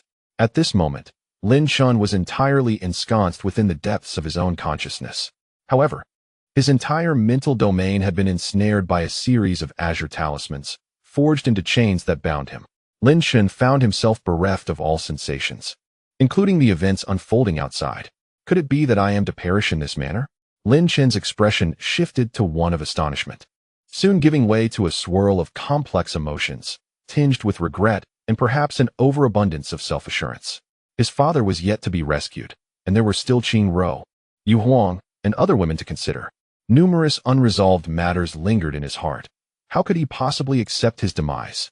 Suddenly, Lin Chen felt a wave of confusion wash over him. It dawned on him that in death, all else ceases to exist. In that moment, a myriad of intricate thoughts surged within Lin Chen. "Do you yearn for a chance at rebirth?" An ethereal voice echoed within his consciousness. "To live? Of course I desire to live." Lin Chen's thoughts had descended into chaos, for in that world, he had countless ties yet to sever and several formidable foes yet to vanquish.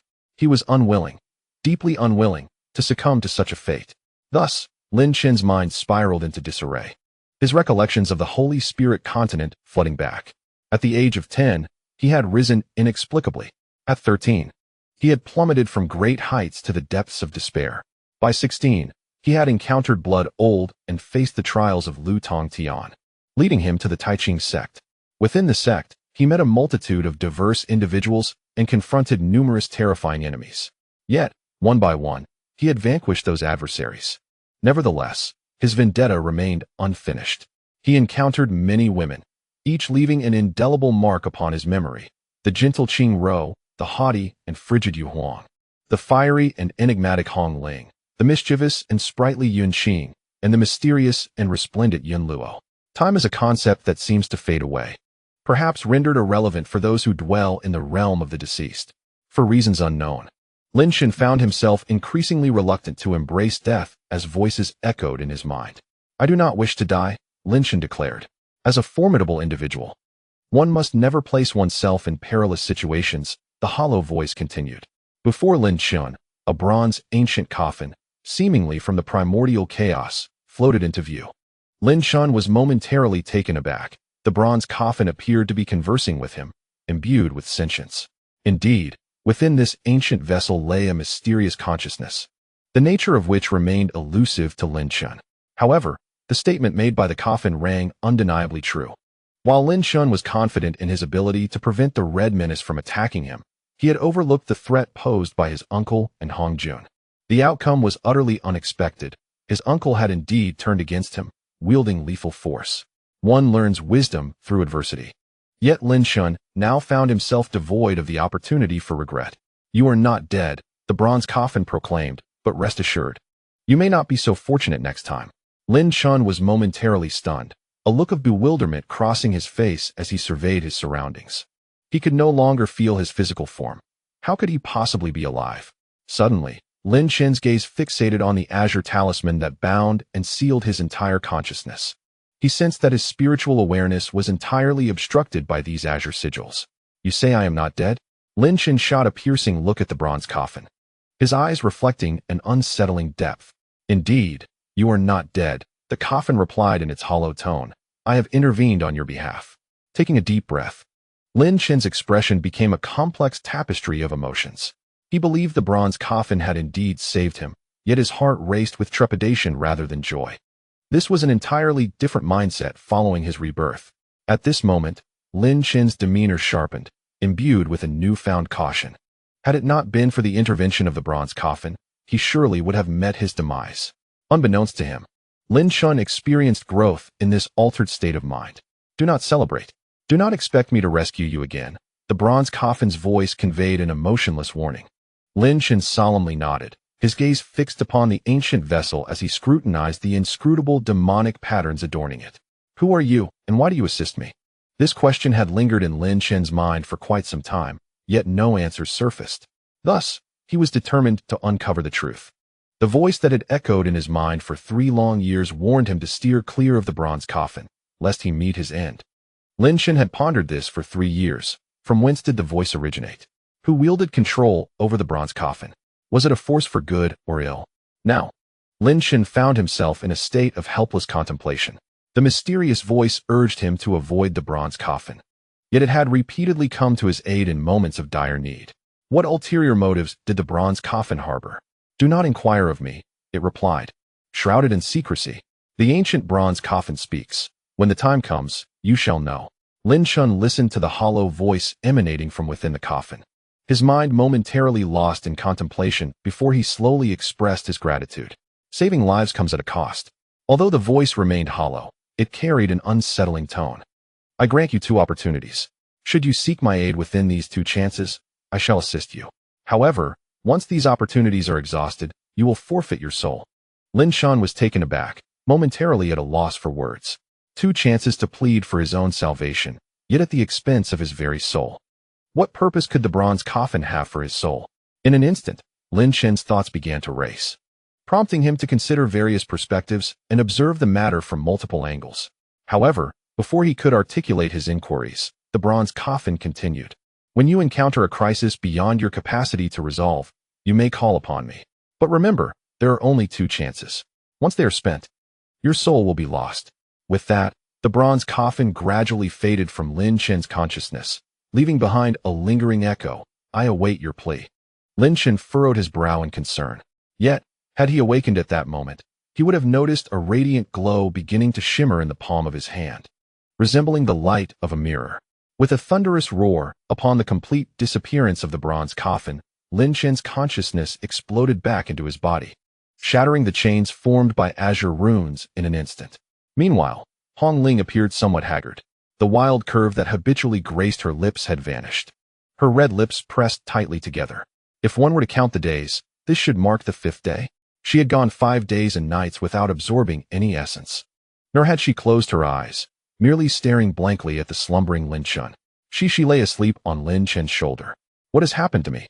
Hong Ling couldn't help but ponder.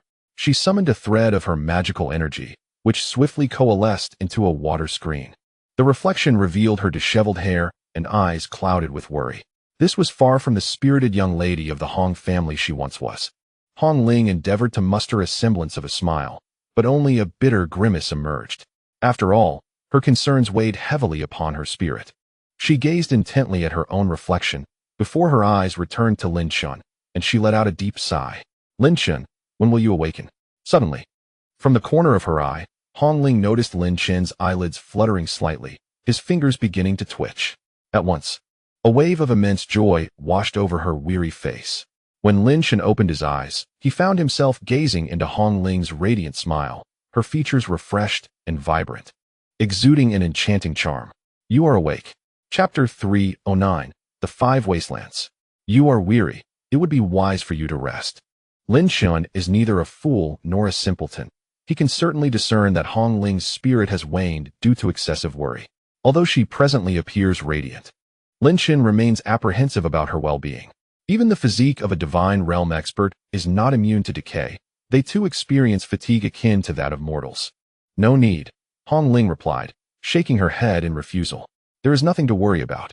Our Hong family is innately robust.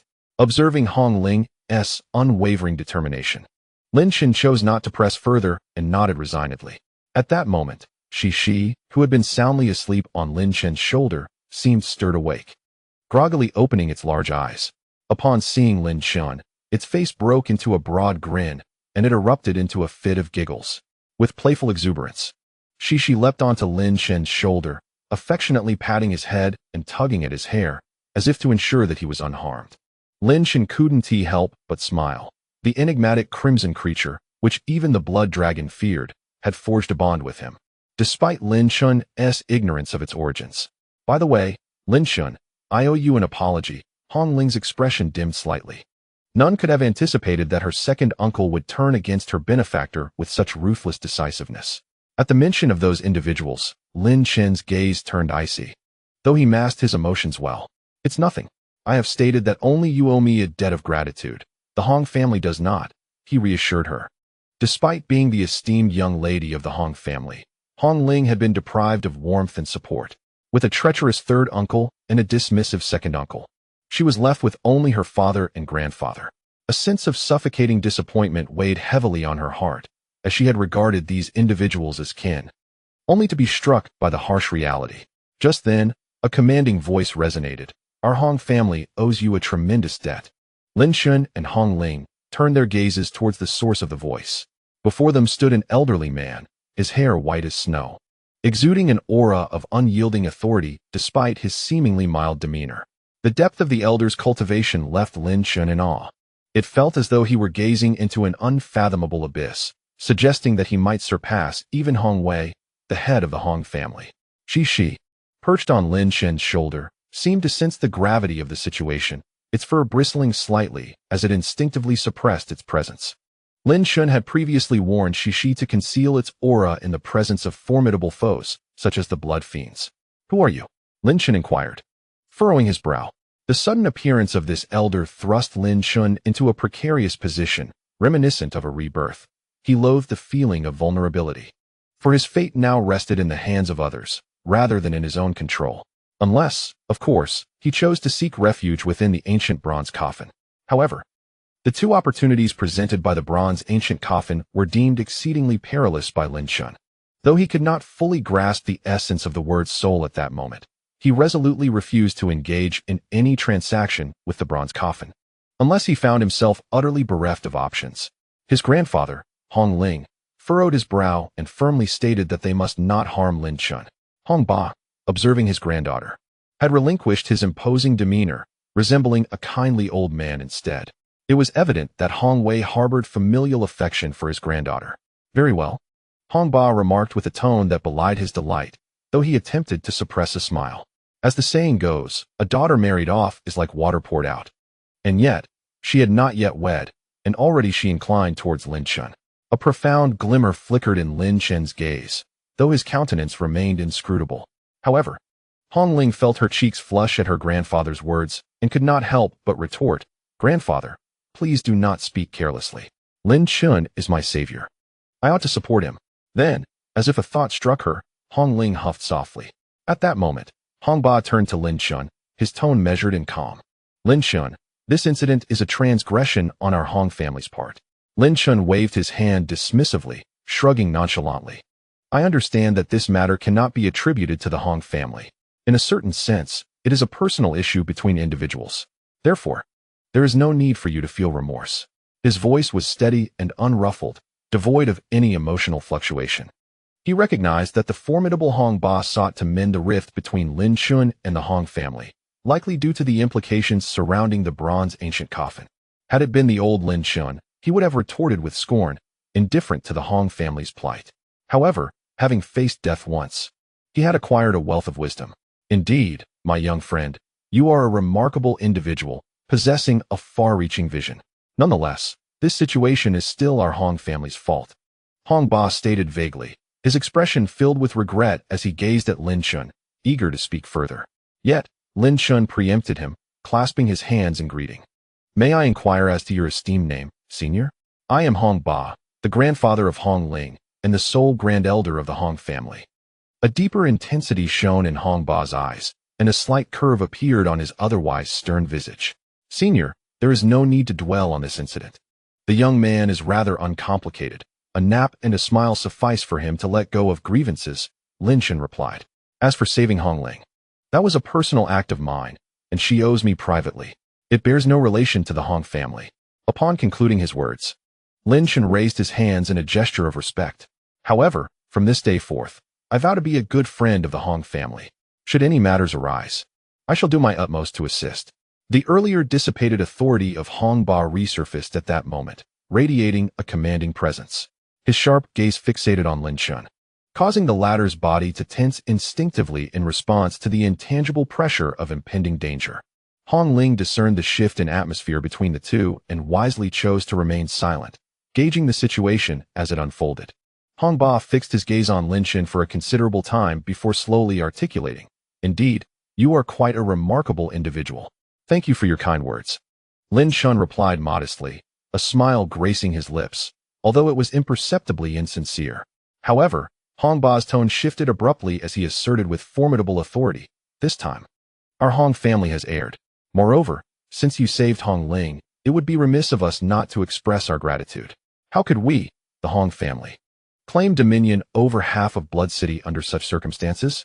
In that moment, Hong Ba seemed to revert to the imposing aura of a formidable master, every gesture radiating an unsettling intensity that instilled fear. Lin Chen's heart jolted slightly. He had not anticipated that Hong Ba would genuinely wish to cultivate a favorable relationship with him.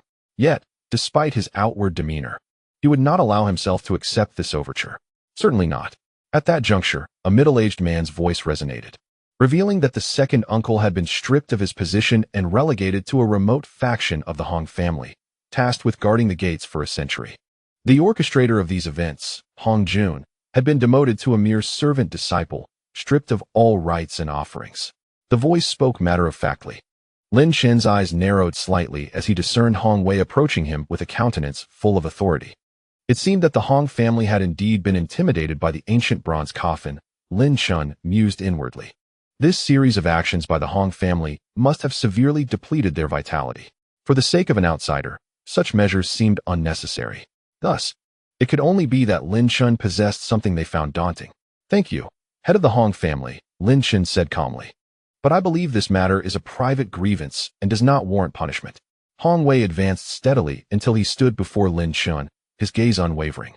"This decision has been made and is irrevocable," he stated coolly. "Moreover, as an act of contrition and gratitude from the Hong family, my father and I have ordered a thorough investigation into the whereabouts of Lu Tongtian and his associates. We have already located their hideout." At this revelation, Lin Chen's composed demeanor could not help but waver. The very information he had long sought, the location of Lu Tongtian and his companions, was finally within reach. Only by uncovering this place could Lin Chen hope to rescue Qing Ro and the others. Taking a deep breath, Lin Chen endeavored to restore his emotional equilibrium. Clenching his fists tightly as he bowed respectfully to Hong Wei, Hong Ba, and Hong Ling, expressing his gratitude. Despite being aware of their deliberate overtures, he could not suppress his excitement. A faint smile curved Hong Wei's lips as he spoke. "That location is a forbidden area on our land, the Wasteland."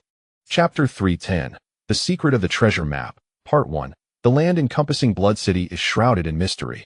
Its origins and purpose remain unknown. Yet, its vast expanse is beyond imagination. Furthermore, as Lin Chen delved deeper, he sensed an increasingly profound aura of bloodthirsty malevolence emanating from the earth, heightening his sense of vigilance. Who knows what terrifying entities lie at the core of that land? Hong Ling immediately reacted, her voice tinged with disbelief as she inquired further. Lin Chen gazed at the incredulous expression on Hong Ling's face, a sense of unease settling within him as he furrowed his brow and inquired about the Five Wastes. Hong Ling's sudden reaction sparked a foreboding feeling in Lin Chen's heart. With a wry smile, Hong Ling remarked, "It appears that the dangers in rescuing your friend have considerably escalated." Rather than directly answering Lin Chen's question, she conveyed that there existed even more perilous entities ahead. What, indeed, is the Five Wastes? The Five Wastes represent the most terrifying forbidden zone on this land. Hong Ba turned his gaze toward the window, continuing. The Five Wastes refer to the quintessence of 5 primal wildernesses. This desolate region is comprised of these 5 primal aspects, fraught with danger, guarded by formidable beasts, and riddled with terrifying prohibitions.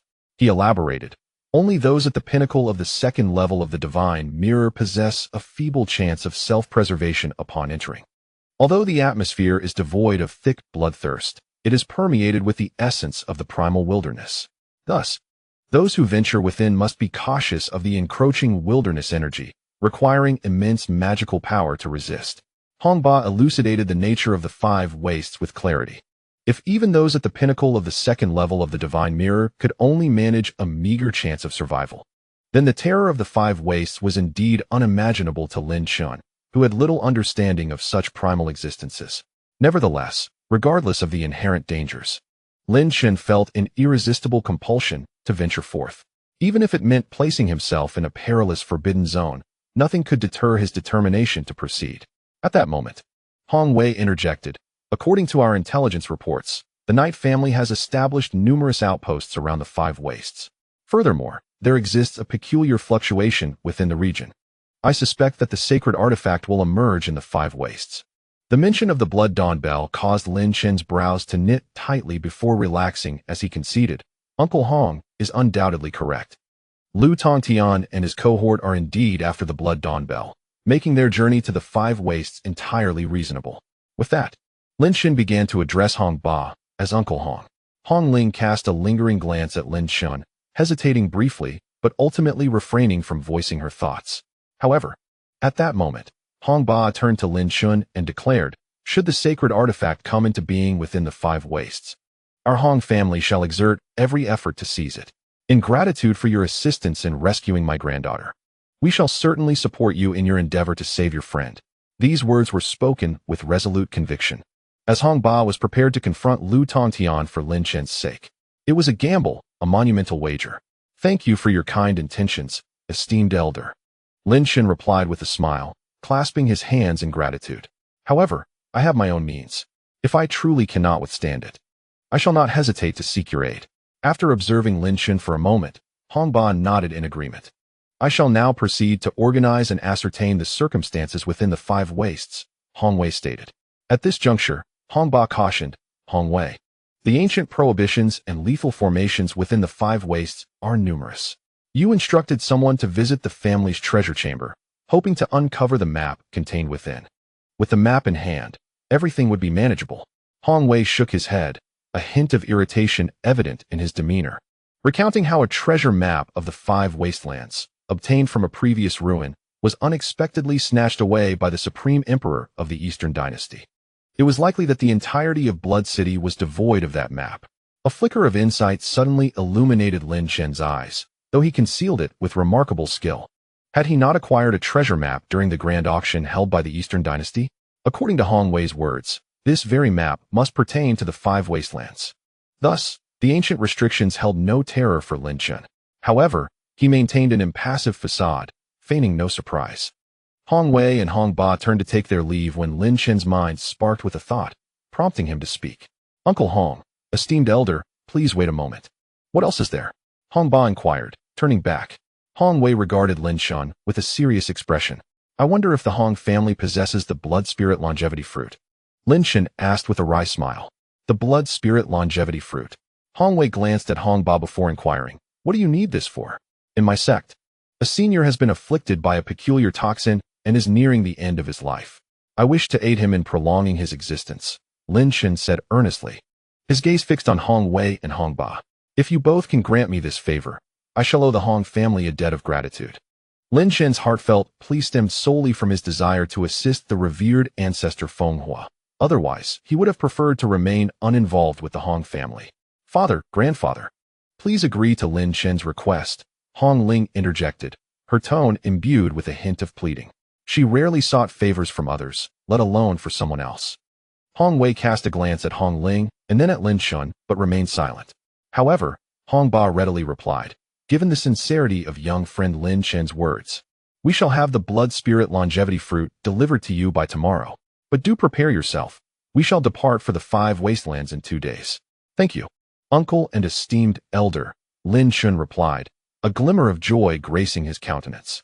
With the issue concerning the revered ancestor resolved, a significant weight lifted from Lin Chen's heart. Only then did Hong Wei and Hong Ba exit the room, leaving Lin Chen and Hong Ling. Along with the mischievous Shishi perched upon Lin Chen's shoulder. Hong Ling, feeling somewhat uncomfortable in the solitude, shifted to the crux of the matter, saying, Lin Chen, please exercise utmost caution on this journey to the 5 wastelands. Indeed, Lin Chen replied, his mind fervently racing with thoughts about the secrets of the treasure map, causing his demeanor to appear somewhat distracted. I shall take my leave now, Hong Ling said, a playful smile gracing her lips as she reached out to pinch Lin Chen's nose twice, letting out a soft laugh before swiftly departing. Lin Chen, bewildered, touched his nose, pondering what had provoked her. Regardless, he decided to focus on studying the treasure map. Taking a deep breath, he detected a lingering fragrance. As if a trace of it remained in the air, Lin Chen inhaled deeply a few times, and with a flick of his hand, an ancient bronze mirror, cast from a time long past, materialized within his palm. As his mind stirred, an old map gradually emerged from the depths of this mirror. What secrets lay hidden within? As Lin Chen gazed upon this treasure map, the sensation beneath his fingers felt akin to caressing a delicate piece of silk. Although it was an artifact from antiquity, its texture remained remarkably unchanged. Furthermore, Lin Chen discerned that some markings on the map, while vaguely recognizable, had become increasingly indistinct over time. Chapter 311. The Secret of the Treasure Map, Part 2. Lin Chen scrutinized the treasure map before him with great care. From its composition, he could immediately sense the extraordinary nature of this artifact. The markings were far from conspicuous, leading him to ponder what the creator of this map sought to convey. Lin Chen furrowed his brow in contemplation. Logically, this treasure map should be the very one pilfered by the Eastern Empire. How, then, did it document the terrain of the wasteland? In order to rescue Qing Ro and the others, Lin Chen knew he must be thoroughly prepared. Even if he did not covet the treasures depicted on the map, possessing knowledge of the location of the map's prohibitions would undoubtedly enhance the likelihood of his rescue mission as success. She leapt upon Lin Chen's shoulder, unable to contain herself as she observed his deep contemplation of the treasure map. She hopped down, extending her tiny claws to claw at the map, her voice rising in a cacophony of cries. Lin Chen made no effort to halt Shishi's antics. He noted that regardless of her fervent attempts, she was unable to tear the treasure map apart. The strength of a first-level beast in the realm of divine law was formidable. Even a frail creature like Shishi could unleash a force exceeding 1,000 pounds without difficulty. The treasure map, a relic left by powerful beings, was assuredly crafted from extraordinary material. Blood Elder materialized before Lin Chen, speaking softly. Some maps possess layers within layers, others harbor deciphering codes, and some hold secrets beyond comprehension. Upon hearing Blood Elder's words, Lin Chen's eyes began to shimmer with intrigue. If there were indeed layers within layers, might there be another concealed treasure map hidden beneath this one? With a surge of energy, Lin Chen's magical power erupted forth. His aura swelled to its utmost potential, and a shadowy tower materialized behind him. His eyes ignited with the essence of piercing insight, seeking to unravel the mysteries of this enigmatic treasure map. Indeed, as Lin Chen intensified the power of his penetrating vision, what had initially appeared to be an unremarkable map began to unveil its secrets layer by layer. Before Lin Chen's gaze, a myriad of lines became visible. These lines, composed of an unknown energy, twisted and intertwined in a chaotic dance, lacking any semblance of order. He beheld thousands, if not tens of thousands, of intricate energy lines woven together in a complex tapestry. All the energy lines intertwined, resembling a realm of energy threads.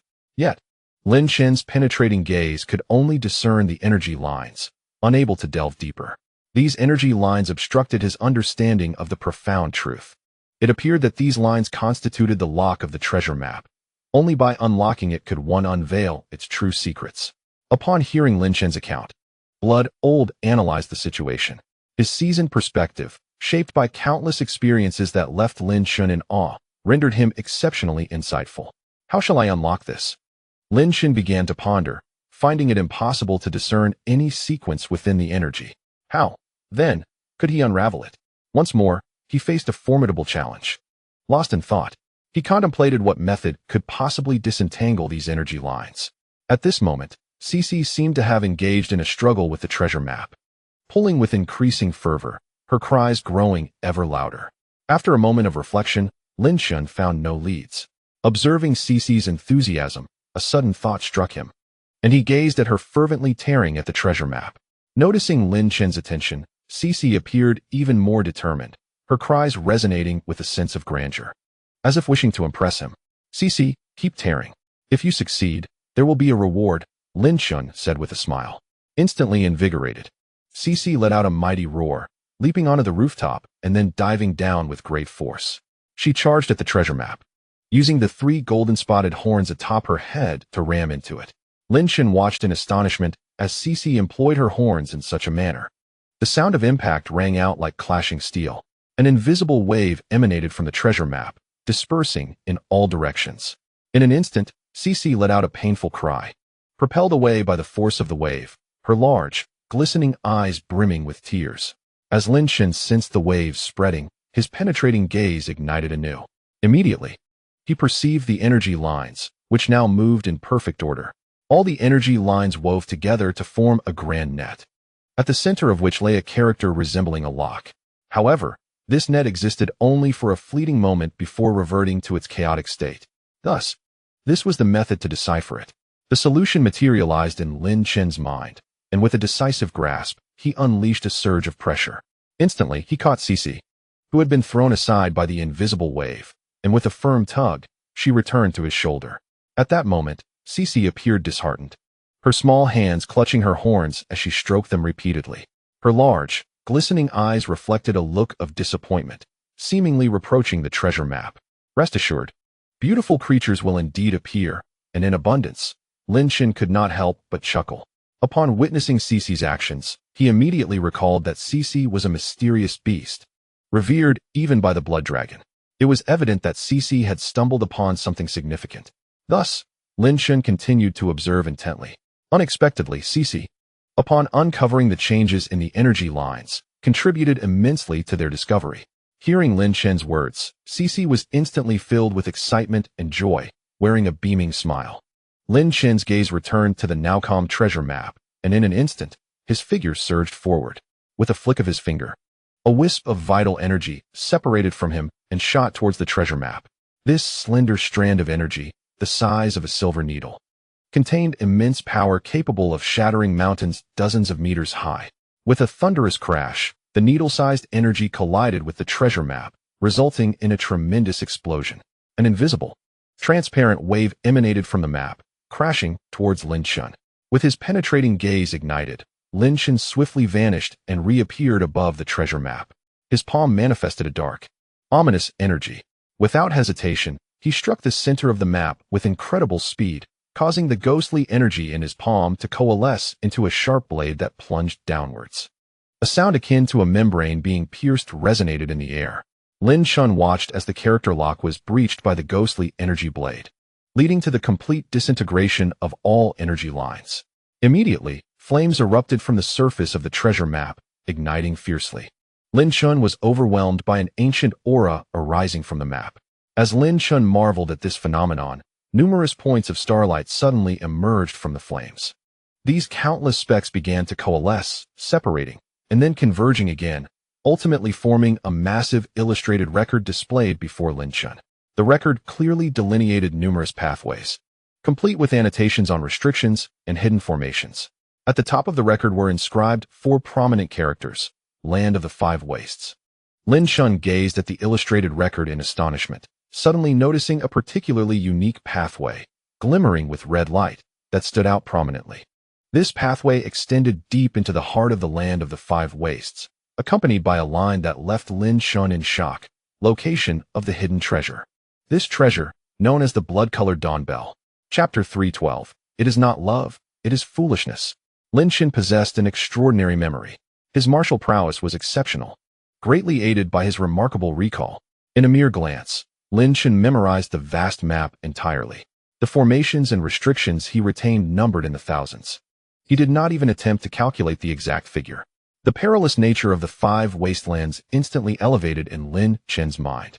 With a complete map now etched in his consciousness, the prospects of rescuing Qing Ro and her companions from the 5 wastelands appeared significantly brighter.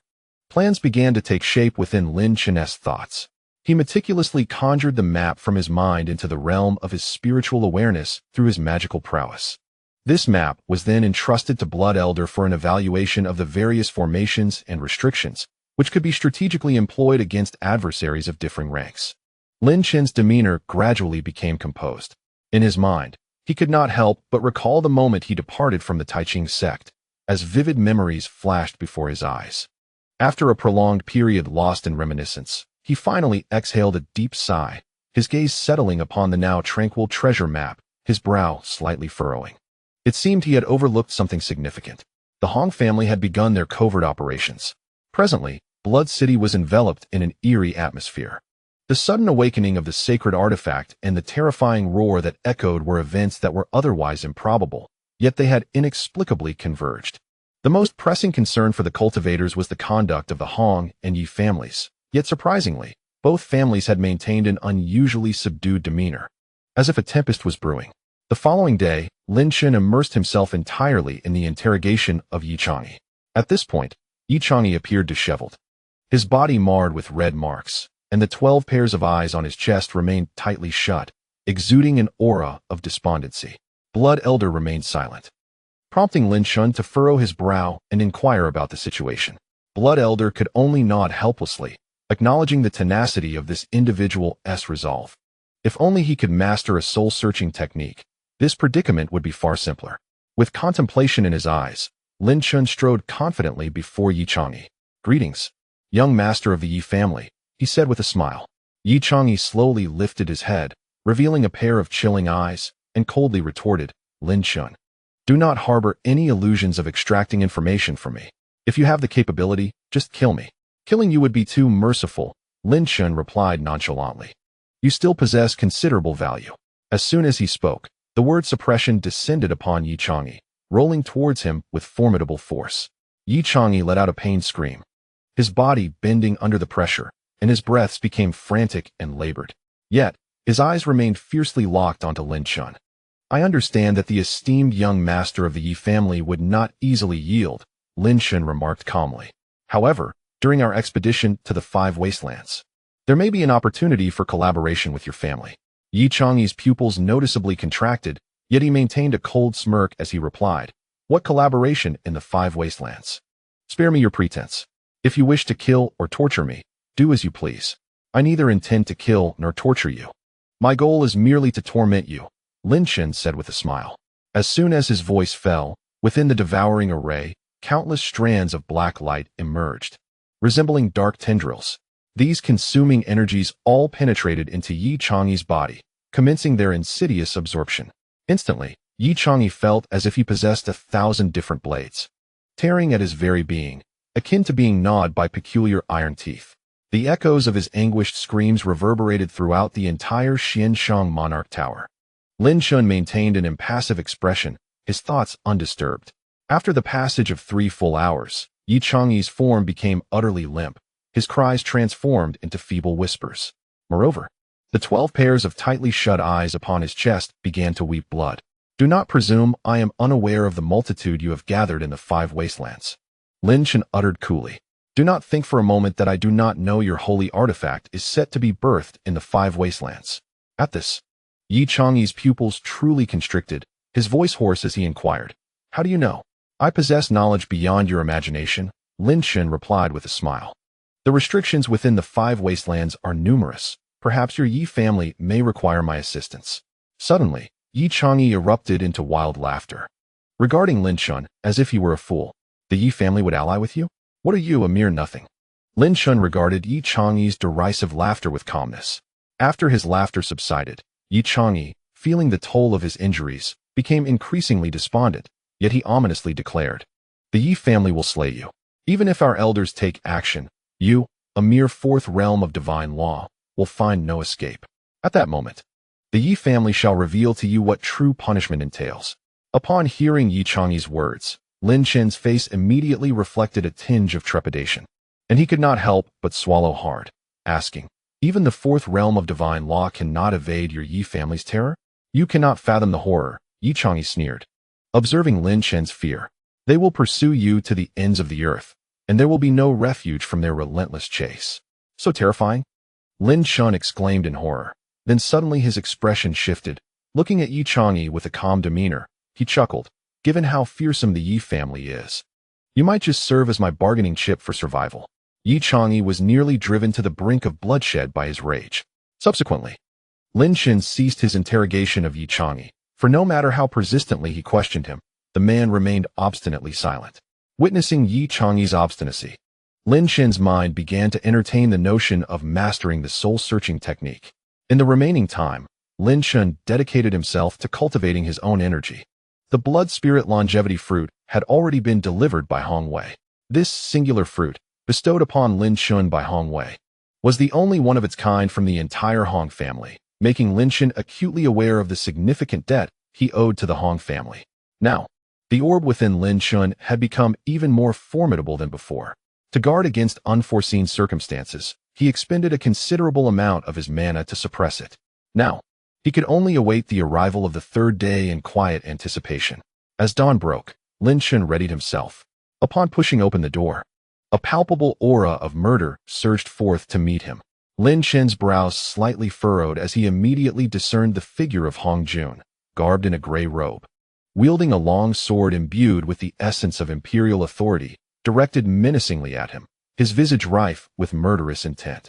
A glance forward revealed that the two guards stationed nearby had succumbed into unconsciousness. There was no need to look further. No one was coming to his aid. "Your father couldn't kill me. Do you think you can?" Hong Jun proclaimed with a face full of ruthless malice. Lin Chen responded coolly, "I am not afraid of you." A momentary pause seized Hong Jun's breath before he erupted. "I must kill you today? Why? Why do you deserve the favor of Hong Ling? I have treated her well for many years, yet she has always despised me." "Because you are fundamentally unlikable," Lin Chen retorted disdainfully, his fists cracking with tension as the urge to strike surged within him. This only elicited a cold smirk from Hong Jun. "What a sharp-tongued brat. I don't know what happened last time, but this time, I shall certainly sever your head. Do you possess the capability to do so?" Lin Chen's aura shifted dramatically, as if he could swallow a fierce tiger whole, instilling fear in all directions. "You profess your love for Hong Ling, but is it not merely because of her noble status? If she were an ordinary person, would you dare pursue her?" His final words echoed like a thunderous roar, accompanied by an overwhelming pressure. Hong Jun, momentarily stunned by Lin Chen's sudden ferocity, found himself compelled to retort, "Of course I dare." Yet, the remainder of his statement faltered, seemingly lodged in his throat, unable to escape. The truth was, he feared. "You do not love her. You are merely demeaning yourself," Lin Chen scoffed, asserting that men who debase themselves, especially in such a manner, deserve a beating. Chapter 313, A Collective Departure. Lin Chen had lost his composure. It was the first time he had done so since his rebirth. He restrained the tempest within, casting a frosty gaze upon Hong Jun. Momentarily taken aback by Lin Chen's harsh words, Hong Jun soon regained his composure, his expression turning ominously terrifying. "Lin Chen, do not feign superiority. Your assistance to Hong Ling is merely for her family's power, is it not? Simply because she is the eldest daughter of the Hong family?" Lin Chen's gaze grew even colder. When he first saved Hong Ling, it was out of sheer disgust for the beastly behavior of Feng Shi. The second time, it was out of sympathy, resonating with a shared sense of being forsaken by one's kin. Both had suffered betrayal by those closest to them. "Hong Jun, you are beyond redemption." Lin Chen stepped forward, his tone unwavering. "If I cared about the Hong family's influence, I would have already made them indebted to me." His sharp gaze fixed on Hong Jun, he asserted, "This time, it is not the Hong family that owes me a favor, it is Hong Ling herself." "Ha!" Hong Jun erupted into raucous laughter, as though he had heard a most amusing jest, tinged with condescension. "Stop pretending to be high and mighty. I will kill you now, and then Hong Ling shall be mine." As his words fell, an overwhelming aura of murderous intent erupted from Hong Jun, and the mid-grade imperial sword in his grasp began to transform. Incessant ink droplets emerged from the sword known as the ink rain. As if someone had carelessly dripped ink upon it, suffusing the atmosphere with a profound cultural essence. The ink rain sword, a serendipitous find within an ancient ruin, was rumored to be the weapon of the ink saint. Though it now existed in a fractured state, it was more than sufficient to contend with you. The Red Monarch smirked, brimming with confidence in the ink rain sword clutched in his hand. Suddenly, the Red Monarch sprang into action, his form akin to a shadow darting through the night, hurtling towards Lin Chen. The ink rain sword transformed into a streak of black light, swiftly aiming for Lin Chen's heart. "Get lost!" Lin Chen bellowed, his right fist crashing forth with devastating force. The Red Monarch's speed was impressive, yet Lin Chen's was even swifter, more terrifying. Lin Chen's right fist collided with the ink rain sword, unleashing a cataclysmic surge of power. The sheer magnitude of strength startled the Red Monarch, who then wore an enigmatic smile. Lin Chen furrowed his brow, as he sensed that his punch had seemingly struck nothingness. Meanwhile, the ink rain sword, now entirely enveloped in darkness, appeared to dissolve into a cloud of ink. To Lin Chen's astonishment, the entire sword fragmented, transforming into countless ink droplets that surged towards him. In that fleeting moment of surprise, the Red Monarch seized the opportunity, directing all the ink droplets to assault Lin Chen. Instantly, Lin Chen's body felt as though it was besieged by thousands of simultaneous attacks, each imbued with immense power. He was propelled backward, his entire being reeling from the onslaught. As the energy surged within him, Lin Chen activated the Heavens Severing Hell Sutra, unleashing a torrent of ghostly energy to counter the overwhelming assault. His form was sent crashing through the small building, which collapsed around him. Thousands of ink droplets ascended from the ruins, reconstituting into a sword as dark as ink, landing once more in the Red Monarch's grasp. "What a so-called genius killer! Your cultivation is hardly impressive," the Red Monarch scoffed, his magical energy pulsating anew. The ink rain sword morphed into a swirling mass of inky darkness. The Red Monarch opened his mouth wide, unleashing a peculiar sound wave. The mass of darkness immediately responded to this unique vibration, transforming into a menacing, gaping maw that surged towards the collapsed structure. This formidable, gaping mouth could easily engulf an entire 10-meter-high building. In this moment, the Red Monarch aimed to completely consume Lin Chen within the ink mass. However, as the Red Monarch's laughter echoed, the entire collapsed edifice suddenly erupted. A figure emerged from the billowing smoke, enveloped in wisps of translucent energy, with eyes cold and sharp as a blade. Upon witnessing the sudden explosion of the floor, Hong Jun was momentarily taken aback, only to erupt into maniacal laughter. "Devour all of it," he commanded, as a vast, ominous maw loomed, ready to consume Lin Chen. However, at that very moment, a transparent stream of air, akin to a swiftly spinning arrow, shot towards the gaping darkness. The laughter on Hong Jun's face abruptly ceased. A thunderous explosion reverberated throughout the castle, shaking its very foundations. The immense maw was obliterated into countless inky droplets, descending like a torrential rain.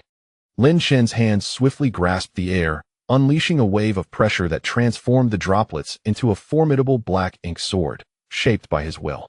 Lin Chen surveyed the exquisite weapon, unable to suppress a sound of admiration. Indeed, it was a fine sword, yet such a treasure was not meant for the unworthy. Hong Jun, stunned and filled with dread, realized that Lin Chen had attained a level of mastery. He was a third-tier manifestation of the divine law. At such a young age, this revelation left Hong Jun utterly awestruck, shattering any desire he had to kill Lin Chen. "I shall reclaim the ink rain. As for you, your demise would only soil my hands," Lin Chen declared, striding forward without casting a glance at Hong Jun, as if he were a mere figment of his disregard. As Lin Chen reached the door, he paused momentarily and remarked, "If one is to be worthless, one must accept the reality of their worthlessness." Hong Jun's body trembled violently at the words. Lin Chen stepped outside, where an elderly figure awaited, slightly bowed as if having waited for an eternity. "Thank you, Brother Lin Chen, for sparing my life. I am a wretched old man who has wronged you deeply. You may do with me as you wish," the elder spoke hoarsely, his eyes filled with remorse. "It is of no consequence," Lin Chen replied coolly, "but a son should not be coddled, for indulgence breeds neither spirit nor dignity." The elder quivered slightly, nodding in understanding. The two figures swiftly took flight towards a designated location. After a brief moment, Lin Chen and the elder came to a halt, where they were met by Hong Wei, Hong Ba, Hong Ling, and the amiable elder, Zhang Lao. Behind them loomed the formidable presence of several dozen third-tier manifestations of the divine law. Now that everyone is assembled, let us not waste time. We are all aware of the significance of this mission, Hong Ba proclaimed with formidable authority. Anyone who stands in the way of the Hong family shall be met with death. The collective shout of kill resonated powerfully from the assembled group, their spirits soaring. With the imposing elder leading the charge, the entire team exuded an aura of indomitable strength. Let us proceed, Hong Ba said, casting a glance at Lin Chen. A hint of admiration glimmering in his eyes as he nodded. Lin Chen returned the gesture with a smile, turning to advance forward. All at once, the group set forth.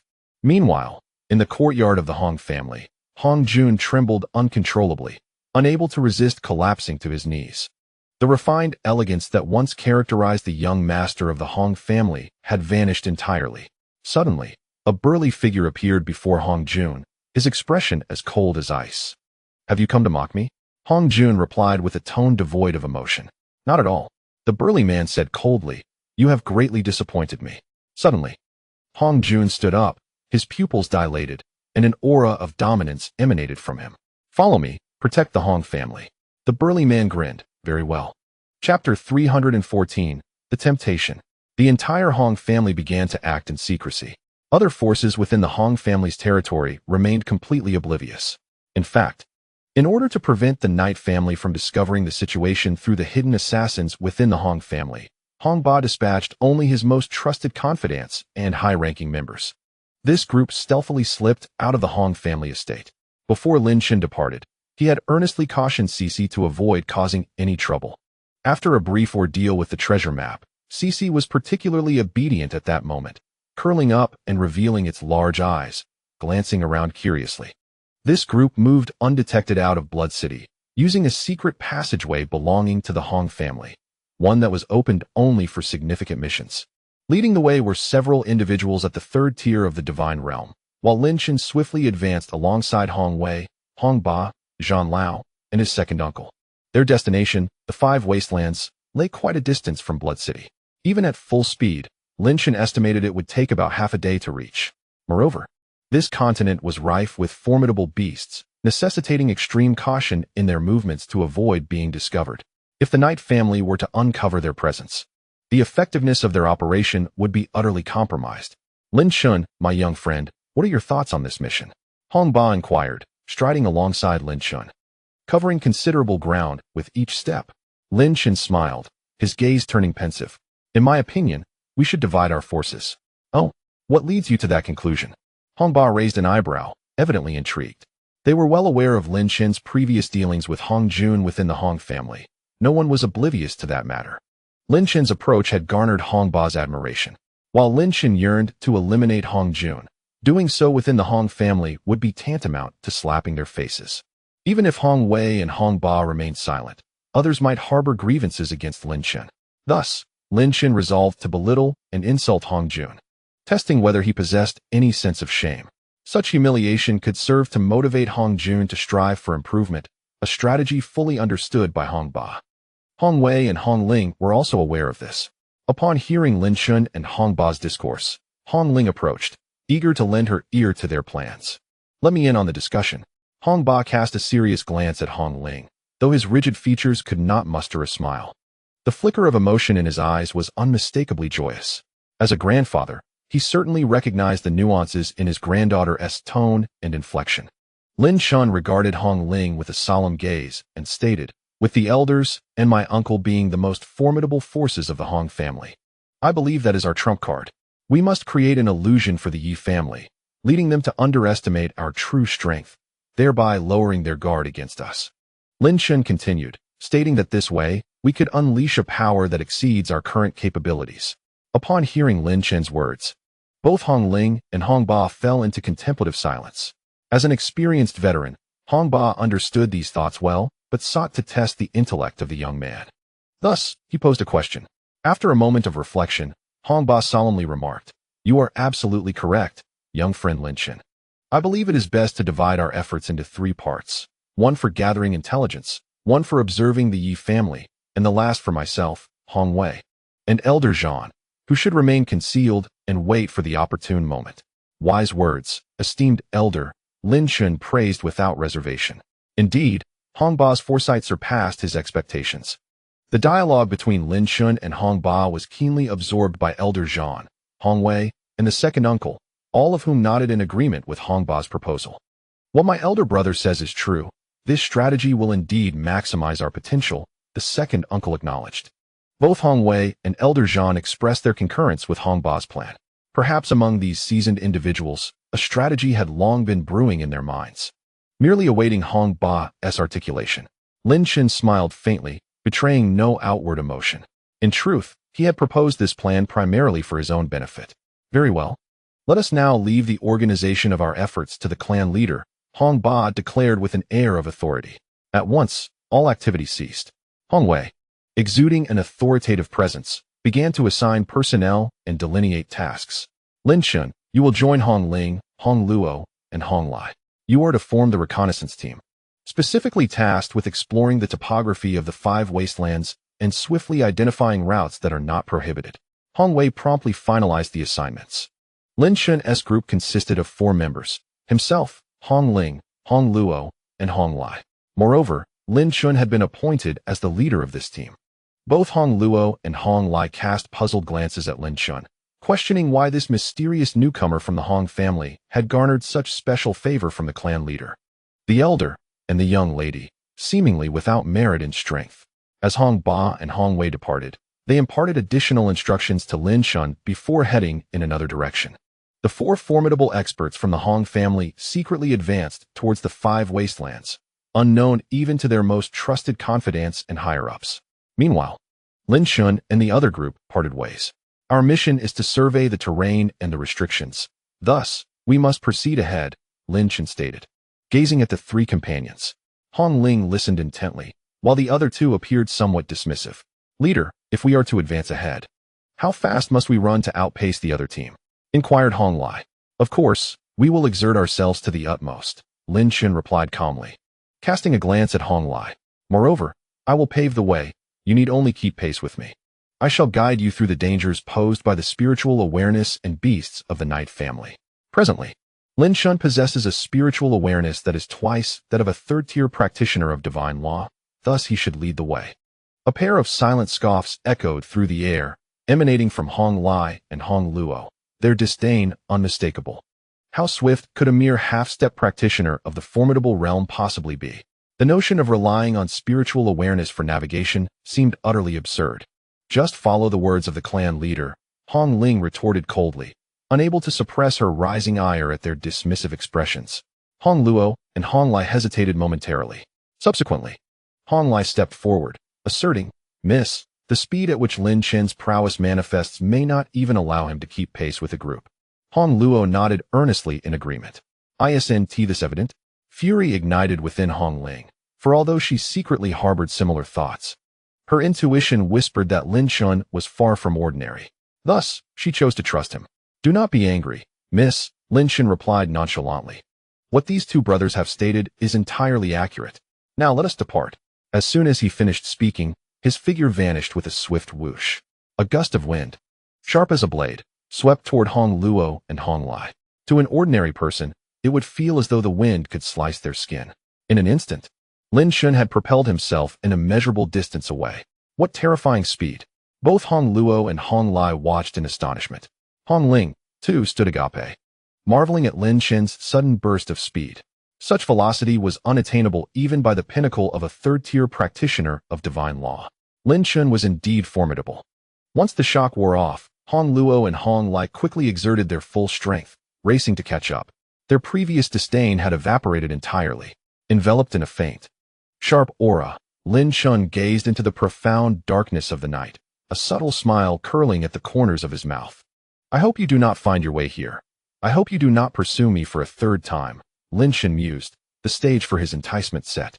Chapter 315, Encounter with Assassins. Lin Chen's plan had long been meticulously crafted in his mind. Only by executing this plan successfully could he hope to undertake his subsequent scheme. Hong Luo, Hong Lai, and Hong Ling found themselves utterly unable to match Lin Chen's pace. With the application of the merging heaven slash technique, Lin Chen covered several hundred meters with each stride, his speed nearing that of a fourth-tier practitioner of divine law. Presently, he had merely mastered the first layer of this technique. Mastery of the second and third layers would amplify his power exponentially. Miss, who exactly is this Lin Chen? His speed is astonishing. Hong Luo could not help but inquire, casting a glance at Hong Ling. Initially, he had presumed Lin Chen to be merely a scion of a powerful clan, but he was taken aback by Lin Chen's remarkable swiftness. It is not merely his speed that is impressive, Hong Ling replied with a hint of intrigue. She is an astute individual, and it is evident that both Hong Luo and Hong Lai harbor a trace of disdain towards Lin Chen in their hearts. The man who has captivated her, how can they dare to look down upon him? Hong Luo and Hong Lai exchanged glances, subsequently shaking their heads in resignation. Hong Lai conveyed his thoughts to Hong Luo through a mental connection, remarking that Lin Chen appears to possess a remarkable background and several commendable skills. However, we are about to traverse a forest teeming with fierce beasts, some of which are at the third tier of the divine law realm, with even more formidable entities present. I wonder what further abilities Lin Chen might possess. Hong Luo nodded in agreement, expressing her own confusion regarding why the clan leader and the elder held Lin Chen in such high esteem. Yet, if his capabilities were not substantial, he would lack the merit to lead this group. In this world, power reigns supreme. Both Hong Luo and Hong Lai are exceptional talents within the Bloodslaughter clan, and their pride is considerable. Thus, it is perplexing how they could so easily be swayed by Lin Chen. This conundrum is one that Lin Chen himself understands. It likely stems from Hong Wei's personal sentiment. Under Lin Chen's leadership, they hurried along for a full hour before he paused atop a large boulder, halting their advance. Before him lay a vast forest, dense and shrouded from the sun's rays, exuding an aura of primal energy. Lin Chen's consciousness spread out like an enormous net, enveloping the area. Within this ancient forest, immense energies thrummed in the air. They must navigate through this forest to approach the outskirts of the five wastes more swiftly. Lin Chen mused that this forest presented the optimal opportunity for executing their trapping strategy. After a brief wait, Hong Ling and the others arrived. Lin Chen, this forest is perilous, Hong Ling said directly, her words intended as a caution. Lin Chen glanced at her, offering a faint smile as he nodded. I am aware. Rest assured, if you follow my lead, you shall encounter no trouble. With her mind eased, Hong Ling felt relieved. However, Hong Lai stepped forward, clasping his hands. Clan leader, I recognize your remarkable speed. Yet, the beasts in this forest are formidable, some at the pinnacle of the third tier of the divine law realm.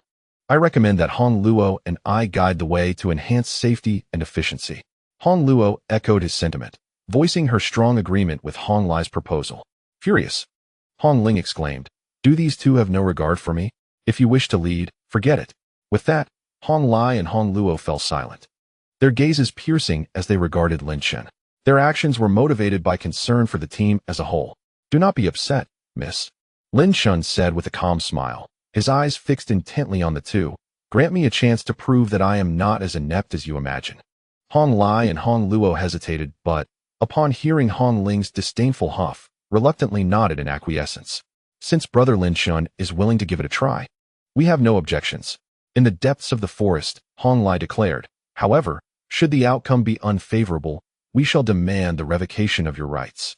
Without hesitation, Lin Chen readily acquiesced, even to the surprise of Hong Luo and Hong Lai, who found his confidence rather excessive.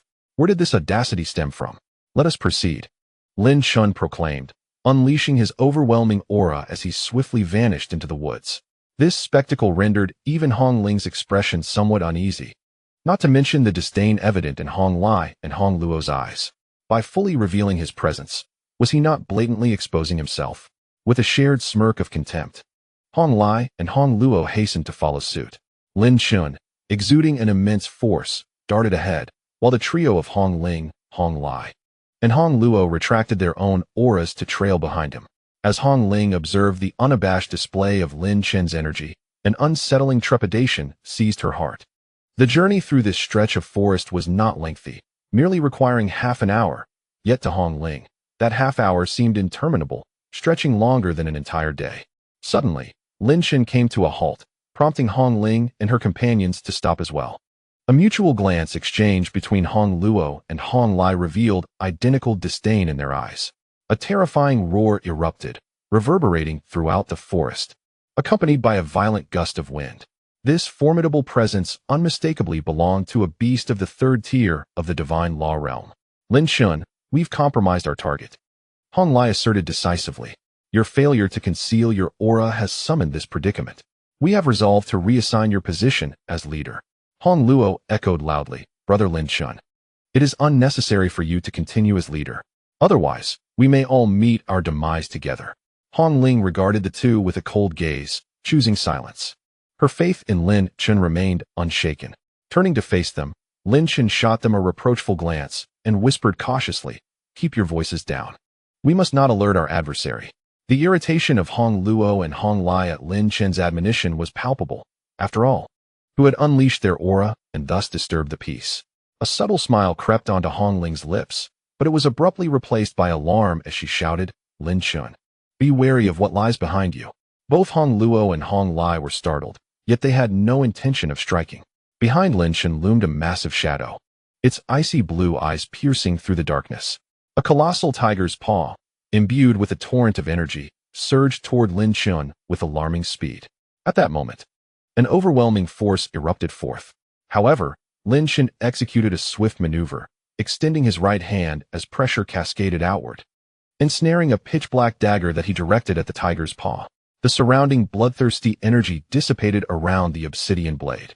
Yet, astonishingly, the immense beast's claw appeared unfazed by such a diminutive dagger. Suddenly, all the tremendous force came to an abrupt halt. The gigantic paw was halted just above Lin Chen's head, hesitating to advance further. In an instant, all the energy emanating from the paw receded entirely. The sound of muffled whimpering emanated from the immense shadowy beast behind Lin Chen. Such a sound was unmistakably one of pleading for mercy. Begone, Lin Chen stated coolly, warning all the third-tier demonic beasts of the divine law realm that any who dared to show themselves would meet a well-known fate. The massive dark silhouette of the beast, relieved as if granted a reprieve, swiftly turned and vanished into the depths of the forest. At that moment, the entire woodland fell into an utter silence. Moreover, Lin Chen could sense numerous formidable auras within the forest dissipating at that instant. This was a signal, a gesture of goodwill. Hong Luo and Hong Lai were both struck with astonishment as they beheld this scene. They could hardly believe how effortlessly Lin Chen had managed to subdue all the beasts in the forest. What a terrifying presence. I sense an unprecedented danger, Hong Lai remarked, his gaze fixed on the obsidian dagger wielded by Lin Chen. The toxin upon it exuded a life-threatening menace that even they could perceive. Hong Luo nodded in agreement, equally shocked. At that moment, both Hong Luo and Hong Lai were utterly captivated by Lin Chen's prowess. They had not anticipated that he possessed such a fearsome dagger. It was no wonder he appeared utterly unperturbed. After exchanging glances, Hong Lai and Hong Luo inhaled deeply and, clasping their fists, earnestly addressed Lin Chen. Hong Ling could not suppress a smile. Indeed, Lin Chen relished in performing astonishing feats. Let us proceed. We are pressed for time, Lin Chen remarked nonchalantly, waving his hand as he swiftly plunged into the forest. Hong Ling and the others hurriedly followed in his wake. Throughout their journey, neither Hong Luo nor Hong Lai held any contempt for Lin Chen. To possess such capabilities was no ordinary feat, especially considering Lin Chen was 7 or 8 years their junior.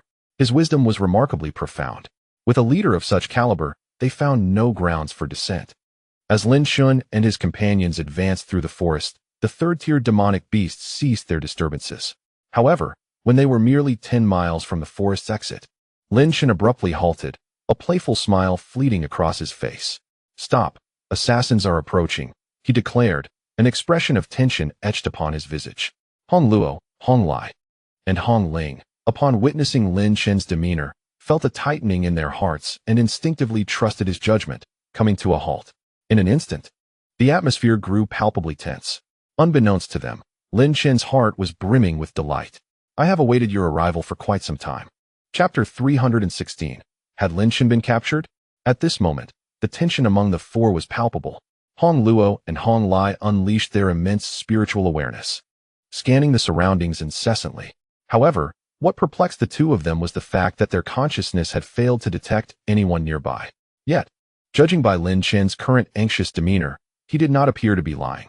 Among them, Only Hong Ling recalled a certain detail and immediately inquired whether Lin Chen was a member of the fourth realm of the Dark Clan. Lin Chen furrowed his brow and nodded slightly. A hint of solemnity surfaced on Hong Ling's face.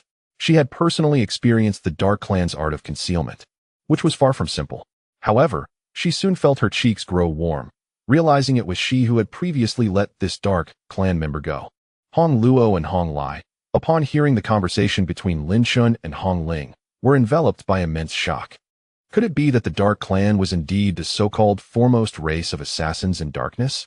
Clearly, Hong Luo and Hong Lai, as progeny of the Blood Fiend clan born from the Blood Abyss, were quite knowledgeable about matters concerning the myriad races of the human realm. Captain Lin Chen, what should we do now?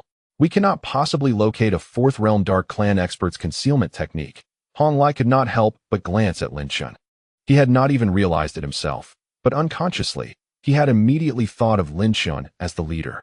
Perhaps they were unaware that, without realizing it, they had completely regarded Lin Chen as their captain, someone stronger than themselves. Do not panic.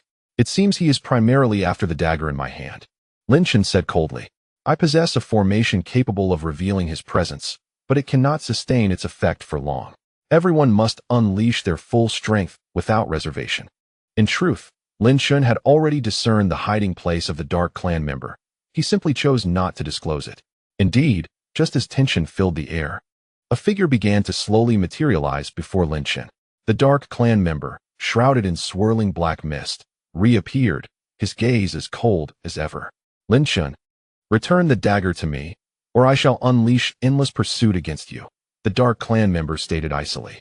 Lin Chen had anticipated this threat and replied nonchalantly, Tell me, who sent you? So, you are still unwilling to return it to me?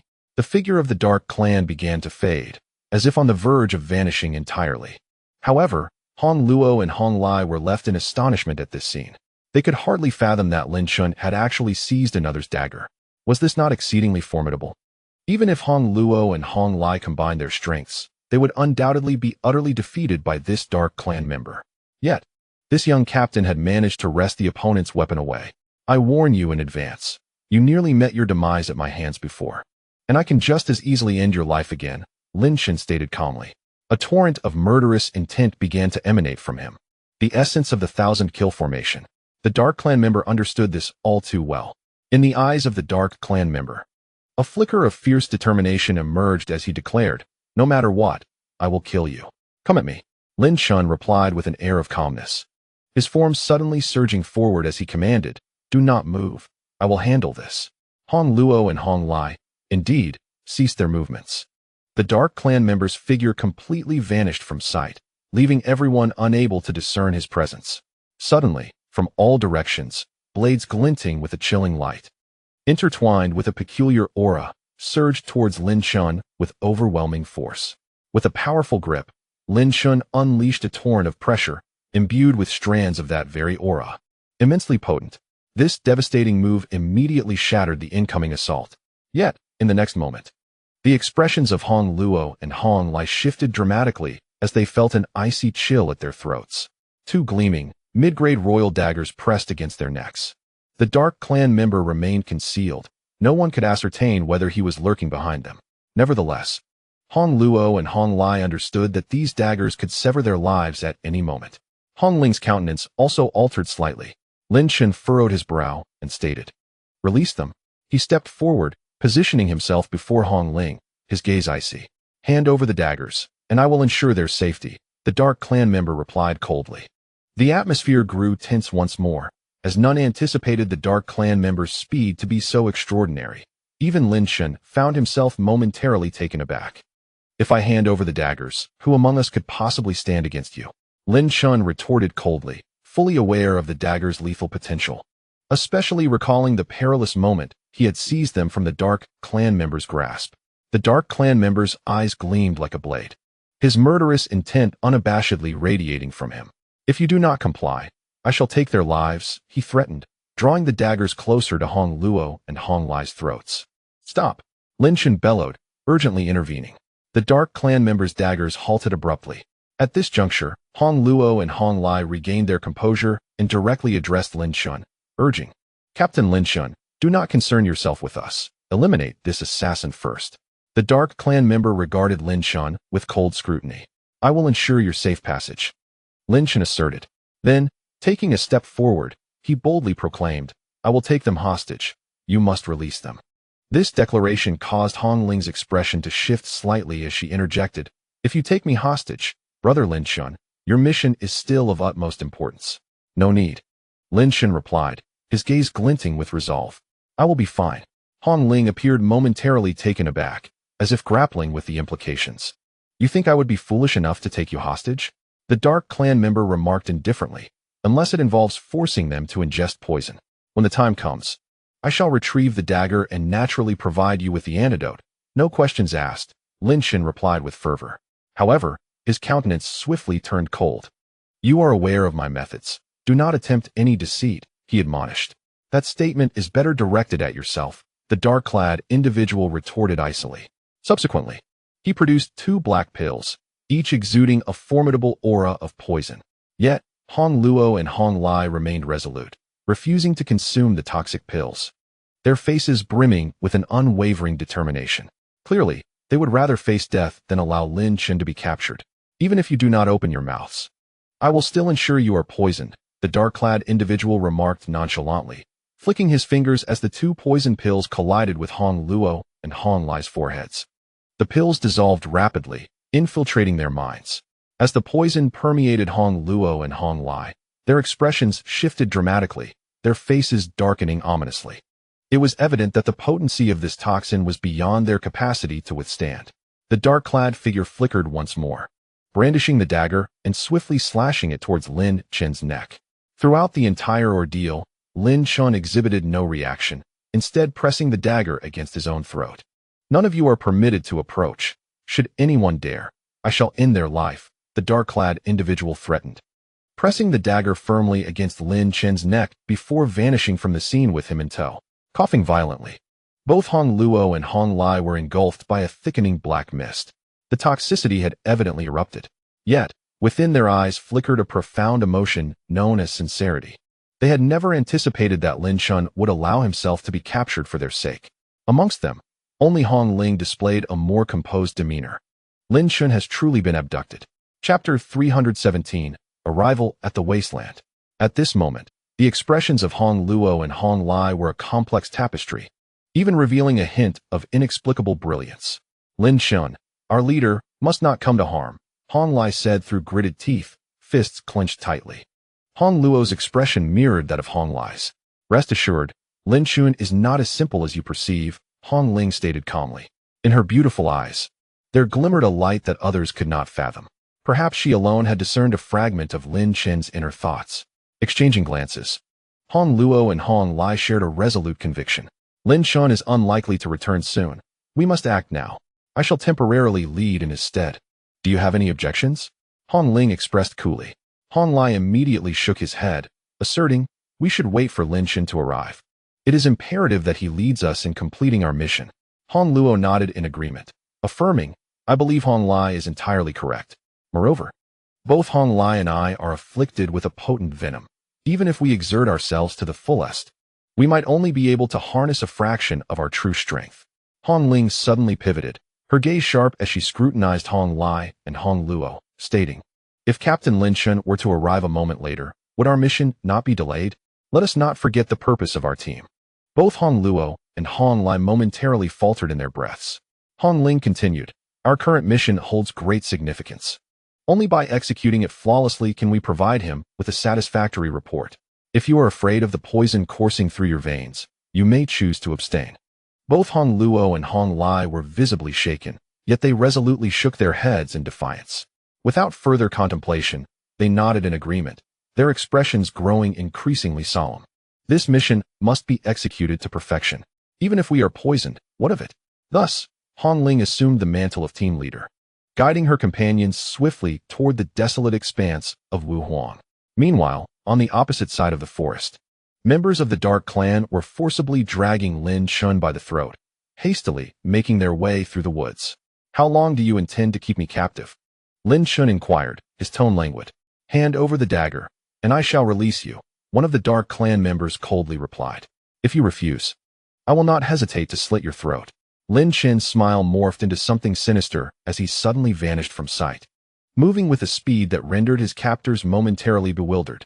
In the next instant, he materialized directly in front of the Dark Clan member, exuding an aura of lethal intent. What astonishing speed! The Dark Clan member's pupils constricted. As an assassin, their own speed had been honed to a terrifying degree. Yet they had not anticipated Lin Chen's burst of velocity, which left them utterly unprepared. What other terrifying abilities are you concealing? Are you attempting to play tricks? The Dark Clan member queried coldly. You were the one who broke the rules first, Lin Chen replied coolly. Where's the antidote for the poison capsule? The antidote is in my possession, the Dark Clan member stated. But first, you must hand over the dagger. Otherwise, our negotiations are at an impasse. Lin Chen smiled faintly, his gaze steady upon the Dark Clan member as he declared, You are aware of the capabilities I possess. Speed, strength, stealth. I can counter your tricks effortlessly. So do not attempt any deceit. With that, Lin Chen flicked his fingers, sending the poisoned dagger flying toward the Dark Clan member. The latter swiftly grasped it. And upon acquiring the poisonous dagger, his aura deepened into a shadowy abyss, as if he were about to merge with the darkness itself. Rest assured, the effects of that poison capsule will only last for 15 minutes before dissipating on their own, the Dark Clan member said nonchalantly. Now that our transaction is complete, we part ways. I shall come to claim your life another day. Upon hearing the Dark Clan member's final words, Lin Chen felt a twinge of annoyance. Who exactly has sent you to kill me? With such a specter lurking in the shadows, Lin Chen could not shake the chill creeping down his spine. Even now, he harbored no fear of the Dark Clan, yet who could fathom the terrifying methods possessed by such an enigmatic entity? This dilemma could only be resolved through death. The Dark Clan coldly remarked, as its form became utterly engulfed by shadows, swiftly departing from the scene. Lin Chen could no longer sense its presence. It had vanished completely. As Lin Chen surveyed the surrounding dark forest, his gaze turned icy, sharp as a blade. All of this was part of Lin Chen's elaborate trap. According to his estimations, the Dark Clan was undoubtedly trailing him, intent on his demise. Moreover, those formidable beings venturing into the depths of the blood abyss were likely drawn by the allure of the blood dawn bell. Thus, Lin Chen's opportunities to encounter the Dark Clan multiplied significantly. He retrieved a poison dagger. Under the scrutiny of Lin Chen's perceptive gaze, a mysterious connection between the Dark Clan and this dagger became apparent. If the Dark Clan was present, they would inevitably follow his trail. When the Dark Clan made its appearance, Lin Chen projected his thoughts, privately devising a plan with them. This scheme was a ruse of abduction, crafted to extricate himself from all others. Now was the perfect moment to thoroughly understand the restrictions in place. Soon, the Yi family and the flowing sky would receive a grand gift from him, Lin Chen murmured. Subsequently, he swiftly darted away, his speed surpassing all previous thresholds, covering a vast distance in mere moments. After expending a full hour, Lin Chen finally reached the periphery of the Five Wastelands. At this moment, he concealed himself atop a large rock, emanating an aura of devouring energy, his presence entirely suppressed. He dared not recklessly unleash his divine consciousness, instead keenly observing his surroundings with sharp eyes. Lin Chen, I can sense a massive forbidden ground ahead, impenetrable even to divine awareness, the Blood Elder gravely stated. In that place, a primal force emanates. Clearly, this is the Five Wastelands. I can instinctively sense danger, Lin Chen replied coolly, his eyes surveying a desolate landscape. Here, not a trace of green vegetation was visible, starkly contrasting the previous continent. All that greeted his eyes was barrenness. To Lin Chen's astonishment, the soil harbored no trace of bloodthirst. Lin Chen, do not act recklessly. I can sense powerful presences surrounding us, the Blood Elder cautioned. It seems the Yi family has established formidable defenses here. I understand, Lin Chen closed his eyes. A map of the Five Wastelands began to materialize in his mind.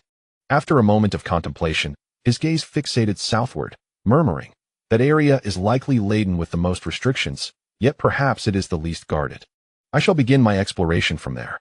Suddenly, Lin Chen surged towards the south with remarkable speed. Even a guardian at the first level of the divine law barely perceiving a gust of wind as he sped past. Lin Chen began his infiltration into the wilderness of the Five Regions. Upon his entrance, he was immediately enveloped by an aura of primal desolation. Even under the veil of night, He could discern the barren landscape before him, marked by yellow sands and parched earth. As the wind swept through, it stirred up clouds of dust. The rare vegetation he encountered was already withered, displaying faint remnants of life, yet devoid of any natural vitality. Was this desolation merely a siphoning of life force? Lin Chen pondered as he felt the tangible earth beneath his feet, the thought emerging unbidden in his mind. He was acutely aware that upon entering this desolate expanse, a peculiar force seemed to bind his very essence. You have entered from the south, where the formations and restrictions are most prevalent, Blood Elder remarked. A mere mile ahead lies the savage 10 Illusions formation, one of the most formidable arrays in this wilderness of 5 regions. The savage 10 Illusions formation. A glimmer of excitement sparked in Lin Chen's eyes. I am well aware of the locations of these 10 formations. This shall serve as a formidable weapon for me. Without hesitation, Lin Chen swiftly advanced a mile forward, each step covering significant ground. Upon reaching a mound of sand, he discovered that, without the aid of his map, he would have sensed no trace of the formation's presence. Let me witness the might of one of these 10 formations, he declared, unleashing a surge of vital energy towards the small sand mound. Yet, as his energy collided with the mound, a thunderous explosion failed to resonate. Instead, his energy seemed to plunge into an abyss, vanishing without a trace. The savage 10 Illusions formation embodies the principle of 10 illusions. What you perceive as desolation is merely a facet of the formation, Blood Elder lamented. Its power is sufficient to ensnare even a few beings at the 3rd level of the divine realm with ease. Lin Chen felt the yellow sands beneath him begin to subtly shift. Reacting swiftly, he leaped backwards. Had he not been forewarned of the formation's presence, he might have been ensnared within its illusory grasp. The southern region is riddled with 100 restrictions, almost every few dozen meters marking one. Though not overwhelmingly powerful, these restrictions could easily trap a being at the 1st level of the divine realm. Moreover, 3 of the 10 formidable formations are located here. Blood Elder noted with a hint of astonishment. Lin Chen nodded in agreement. With such a multitude of formations and restrictions spanning several dozen miles in the south, they could easily obliterate an entire contingent of divine realm practitioners. Subsequently, Lin Chen resumed his exploration, intent on locating each formation's precise location and testing their formidable power. The 3 formations, Wild 10 Illusions Array, Celestial Great Burning Array, and 100 Valleys Pursuing Sand Array, are the formidable trio concealed within the uncharted yellow sands of the southern region. Those who journey to the 5 wastelands often find themselves under immense mental suppression, rendering them incapable of discerning the locations of these arrays. The entrances to the 5 wastelands are encompassed by 3 cardinal directions: south, north, and west. Among these, the northern formation's restrictions are the least formidable, yet it is the area most vigilantly guarded by the Yi family. The power of the western formation, while slightly stronger than that of the south, is merely 1 array short. Altogether, these 3 directions shroud a stretch of 100 miles. Beyond lies the core and its innermost depths. Lin Chen stood atop a withered tree, gazing out over the boundless expanse of desolate land, with the image of a map resonating in his mind. At that central location lies the treasure, the Blood Dawn Bell, a quasi-Dao artifact whose allure is irresistible even to Lin Chen. The 6 great arrays in the southern, western, and northern directions rank among the latter half of the 10 most formidable formations. The figure of Blood Elder materialized before Lin Chen, stroking his beard and remarking that the 4 central arrays, fortified by 100 restrictions, would deter even those at the 5th level of the divine law realm from recklessly venturing within. Shishi observed the sudden apparition of Blood Elder and called out to him, only to find her enthusiasm waning. Her usual vivacity had diminished along the journey, leaving Lin Chen pondering whether her demeanor stemmed from a foul mood or merely the absence of beautiful women, an answer known only to the heavens. Blood Elder, did you take note of that place? Lin Chen inquired, his gaze intense. Blood Elder paused, then chuckled wryly. I too have seen that location at the southernmost tip. There are no restrictions, which is indeed peculiar. However, I advise against approaching. After a brief pause, he continued, whether this map can be trusted remains questionable. What truly lies at that center, no one knows. I wish to take a closer look, Lin Chen replied calmly. This plan can only succeed by leveraging the 5 wastelands. Before departing, Lin Chen had devised a grand strategy aimed at confronting the Yi family and others. Very well, proceed as you wish. after traveling 50 miles. You shall see it, Blood Elder sighed, adding, but do not venture too deep. Lin Chen nodded, well aware of the dangers that the unknown harbors. He would not recklessly gamble with his life. The 50 miles felt like but 5 steps. Upon taking 5 strides, Lin Chen arrived at the southern extremity. It revealed a forest devoid of life, all trees lifeless and desiccated, a stark wilderness. This forest must have once spanned at least 20 miles, Lin Chen mused, overwhelmed by a sense of desolation in this lifeless expanse. Suddenly, Shi, perched upon his shoulder, could no longer contain herself and cried out. Her small face contorted with a fierce expression. Lin Chen was momentarily taken aback by Cici's sudden transformation. His gaze was drawn ahead, where, beneath a tree that was difficult to notice, lay a skeletal remains largely buried beneath the shifting sands. Whose bones are these? Lin Chen's initial reaction was one of horror. Someone had perished in this strange locale. Unbeknownst to him, a surge of ghostly energy began to circulate throughout his body. He took a bold step forward, intent on entering the forest. However, as Lin Chen's figure swiftly vanished into the desolate woods, he came to an abrupt halt. As if he had collided with an invisible barrier, producing a resounding thud. Lin Chen quickly retreated, yet he could discern no peculiarities. What has obstructed me? His mind was awash with questions, and his curiosity about this place deepened. Within this wild expanse of forest at the southernmost edge, where a skeleton lay. What was the nature of this phenomenon? Suddenly, Lin Chen felt the yellow sand beneath his feet begin to shift, slowly sinking downward. An unusual force emanated from the sand, entwining itself around his body, rendering him immobile. The sand seemed to pull him down as if attempting to drag him into its depths. It was the skeleton's influence. Lin Chen realized, as he caught sight of the bones, which emanated a substantial glow. Devourer's magic, heavenly calamity Yamasutra, and chaos sky-severing technique. In an instant, Lin Chen activated these 3 formidable techniques. His form erupted with devouring energy, ghostly power, and a sharp aura. Instantly, this intangible force of restraint was shredded layer by layer. He swiftly escaped the clutches of the sand. Lin Chen, do not provoke this place further. I have a premonition. That skeleton has yet to awaken. Otherwise, you would not have been able to escape just now. A chill ran through Lin Chen's heart, and casting a puzzled glance behind him, he hurried northward. It was time to implement the plan.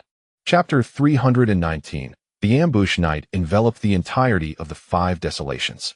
This once desolate land, reminiscent of a barren desert, appeared even more forlorn under the moonlight. The expanse surrounding the 5 desolations stretched for over 100 miles in all directions, south, north, and west. The northern region was the weakest point of the formation. The Yi clan had stationed a formidable force at this northern entrance. Numerous tents, constructed from exceptionally durable animal hides, stood in great numbers. Around the tents, guards patrolled incessantly. These patrolling guards were all beings at the first level of the divine law realm. Each patrol consisted of 7 individuals, 7 first-level divine law practitioners. There were more than 20 such patrols, a staggering display of guarding power that, even among the ranks of the Taiching sect, boasted only 18 renowned sovereigns. This represents the entirety of the Yi family's assets. This time, the Yi family has indeed embarked on a most monumental endeavor. Among the numerous tents, the largest one stands out. Guarding its entrance are 2 generals at the second level of the divine law realm. It is easily inferred who occupies the inner sanctum. Within the tent, Lord Yi Wang surveyed the faces before him with a grave expression, emanating an intangible aura that rendered the air stifling. Including Lord Yi Wang, there were a total of 10 individuals present. Seated in the subordinate position was Lin Chen, a figure well acquainted to him, Lu Tongtian. Tell me, why have Yi Chang'e and the others not returned? Lord Yi Wang's voice resonated with authority, imbued with an overwhelming pressure that ordinary individuals could hardly withstand. He was the oldest relic of the Yi family, having emerged from seclusion specifically for this plan. However, to his dismay, his most cherished grandson, sent on a retrieval mission, remained unaccounted for. Patriarch, I believe Chang'e is not in any danger, spoke Yi Pohu, his voice booming like thunder. Yi Pohu was the current head of the Yi family. However, with Lord Yi Wang's return, he assumed the role of leader once more. Yi Pohu was also a peculiar man within the family, showing little interest in women, or rather, deeming them unworthy of his attention. Yi Chang'e was born only after Lord Yi Wang insisted that Yi Pohu partake in a potent aphrodisiac, thus breaking his vow. Consequently, Yi Chang'e held a prominent position within the Yi family, cherished by the elders. With the assistance of that traitor from the Hong family, Chang'e's safety is assured, remarked Elder Yi Hong, adding that the traitor's prowess was sufficient to sweep away any obstacles. Humph, Lord Yi Wang scoffed. The Hong family is full of cunning. That Hong Ba is nothing short of a sly fox. Who among you dares to claim he has no schemes? The members of the Yi family fell silent.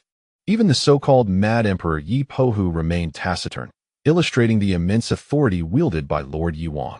Calm yourself, Elder Yi, Lu Tongtian, clad in a black robe, spoke softly. I have dispatched 2 individuals at the 3rd level of the divine law realm to assist Yi Shao. There should be no significant issues. Upon hearing Lu Tongtian, Lord Yi Wang's countenance softened slightly. Thank you for your assistance, Tongtian. Such civility is unnecessary, Lu Tongtian replied with a slight bow. Just as he was about to elaborate on their plans with the Yi family, a sudden thunderous noise erupted from outside. 2 piercing screams echoed immediately. Yi Pohu's face turned furious. Who dares to have such audacity to intrude upon this place? All members of the Yi family were incensed, and Lord Yi Wang's expression darkened considerably. However, Lu Tongtian furrowed his brows and rose to his feet, proclaiming loudly, Everyone, do not panic. These are my comrades from the Tongtian sect. Upon hearing Lu Tongtian's words, the agitated members of the Yi family gradually calmed down. All eyes converged at the entrance of the tent, where a woman clad in a flowing azure robe entered with an icy demeanor, her graceful steps adding a touch of elegance to the atmosphere.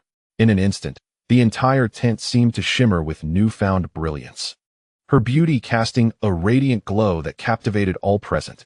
The men of the Yi family could not help but gaze in awe, particularly Yi Pohu, whose eyes sparkled with astonished admiration, stirring within him an unprecedented urge to conquer.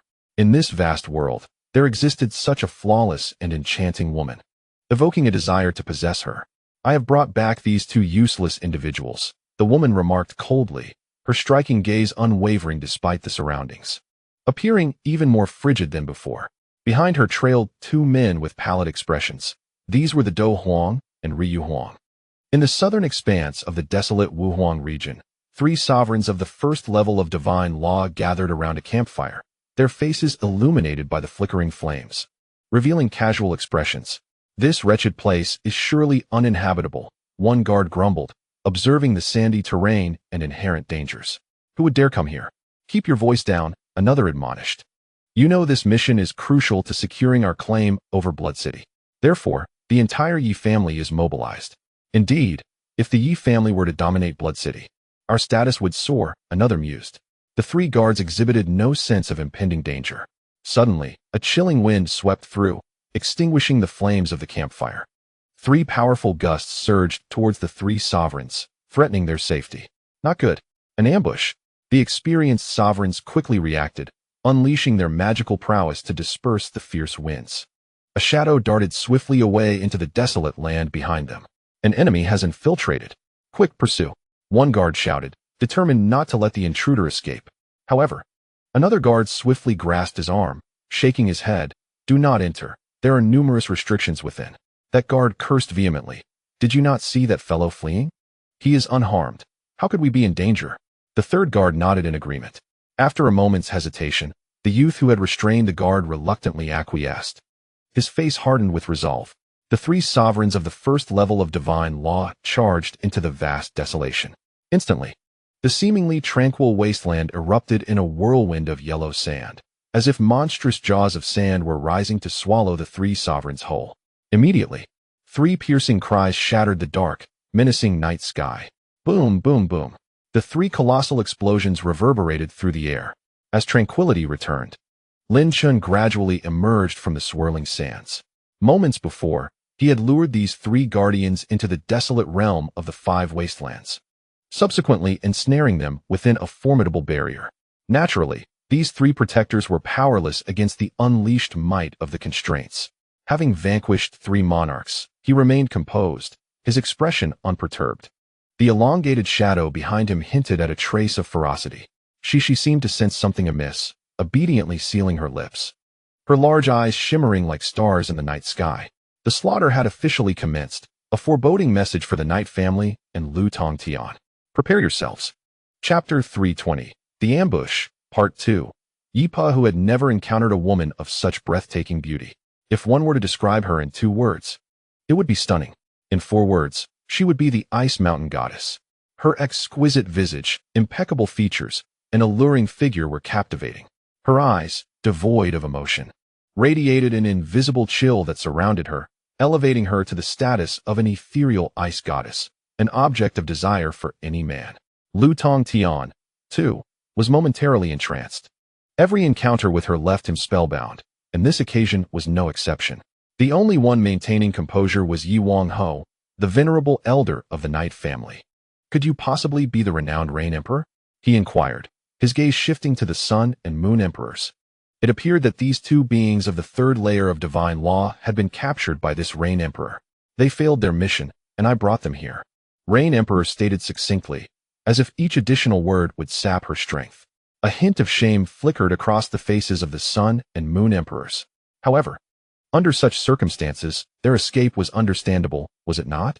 Unbeknownst to them, Rain Emperor's words struck like thunder, awakening all present. Yi Wang-ho's expression darkened, a palpable aura of menace erupting from him like a tempest, sweeping toward Rain Emperor, Sun Emperor, and Moon Emperor. The oppressive force descended like a storm. Both Sun Emperor and Moon Emperor's expressions shifted dramatically. Yet, Rain Emperor remained icy, her demeanor unchanged. She had uttered but a single sentence throughout. Meanwhile, in the northern expanse of the 5 wastelands, Hong Ling, accompanied by Hong Luo and Hong Lai, had largely assessed the situations in the 3 directions. The strength exhibited by the Knight family truly astonished them. Where is Captain Lin Chen? Hong Lai could not restrain his curiosity. The toxins had vanished from both him and Hong Luo, leading them to surmise that the credit belonged to Captain Lin Chen. But where were his people now? Hong Ling's eyes flickered with a complex emotion as she replied, "I do not know, but I am certain he will be safe." Just then, a series of faint sound waves began to ripple through the air. The expressions of Hong Ling and her companions subtly shifted, their lips parting slightly as they emitted a faint sound wave that dissipated into the air. Instantly, a group of figures began to emerge slowly from the depths of the forest. Leading them was none other than Lin Chen's familiar figure, his second uncle, Hong Ling. Noticing Lin Chen's gaze upon her and her companions, stepped forward to inquire directly. Behind her, 10 powerful beings, each at the 3rd level of the divine law realm, were poised and ready. Hong Ling promptly recounted the recent events. The assembly of 3rd-level divine law beings, standing behind Lin Chen's uncle, listened to her narrative with expressions of disbelief. The fact that Lin Chen had willingly sacrificed himself to save Hong Luo and Hong Lai was astonishing. What kind of person was he truly? After absorbing Hong Ling's account, Lin Chen's uncle's face flickered with a complex expression as he gestured dismissively, indicating that it seemed Lin Chen had his own plans, and they should not intrude further. He then instructed, "Hong Ling, share all the intelligence you have gathered." The second group was to remain vigilant, monitoring the Knight family's movements without revealing their objectives. Hong Ling, Hong Luo, and Hong Lai contributed all the information they had uncovered. A profound silence enveloped the group of 3rd-level divine law beings. A grave look settled upon Lin Chen's uncle's face as he stated, "It appears that the Knight family has mobilized their full strength, far exceeding the intelligence we had received. Second group, depart immediately. Observe the Knight family's every action and ensure our objectives remain concealed," he commanded decisively. Given the current circumstances, they could not afford to act recklessly. At this very moment, within a small forest, a sudden gust of wind surged forth, and a dozen figures materialized from the shadows. Clad in black robes emblazoned with a blood-red crescent moon on their backs, they appeared ominous. Whenever moonlight illuminated the blood-red crescent, it radiated an eerie, otherworldly glow, reminiscent of a genuine blood moon. "Master, both the Knight family and the Hong family have arrived. What shall we do?" inquired one of the cloaked figures, his voice tinged with age. The foremost figure lifted his robe, revealing a youthful and innocent face. Yet, this youthful visage bore an unsettling aura of authority. "Do not rush. We shall reveal ourselves at the last moment," the young man replied. The Knight family has allied with the Tongtian faction, while the Tongshan maintains secret ties with the Bloodkill clan. These Bloodkill clan members must possess some crucial information. The dozen cloaked figures fell into a contemplative silence. Moonlight bathed the young man's face, rendering it pale. At dawn, the Knight family would undoubtedly take action. At the northern stronghold of the Knight family, the atmosphere thickened with tension. Every member of the Knight family could sense the palpable power and murderous intent surging around them. Suddenly, a colossal roar echoed through the air. Suddenly, within the largest tent, a formidable wave of energy surged forth. The thunderous sounds of two explosions reverberated instantly. The figures of the Duke of Fighting and the Emperor of the Sun and Moon shot out like arrows released from a bow.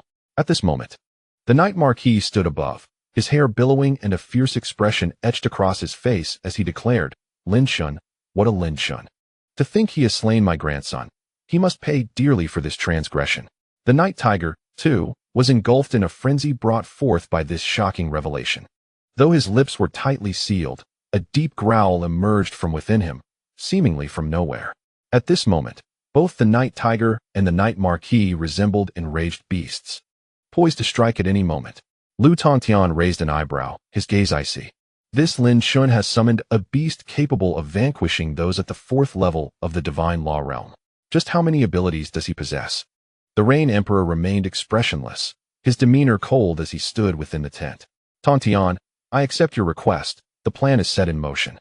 Despite his fury and desire for vengeance, the Night Marquis maintained his composure, uttering a cryptic phrase that left others baffled.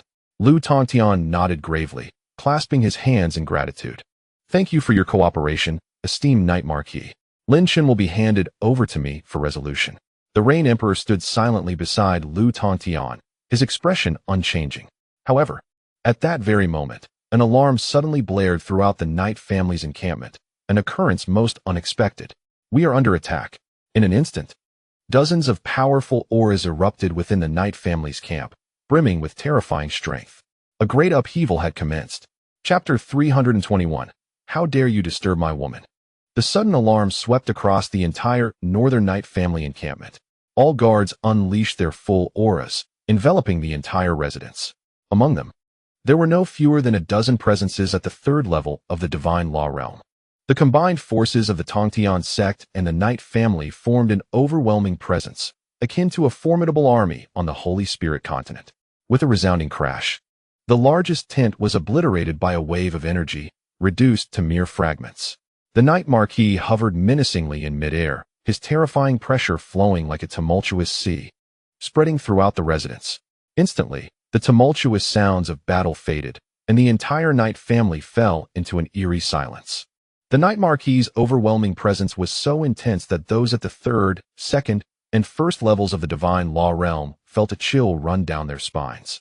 Acutely aware of the impending threat of death, the Night Tiger, his face filled with fury, soared into the air, exuding an air of unassailable authority. Yet, from the corner of his eye, he could not help but be drawn to the strikingly beautiful woman, as ethereal as a goddess. For the Night Tiger, the Night Marquis was of little importance. He merely regarded him as a mere product. However, he could assure the Night Marquis that he needed no elixirs and could charge into battle directly. What is happening? Lu Tontian inquired, his brow furrowed. Approaching, the Night King raised his hand and swiftly summoned a bodyguard of the second realm of divine law. What transpired? He inquired. The clan leader, trembling from fear, stuttered. Look at the north, in the barren land. This guardian is startled by the majesty of the Night King, his legs quaking. With a flick of his hand, the Night King strode forth, his figure appearing in the northern wasteland. The others promptly followed suit. The northern wasteland was already surrounded by numerous guardians, and ahead lay a gruesome scene. From a desolate tree hung 10 lifeless bodies, each devoid of breath, their demise a harrowing sight. Drops of blood continuously trickled from these corpses, staining the yellow sand below a deep crimson.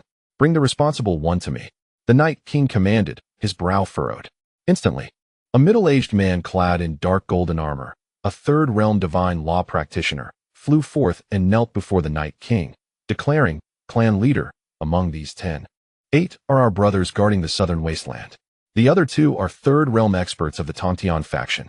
In total, 3 third realm divine law practitioners have perished. At this revelation, several guardians gasped in shock. Who possesses such power to slay 3 third realm practitioners simultaneously?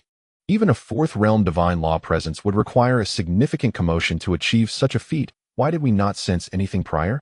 Continue patrolling and enhance our defenses. The Night King stated, his expression impassive. Yes, the general nodded, promptly issuing orders to disperse the guardians and commence a more extensive and rigorous patrol. Tontian faction leader. What is your perspective on this matter? The Night King inquired of Lu Tontian. It seems our movements have been exposed. We currently have no knowledge of the enemy's numbers. Lu Tontian replied calmly. However, do not worry. Our plans will proceed as intended, and you shall not be disappointed. Let us hope so, the Night King remarked. His demeanor unreadable, leaving none aware of the ancient clan leader's thoughts. He then turned to Yipohu, saying, Yipohu, prepare for another. Yipohu grinned widely and replied, All right. The elders of the Fourth Realm exchanged glances, puzzled by Yipohu's readiness, for there was no trace of sorrow on his face. Was he truly unaffected by the death of his son? With a wave of his hand, the Night King summoned another tent from his sleeve, which landed on the ground. Lu Tongtian's eyes lit up as he exclaimed, The elder's sleeve technique is indeed legendary. You flatter me, Tontian faction leader, the Night King replied with a faint smile, stepping first into the tent, followed by the others. The only ones left outside were Yipohu and Yu Huang, who remained. The Rain Empress stood expressionless before the 10 corpses, a faint mist swirling around her, enhancing her ethereal, icy presence. Unbeknownst to her, a gray mark on her right hand emitted a soft glow. Having long revered the name of the Rain Empress, Yipohu approached with a grin, extending his hand. Oh, the Rain Empress responded mildly, seemingly oblivious to the gesture, her gaze unwavering. She meticulously examined the corpses, as if seeking some hidden truth. Rain Empress, why do you don such a long robe? Yipohu inquired, his embarrassment absent, replaced by excitement. I possess a cape crafted from the fur of the ancient heavenly snow beast. If you wear it, you shall be astonishingly beautiful. With a flourish, he produced a snow-white cape, adorned with delicate, soft fur that radiated a gentle, luminous glow. Surrounding it was an ethereal white mist, reminiscent of dancing snowflakes. The cape exuded a profound energy, pulsating warmth. Such a cape, akin to a snowfall of goose feathers, could indeed captivate any woman. A remarkable item, the Rain Empress remarked, her gaze lingering, yet she did not reach for it. Yipohu, overjoyed, laughed heartily, declaring, If even the Rain Empress acknowledges it as a fine treasure, then I shall gift it to you. He extended the snow-furred cape, preparing to drape it over her shoulders. The Rain Empress's expression turned even colder. Leave, she uttered. A flicker of embarrassment crossed Yipohu's face, but it swiftly transformed into a frenzied resolve. I, Yipohu, have never been swayed by any woman. When I crafted this snow cape, I vowed to present it to the woman I would fall for at first sight. Today, you, Rain Empress, have indeed captured my heart. As he spoke, a faint royal insignia shimmered upon his forehead, exuding an ancient, formidable aura akin to a primordial beast. Leave, the Rain Empress reiterated, her voice chilling. An invisible killing intent began to envelop her. I shall drape it upon you today, regardless, Yipohu retorted, cursing vehemently. What woman have I not encountered? You can stop telling me to leave. Here in the Yi family, if I desire you, none can refuse me. A primal pressure erupted around the Rain Empress. Her exquisite visage seemed to be veiled in frost, and a sharp aura flowed between her fingers, suffused with an overwhelming force. Yet, Yipohu remained undeterred, covering her shoulders with the cape, muttering, Women should obediently accept such gifts. I advise you to listen well. Our Yi family's spring marvel beast possesses considerable venom. Die. The Rain Empress coldly pronounced, uttering just 2 words. Nightbreaker was momentarily taken aback, but soon erupted into wild laughter, bellowing, Come on, if you have the ability. Then kill me. I refuse to believe you can't handle me. The Rain Monarch swiftly unleashed her attack, a terrifying aura of murderous intent sweeping from her being. Nightbreaker's pupils contracted slightly, and his manic laughter intensified. A series of deep roars emanated from his chest, as if countless ancient colossal tigers were roaring in unison. An invisible wave surged forth, striking directly at the Rain Monarch with deadly force. With a resounding crash, the Rain Monarch's fingertip met the intangible wave, causing her to involuntarily stagger back several steps. The sound waves emitted by Nightbreaker were not only peculiar, but also imbued with a robust and overwhelming power. far surpassing that of an ordinary fourth-tier practitioner of divine law. Humph. Nightbreaker scoffed, charging towards the Rain Monarch, the character king on his forehead seemingly ignited in flames. The Rain Monarch's expression was as cold as frost. This fellow was indeed prepared to engage in battle. At that moment, an eerie sound wave resembling a black hole manifested, forming a massive fist that hurtled towards Nightbreaker. Reacting with remarkable speed, Nightbreaker pivoted and unleashed a punch towards the black hole-like sound wave. However, a terrifying scene unfolded. Nightbreaker's sound wave was effortlessly dispersed by the opposing wave. The residual force rapidly collided with Nightbreaker, producing a thunderous roar. "My woman, how dare you shout and disturb?" Lin Chen appeared before Nightbreaker with a disdainful expression, reaching out to grasp the snowy white cloak. Meanwhile, Cece strode forward with an imposing demeanor, fists swinging, emitting grunts of defiance. Nightbreaker spat out a mouthful of blood, half rising to glare coldly at Lin Chen. "Here, I present you with a gift," Lin Chen said with a broad smile. The Rain Monarch cast a frigid glance at Lin Chen before turning away in silence. Unperturbed, Lin Chen's smile only grew more radiant as he stepped forward, draping the snowy white cloak over the Rain Monarch's shoulders. The silhouette of the Rain Monarch, now adorned with the cloak, became even more enchanting, exuding a breathtaking allure even from behind. Nightbreaker's pupils constricted sharply, his entire being trembling slightly. The Rain Monarch had accepted the offering from this seemingly insignificant man. "Turn around," she said without looking at Lin Chen, her voice laced with command. "Get lost." The Rain Monarch replied coolly. Yet she did turn around, and upon doing so, an overwhelming aura erupted from her, striking Lin Chen like a colossal fist. Instantly, Lin Chen was sent flying, flipping through the air and landing headfirst into the desert, his body inverted with feet in the air.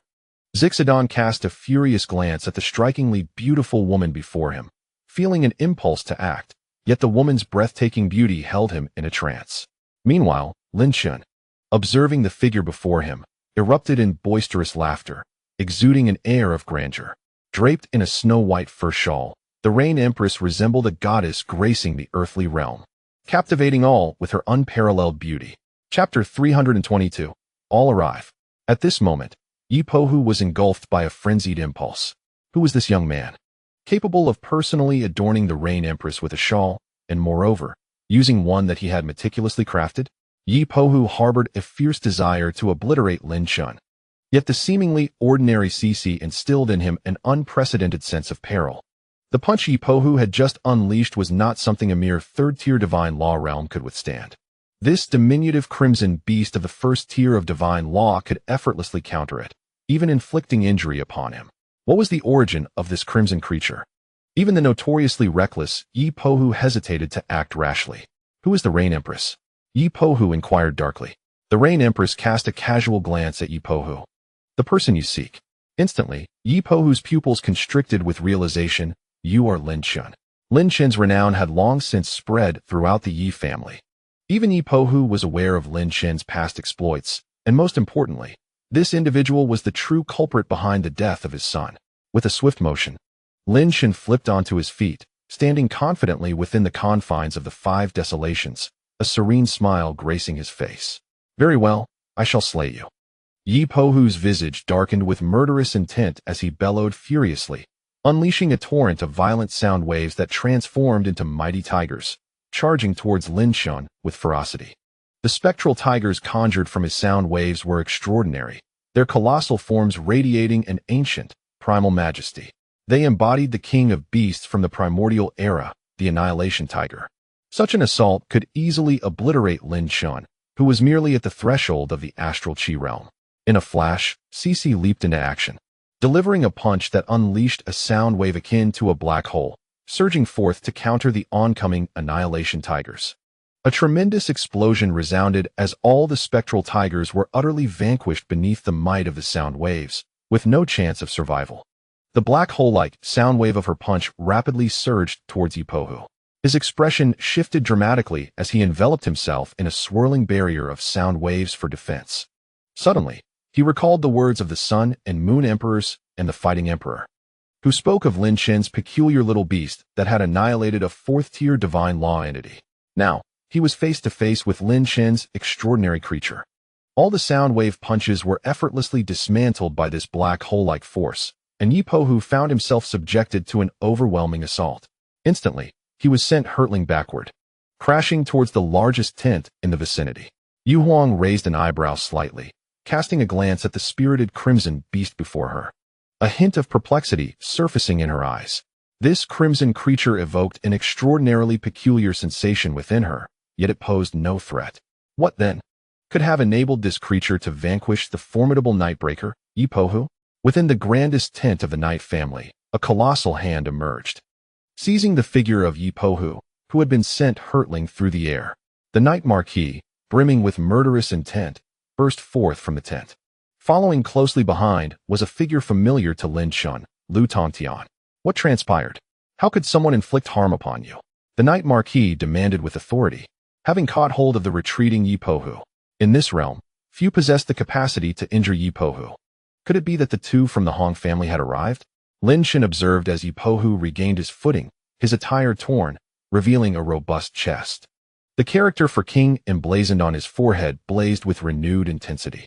Lin Chen's expression shifted, as he instantly discerned the identity of the individual Yi Po Hu had mentioned. His gaze fell upon Lin Chen, who stood with a smile amidst the desolation of the Five Wastes. Lin Chen could not help but raise an eyebrow. Casting a knowing glance at Lin Chen, a playful smile curling at the corners of his lips. I didn't expect you to actually show up, he remarked with curiosity. At that moment, the entire encampment of the Night family stirred into action. All the guards swiftly converged upon the scene. A multitude of formidable presences permeated the air, filling the expanse of the Five Wastes. Countless eyes fixated upon the young man, renowned as the Killing Emperor. A palpable aura of lethal intent enveloped Lin Chen, akin to an enormous net obscuring the heavens. Amongst such a multitude of experts, a singular thought resonated in their minds: to kill. Cece leapt back onto Lin Chen's shoulder, her large eyes sharpening with an icy resolve, unwittingly emanating an air of authority. Lin Chen, I have sought you long and hard, Lin Chen stated coolly, his gaze turning as sharp as a blade. Release them. Suddenly, Lin Chen's demeanor transformed, exuding a ferocious aura akin to a tiger. An invisible dominance surged from him, radiating the gravitas of a deity of death, as he stood undaunted amidst countless foes. This was a gamble of Lin Chen's own making. Meanwhile, at the assembly point of the Hong family, a figure of the third tier of the divine law realm rushed in, hastily addressing the second uncle. The Night family stronghold has come under attack. Yi Po Hu has been injured, and the assailant is Lin Chen. What? The second uncle, along with everyone present, was struck with shock. Lin Chen had audaciously launched an assault on the Night family. Hong Ling's complexion paled. What do we do now? The Night family is filled with powerful experts. Isn't Lin Chen courting death by confronting them alone? Hong Luo and Hong Lai's expressions darkened as they too were engulfed in dismay. The astute Lin Chen, renowned for his wisdom, has unexpectedly launched a surprise attack on the Yi family. After initial shock, the expression of his uncle darkened, his aged eyes shimmering with an inscrutable light. Lin Chen was not one to indulge in reckless ventures. He must possess a hidden advantage. Hong Ling, regaining her composure, inquired about their next course of action. Of course, we shall provide unwavering support, replied the uncle, his tone calm, yet resolute. In the Blood Moon Palace, Ouyang Zun gazed at the ethereal moonlight above, the youthful visage on his face gradually giving way to an inexplicable sorrow. The atmosphere was serene yet heavy with tension. The Yi family stronghold was thrown into disarray as the formidable assassin Lin Chen infiltrated their territory. A figure clad in black suddenly descended, kneeling on one knee to report. Ouyang Zun's expression shifted dramatically, revealing an undercurrent of deadly intent. All units, prepare to mobilize towards the Yi family stronghold, he commanded coldly. Yes. A dozen black-clad figures echoed without hesitation. If anything happens to my brother Lin Chen, I will ensure the annihilation of your Yi family, Ouyang Zun murmured, his face a mask of fury. To the south of the Five Wastelands, several silhouettes stood amidst the vast night. These were the most formidable members of the Hong family. Lin Chen had boldly ventured into the Yi family stronghold, prompting Hong Ba to question, how is this possible? The situation is indeed true. I cannot fathom what that young man intends, the elder Zhan commented, bewildered. A trace of astonishment crossed Hong Wei's face as he furrowed his brow and remarked, This situation is far from simple. Lin Chen is not one to take unnecessary risks. Chief, what shall we do now? Elder Zhan inquired. It seemed Lin Chen's sudden assault on the Yi family had disrupted the entire landscape of their plans. Haha. Hong Ba suddenly laughed heartily, his demeanor exuding a fierce dominance. Since he seeks a fray, let us indulge him.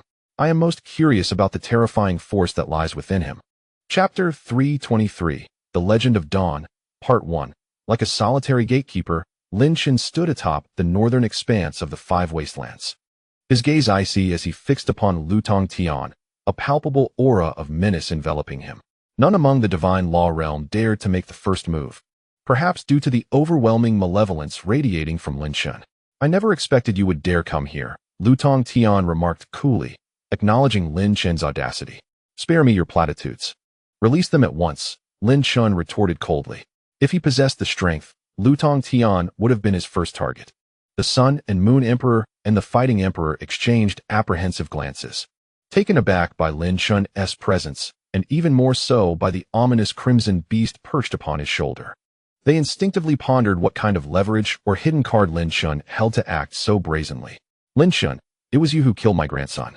Yi Wang glared at Lin Chen, his eyes glinting with malice. The seemingly inconspicuous crimson beast failed to capture his attention. Yet, Yi Pohu felt a twinge of embarrassment in admitting to his father that he had been bested by that crimson beast.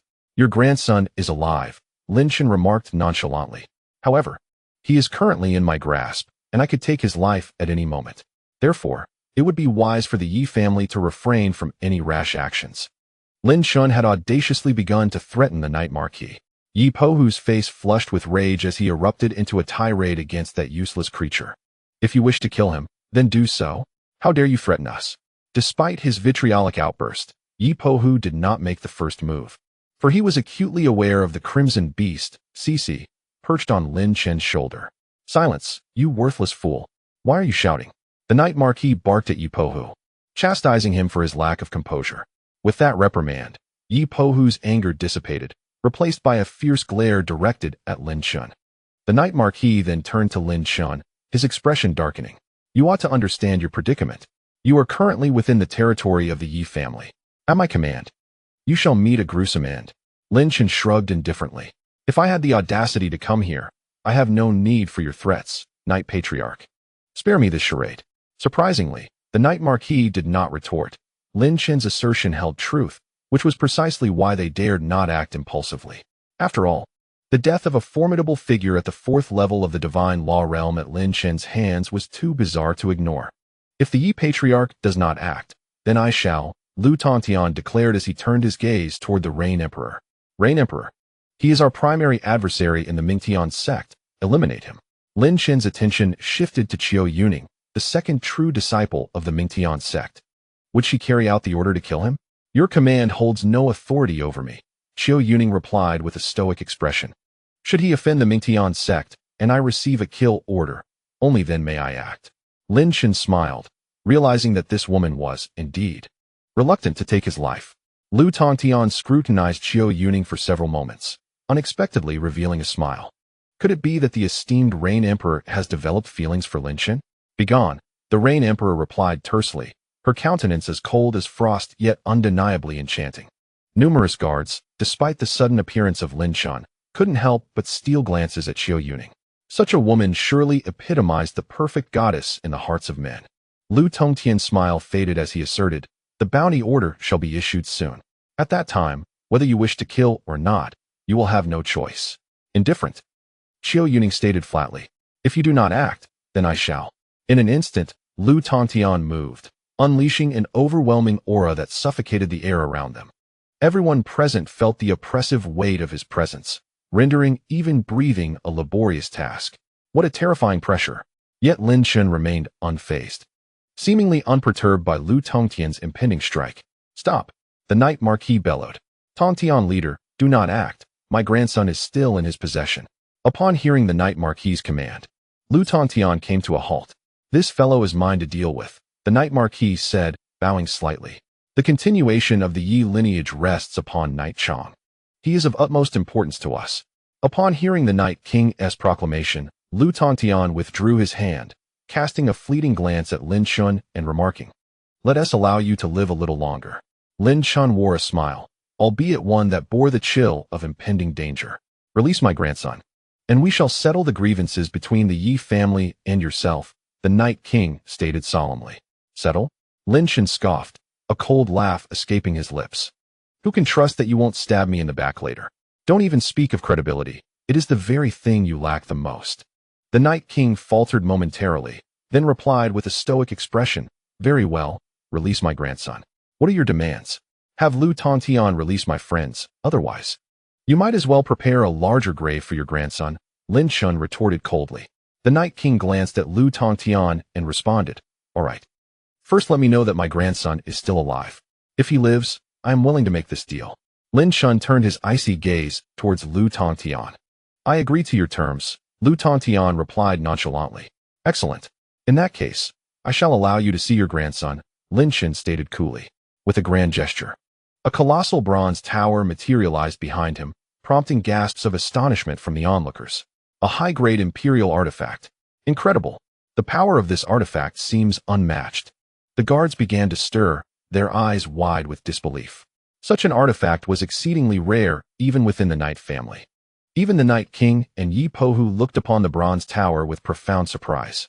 What kind of fortune does this fellow possess to acquire such a formidable high-grade imperial artifact? Suppressing formation, Lin Chen remarked, as the towering structure swelled and hovered above him.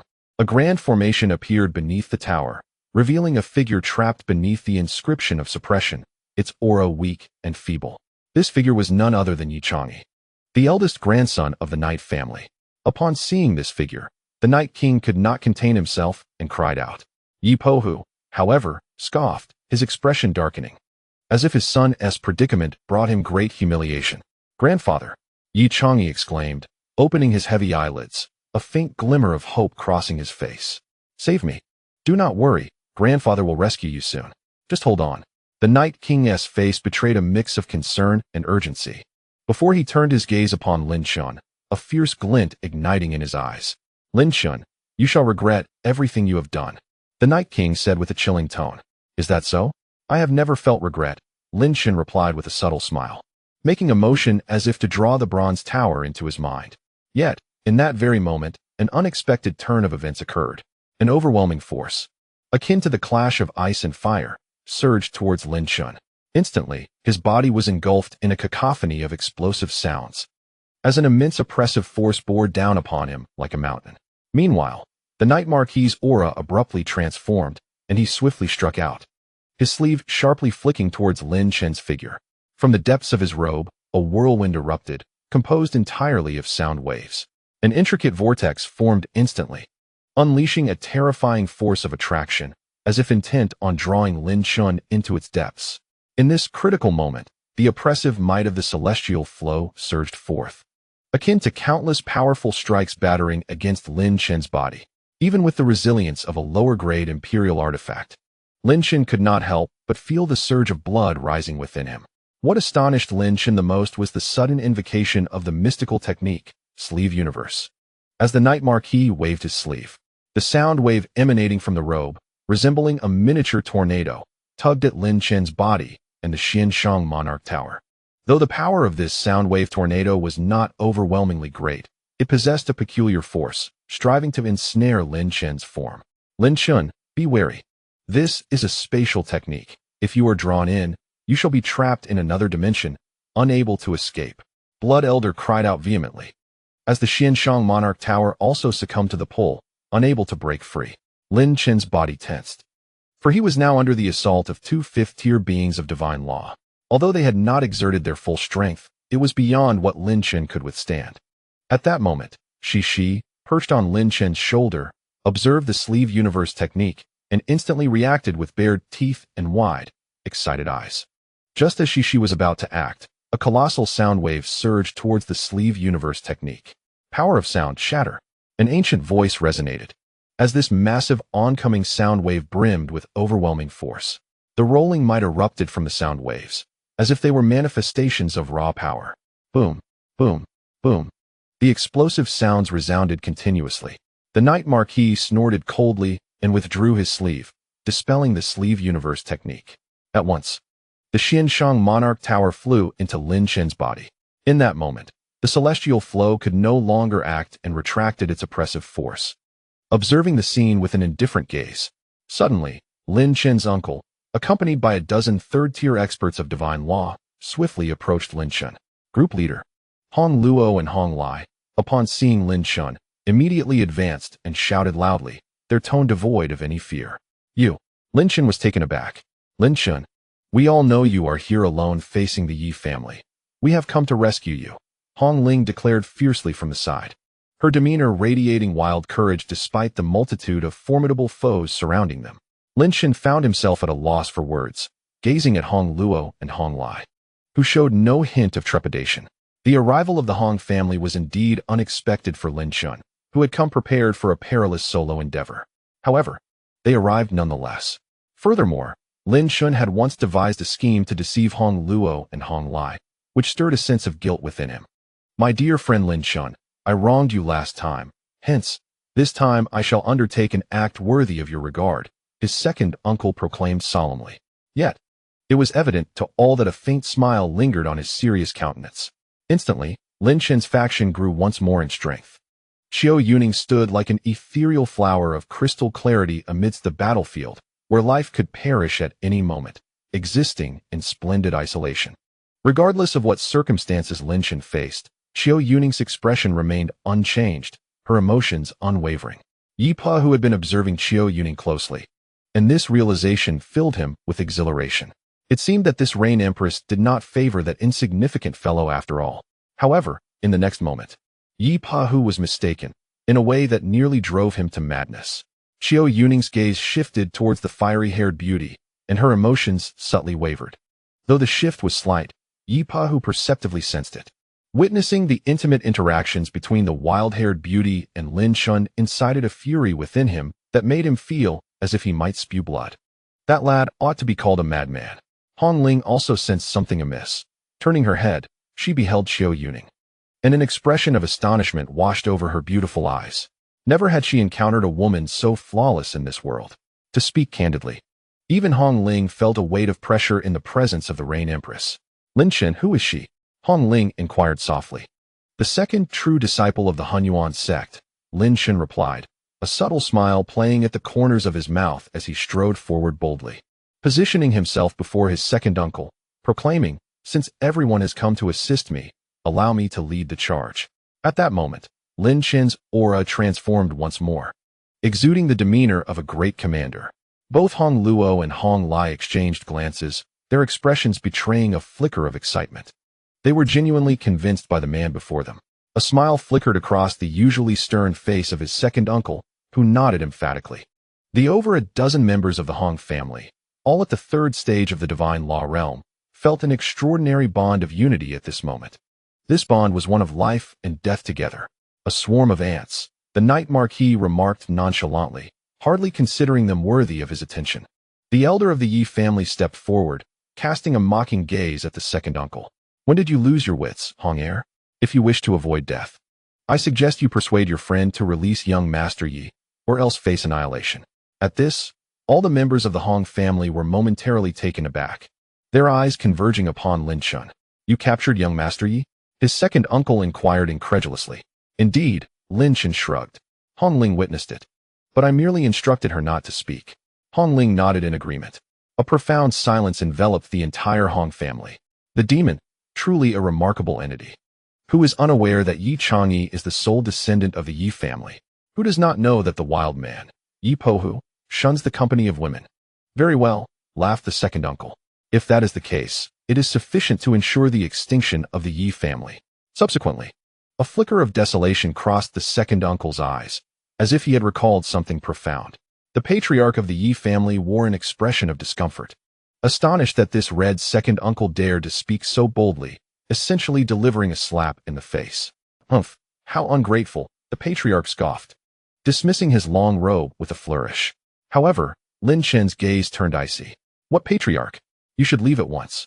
You are not worthy to negotiate with me. The patriarch's face reddened with fury, ready to explode, but suddenly recalled that Yi Chang'e was still in Lin Chen's grasp, leaving him to endure the humiliation in silence. Lin Chen, what do you desire? inquired the Night Prince, his countenance dark. I demand the release of my friend. Otherwise, Yi Chang'e shall perish at once. Lin Chen declared coldly, abandoning any pretense of subterfuge. Otherwise, your Yi family shall be irrevocably extinguished. The Night Prince's expression grew grim. Indeed, Yi Chang'e was the last scion of the Yi family, and Yi Pohu was proving to be rather disappointing. Perhaps every generation of the Yi family had its share of such disappointments. Otherwise, they would not have been limited to a single line of inheritance. The Night Prince sighed subtly, his gaze involuntarily shifting to Lu Tongtian, his thoughts transmitted silently. Lu Tongtian remained inscrutable. At that moment, Yi Pohu approached, whispering fervently into the Night Prince's ear. A look of wild excitement crossed the madman's face, as if on the verge of an explosive frenzy. Observing this scene, Lin Chen could not help but furrow his brow, his gaze instinctively drawn to the breathtakingly beautiful Rain Empress. Would they truly agree to this exchange? Chapter 325, The Legend of Dawn, Part 2. The atmosphere was decidedly peculiar, though tensions were palpable. It appeared as though Lin Chen was the one threatening the Yi family and the Tongtian sect. In the past, Lin Chen alone had instilled fear among the Yi family's elite. Should news of this incident spread, Lin Chen's reputation would become even more formidable. At this moment, an unsettling premonition arose within Lin Chen. Trusting his instincts, his eyes sharpened with intensity. No one knew what Yi Pohu had whispered. Yet a look of delight mixed with hesitation appeared on the Night Prince's face, leaving everyone puzzled. What had Yi Pohu said to elicit such a response from the Night Prince? Master of the Tongtian sect, our Yi family has a request, the Night Prince said, directing his gaze at Lu Tongtian and clasping his hands respectfully. Lu Tongtian replied coolly, if the elder has a matter, please feel free to speak. The Night Prince cast a sidelong glance at the haughty and stunning Rain Empress, a smile gracing his lips. I wish for the master of the Tongtian sect to act as a matchmaker. My son has taken a liking to the Rain Empress and hopes you can facilitate this union. As these words were uttered, the entire assembly erupted in astonishment. The man, known for his indifference towards women, had unexpectedly developed an interest in a lady and had even proactively made his desires known. Many could not help but cast their gazes once more towards Qiu Yuning, overwhelmed by a sense of bewilderment. It seemed only natural to be captivated by such a woman. Yi Pohu glanced at Lin Chen and directly addressed Lu Tongtian, stating that if the leader of the Tongtian sect was willing to assist him, the Yi family would wholeheartedly support the Tongtian sect in the future. The implication behind Yi Pohu's words was clear. Should Lu Tongtian lend his aid, the Yi family would become the most steadfast ally of the Tongtian sect. The overall strength of the Yi family, if magnified within the Holy Spirit continent, would be considered top tier. Such formidable power was something Lu Tongtian could hardly refuse. Yet, to Yi Pohu's astonishment, Lin Chen's expression bore no trace of concern.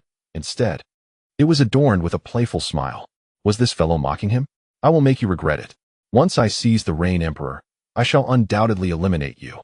Yi Pohu seethed inwardly, though he remained silent. In Yi Pohu's heart, Lin Chen had already become his foremost rival. Lu Tongtian appeared slightly taken aback before responding with a hint of resignation. Elder, I can only attempt this. I have no authority over her. The brows of both Yi Wangho and Yi Pohu furrowed in unison. They were fully aware of Lu Tongtian's background and origins. The fact that he could not command a disciple suggested that the Rain Emperor was of extraordinary lineage.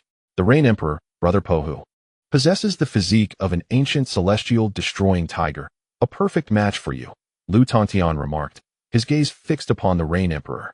How about I act as your matchmaker? The Rain Emperor maintained her aloof demeanor, radiating an aura of coldness that enveloped her. Her flawless, exquisite features showed no sign of emotion, as if she had not heard a word. Her chilling presence only served to intensify the desire for conquest in men. Before she could utter a word, a voice laced with subtle mockery rang out. Yi Pohu, it seems even your son has lost interest. You have harassed the Rain Emperor time and again. Do you believe I won't render you impotent? With an imposing tone, Lin Chen glared fiercely at Yi Pohu. Despite his cultivation being merely half a step into the Ganqi realm, yet the malice exuding from him was palpable. He dared to threaten Yi Pohu, a being of the fourth tier of the divine law realm. Do you believe I won't incapacitate you? She perched on Lin Chen's shoulder, pointing at Yi Pohu and mimicking Lin Chen's tone, bursting into laughter. The scene grew even more astonishing. Who was Lin Chen, that even his pet could display such audacity? Hong Ling's expression shifted slightly, her wildness becoming even more pronounced. Amidst this battlefield, where conflict was imminent, her fiery red hair danced in the wind like a vibrant blossom poised to burst into bloom. Do you wish to die? The Rain Emperor cast a cold gaze at Nightbreaker Tiger, then glanced indifferently at Lin Chen before swiftly appearing atop a withered tree. His azure robe billowed in the wind, while the countenance of the Night Marquis darkened. The recent message from Lu Tongtian had left him profoundly shaken. Indeed, the Rain Emperor was an entity beyond their reach. However, what infuriated the Night Marquis was Lin Chen's audacity to threaten a member of the Night family, especially Nightbreaker Tiger. Very well, Lin Chen, it seems you possess considerable courage. The Night Marquis's expression turned ominous as he declared, "Our Night family still has a dose of the spring meow poison, potent enough to affect even someone at the 4th level of the divine law realm.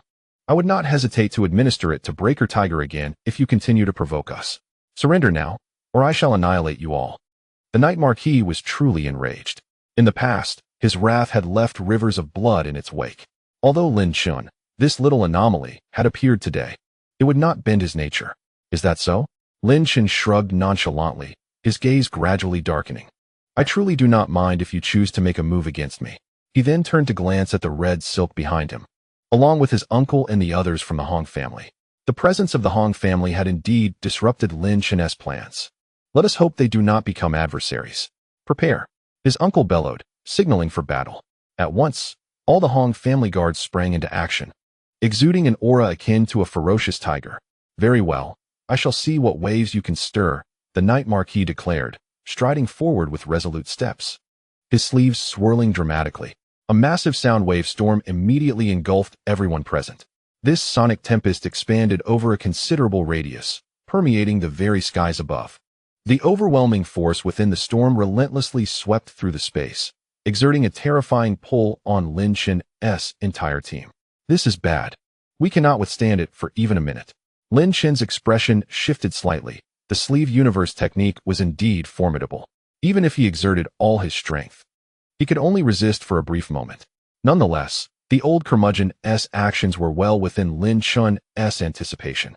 "CC, it's time to act," Lin Chen shouted. Instantly, CC, perched upon Lin Chen's shoulder, emanated a fierce aura, exuding a murderous intent. It opened its small mouth and began to inhale deeply, a wave of power surging from its form. "Father, be careful of that creature." Nightbreaker Tiger could not help but shout in alarm upon witnessing CC's movement, his heart racing with trepidation toward this mysterious entity. The Night Marquis raised an eyebrow, casting a dismissive glance at CC. However, in the next moment, the expressions of the Night Marquis, the Grand Elder, and Uncle Hong all changed drastically.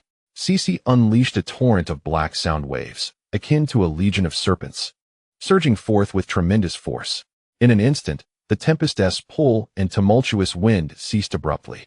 A tempest of sound waves surged forth, all propelled by the myriad of black serpents, devouring everything in their path as they surged toward the Night Marquis. The sleeve's cosmic technique was instantly undone, utterly annihilated without a hint of doubt. The Night Marquis, his countenance suddenly changing, let out a thunderous roar. 5 distinct tones erupted from him, summoning 5 colossal sound wave shields that enveloped him with an aura of mystique, shielding him from all harm. However, the multitude of sound wave serpents swiftly coalesced into a massive black fist, hurtling toward the 5 sound wave shields. With a thunderous boom reminiscent of a volcanic eruption, the Night Marquis was propelled away like a released arrow, blood gushing from his mouth. The 5 sound wave shields were shattered to splinters. The northern expanse of the 5 wastelands fell into a profound silence, so still that a falling needle could be heard. The legend of Dawn was indeed true. The elder of the Night family swallowed hard, his terror unmistakably etched upon his face. Chapter 326, Solitude. At this moment, the astonishing scene rendered many unable to believe their own eyes. The Night family, the Hong family, and the Tongtian gang all gazed in shock at the unfolding spectacle. A being of the 5th tier of the divine law realm had been defeated in a single blow, and so utterly at that. Night Pahu, after the initial shock, quickly regained his composure and sped toward the location where the Night Marquis had been sent flying. With an explosive sound, the Night Marquis emerged, disheveled, from the swirling sands.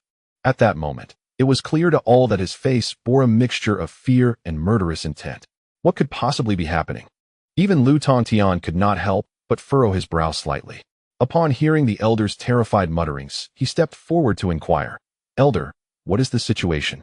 I see that this little beast's cultivation is far inferior to that of the Knight family head.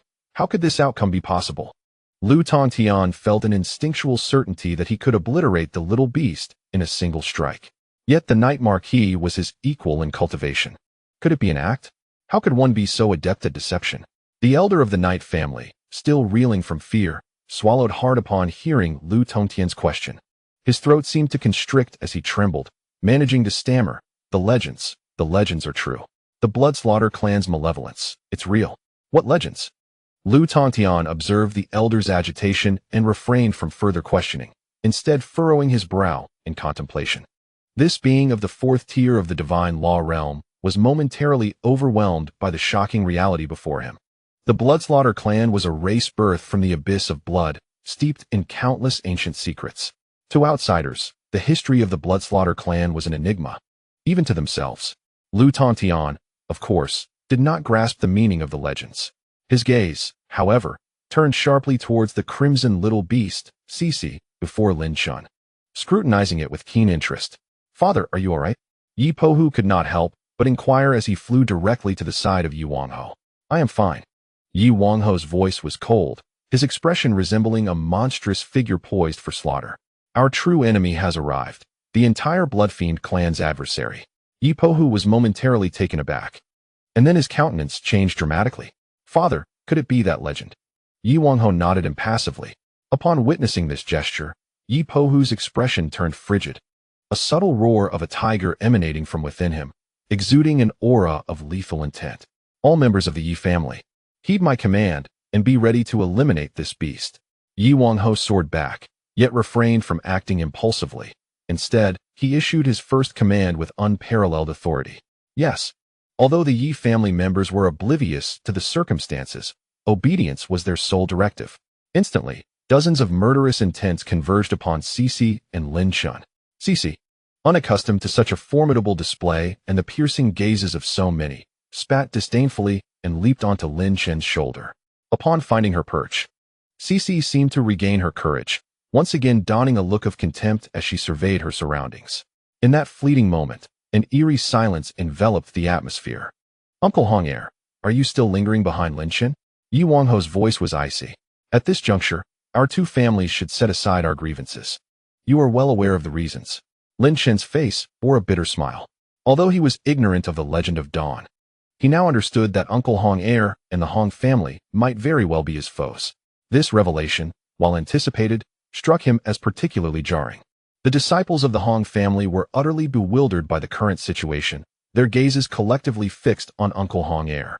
Only Hong Ling's eyelids drooped slightly. The wildness that once adorned her face now replaced by an uncommon weight of emotion. Uncle Hong Heir pressed his lips together, his body quivering slightly. Despite his typically stern demeanor, a hint of a helpless smile emerged. "Everyone, heed my command. Prepare to slay this little beast, but do not harm Lin Chen." "Why?" Hong Luo and Hong Lai reacted most vehemently, beginning to protest and question. Hong Ling's complexion also paled, the color draining rapidly. "Because this is fate." Uncle Hong Heir sighed deeply, his gaze growing murky. "Those who do not obey are no longer part of the Hong family." In that moment, all guardians and disciples fell into silence. Even Hong Luo and Hong Lai could not suppress their silence. With Uncle Hong Heir's words, the outcome had been irrevocably sealed. Now, what other recourse remained but to acquiesce? The entire faction of the Hong family descended into silence. Amidst the astonishment of the Yi family, Uncle Hong Heir took the lead, guiding a group of Hong family disciples toward Lin Chen. These guardians and disciples bore no murderous intent, yet stood defiantly against Lin Chen, save for Hong Ling, who alone did not step away. "Red Ling, come here. You are well aware of the contents of the legend," spoke Uncle Hong, his voice tinged with age. "This is fate, an unchangeable destiny." Red Ling bit her lip tightly, her eyes reflecting stubbornness, struggle, and a sense of helplessness. She remained resolutely still, refusing to budge an inch. With a sigh, Uncle Hong silently awaited her response. At this moment, The bright moon hung high in the sky, and the earth lay in tranquility. The sudden shift in circumstances exceeded everyone's expectations. The mysterious little beast, the enigmatic legend, and the unexpected alliance of adversaries. What could the legend truly be?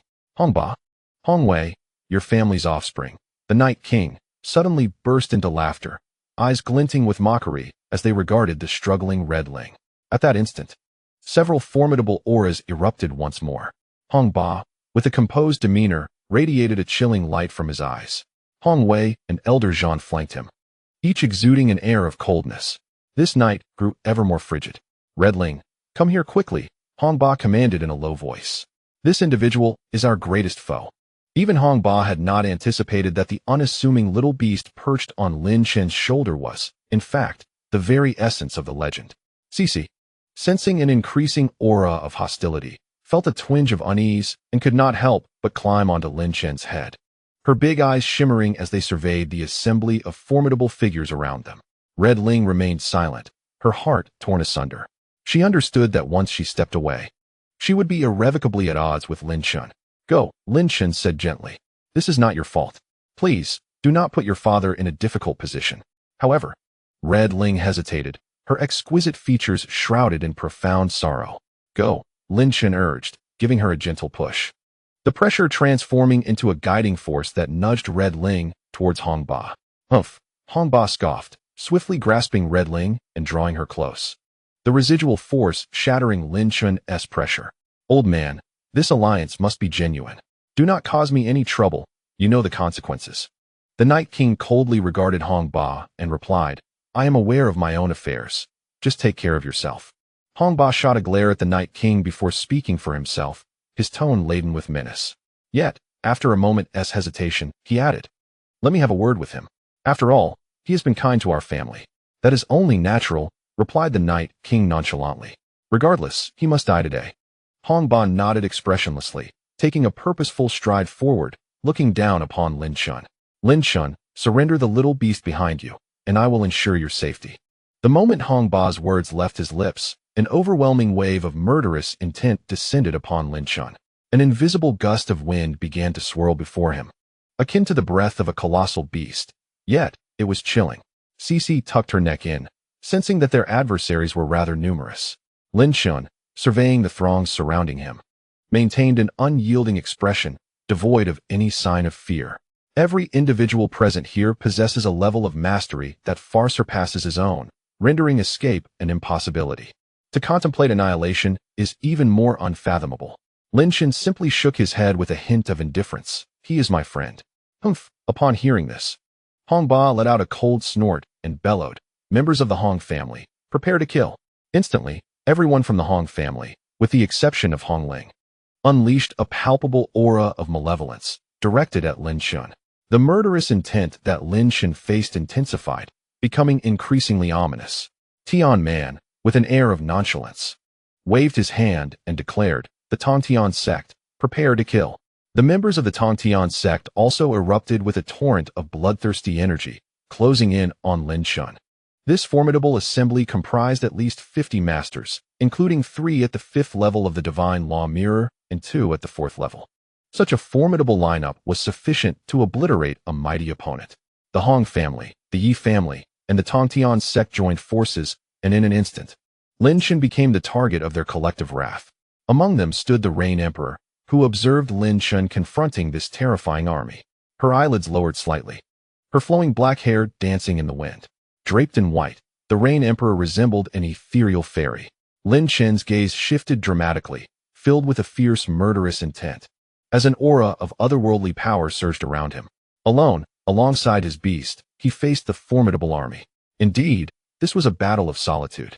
Lin Chen sighed deeply, and in the next moment, his presence surged, akin to a celestial being descending from the heavens, radiating an unparalleled nobility. This was an essence of exalted will, a determination to subjugate the heavens, a stance that aligned him with the divine. In that moment, he transformed into an unrivaled king of slaughter, yet his silhouette remained solitary. Chapter 327, The Dawntown Ancient Beast. 3 formidable beings at the 5th level of the Divine Law Mirror, alongside several at the 4th level, and over 30 at the 3rd level, Such a colossal assembly posed an insurmountable challenge for Lin Chen. The Rain Emperor raised an eyebrow as she perched upon a withered tree, observing Lin Chen's frail silhouette. At that moment, Lin Chen's aura surged, unyielding in the face of overwhelming odds. Perched behind Lin Chen, Cece seemed to absorb his rising energy, standing atop his shoulder with her large, keen eyes sharpening in focus. What followed would be the most brutal of battles. With a thunderous roar, Night King Ho unleashed his might, sending tremors throughout the 5 wastelands. As he moved, his sleeves billowed, unleashing a tempest of force. Each gust was imbued with a savage strength capable of tearing a person apart. The cosmic manipulation technique intensified, more ferocious than before. Next, Hongba struck, his overwhelming dominance expanding like an ocean around him. With a sudden punch, he unleashed a barrage of sonic waves, each imbued with a swirling crimson energy, inscribed with the word domination. At that moment, the 2 masters at the 5th level of the divine law mirror unleashed their terrifying techniques. Each strike a force that Lin Chen could not hope to withstand. Among them, only Lu Tongtian remained unmoved. His eyes, though still calm, radiated an aura that began to expand outward, its purpose unknown. Cece, hearing Lin Chen's shout, echoed with a powerful roar, igniting black smoke that coiled around her body. These tendrils were the materialization of sound waves. With a sudden opening of her mouth, she unleashed a torrent of sound waves. Each wave, dark and formidable, took the shape of grasping hands, striking against the approaching tempest with overwhelming force. The air was rent with a cacophony of terrifying explosions. Cece's black sound waves, akin to the nemesis of the techniques wielded by Hong Ba and Yi Wang Ho, systematically obliterated their attacks. Regardless of whether it was the sleeve universe technique or the dominant fist, all were annihilated beneath the might of Cece's black sound waves. In that moment, Cece appeared as an ancient demon lord, her destructive prowess fearsome beyond measure. Under her relentless assault, Yi Wang Ho and Hong Ba found themselves in retreat, no longer embodying the formidable presence they once held in Blood City. Her sound waves are our bane, Yi Wang Ho remarked darkly, his countenance grim. Hong Ba, equally perturbed, snorted coldly, declaring, "It is either her demise or ours." Yi Wang Ho nodded in agreement. At that moment, several figures of the 4th stage of divine law began to take action. War Elder, Uncle Hong, Yi Pohu, and the Grand Elder of the Yi clan.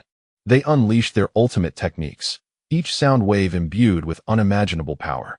The might of the 4th stage of divine law erupted without reservation. Their fearsome onslaught rendered the 3rd stage of divine law practitioners powerless to intervene. Suddenly, Cece began to weep, her large eyes glistening with tears, portraying an image of utter despair. Instantly, a peculiar wave emanated from the 3 horns atop her head. In an instant, all disciples of the Yi clan, Hong clan, and Tongtian alliance were enveloped by this strange aura. All attacks ceased, and an eerie silence descended upon the scene. At that moment, everyone, including Yi Wang Ho and Hong Ba, succumbed to a profound sorrow, as if moved by a sense of universal compassion. The disciples of the Yi and Hong clans displayed the most intense expressions of grief, as if Cece's cries had awakened a deep-seated sorrow within them. Lu Tongtian, suddenly ignited by a clash of ice and fire, was abruptly roused from this peculiar sound wave. Upon noticing that everyone was immersed in sadness, he furrowed his brow and fixed his gaze upon Cece.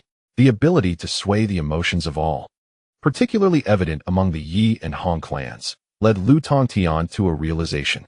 Yet, just as they collectively sank into despair, the sorrow etched on Cece's face abruptly vanished. Once again, it opened its gaping maw and unleashed a dark sound wave into the sky. A pitch-black sphere of sound began to manifest in the heavens. After she ceased the sound wave, both the Night Marquis and Red Tyrant were the first to regain their senses. In that initial moment of awakening, their faces paled, and a torrent of sound wave energy erupted around them for protection. At this juncture, those at the 4th level of the divine law realm also regained their awareness. However, the majority of disciples from the Night and Red families still remained ensnared in their reverie. Suddenly, a thunderous boom resonated across the sky, as the dark sound wave orb shot forth over 1,000 pitch-black beams, cascading down upon the Legion like a torrential downpour. Explosions echoed continuously on the ground, accompanied by anguished cries. Most of the Night family's disciples were either severely wounded or utterly obliterated beneath the barrage of dark beams. These ominous rays acted like formidable piercing weapons, ruthlessly penetrating their forms. In stark contrast, the disciples of the Red family, all at the third level of the divine law realm, emerged unscathed. Initially, Hong Luo and Hong Lai were gripped by dread as they beheld the onslaught of dark beams raining down, fearing for their lives. However, to their astonishment, their bodies remained untouched by any harm. Not a single disciple of the Red family suffered injury. This outcome sent a shiver down the spine of Uncle Hong Air, for he recognized that had that beast's attack truly landed, the younger generation of the Red family would likely have been obliterated. Hong Ling opened her eyes in bewilderment, staring vacantly at the moon above, which had begun to take on a faint hue of red. In that moment, the sound of a piercing noise erupted as Lin Chen, like a shadowy specter, infiltrated the ranks of the Tongtian gang and the Knight family. Although Lin Chen was but a half step into the realm of sound energy, his magical prowess was not inferior to that of those at the third level of the divine law realm. Moreover, these individuals had been affected by Shishi's earlier strike, with some already gravely injured. How could they possibly contend with Lin Chen now? He appeared as a harbinger of death, wielding the Xianshang King Tower in his left hand, surrounded by the 6 Xian gates of life and death, his entire being enveloped in an aura of ghostly might. His power surging, with the enhancement of a mid-grade imperial artifact for his right arm, combined with the might of sound energy, he became even more formidable. Infused with an overwhelming magical essence, the power of the Xianshang King Tower and the 6 Xian gates was magnified exponentially. In the blink of an eye, Lin Chen had dispatched 7 or 8 adversaries at the third level of the divine law realm, expending a staggering 100,000 units of magical energy in the process. Damn it! Knight Pahu's expression shifted dramatically upon witnessing this scene. Nearly all the disciples of the Knight family had perished, leaving only a few severely injured remnants of the third level of the divine law realm. Witnessing Lin Chen's indiscriminate slaughter, Yi Pahu felt an overwhelming rage surging within him, as if he were on the brink of explosion. The fury of the annihilating celestial tiger erupted, and Yi Pahu's form suddenly transformed into a colossal ancient tiger, adorned with 3 pairs of eyes on its forehead and a resplendent golden character for king standing proudly in the middle of its brow. As soon as he morphed, he lunged towards Lin Chen with a mighty claw, radiating with immense golden energy. Realizing the imminent danger, Lin Chen's countenance shifted dramatically. He released the Knight family disciple, who was on the verge of death, and retaliated with a punch aimed at the descending claw, swiftly retreating.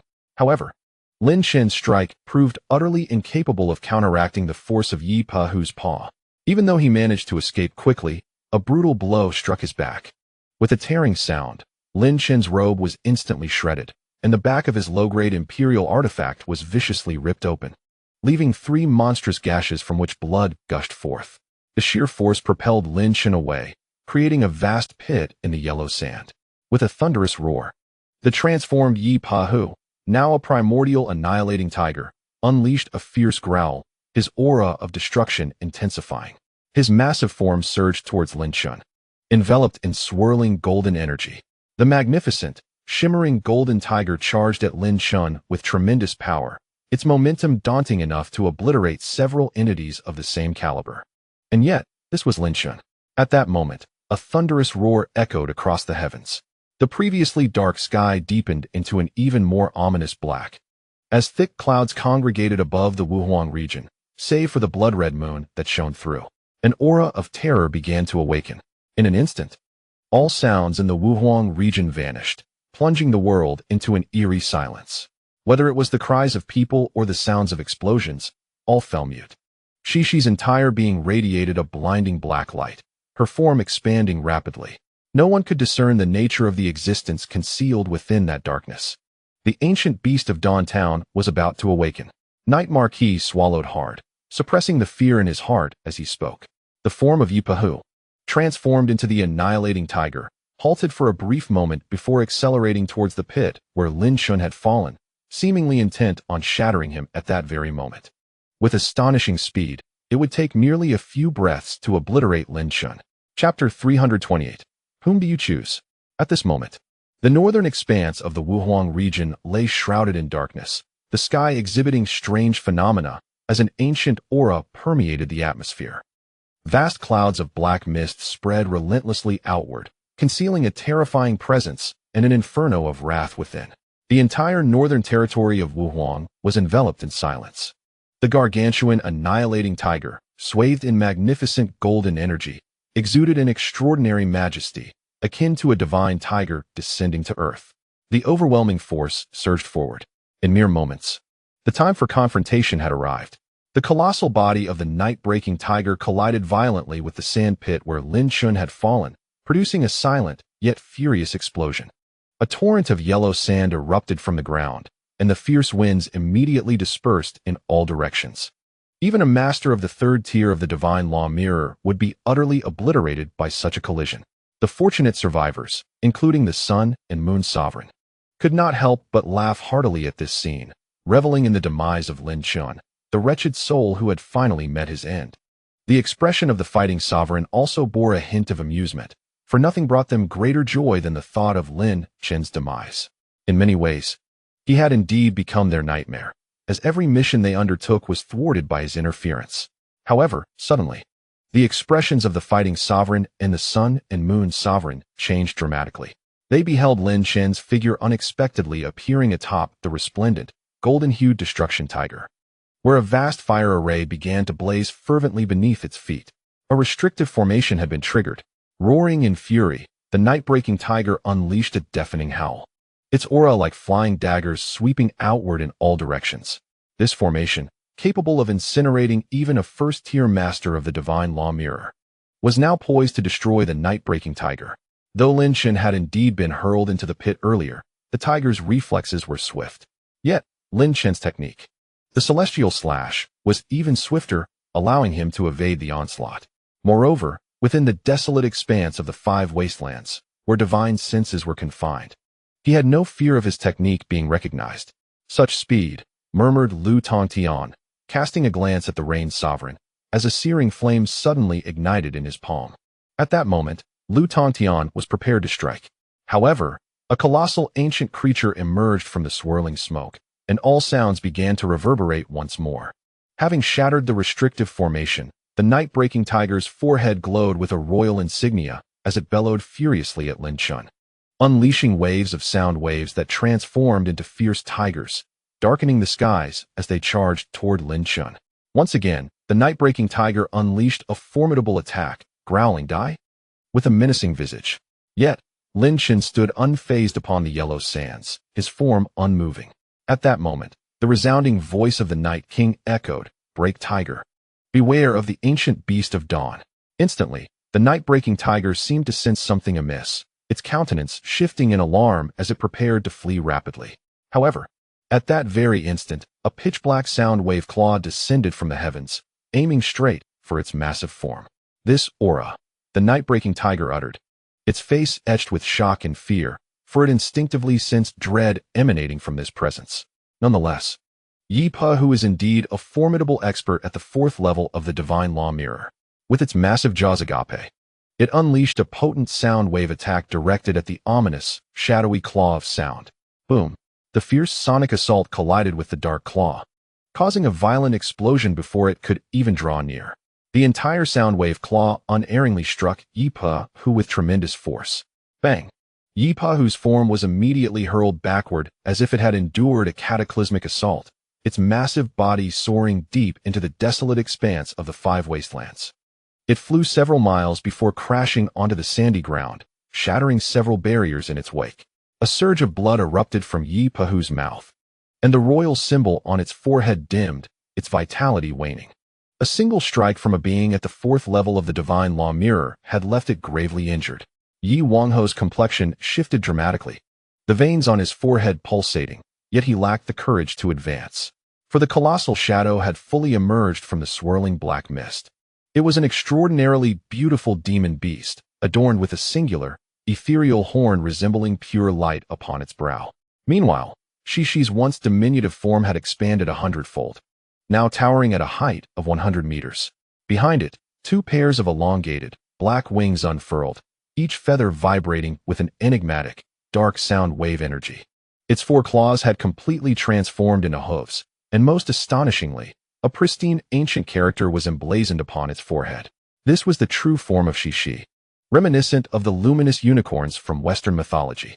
However, Shishi emanated an even more profound and majestic aura. To Lin Chen's astonishment, he wiped the blood from the corner of his mouth, gazing at the enlarged Shishi. He felt an urge to smile, yet for reasons unknown. His heart was devoid of any mirth. Shishi let out a soft whimper, lowering its noble head. Lin Chen's spirit surged, and he promptly ascended atop Shishi's head. Standing before its luminous horn, the situation shifted once again. The Yi family had suffered catastrophic losses, with only a handful of experts at the third level of the divine law mirror remaining, along with the family's elder and Yi Wangho. In contrast, the Hong family remained largely intact, though their morale was notably diminished. Who would dare to act arrogantly in the presence of such a being? As for the ranks of the Tongtian party, their numbers had dwindled, compounded by the losses inflicted by Lin Chen and Shishi. Only the Sun and Moon Emperor and the Fighting Emperor remained alongside them. The legends had proven true. Uncle Hong sighed, his parched lips moving as he remarked, "It seems that the Blood Fiend clan is doomed to annihilation." A look of desolation crept across his serious countenance. Little did anyone know that the inconspicuous beast perched upon Lin Chen's shoulder was, in fact, the protagonist of the Legend of Dawn. Lin Chen was destined to be the adversary of the entire Blood Fiend clan. In the legend of my second uncle, it is written that the ancient beast of Dawn Town will undoubtedly annihilate the entire Blood Fiend clan. Hong Ling seems to be stubborn, yet at this moment, the ancient beast remains unmoved. "Perhaps we should consult with Grandpa and Father," she murmured, her words audible to all. Hong Ba and Hong Wei regarded Hong Ling with solemn authority, while Hong Ba emitted a heavy, disdainful snort. As for second Uncle Hong, a bitter smile appeared on his face, and he chose to remain silent. "Hong Ba, it appears we must join forces once more," the Night Marquis remarked, a peculiar expression gracing his features as he addressed Hong Ba.